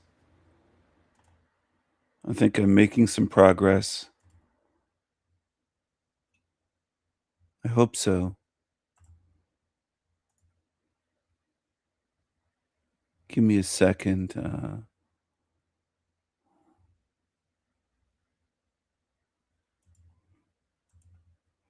Oh, by the way, I was up all night and I've been streaming into the morning. I'm going to have to sleep at some point, but I have a lot of creative energy, so I thought I would use it while I was conscious. And then I'll go over this again, play the songs that I've saved, and work out a final version. That's usually what I do. I make tweaks to what I've done. I sometimes add more lyrics. I'll add lyrics into the song. And especially if I've been up all night, sometimes the song just comes out in one go. And I write the lyrics and I have all the lyrics and I don't feel like I need to add more and it just comes out. But other times it's more like this. It's more like a work in progress.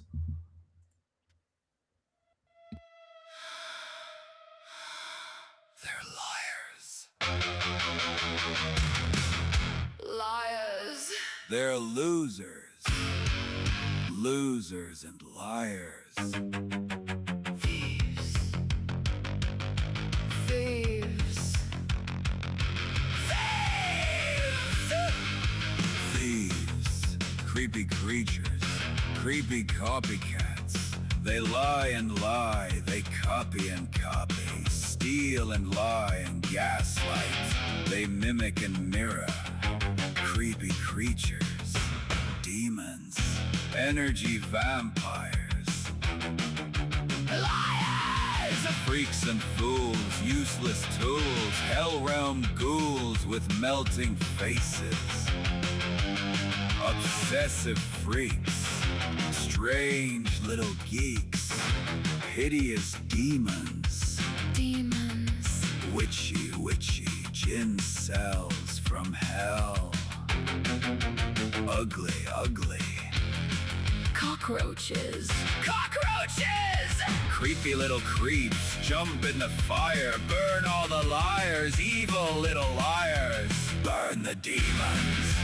Burn, burn, burn, burn, burn. Burn the demons. Burn, burn, burn, burn, burn the thieves! Liars and losers.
They're liars.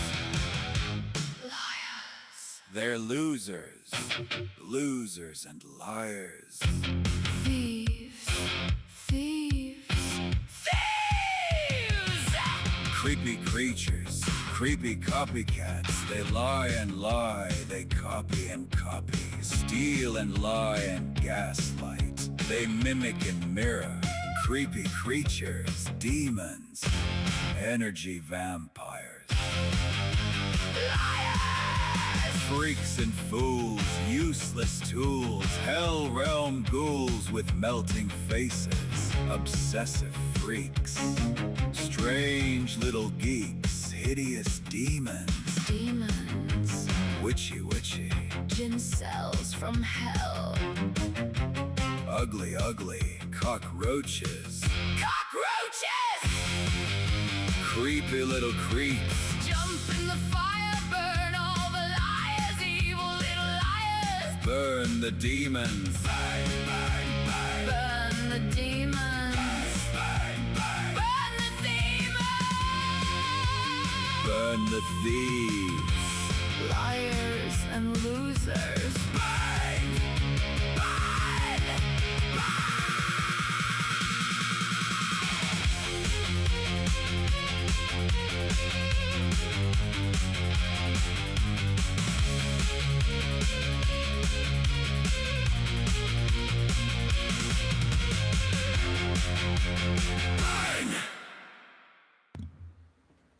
Hello, everyone.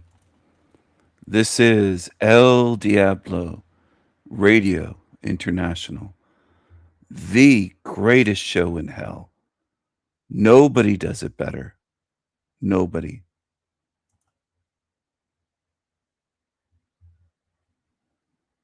And what are you going to do? What are you going to do? What are you going to follow?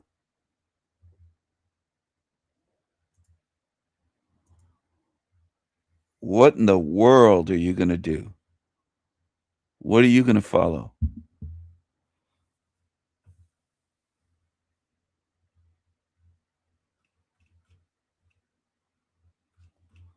What are you going to do?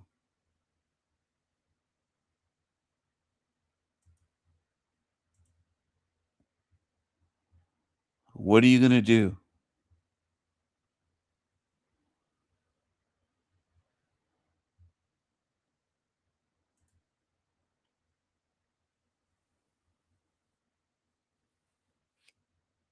What are you going to do?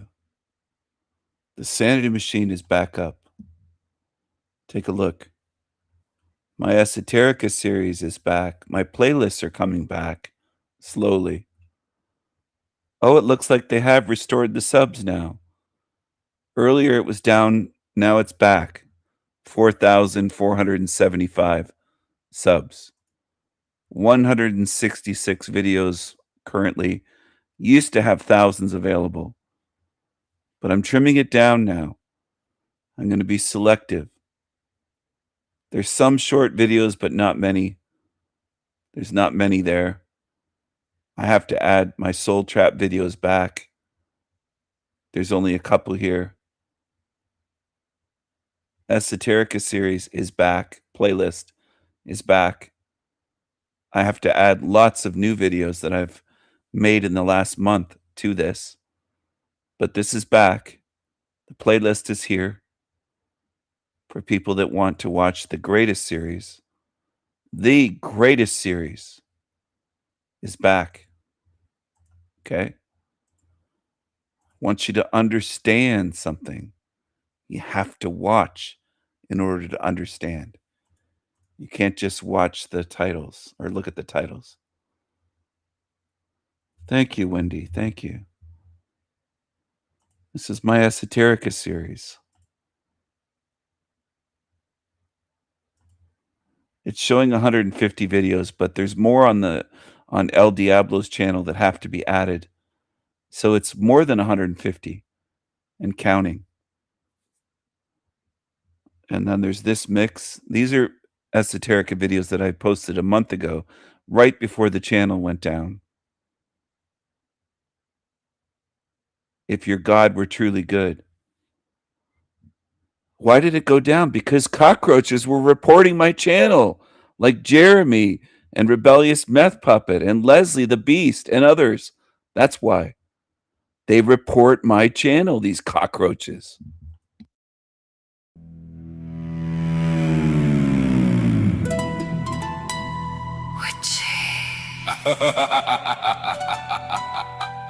Witchy.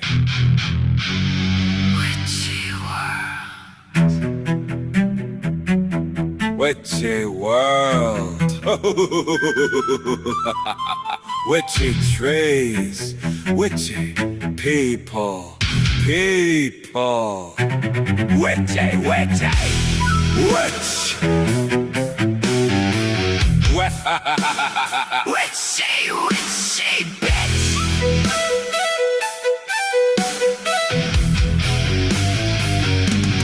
Mother Earth, Monster Earth, witchy spells, witches in wells, drowning in hell, burned at the stake, awake, asleep in dreams, nightmares, witchy names, slayers of care. Witchy, witchy. It's a witchy time we're in. It's a witchy rhyme. Minds do bend.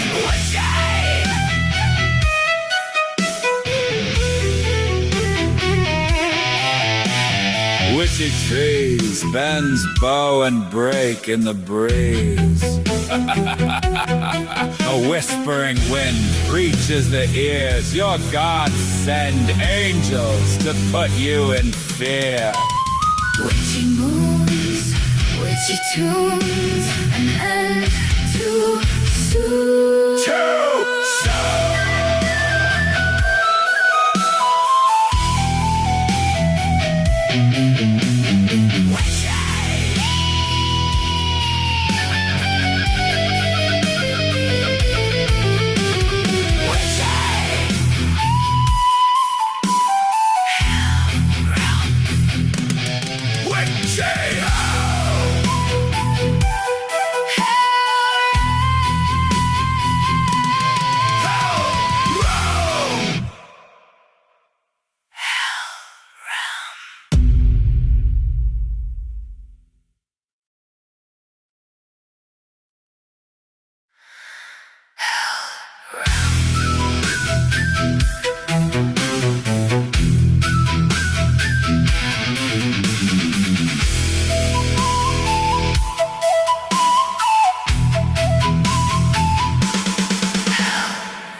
Witchy world.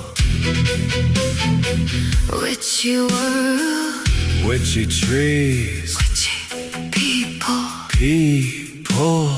Witchy, witchy. Witchy, witchy bitch. Mother Earth. Monster Earth. Witchy spells. Witches in wells. Drowning in hell. Burned at the stake away. Asleep in dreams. Nightmares. Witchy name. Slayers of care. Witchy, witchy. It's a witchy time. We're in. It's a witchy rhyme. Minds do bend. Witchy. Witchy trees. Bends bow and breaking the breeze. A whispering wind. Reaches the ears. Your God sent. Angels to put you in fear. Witchy moans. Witchy tunes. An end. Too soon. Too soon. Witchy. Witchy. Hell round. Witchy Hell round. hell realm.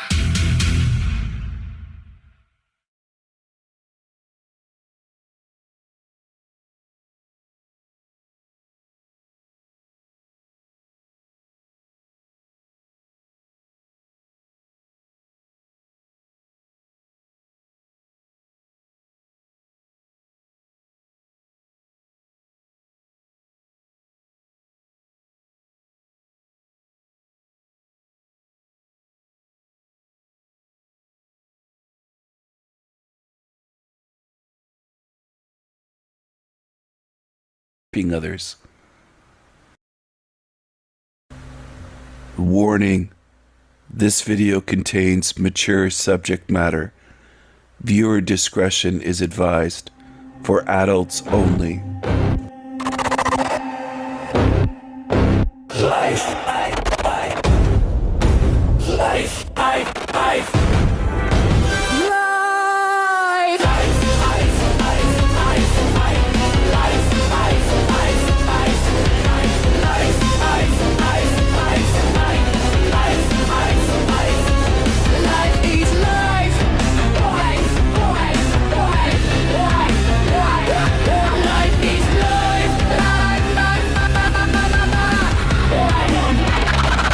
Pain and suffering,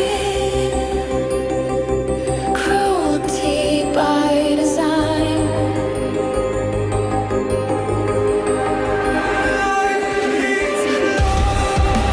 Pain and suffering, cruelty by design. Life is life, a beating frenzy.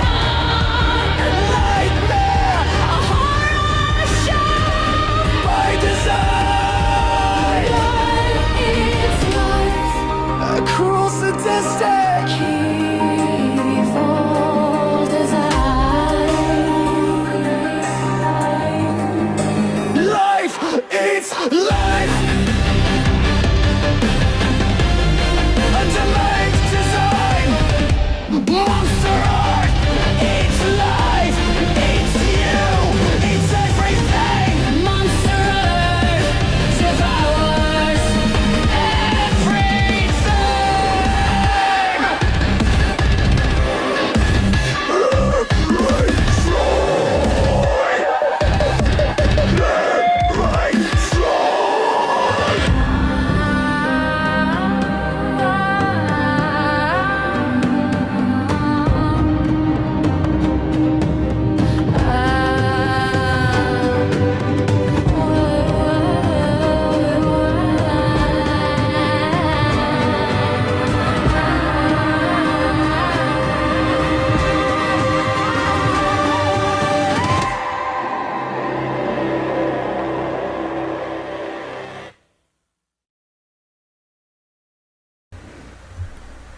Hello, everyone.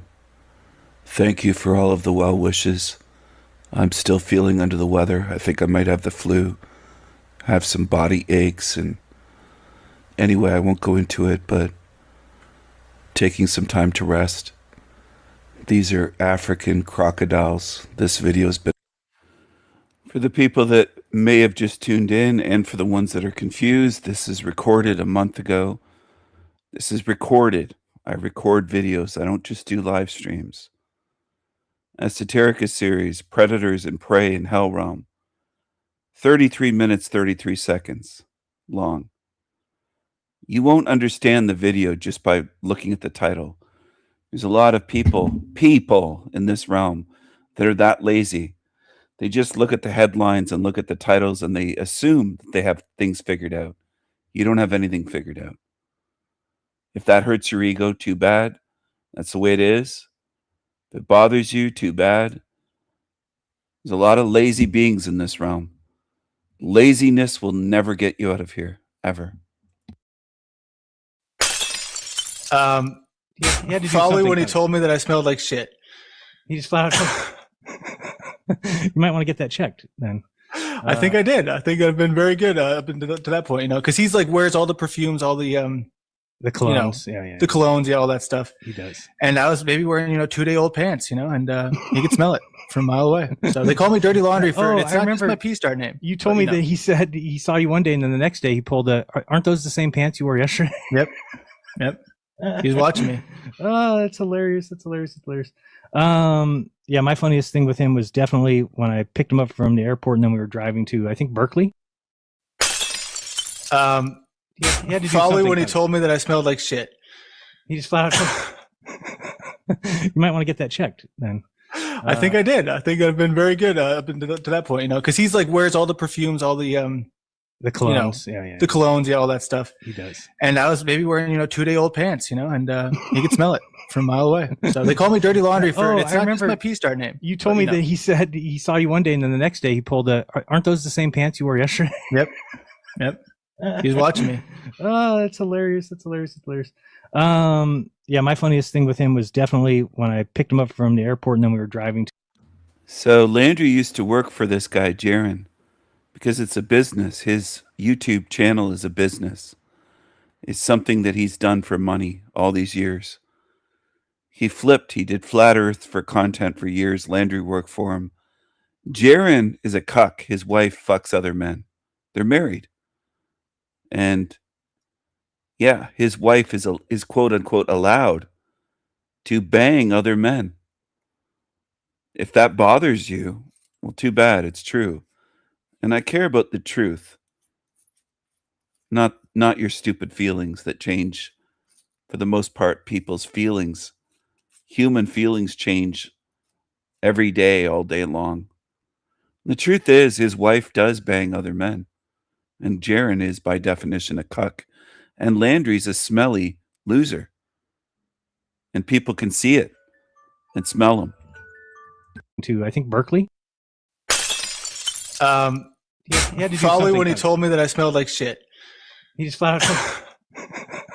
You might want to get that checked then. I think I did. I think I've been very good up to that point, because he's like wears all the perfumes, all the colognes, the colognes, all that stuff. He does. And I was maybe wearing 2-day-old pants, and he could smell it from a mile away. So they call me Dirty Laundry for it. It's not just my P-star name. You told me that he said he saw you one day, and then the next day he pulled aren't those the same pants you wore yesterday? Yep.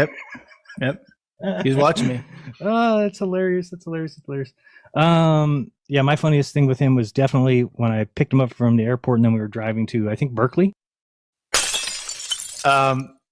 had to probably when he told me that I smelled like shit. He just flat out. It's interesting how they all know each other in person behind the scenes. Landry, Alex Stein, Jaronism, and others. It's interesting. It's interesting how they're all connected. And none of them have a connection with me in person. Zero.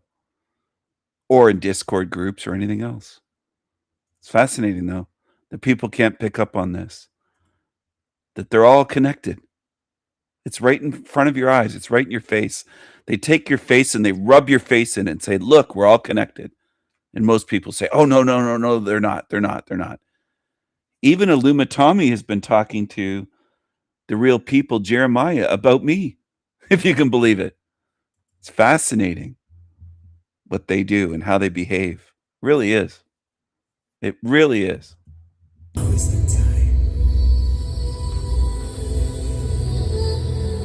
now, see now.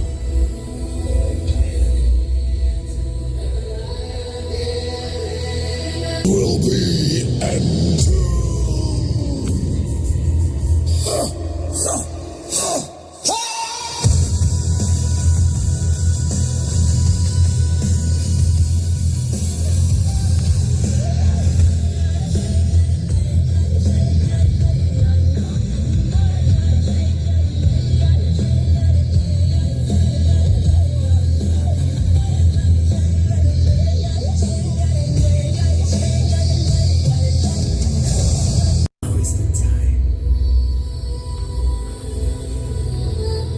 Learn now, see now.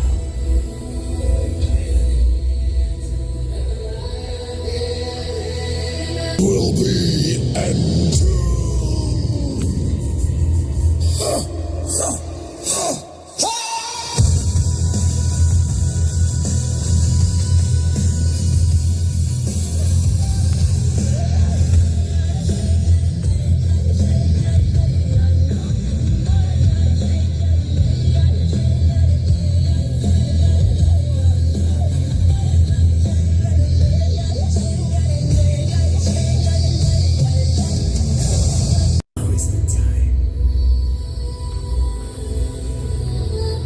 Learn now, see now.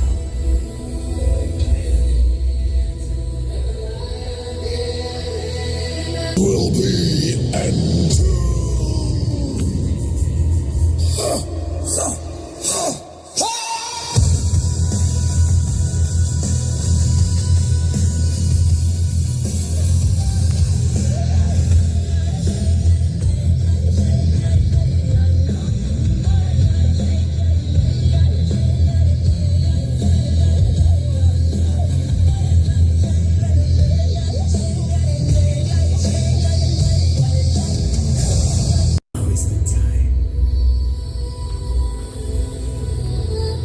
Learn now, see now.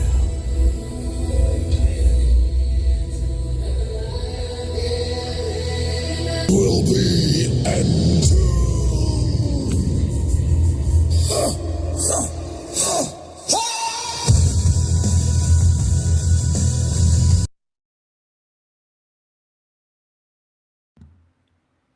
Do-do-do-do-do-do. Hello, everyone. Not very many people tuned in right now. It is a Friday morning, so maybe that's why. Maybe. I don't know why YouTube does that. I don't fucking need to listen to the fucking universe and I know everything because that's what you said. Like I know everything I need to know. Really, bitch.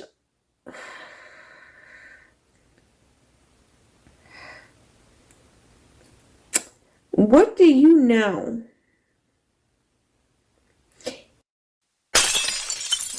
I don't fucking need to listen to the fucking universe and I know everything because that's what you said. Like I know everything I need to know. Really, bitch.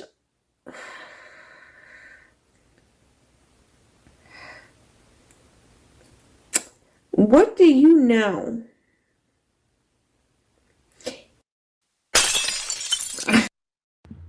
I know things you couldn't even dream of.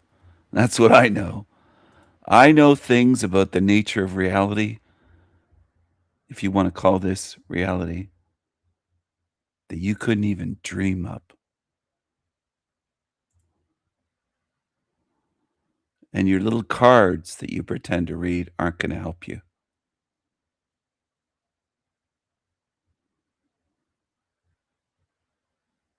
I am the Raven King.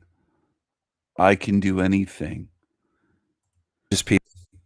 And you're going to understand that one way or another.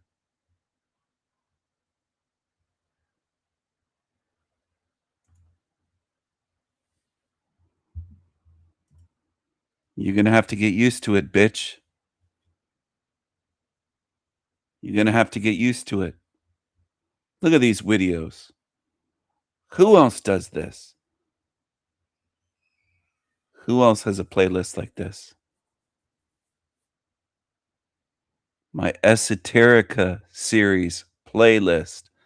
The greatest series.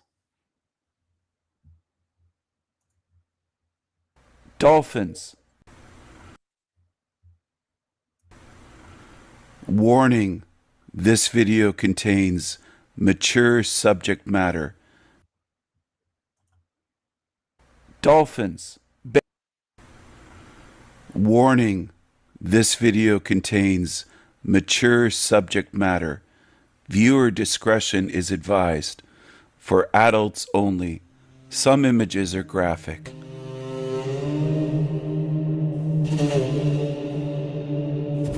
Genesis.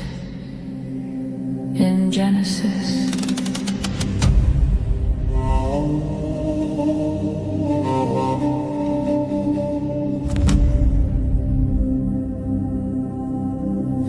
God created evil.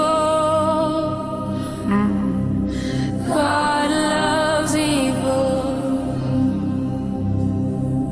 God created darkness. God made hell. God is the devil. The devil.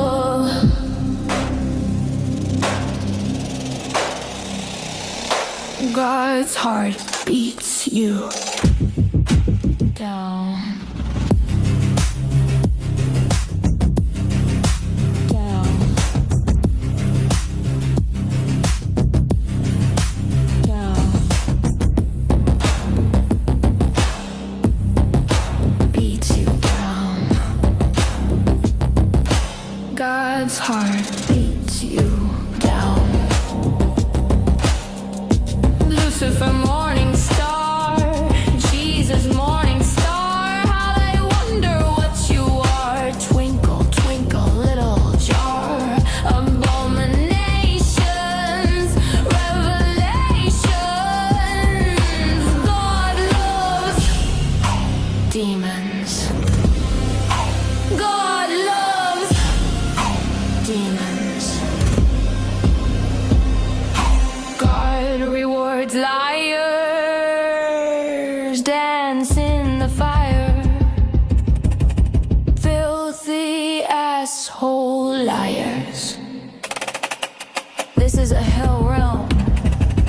God loves slaves. God loves zombies. God will pay. God will pay.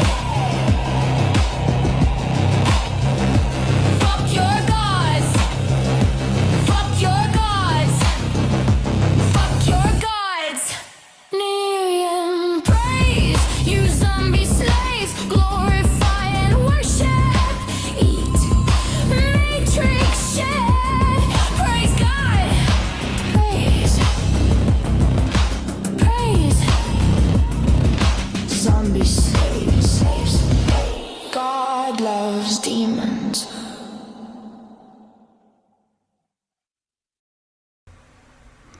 God loves demons. God loves parasites. Parasites are demonic. Is this a demonic hell realm? What do you think? Is this a parasitic hell realm of suffering, disease, death? Wait a second. Hey, some people would say, hey, Stephen, haven't you ever been in the forest? Been in the wilderness? Been out in nature? There's beautiful trails to go on, to go hiking and mountain biking. I know. I've been on quite a few. I've seen quite a few places in various states and various provinces of Canada. Wow, look at these turtles sunning themselves on a log. That almost looks like a place where I grew up and spent the summers and weekends at our cottage. Holidays, usually Christmas break, spring break, all summer long, since my mom was a school teacher. I was blessed, the Christians would say. This also looks very familiar. Watching the deer go down to have a little drink at a river. Very familiar from my childhood. Don't I see the beauty in this realm? Well, yes, I do. I've taken thousands of photographs of nature, not of people, but of nature. Beaches, forests, animals, lakes, rivers, oceans. I have quite a collection of photographs. I've walked many miles on beaches, swam in various great lakes and smaller lakes and rivers and creeks and both oceans, both the Pacific and the Atlantic and the Gulf of Mexico.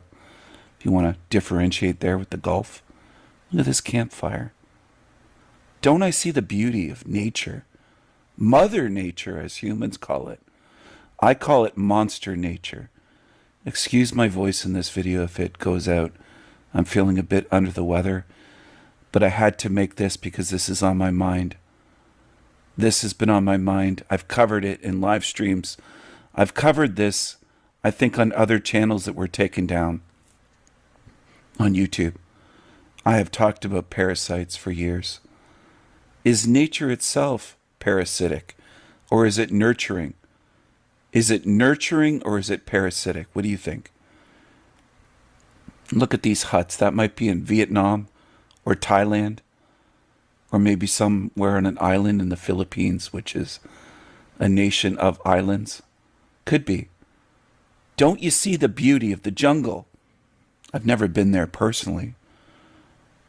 But yes, I do. They go through flooding seasons, though. Where's this? Is this in Thailand, maybe, or Vietnam? Somewhere like that. This might be Thailand. These are AI created, of course. I'm creating some visuals for you, trying to illustrate something, trying to get you to see more. I'm trying to help you to see more. Help me help you, as that line goes. That looks like Lake Louise in Alberta, with the clear water and the mountains.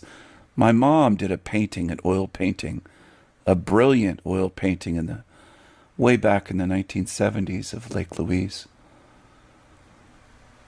My mom, oh, this is beautiful here. My goodness, I don't know how did that get in there? I'm sorry, people. This got in the slideshow, but it is beautiful, instead of beautiful. It's beautiful. My goodness, that Latina is stacked in the jeans department. My goodness, the curves. My goodness, the curves. Oh, I know. I thought he had a girlfriend. I do. My girlfriend knows how I am. She loves me as I am. She loves my sense of humor. She teases me about how ching chongs love me at Chinese restaurants. She gets my sense of humor. Most on YouTube don't. I know that. I know most humans, especially on YouTube, they're low IQ, low humor degenerates, and they're envious, egotistical liars and cockroaches on most of the channels that I go on, in the chat rooms and on the panels. It's not just on the panels, it's the viewers in the chats. Degenerates. Look at this sunset. Or is it a sunrise? It looks like a sunset to me, but how do you know? AI, I think, has the waves too close together, but it's good enough. Look at the blazing sunset, the colors, the yellows, the oranges, the reds, the purples, the pinks. Wow, isn't that stunning? And they are in person. I do enjoy a good, beautiful sunset. Oh no, what's this? Oh, I'm sorry. This is, we're getting into the crux of the video here. Gross. They look demonic. Ugh. Yuck. Ugh. Yuck. They look like monsters. They look like diamonds. They look like fucking demons. Maybe they are. Maybe they are. Slideshow, world's worst parasitic worms. And it lists a bunch of names. Some names I'd have difficulty pronouncing. From tapeworms to schizoma, Ascaris lumbric. I can't pronounce most of that. What's this? The eastern chipmunk. Commonly infected by cutrabid botfly. So those cute little chipmunks, you know what they look like, don't you? They get infected by a botfly. And then they get parasites. Those poor little creatures. Flea-borne parasites, such as tapeworms, can spread to people and animals if they accidentally swallow an infected flea. Huh. Small children are at higher risk. Wow. What a design by God. Does God love you? Is the God of this realm a demon? What do you think? What would create this? Parasites of black flies. Wow. What would think this up? Pardon my voice again. Excuse me. Starting to feel under the weather. I've got a bit of a sore throat, scratchy throat, but I'm going to push through and make this video. What's this here? Red blood cells. Tick bites. Deer ticks. Oh my goodness. Flu-like symptoms. They say it's preventable and treatable. Preventable. Really? Just don't walk in the forest. Don't go anywhere that there's deer and deer ticks on plants. You get those off plants. Oh, these are human parasites. Roundworm, hookworm, nematodes, tapeworm. Oh, nasty. I wonder how many people have parasites. Why do these exist? Is this a parasitic realm? Why do they exist at all? I'm going to ask again. Why are ticks said to be parasites? Ticks are skin parasites that feed on the blood of their hosts. Ticks like motion, warm temperatures from body heat, the carbon dioxide exhaled by mammals. It's almost like they're custom designed to go after dogs, cats, rodents, rabbits, cattle. Whale lice. They feed on the skin of the whales. Incapable of swimming or surviving in the open water, they rely on the whales. They're like barnacles, whale lice. Oh, goodness. Poor whales have to suffer. Whale lice. Isn't this terrible? I think it is. I don't know if you do. Dolphins. These affect dolphins. I can't pronounce that name. I'm sorry. But dolphins have parasites. 3 different parasites there. Excuse me. 3 different parasite species in dolphins they're reporting on. That doesn't mean that there's only 3. They're discovering more and more parasites in birds, in various organs of the body, such as the stomach or intestines, including worms, and external parasites infecting the skin or feathers, mites, fleas, and lice. Look at this shit. It's demonic. It seems to be demonic. I think it is. But a lot of you just want to say, our God is an awesome God. God is love. God is this. God is that. Why do so many of these parasites exist here? Why do they exist at all? This poor fish was devastated, destroyed, and killed by parasites that will eat it from the inside. Suffering of fish, animals, whales, dolphins, birds, rabbits, chipmunks, squirrels, people. It's horrific. It's horrific if you think about it. Again, that's if you think about it. And I don't assume that most can. I think that demons avoid facing the truth like it's the plague. They'll never watch these videos. They'll watch maybe my short videos. They'll lie to you and say, Stephen just makes videos about other people. And they laugh and say, when I say that's not true, they laugh and say, yeah, you're a liar, whatever. I make tons of videos containing knowledge, truth, wisdom, spiritual wisdom, alchemical gold, revealing what this realm is. And people don't want to look. They don't want to look at the truth. They'd rather lie about me. Roundworms, hookworms, flukes, liver flukes included in that. The protozoa, I think, is microscopic. The other ones you could see on an X-ray or a CAT scan or MRI. You could also see in human waste or animal waste. They're large enough. The most common ones, intestinal parasites in cats and dogs, are roundworms, hookworms, whipworms, and tapeworms. And then there's the single-cell parasites, the very, very tiny, one-celled parasites that you can't spot with the human eye. Excuse me. Human intestinal parasites infection. It fills up your intestines with worms, like hookworms, whipworms, tapeworms, roundworm. It can be full of them. Why do they exist? If your God is a good, loving God, a good, caring, benevolent being, a good father to humans, some of the most common, okay, in cats, roundworms, tapeworms, toxoplasmosis, lungworms, giardia, and coccidia. I'm not sure if that's the way to pronounce that, but I took a shot at it. Pardon me. Billions of brains, you have parasites. This is more widespread and common than most of you humans could believe, because most people are willfully ignorant. They don't want to look at videos like this, exposing what goes on in this realm.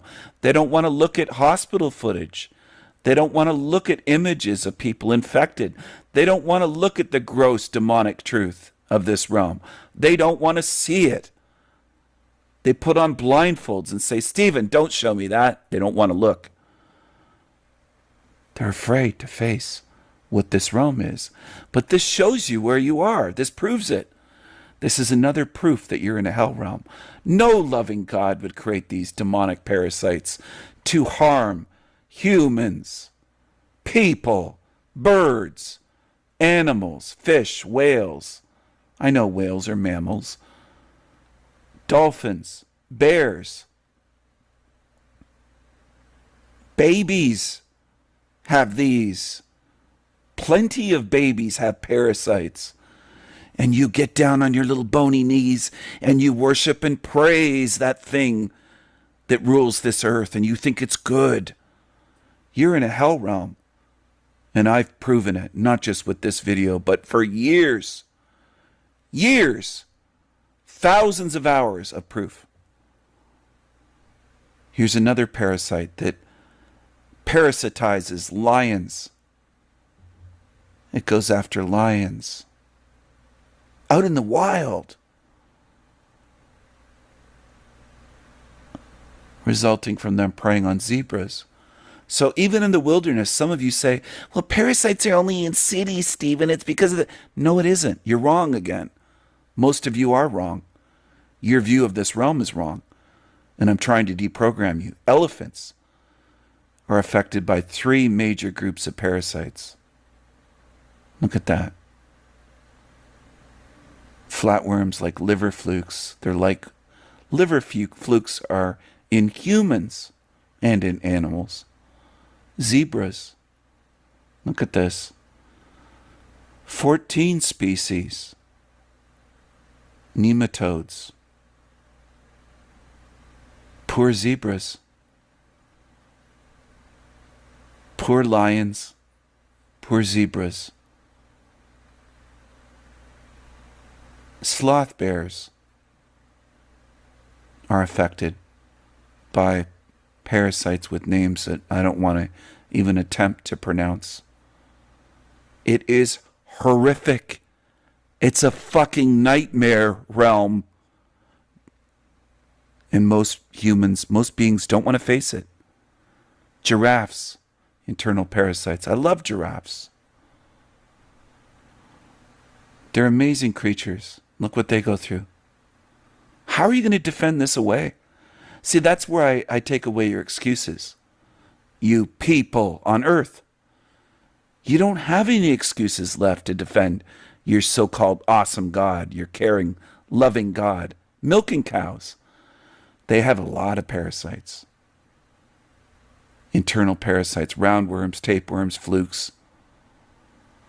Cattle have to be treated. That's the design. That's your God's design. That's your God's plan. That's your God's design.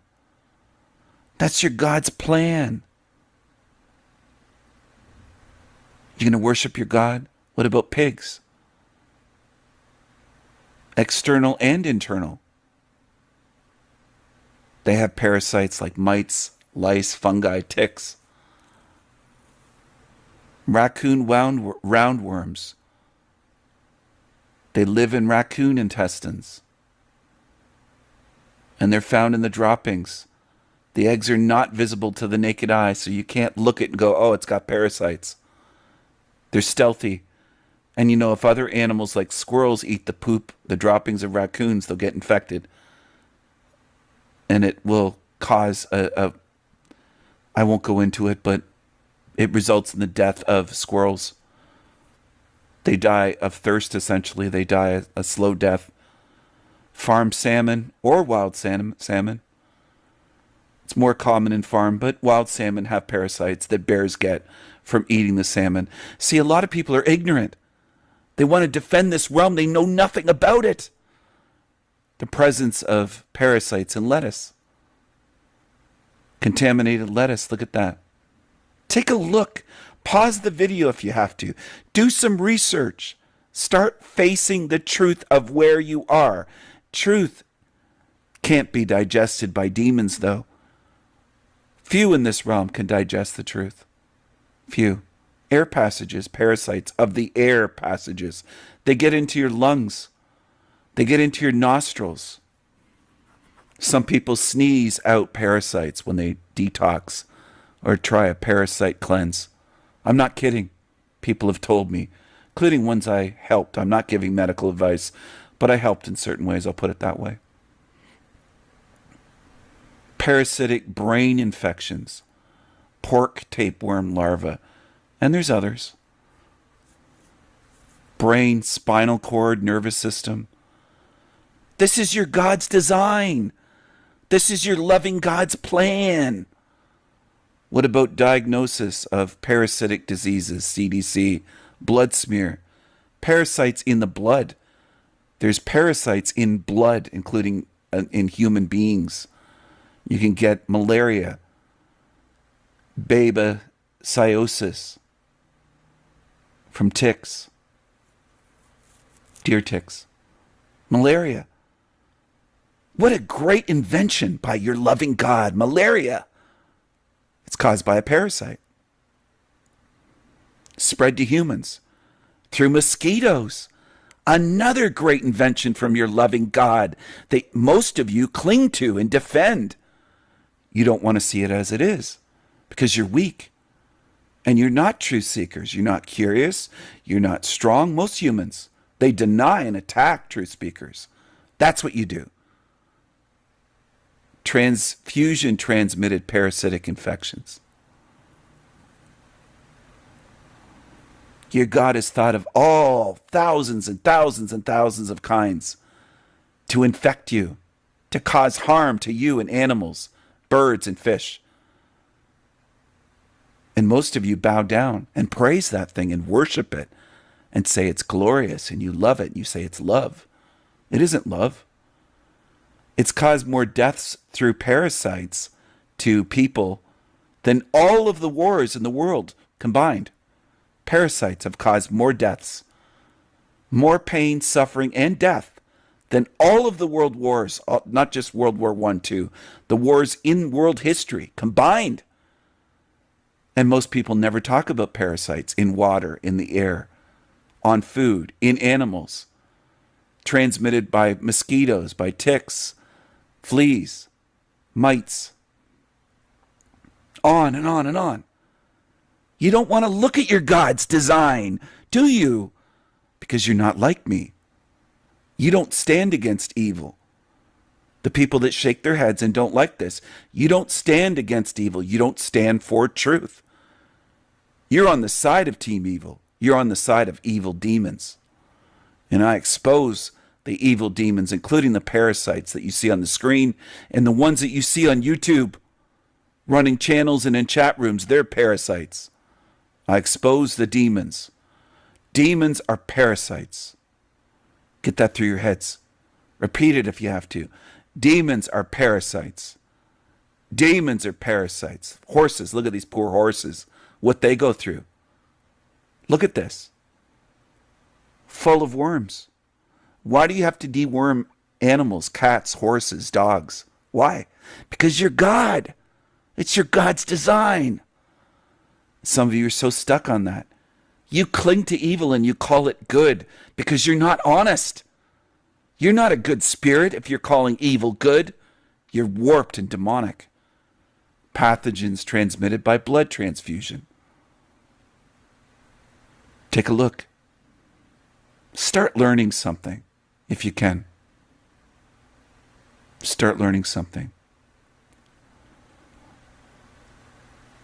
Start learning something. There's hundreds of thousands of parasites, if not millions. Look at this. Between 75,000 and 300,000 species.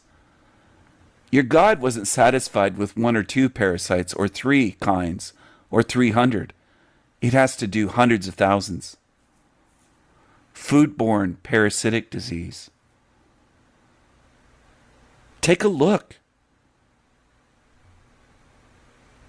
Take a look. It's in the millions. Millions. Most of you don't care because you don't care about the truth. You don't have care for truth. This is why you don't eat bears or brown bear meat, because they're full of parasites. A lot of bears have parasites. It's gross. That's why they're meat out in the wild. You don't want to eat a bear, a wild bear. Hookworms, roundworms, tapeworms. These poor bears, lots of them die because they get full of parasites. And they get emaciated and weak. And they essentially starve to death out in the wild. That's why you'll see a starving skinny bear. It's a parasitic infection. You got to learn about this stuff. You got to start listening and looking and learning. Otherwise, you're in the darkness of ignorance, which is what humanity's in. That is what humanity's in. They're in the darkness of ignorance. That's where most humans want to be. They don't want to look at this. I can't make anybody watch this video or other videos and learn something. They'd rather watch a 30-second or 60-second short video of mine and say, see, all he does is make fun of people. I've put out valuable, priceless alchemical gold. Truckloads of alchemical gold for free for years. Thousands of videos, thousands of hours worth that you can't buy it anywhere on earth, at any university, at any secret society, mystery school. There's nowhere else that you could go to get informed or quote unquote educated in the proper sense of the word that you can get here for free about what this realm is. Parasites are demonic. This is a demonic hell realm. The so-called God or gods with an S on the end, plural, of this place are demons. Parasites that fill up your intestines or lungs or your organs or your like liver flukes or your blood or your brain. I know your brain's an organ, but I'm mentioning it specifically. Are demons. It's demonic to attack a living being that way with parasites. and to cause them harm and suffering, years and years, and oftentimes death by the millions. Parasites are demonic. It's another proof that you're in a demonic hell realm, whether you like hearing that or not, whether you can face it or not. A lot of you are too weak to face the truth. You're in denial, and instead of accepting truth when you're shown truth and evidence, you reject it. You get hostile. You lash out at the messenger, at truth speakers like me. I am a speaker of truth. I am a seer of truth. I am a mad Viking of truth. And I speak against evil. I stand against evil. I show you that you're in an evil demonic realm, an evil demonic realm of demons, including parasites. They look demonic because they are demonic. They look demonic because they are demonic. Parasites are demonic. And any of the so-called gods that people worship here are demonic beings that want you to suffer, that designed this place to create massive suffering, including for the most innocent animals and children. The most innocent and defenseless are under attack by demons, including demonic parasites. That's what's going on in this realm. So for those that denied that this is a hell realm, you are liars. You've been shown, it has been proven. It's undeniable. So go away. Stay away from me. Exposing these fakes on YouTube. Fakes, phonies, frauds, demons, felons, liars, pieces of shit. They try to slander and smear campaign. They belong here, liars and demons. This is their final destination. Right here. Right here. In this hell realm. And this is where they will stay. You can see the demons in the fire melting. Tormented. In agony. This is a hell realm. But it isn't in its final stage yet. This is what's coming. Something akin to what you're seeing on the screen. These were AI created, and baby truthers will say, oh, he uses AI. Yeah, I do. For visuals, absolutely. Do you think I have time to draw this or paint all of these images and still make videos? And no, of course not. Start thinking. I don't believe anymore that most people in this realm can think, and I didn't believe that for decades. But it's gotten more and more solidified that most people can't think. They attack.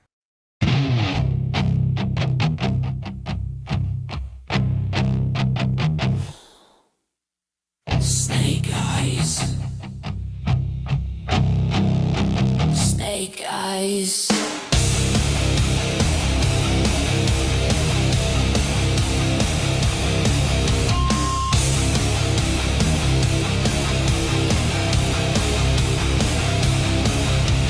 Snake-eyed demons. Snake-eyed demons. You sneaky snake, little bitches, devil eyes, devil minds. Liars, liars, dance in the fire. Snake-eyed demons. Dance in the fire.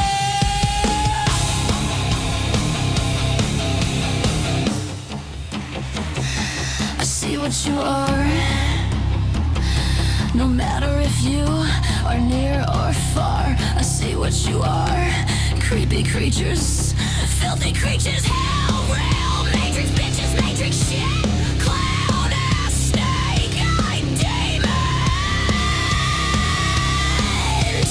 This is your home, hell realm. This is your tomb, hell realm.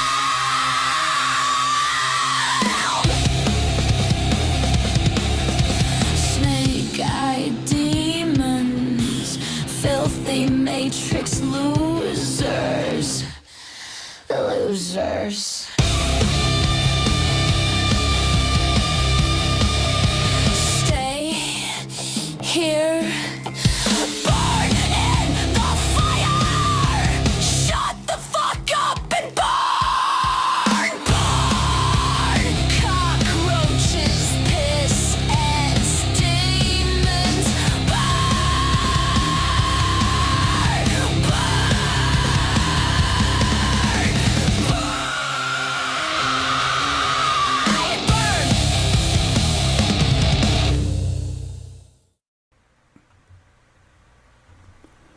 Hello. Hello, everyone. This video is about liars, demons, and their final destination. That song at the beginning is Snake-Eyed Demons. Written by me, showing these snake-eyed demons, showing you what's on YouTube, and showing you the envious like Jeremy. He's been envious of me for over 3 years. He can't compete. Not just with the number of videos or number of views. Original ideas, thoughts. He's outmatched. He's not even close. He's just an envious loser, like so many others. Is this your God sitting on a throne?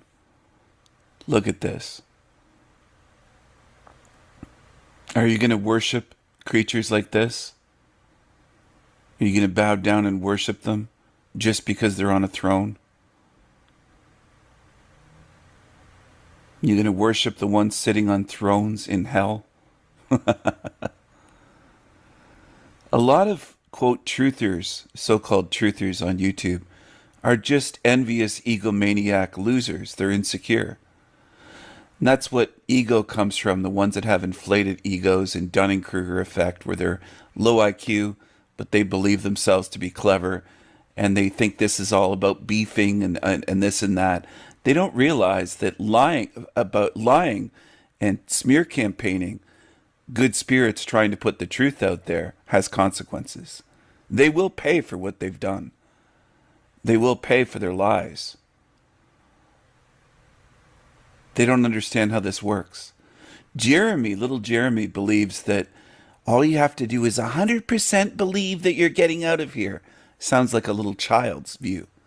Just believe in Santa Claus, believe in the Tooth Fairy, just 100% believe and it will be real. You'll manifest it, in his New Age view.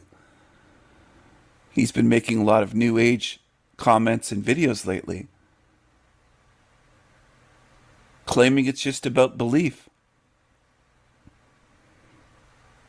and that you manifest the reality you want.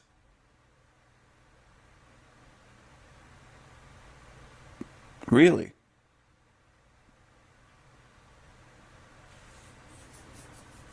This is a hell realm. This is a realm of degradation. This is a reincarnation / recycling, stinky hell realm sewer matrix. And it's going to be sealed. It's going to be a closed system. All your wishful thinking in the world, Jeremy and other demons, won't help you. You've been envious of me making videos about me for years, thinking you're clever. Like, oh, I'm not going to say I'm a fan of Sanity Machine, but I'm going to keep making video after video for over 3 years about him. You're a fucking loser. That's what you are. You belong here. And Keith, Creepy Keithy, you're a loser as well. Mark Passio's a demented loser. Landry is a snake-eyed, demented loser. A lot of these creatures that people follow on YouTube are demons. And I pointed that out. I've exposed them. I've shown you not just their eyes, but their lies. Their eyes and their lies. I've shown you again and again. They don't care if you get trapped in hell. They don't care if you believe lies. It's a big game to them. It's a big joke to them. They don't give a shit about you, just like they don't care about the truth. They lie about me all the time. And they'll say, who cares? And then they'll call themselves truthers when they've been lying and lying and lying. They're liars. They're not beings that care about the truth. They're not truth seekers. They're not truth speakers. They don't view the truth as something to be viewed as sacred.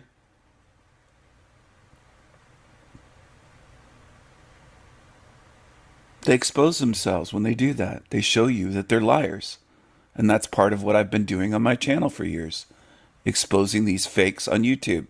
Fakes, phonies, frauds, demons, felons, liars,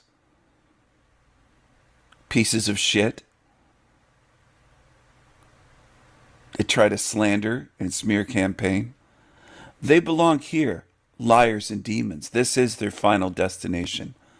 Right here. Right here. In this hell realm. And this is where they will stay. You can see the demons in the fire melting. Tormented. In agony. This is a hell realm. But it isn't in its final stage yet. This is what's coming. Something akin to what you're seeing on the screen. These were AI created, and baby truthers will say, oh, he uses AI. Yeah, I do. For visuals, absolutely. Do you think I have time to draw this or paint all of these images and still make videos? And no, of course not. Start thinking. I don't believe anymore that most people in this realm can think, and I didn't believe that for decades. But it's gotten more and more solidified that most people can't think. They attack, they're emotional, they lash out, but they don't think and say, what's the reason why he's really using this? To give you some visuals. I could have made this video with a blank screen, a black screen, and just spoken and used my voice. Sure, I could do that. But I'd rather do this. I'd rather depict this way and show you something. I'm showing you something. And that's sometimes helpful for people to see. To see. They learn by seeing. They're visual. They don't just learn by hearing words or reading words. They learn by seeing visuals. And I'm aware of this. I'm also aware that jealous, envious losers just attack.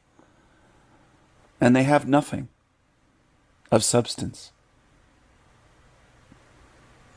They're envious, emotional, little zombies and demons. And they belong here. I can't trust them here. Do you think I would trust them with eternity? Of course not. Of course not. And I won't. I don't trust them here. In this shitty place.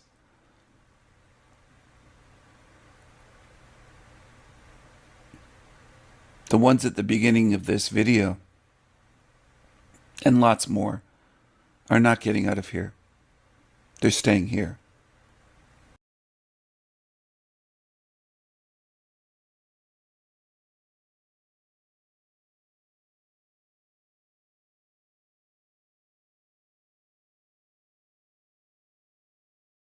We've been doing it for years. We're standing here.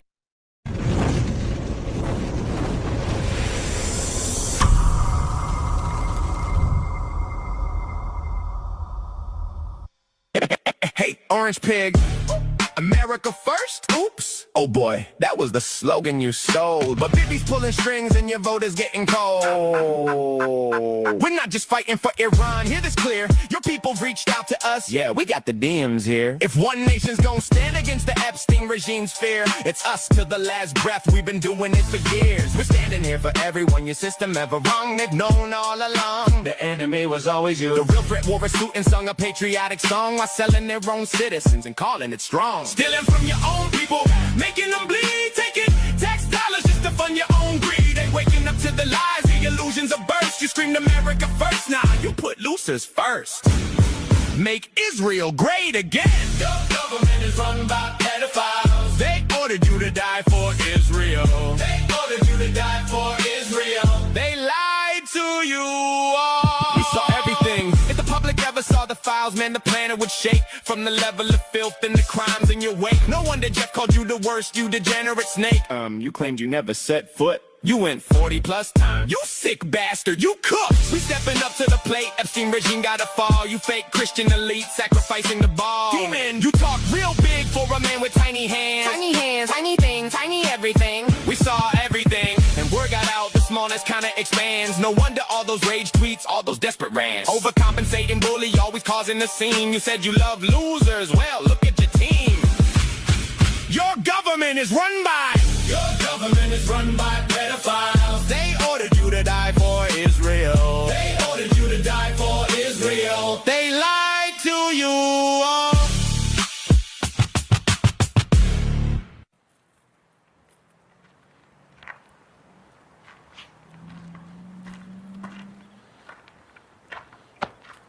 Yeah, folks, what a ceasefire, eh? Over in a matter of hours because, of course, Israel just couldn't keep it. Israel broke the ceasefire, went and bombed the living shit out of Beirut, claiming that Lebanon was not included in the ceasefire. So not only did they break the ceasefire, they hit Lebanon with the most brutal barrage of airstrikes that it has ever been subject to ever since Israel's first illegal incursion into Lebanon. طلعت رفاعي هون طلعت رفاعي بربور يا الله الشهداء الحي اللي جاي يا الله العالم يا الله العالم بالارض كلياتها يا شباب يا الله ليك حبيت صار سلام يا الله. They bombed 100 sites within 10 minutes. This is within the city of Beirut. Apparently they dropped 160 bombs in the first minute of the operation, blowing up residential buildings. And this was at 3 a.m. in the morning. They just hit families sleeping in their beds, just obliterated huge sections of southern Beirut.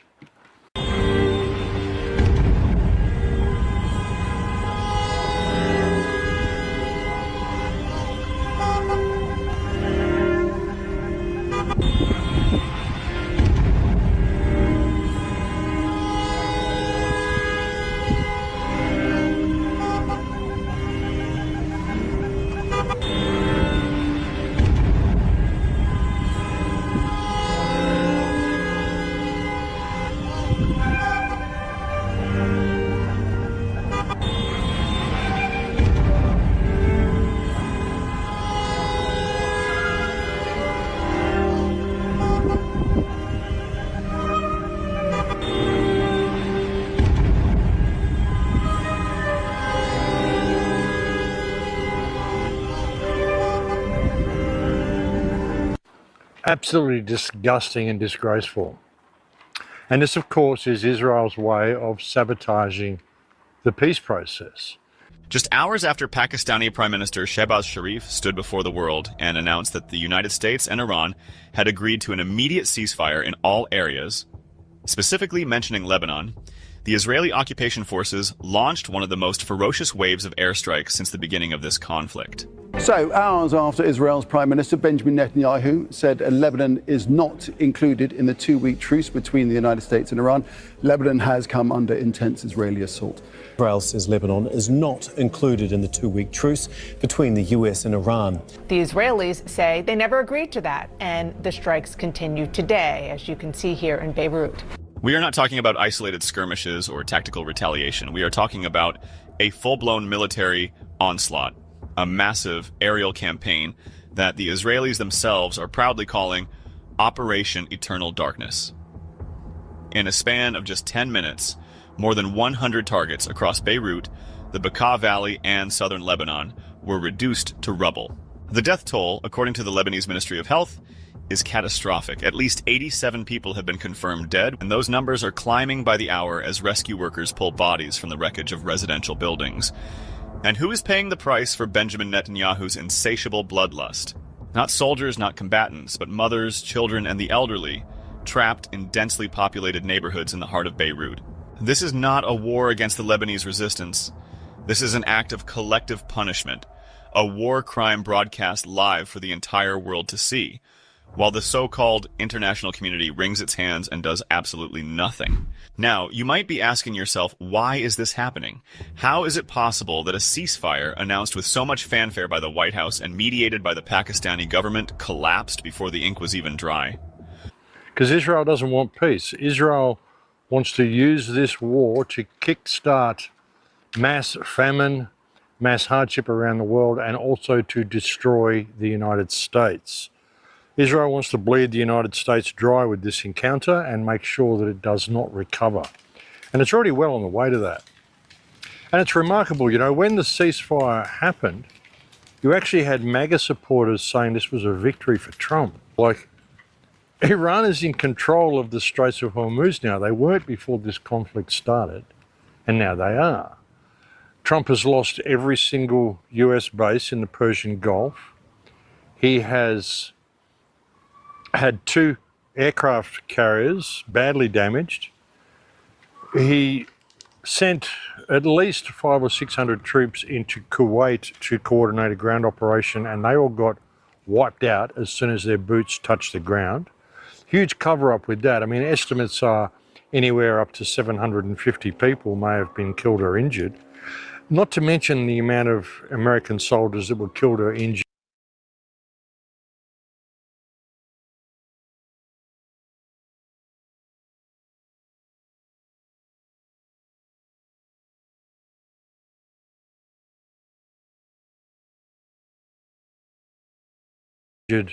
In the strikes on the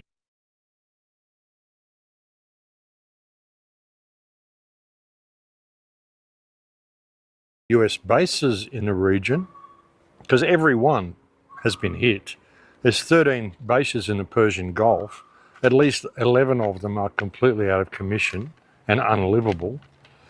The other 2 or 3, I don't know. But it's been a huge loss.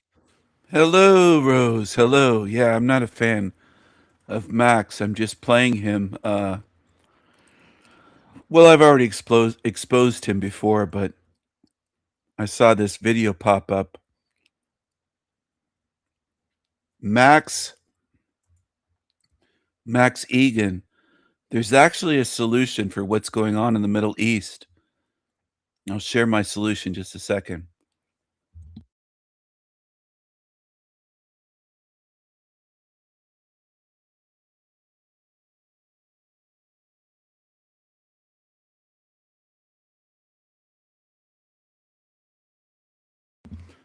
I think most of the Middle East could fit on Max's bulbous nose.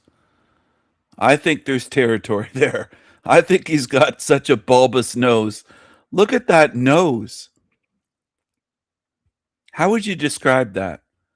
What movie character? Am I thinking of a Santa Claus, or what am I thinking of? That looks like a Mr. Potato Head. Mr. Potato Head. There's plenty of territory on his nose for them to move to and live in peace. You could fit millions on there. Look at that. It's like a potato. How did he get a potato nose like that? And it's like the skin is just coming right off. Is that, I don't know if that's, I'm not saying it's skin cancer, but what is that? What is going on, Max? What a nose. My goodness. That's quite a schnoz. And it's bulbous. It's like it's like an old potato that's sprouting. My goodness. He loves to look over top of his glasses like that. I hate when people do that. It's usually women that do that, old women, but he's an old he's an old, I don't know what to call him, Mr. Potato Head, I guess. Is he a Mr. Potato Head? What is he?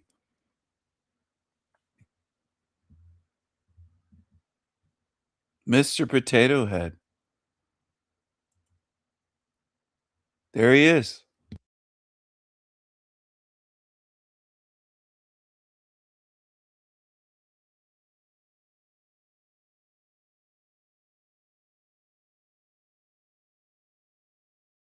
for the United States, this whole thing.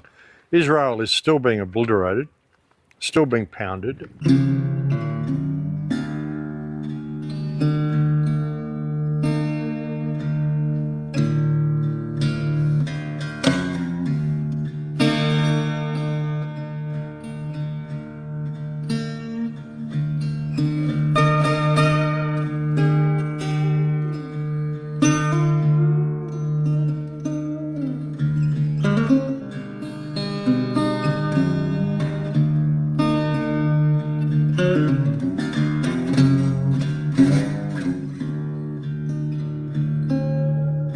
And I'm seeing a lot of fires and a lot of people trying to flee. They hit a boat the other day. There were people who were trying to flee Israel by boat, and the boat got hit by an Iranian missile.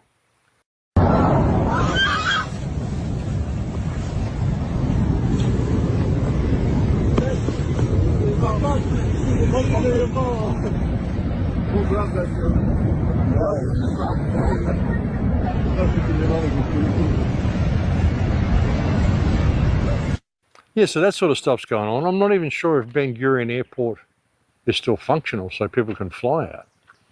But then you've got to wonder, I mean, if Israel is still doing flights over Iran and bombing Tehran, well, why? If there's so many missiles being fired into Israel, and I mean, these barrage, they're up to like barrage 94, like wave 94 or something, a ridiculous amount of waves of missiles, probably more than that by now. Then how are there any air bases left in Israel? Israel's a small place compared to Iran. If they've managed to take out all the air bases in Iran, which they don't appear to have because there are still Iranian planes flying around, then why haven't they taken out all the air bases in Israel, in Tel Aviv? How is the Israeli Air Force able to be still dropping bombs on Tehran? Unless I guess they've got bases in other countries, Saudi Arabia, Qatar, Bahrain, Kuwait, all the countries that Iran is bombing because they are aiding the enemy. Perhaps that's why. But even with all of that, I mean, it's so difficult to know what's happening. And I've still got a friend in the United States who says she has a friend in Jerusalem who says there's nothing going on there. You know, is that propaganda or is that the truth? I mean, I just don't know. So, you know, the fog of war. But we do know all the refineries are being blown up. We do know the Straits of Hormuz is shut down. We do know that Tehran is being carpet bombed and bridges and all sorts of shit. Like Trump's saying that by the end of the day, there isn't going to be a bridge or power station left in Iran. This is like openly declaring intent to genocide. There's civilian structures. I mean, how do hospitals work? How do incubators work? How do babies survive? How do refrigeration units work? How are people able to travel if you take out all the bridges, take out all the power stations, take out all the electricity? People in the modern world need electricity to survive. We kind of did in the old world as well. They took that away from us and look what happened. And now they're about to do it again. But this is an open declaration of war crimes. So in that situation, this is what they're threatening to do to Iran. Collapse all the electricity. Collapse all the water sources. All the bridge, all the transportation, all the communication. This is being done by Western governments. No one is standing up against the United States, even though the world now knows that this is all being run by essentially the Epstein bloc, the Epstein class. People who torture, rape, kidnap, and cannibalize children. All of them. Trump, all of them. I'm fighting for Jeffrey. I'm fighting for Jeffrey. I'm fighting for Jeffrey!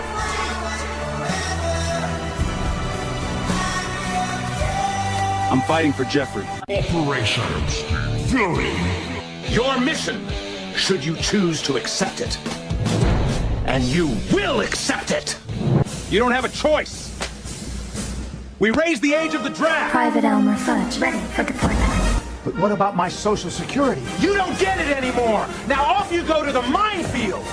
Cheer up, son. The light at the end of the tunnel is approaching. Targeted elimination of the schoolhouse sector is complete. Due to your bravery, your family gets to eat this week. Oh, no. I'll give it to your wife myself. Operation Fury. And probably every government in the Western world who isn't standing up against this is involved in this. So from an Iranian perspective, well, if you're going to shut down all of our energy supplies, well, then we're going to shut down all of your energy supplies because you're the people who are allowing this to happen by allowing your governments to do this. Yeah, you blew the bridge, posted the video proud. Power plants next, Stone Age talk out loud. Watch this. What? War crime, war crime, war crime, war crime. Bridge down, civilians cry. Trump on truth, social flexing while they die. Power plants next, blackouts in the night. Stone Age threat. Great Persia still shines bright. You split the brick, we split the bridge in flames. Smoke filling up the sky, posted the video laughing, showing off your strike, threatening power plants, trying to turn off all the lights, dragging us to Stone Age with your illegal might. But Great Persia rises, history on our side, ancient empire strong, we never hide. True social warrior, keyboard criminal, every strike you drop, we multiply the missile. War crime, war crime, war crime, war crime. Bridge down, civilians cry. Trump on true social flexing while they die. Power plants next, blackouts in the night. Stone Age threat. Great Persia still shines bright. Sacred defense. We own the fight. War crime. Yeah. All of the energy infrastructure in the Middle East has been decimated, which is going to lead to worldwide shortages that are already beginning to show themselves and are going to be very, very apparent by the end of the year. It's been the worst military operation, I think, in the history of military operations, what we've seen carried out in Iran. And as I said on previous shows, the thing is that it's so bad and so disorganized and so damaging to the United States, it is like you couldn't have planned to do anything worse than what they've done. And it's so obvious that it has to be deliberate. I mean, there's no way this was done by mistake because, I mean, if you check every box of what not to do, they did all of it. So it's crazy. It's crazy that anyone would think this was not deliberate. And it's important to understand what led up to Trump even accepting Iran's 10-point plan, which... For a tall guy, his body is so narrow. It's like his head's oversized and his shoulders are missing. Look at this. He did... It looks like an old granny with a beard. I mean, Max, what happened to you? What happened to you? What did you do to yourself? You look like an old granny with a beard. You're like a bearded old woman. God damn. Accept this 10-point plan as being a... I wonder if he's going to go over to Archaics again and give him blowjobs or something. Like they're in prison together. I mean... I don't have any respect for this freak. That's all I'm going to show of that. I'm going to move on to something else. It's incredible what people will watch and believe on YouTube. It truly is. My goodness. They're watching a Mr. Potato Head that looks over the top of his glasses every 5 seconds. Oh my gosh. How could someone take him seriously? The guy just says the same thing every time. If you've seen one Max Egan video, you've seen all of them, basically. He just repeats.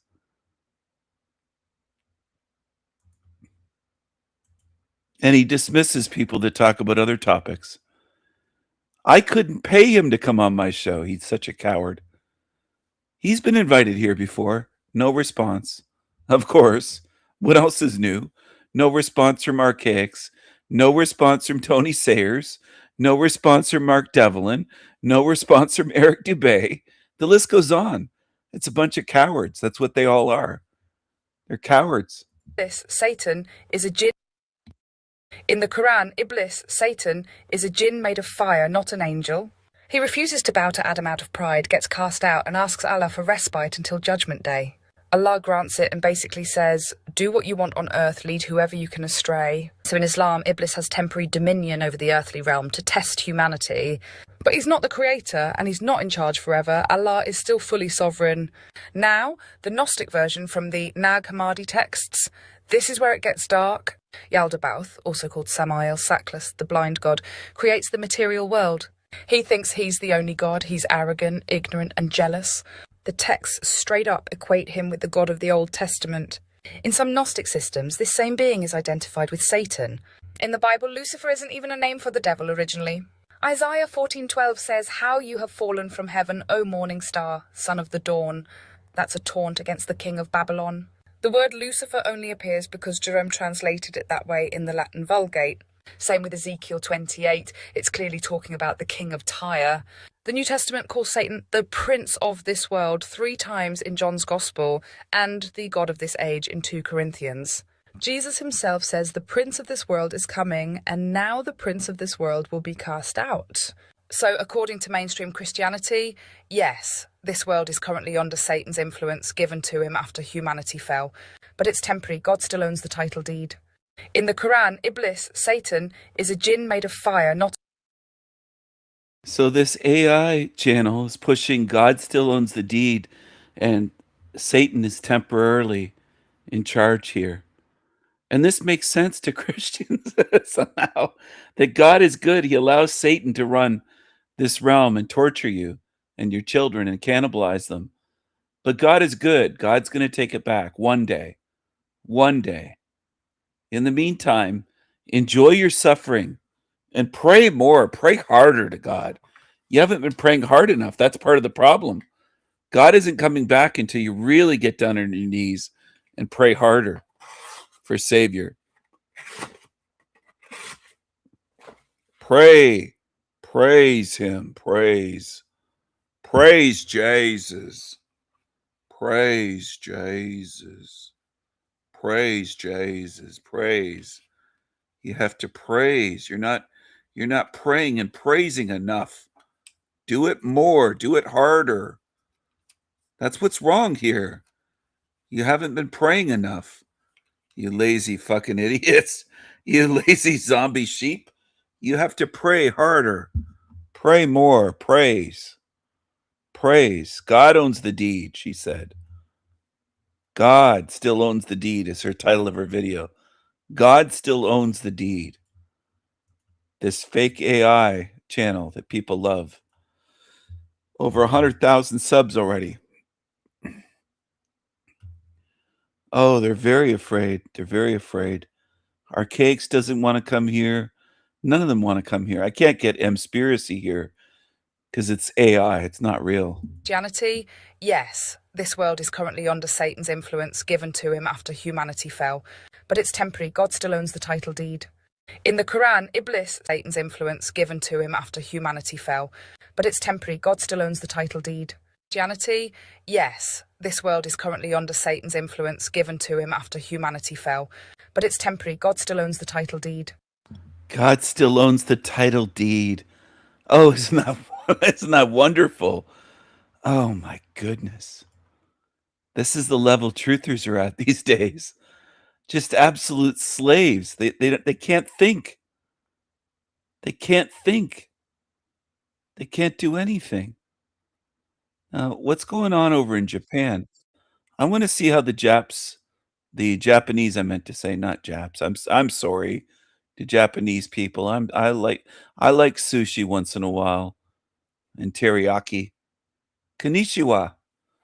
Let's see what's going on over in Japan with my well, not mine. Japanese man. I have a Japanese Jesus somewhere. I'll have to find him. Aunt Jemima. Yeah, extra bacon and sausage with my pancakes. And get the good maple syrup. Don't get rid of that other stuff that you bought by mistake. Yeah, excuse me. Get rid of it. Donate it to a hobo or some loser peasant or something. Get rid of that garbage. Give me the good stuff. Yeah, the real maple syrup from Quebec. You know the bottle. I know you're not good with words and reading, but you know the bottle. You know the bottle shape. Remember the shape. Yeah, like this. Look at my hands in the air. I'm making the shape of the bottle with my hands. Yeah, I know. I know you ain't too good at reading and writing. I know that, Aunt Jemima. Now, hop to it. Cook me some breakfast. Bacon, pancakes, sausages, and the real maple syrup. The real stuff. Yeah. All right. And find Japanese Jesus. Have you seen him? I want you to find him. Yeah, I'm doing a live stream. I'm hungry. Get that big ass in the kitchen. Cook me some breakfast. All right, sorry about that, everyone. I'm back. I had to I don't know. Did I have myself muted? I had to tell Aunt Jemima what I was looking for. I had to give her some directions. I had to lead her. Here she is. Here's Aunt Jemima. Mammy. There you go. All right. What was it? Oh, yeah, I was looking for Japanese Jesus. Where's Japanese Jesus at? Where is he?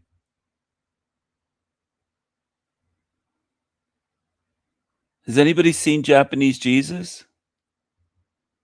All right. Yeah. Find him for me. I've been looking for him. I want to bring him on the show.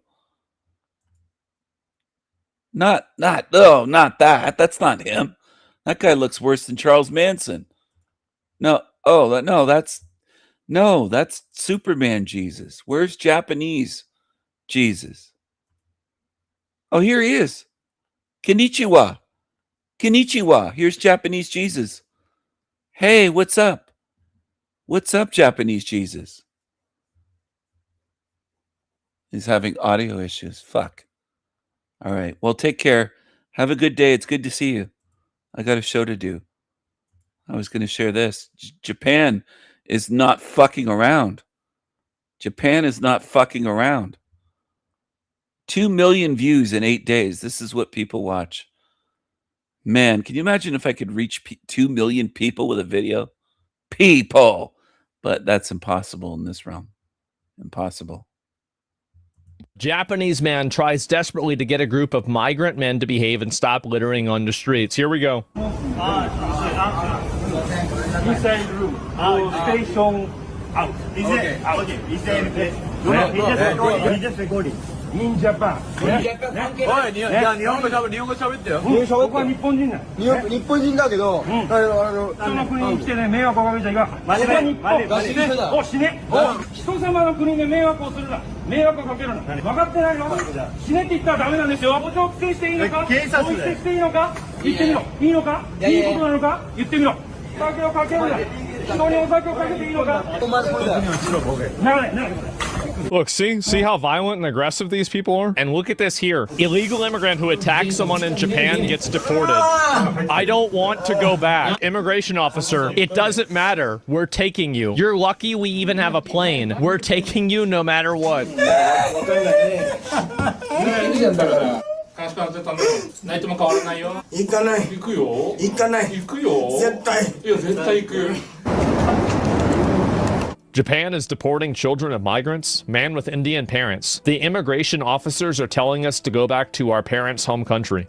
Wok Sin was born and raised in Japan. It's the only country he's ever known, but immigration authorities want him out. The immigration authorities are telling us to go back to our parents' home country, but I've never been to India. The immigration authorities must be kidding themselves. Wok is one of at least 500 children born and raised in Japan with no legal rights. See, that's why y'all are getting sent home. Who say they fled India to escape religious persecution. This is the reason why y'all get removed. You get these people that think that they're like entitled to go to any country because it's bad in their country. New laws in Japan make it almost impossible to gain citizenship if you aren't born there. Live here for 10 years, don't commit crime, and pay your taxes. The list is almost impossible. Japan obviously is voting against this. The reason why Japan is more easily able to inoculate from these kinds of problems is because they haven't gone through the massive racial guilt that I think Western countries have gone through because of Hitler and other forms of like slavery and stuff like that. But if you know anything about history, you would know that basically every country, every culture, every group has done systematic racism, has done slavery, and everything else in between. So that's really the main reason why it doesn't happen over there, and that's the reason why they're able to get rid of it.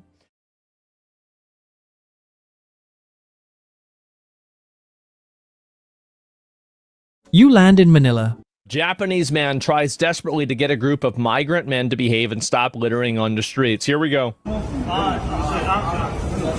Inside room. Station.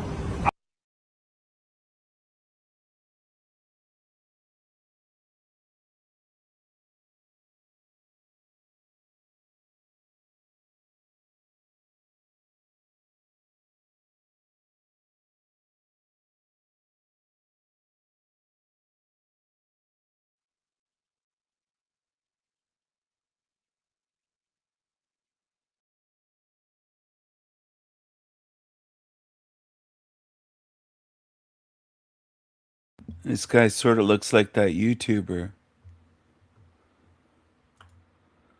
Rose must have dipped out.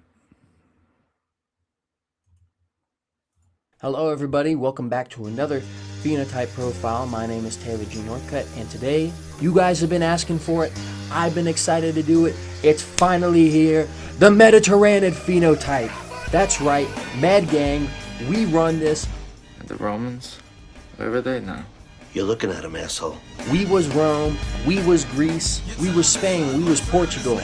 And it's finally time for myself and my fellow meds to get our time in the sun. We talked about alpinids, we talked about Nordics, okay, we talked about the snow monkeys. Now it's time to talk about the race that invented civilization. Now the Mediterranean type is a Caucasoid type, mostly but not entirely European, and is spread throughout the Mediterranean Sea, hence the name. Very common all throughout southern Europe, into the Middle East, and across North Africa. But what even is a Mediterranean? What is a Med? Well, in terms of physical appearance at a glance, they tend to have fair or light brown skin, darker hair and eyes, either brown or black. Their stature tends to be a bit shorter on average, although there's some variation with this, a bit thinner in the body. And in terms of anthropometry, of measuring the skull, they tend to be dolichocephalic. This means that their skulls are narrower and longer.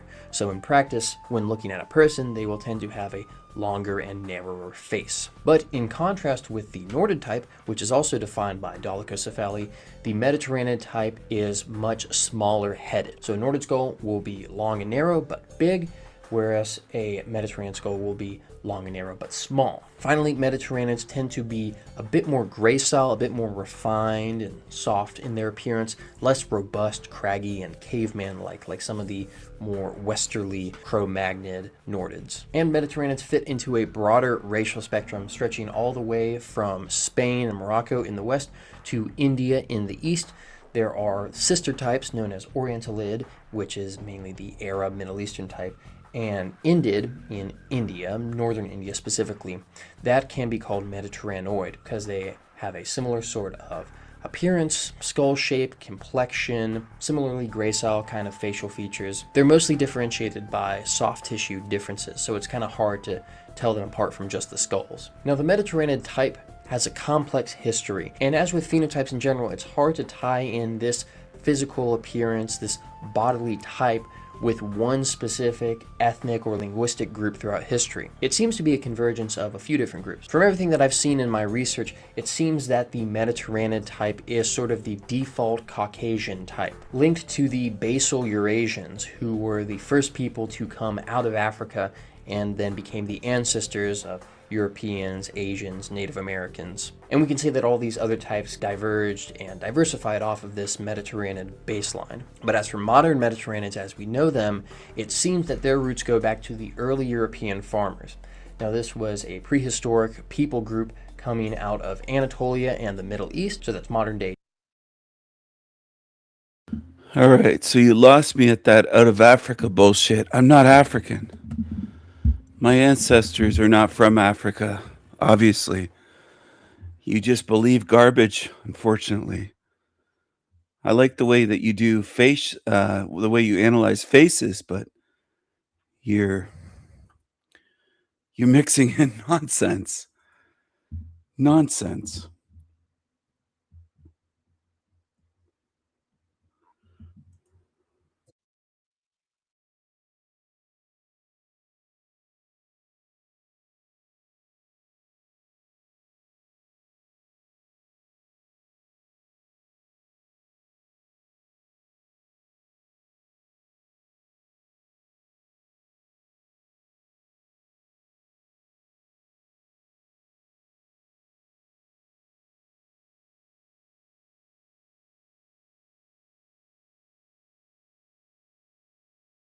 Yeah, get these new numbers. The median rent in Manhattan rose to $5,000 a month in February, and in Brooklyn, $4,296. Yeah, New York City broke another record, but it's not a good one, because not only are rents here the highest they've ever been, they're surging at a time when rents in other parts of the country are declining. But don't worry, New York's got a new communist mayor, and he's got a plan to fix everything by erasing what's left of the middle class. The median monthly rent in Manhattan has now hit $5,000. In Brooklyn, it's nearly $4,300. But then if you ask New Yorkers, they do not need a report to tell them that. We'd been in a walk-up in Brooklyn for 4 years, and rent wasn't increasing so much, so we stayed there longer than we probably should have. This is an untenable situation. So today we are announcing that we will be taking action, stepping in to represent the interests of the city and the interests of the tenants, and say once and for all who this government will be fighting for. New York City landlords sounding the alarm over Mandami's rent freeze plan. When did this become an ATM machine? This is an ATM machine. This is what happened in New York City. This is exactly what was your unaffordable. Stop. Right now, there are thousands of units that are not being rented out because it no longer makes financial sense. It's called warehousing. And what landlords are telling me is that if this rent freeze goes into effect, thousands more units will be taken off the market, which means everything that is remaining goes up in price.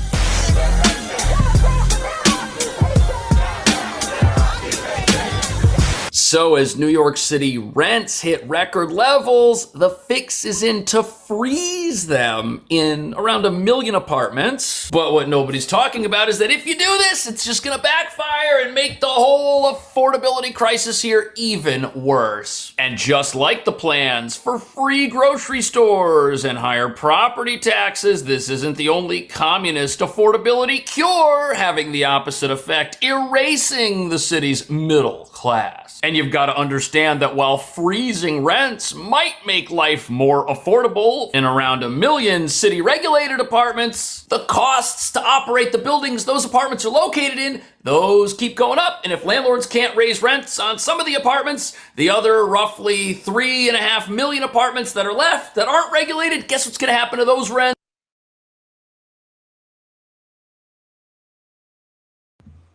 Hello. Hello. Hello. Hello. Hello. Hello, everyone. Hello. Hello. Hello. Hello. Hello. Hello.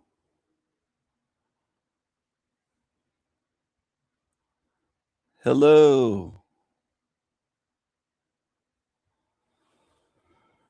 Hello, everyone. Hello. A 200 square foot tiny, what? A 200 square foot tiny home. What in the world? Oh, that's big enough. Pack them in. Pack them in.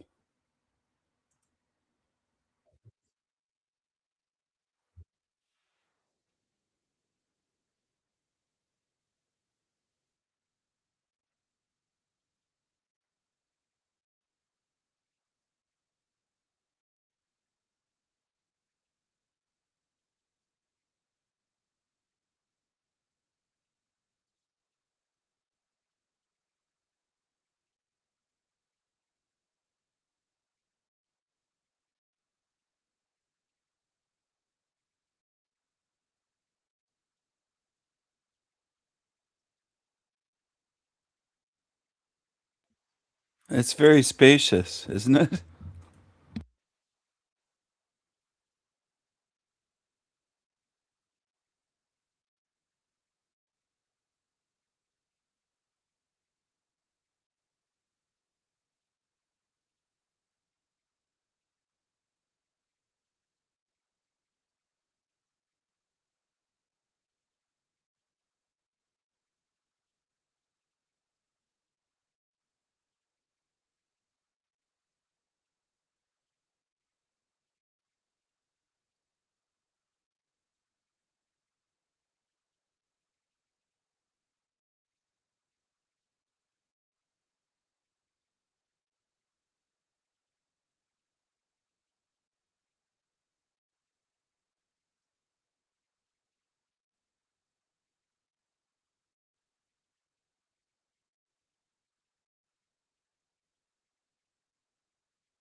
Hello, I'm sorry. I thought I was sharing that.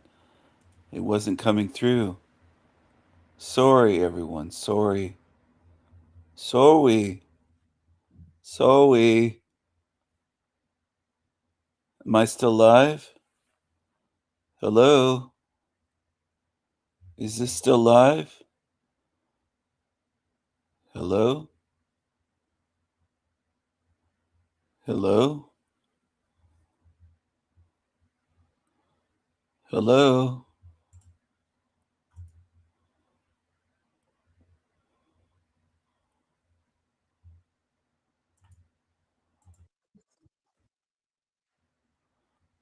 Hello. Hello. Hello. I've been live so long, everyone. With the work tough gear, steadfast. That's not what I wanted to share. Hello.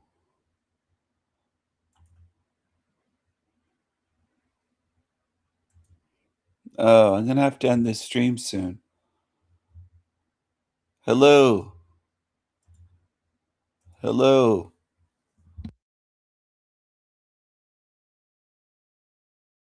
Many black Africans are becoming receptive. The linguistic decline among black Africans. Many black Africans are becoming receptive bilingualists in their mother tongue, meaning they can't speak it anymore, but they understand to some extent. No be the matter of the love pursue, na the matter of the hustle. The extinction of local languages is becoming a reality, and the decline in proficiency in English, French, and Portuguese is concerning. These are our official languages in Africa. Cultural identity, which is deeply embedded in language, plays a crucial role in one's sense of self. Learning or speaking one's mother tongue helps children grasp traditions and values and foster a sense of belonging. Mastering of a single language, especially to a mother tongue standard, facilitates the learning of additional languages. Unfortunately, many black Africans speak more than one languages, but they lack full proficiency in any of them. This situation arises because learning a second language without a strong foundation in one's first language can result in similar levels of inadequacy in both languages. It is a misconception that children will become confused or delayed in their speech if they learn multiple languages. In fact, children can successfully learn more than one language simultaneously. Why does the first language matter? Your first language lays the groundwork for additional languages. Skills such as vocabulary, grammar, comprehension, and sentence structure transfer from your first language matters if you can't speak that language well, so you struggle in the second. This process is known as second language acquisition. If you struggle to speak your first language well, you will likely find it challenging to grasp the grammar of the new language. I want you to remember this. If you cannot speak your first language fluently, you are likely to encounter difficulties in learning a new language. Now, let's focus on black Africans. The English spoken in black African countries such as Nigeria has diverged from standard English. This divergence is not related to accent. We all have accent. The British migrated to Australia, New Zealand, parts of South Africa, as well as the US and Canada. And each of these groups of British descendant native English speakers has developed a distinct accent. Accent does not equate to fluency or correctness. In Nigeria, the various indigenous languages were never fully developed, and unfortunately, the people often do not value them. The deep vowel sounds in our languages frequently exhibit complex vowel system characterized by advanced tongue root ATR harmony. In this system, vowels are characterized into deep and shallow. As a result, our pronunciation of various European languages may sound similar to European, but we know they are different between ourselves. We learned these languages from others who also learned them as second-hand languages, which led us to adopt them as our first languages, yet we speak them second-handly. Over the decades, the grammar and syntax of English as well as French and Portuguese have blended into local expressions and our ATR phonetics, resulting in a variant that diverges considerably from standard English. This issue does not stem from accent, rather it reflects a broader challenge in our use of English, French, and Portuguese. Ghana, Kenya, Tanzania, Sierra Leone, Liberia, the Gambia, and Uganda share similarities with Nigeria in terms of language. Like Nigeria, these countries also teach English second-hand, which makes it difficult for someone born and raised in these former British colonies to achieve English proficiency comparable to that of native speakers from Britain, Australia, Canada, the United States, and New Zealand. The local languages are not completely gone. Remember, you speak a second language through your first. Parents who were supposed to pass on the second-hand English they learned from those who also learned the language got mixed up with their mother tongue, which was still prevalent in the 60s. During that mix-up, the English transferred got devalued. This is why when you listen to Nigerians in the 60s, when they speak their English, because they learned that English from the English themselves. So the English they spoke there back then in the 60s was closer to standard English. The local languages of these regions have not disappeared entirely. It's important to remember that a second language is often learned through the influence of one's first language. Parents passed on their second-hand acquired English from those who also learnt it, which is mixed up with their mother tongue. As a result, when you listen to Nigerians, as I said earlier, in the 60s, the first generation of those who learned that second-hand English, you'd notice that their English was closer to standard form of the language. Unfortunately, over time, the situation has worsened. Many Nigerian, Ghanaian, and other Black African parents now speak English with such poor command and pronunciation that they inadvertently teach their children this substandard English. This deprives those children of the natural linguistic process of acquiring a mother tongue. Research shows that up to 70% of Black African Gen Z cannot speak their mother tongue or local languages at the same level of proficiency as a German speaks German, or as a Norwegian, Japanese, Korean, or Polish person speaks and writes their native tongue. I refer to this phenomenon as the linguistic handicap of Black Africans. Let me illustrate my point. English is the official language of Nigeria, Ghana, and many other African countries. Imagine placing a graduate from primary school, a white American. I say white American because I don't quite understand the English that Black Americans speak, so I say white American. So someone who graduated only primary school, and an English person, a white English person, a white Australian, white Canadian, and put them together with a PhD holder, a Black African born and raised PhD holder, put them together to have a debate or a conversation. Now, let's have an audience of people who speak English as second language, such as Japanese, Korean, Russian, or Brazilian, and have them observe these guys. They may perceive the PhD holder from an African English-speaking country as a primary school graduate, while viewing the white Americans, British, Canadian, Australians, and New Zealanders as their intellectuals, because their command of English would be perceived as substandard. What this scenario highlights is a perception that the Black African is not only poor and underdeveloped, but also linguistically disadvantaged, as they may struggle to speak any language fluently at a native level. This may not be the case for Swahili speakers in Kenya and Tanzania, the Kinyarwanda speakers in Rwanda, the Wolof speaker in Senegal, and the Hausa speakers in northern Nigeria and Niger, because they do have a lingua franca. To the Igbo, Yoruba, Ashanti, Twi, Luganda, Ubundu, Nyanja, Fang, and the other African ethnic groups watching me right now, I challenge you, grab any book and try translating the first page into your local language. If you believe I'm mistaken, you might find it difficult to do so. Go ahead, grab any book. While it is understandable if you can't speak your local languages anymore, however, it becomes a problem when you also struggle with the European languages that are now seen as our first languages. This situation has arisen due to our parents' limited knowledge of these languages and the decline of our education system in recognizing and addressing this shortfall. As a result, we find ourselves facing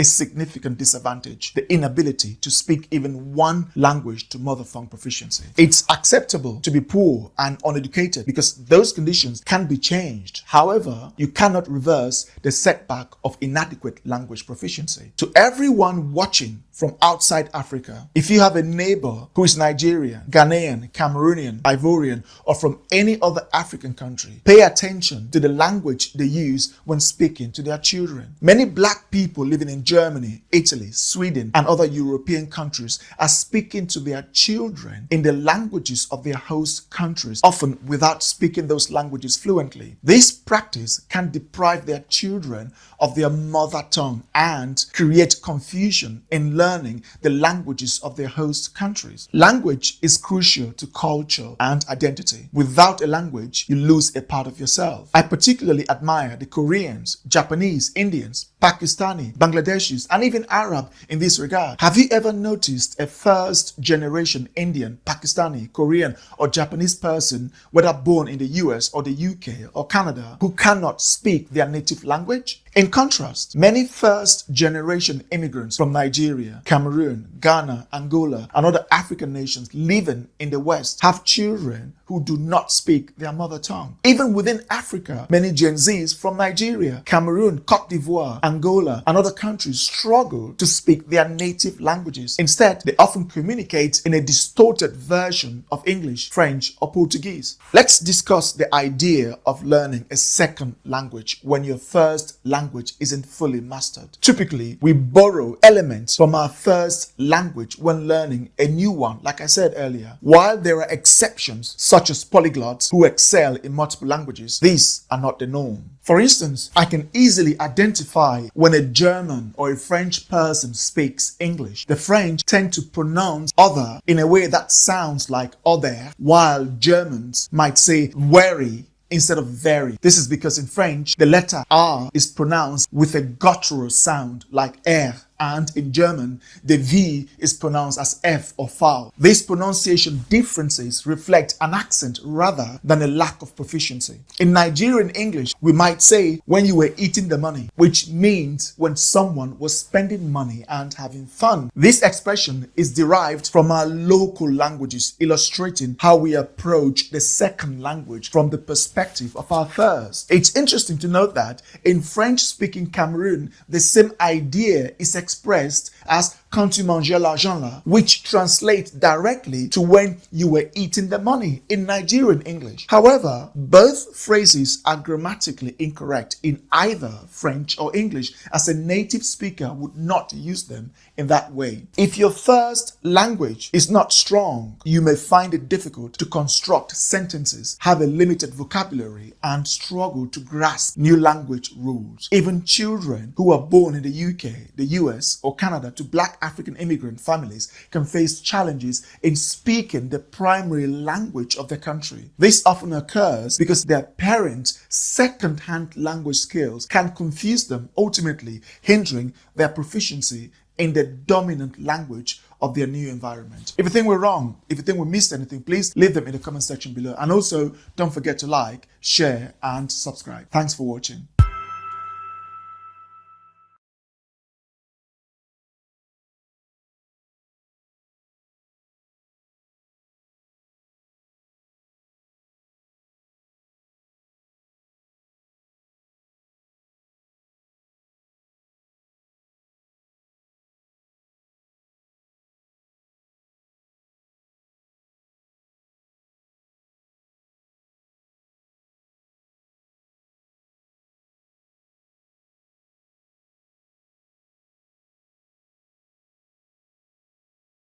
In the eyes of other races, black people are often considered less attractive compared to white people. When a black person dates outside their race, they tend to choose a white partner in about 70% of cases. East Asians find black people the least attractive, followed by Indians and South Asians, then Southeast Asians before Westerners. In this video, I aim to explore why East Asians and Asia as a whole tend to view black people as the least attractive. Firstly, East and South Asian cultures place a high value on pale or white skin, often seen as the ideal of beauty. As we all know, black Africans are in short supply in that branch of nature's endowment. For instance, around 60% of Korean women are willing to date a white person, while only 0.2% would consider dating a black person. Among Chinese people, the numbers are slightly higher. 70% of Chinese women would be open to dating a white person, whereas only 0.5% would be willing to date a black person. The situation is even less favorable for black people when when it comes to dating Indians, as they simply find dark skin unacceptable. However, black people do have more success among white women, with approximately 30% expressing no issue with dating a black partner. Here comes the paradox. 8 out of 10 black African women indicate that they would have no problem dating white men. 5 out of 10 feel the same way about dating Chinese and Korean men, while only 2 out of 10 express the same willingness regarding Indian men. In countries such as Japan, Taiwan, the Philippines, Indonesia, Vietnam, Thailand, and throughout the Arab world, most women prefer not to date black men. In contrast, they are open to dating white or Hispanic men. Why are black men or black people in general the least desired? Is it racism? Are we considered unattractive? Or do we have a reputation for being poor parents or people? Answer lies somewhere within these many questions. In Chinese, Korean, and to some extent Japanese cultures, relationships and marriages are heavily influenced by Confucian's tradition. These expectations often include having a committed partner who serves as a traditional provider, demonstrates financial stability, and is willing to invest in the relationship. Marriages are viewed as unions between two families with a strong emphasis on family-oriented values. Wives are typically expected to maintain a close, respectful, and sometimes subordinate relationship with their in-laws. Additional expectations may include having a stable career, being debt-free, and coming from a reputable family. These qualities are not typical of black Africans or even black Westerners. Profanity, public nudity, and high body count are generally not accepted, as well as casual sexual behavior. Sexual matters are typically kept private. There is a strong emphasis on modesty, social order, and the procreative purpose of sex. Nudity and revealing clothing are largely viewed as taboo. In contrast, these are not qualities that black Africans or black Westerners possess. Black Africans and black Americans, black British, black Canadians, black Brazilians, and all the blacks are generally promiscuous, dressing in revealing outfits, and are loud and boisterous. This doesn't fit in the Confucian tradition of East Asia. However, it must be asked, white people don't necessarily tick the Confucian box. So why are they open to dating white people but not blacks? Easy. Their skin is pale and their countries were role models for East Asian countries. East Asians admire white people since they were poor and continue to view them positively today. So with white, they are willing to break all the boundaries. It's a fact. Black is associated with being poor, and Africans haven't helped the black cause one bit anyway. Instead, Africa has made it even harder for every black Westerner to overcome the stigma when they travel outside the West into Asia and East Asian territories, as they share the same skin color. For centuries, black skin has often been associated with African poverty, underdevelopment, tribal life, and a lack of intelligence. As a result, the world has formed a perception of black people that extends beyond physical appearance, but is influenced by the culture and etiquette of black Africans. This perception has, in many cases, negatively impacted the attractiveness of black people, both in Africa and among African Americans. People in East Asia or Asian continent are slowly getting to know black people. They historically viewed dark skin as representing the lower class, while white skin or pale skin has been associated with the upper class. Unfortunately, black people happen to naturally have the same skin color that fits the definition of ugliness to Asians. For Koreans and Japanese, the issue may not stem from hatred or outright racism, but rather a lack of attraction, which is a subjective matter. People are entitled to their preferences, and there is nothing inherently wrong with that. Conversely, white people are different. They are naturally adventurous and open-minded. This is why most black people who date outside their race date white people. Interracial marriages are relatively common in Europe and North America, but remain quite rare in many parts of East Asia. Interracial marriages between white and black people have a higher rate of divorce compared to marriages among white couples. Additionally, most relationships between black and non-black people do not result in marriage. On average, a 20-year-old African woman has had 8 sexual partners, while an Asian woman of the same age has had about 3. The tendency towards promiscuity appears to be higher among black people, whether they are American, African, European, or South American, compared to East Asians, Indians, Pakistanis, Bangladeshis, or Arabs. Many non-black who date black do so out of a fetishized perception that black women are more accessible for casual sex based on societal stereotypes. Ultimately, this situation is not solely rooted in racism, but rather in cultural representations that have not effectively showcased their strengths or themselves to the world properly. There is a pervasive image of black culture as poor, uneducated, loud, dirty, aggressive, and lacking emotional intelligence and ambition. These qualities can undermine the foundations of relationships and marriages.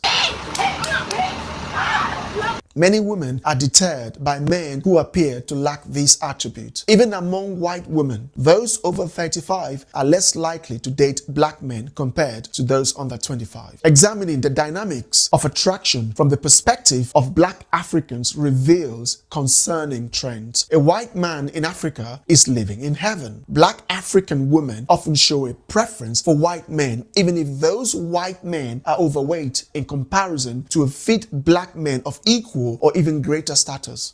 I like the both, but I think I prefer white men. Similarly, Indian and Arab men in black Africa tend to attract more attention from black women than black men of similar or higher status. This raises questions about racial biases, suggesting that East Asians and Indians may not necessarily be racist, given that black women in Africa often prefer white partners. The cultural perception in Africa seems to be that lighter skin is viewed as more attractive to black women. The lighter your skin, even in Africa, the more attractive black people in Africa find you. Is there something fundamentally wrong with dark skin? Historically, behaviors such as dressing provocatively, having multiple partners, being sexually promiscuous, and having children outside of marriage were stigmatized in many black African countries during the 70s. In contrast, the percentage of single-parent household is notably low in countries like India at 5%, Korea 6.5%, and Japan 12%. In comparison, Botswana has a staggering 65%, South Africa 60%, Kenya 27%, and both the DR Congo and Zimbabwe around 25% each. These statistics suggest that the values and social expectations in black African societies may be less stringent than those in white and East Asian cultures, because even in white countries there are less single-parent household than in Africa. Consequently, there are many areas in which black people may fall short of the expectations held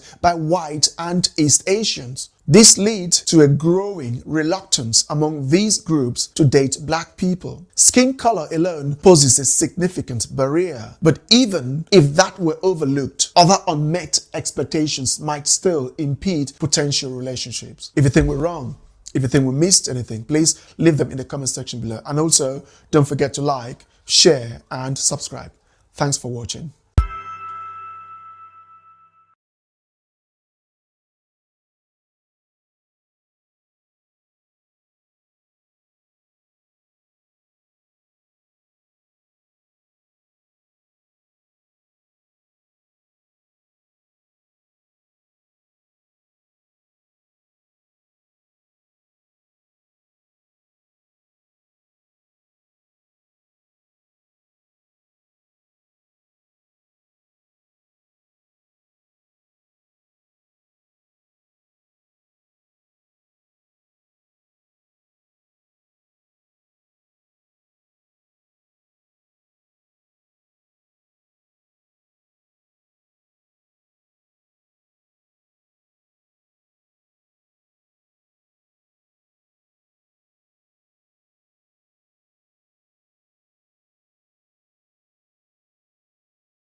Why do black women wear fake white and Asian hair? What is wrong with black hair texture? Why do black women hate their hair so much? They say black is beautiful, yet it's striking that over 90% of black women, whether in Africa, Brazil, Colombia, the USA, Canada, the UK, France, Germany, or elsewhere, have hair on their head that is not natural to their race. They either wear fake wigs or natural white or Asian looking hair obtained from humans of other races. Why do they do this? In Nigeria, the poverty capital of the world, Nigerian women buy natural Asian hair sometimes for up to $10,000. These people who have nothing but a natural white or Asian looking hair industry has become more lucrative than the industries such as waste management, sanitation, and research and development combined, those industries that they actually need to clean up their countries. The misplaced priority of the black African is never so glaring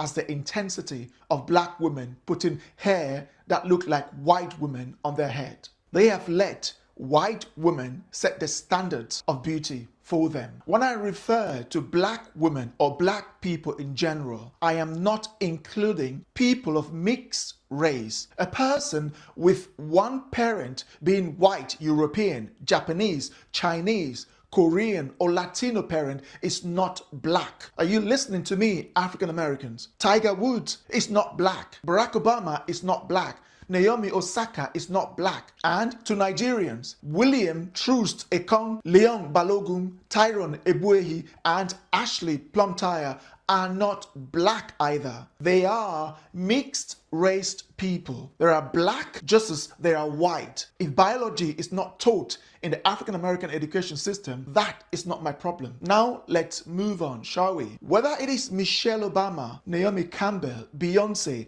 Rihanna, Serena Williams, Tiwa Savage, Zozibini Tunzi, or Lupita Nyong'o, they all wear fake white or Asian looking hair or wigs that are often styled to resemble white or Asian aesthetics. I must give credit to Lupita for sometimes embracing natural, like her natural hair. In Africa, people not only wear hair that is influenced by white or Asian styles, but some also bleach their skin to achieve a lighter appearance. You see, for all the white guys who are overweight and struggling to find hot girls, if you are into black women, consider flying to Nigeria, Ghana, Cameroon, Gabon, Cote d'Ivoire, or the various African countries and see how the women will run you over. In both Congos, even the men bleach their skin so terribly that some parts are dark, other parts are light, and others are a mixture of everything, which makes them look like African leopards. So I ask, why are black people so obsessed with looking white? Let me share something with you. All the insight I reveal and compile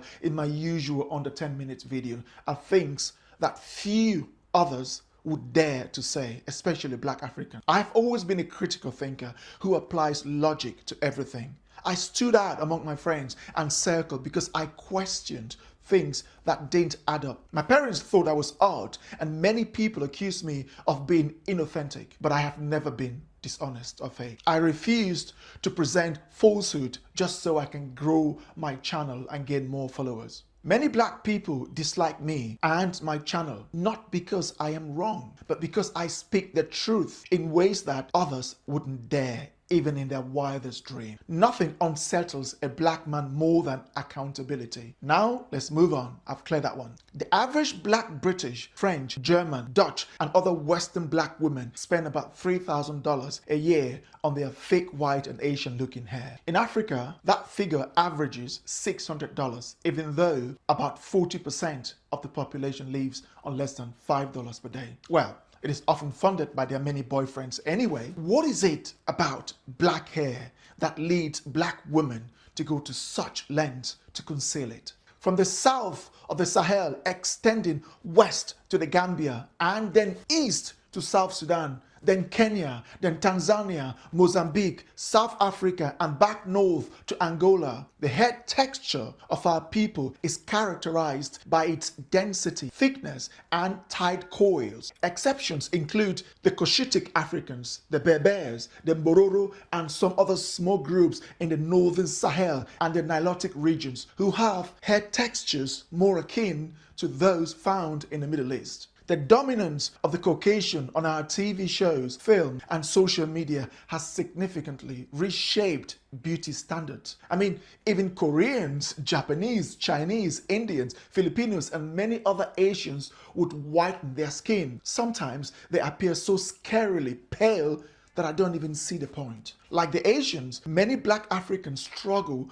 with an inferiority complex that prompts them to whiten their skin for reasons that I find difficult to comprehend. However, when it comes to hair, there is a notable trend. Around 90% of black women, regardless of their location, do not appear in public with their natural hair. This indicates a profound level of insecurity. However, one woman stands out in this context, and she makes no compromise. Ngozi Okonjo-Iweala, the Director General of the WTO. She consistently showcases her heritage by wearing traditional Igbo outfits, even during her 25-year tenure as Managing Director at the World Bank. She wore no fake white or Asian looking hair. In the 60s and 70s, our women in Africa in particular donned African outfits and proudly wore their natural hair in public. Is it sustainable for an entire race to be buying Indian, Brazilian,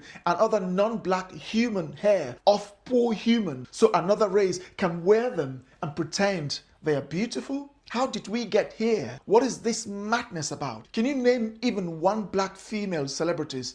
As I have defined earlier, someone whose parents are both black, like me, who does not wear wigs or hair that resembles white or Asian styles? Imagine an innocent Finnish, Russian, Korean, or Chinese, or even a Japanese person who met a black girl he fancies and they started dating. One morning, she wakes up after taking off her fake hair. He got the shock of his life, staring at his girlfriend like, "Who are you?" While white, Asian, or Hispanic women often wear wigs as a fashion choice or for a short-term style, many black women seem to adopt fake white and Asian looking wigs and human hair as a permanent shield against their natural hair. You can go ahead and hate me all you want and even unsubscribe from my channel. I refuse to play political correctness or create content merely to accommodate the sensitivities of any particular group. Now let's take a look at some black women around the world. Temi Otedola wears fake hair. Oprah Winfrey wears fake hair. Genevieve Nnaji wears fake hair. Milali Ndamase wears fake hair. Kelly Rowland wears fake hair. Diane Abbott wears fake hair. Denise Lewis wears fake hair. Winnie Harlow wears fake hair. Sha'Carri Richardson wears fake hair. Fatima Diame wears fake hair. Christine Ohurugo wears fake hair, and most of them all wear fake hair. Fake white Asian looking hair. Black women spend more time putting on or maintaining their fake Asian looking hair than is necessary. You don't need to wear them, black women. You are beautiful just the way you are. When I was growing up, there was a saying, black is beautiful. I've always wondered why we use that phrase specifically. Shouldn't all humans be considered beautiful? When people see a puppy or a baby, they often say, "Oh, it, she, or he is beautiful." This makes me question, are we implying that some puppies or babies are ugly? What I'm trying to convey is that Hollywood and white standards should not define beauty. The absence of a strong black presence that has successfully created a developed nation, culture, and identity has left the global black community fragmented among the dominant cultures that shape their world. As a result, black women often feel pressured to conform to beauty standards established by others. The failure of the black race goes far beyond the dirty streets of Africa. It has weakened the self-esteem of black people around the globe. If black men can embrace their thick, coiled, zigzag hair and proudly brand it, then black women should also find a way to celebrate their natural hair without feeling the need to cover it with hair that mimics white or Asian features. To black women in the Caribbean, Brazil, Colombia, the USA, Canada, the UK, France, Germany, the Netherlands, Belgium, Portugal, and throughout Africa, I want to say this to you. You are adorable and beautiful. Your curves are unique. No other woman comes close. Your skin color, your lips, and your overall structure are, in my opinion, the closest thing to heaven. If you think we're wrong, if you think we missed anything, please leave them in the comment section below. And also, don't forget to like, share, and subscribe. Thanks for watching.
Five reasons why Nigerians can't run a country. One would be the Ajaokuta steel mill. Number two would be the national grid. Number three, Lekki Peninsula drainage system. Number four, driving license and standard. And finally, Abuja. The Ajaokuta steel mill is located in Kogi State, Nigeria, originally built by the Soviet Union for $8 billion, which is equivalent to $37 billion today. The mill was designed to produce 1.3 million metric tons of crude steel annually, with the capacity to expand to 5.2 million tons. It spans 24,000 hectares, making it the largest steel mill in Nigeria. Its coke oven and byproduct plant are larger than the combined capacity of all four Nigerian refineries. No nation can industrialize without a robust steel industry, and Ajaokuta was built to be the foundation of Nigeria's industrialization. The steel plant has the potential to employ 10,000 technical staff and create 500,000 indirect unskilled jobs. Nigeria possesses all the natural resources necessary to support this steel mill, unlike Japan and South Korea, which lack such resources but rank among the top 10 steel producing countries on earth. Unfortunately, Nigerians could not even manage, let alone complete, such a monumental project, which could contribute as much as 30% to the country's GDP. South Korea started its steel industry at the same time as the Ajaokuta steel was being developed. South Korea generates $50 billion from steel export, producing over 60 million tons and providing jobs for over 40,000 people. South Korea's steel industry alone generates more revenue than Nigeria's entire annual economic output. Meanwhile, Ajaokuta Steel, started in 1979, is still languishing in underdevelopment. For over 30 years, Nigerians have become accustomed to living with an unreliable power supply. In some areas, power can be lost for days, weeks, or even months. In 1990, Nigeria generated about 6,000 megawatts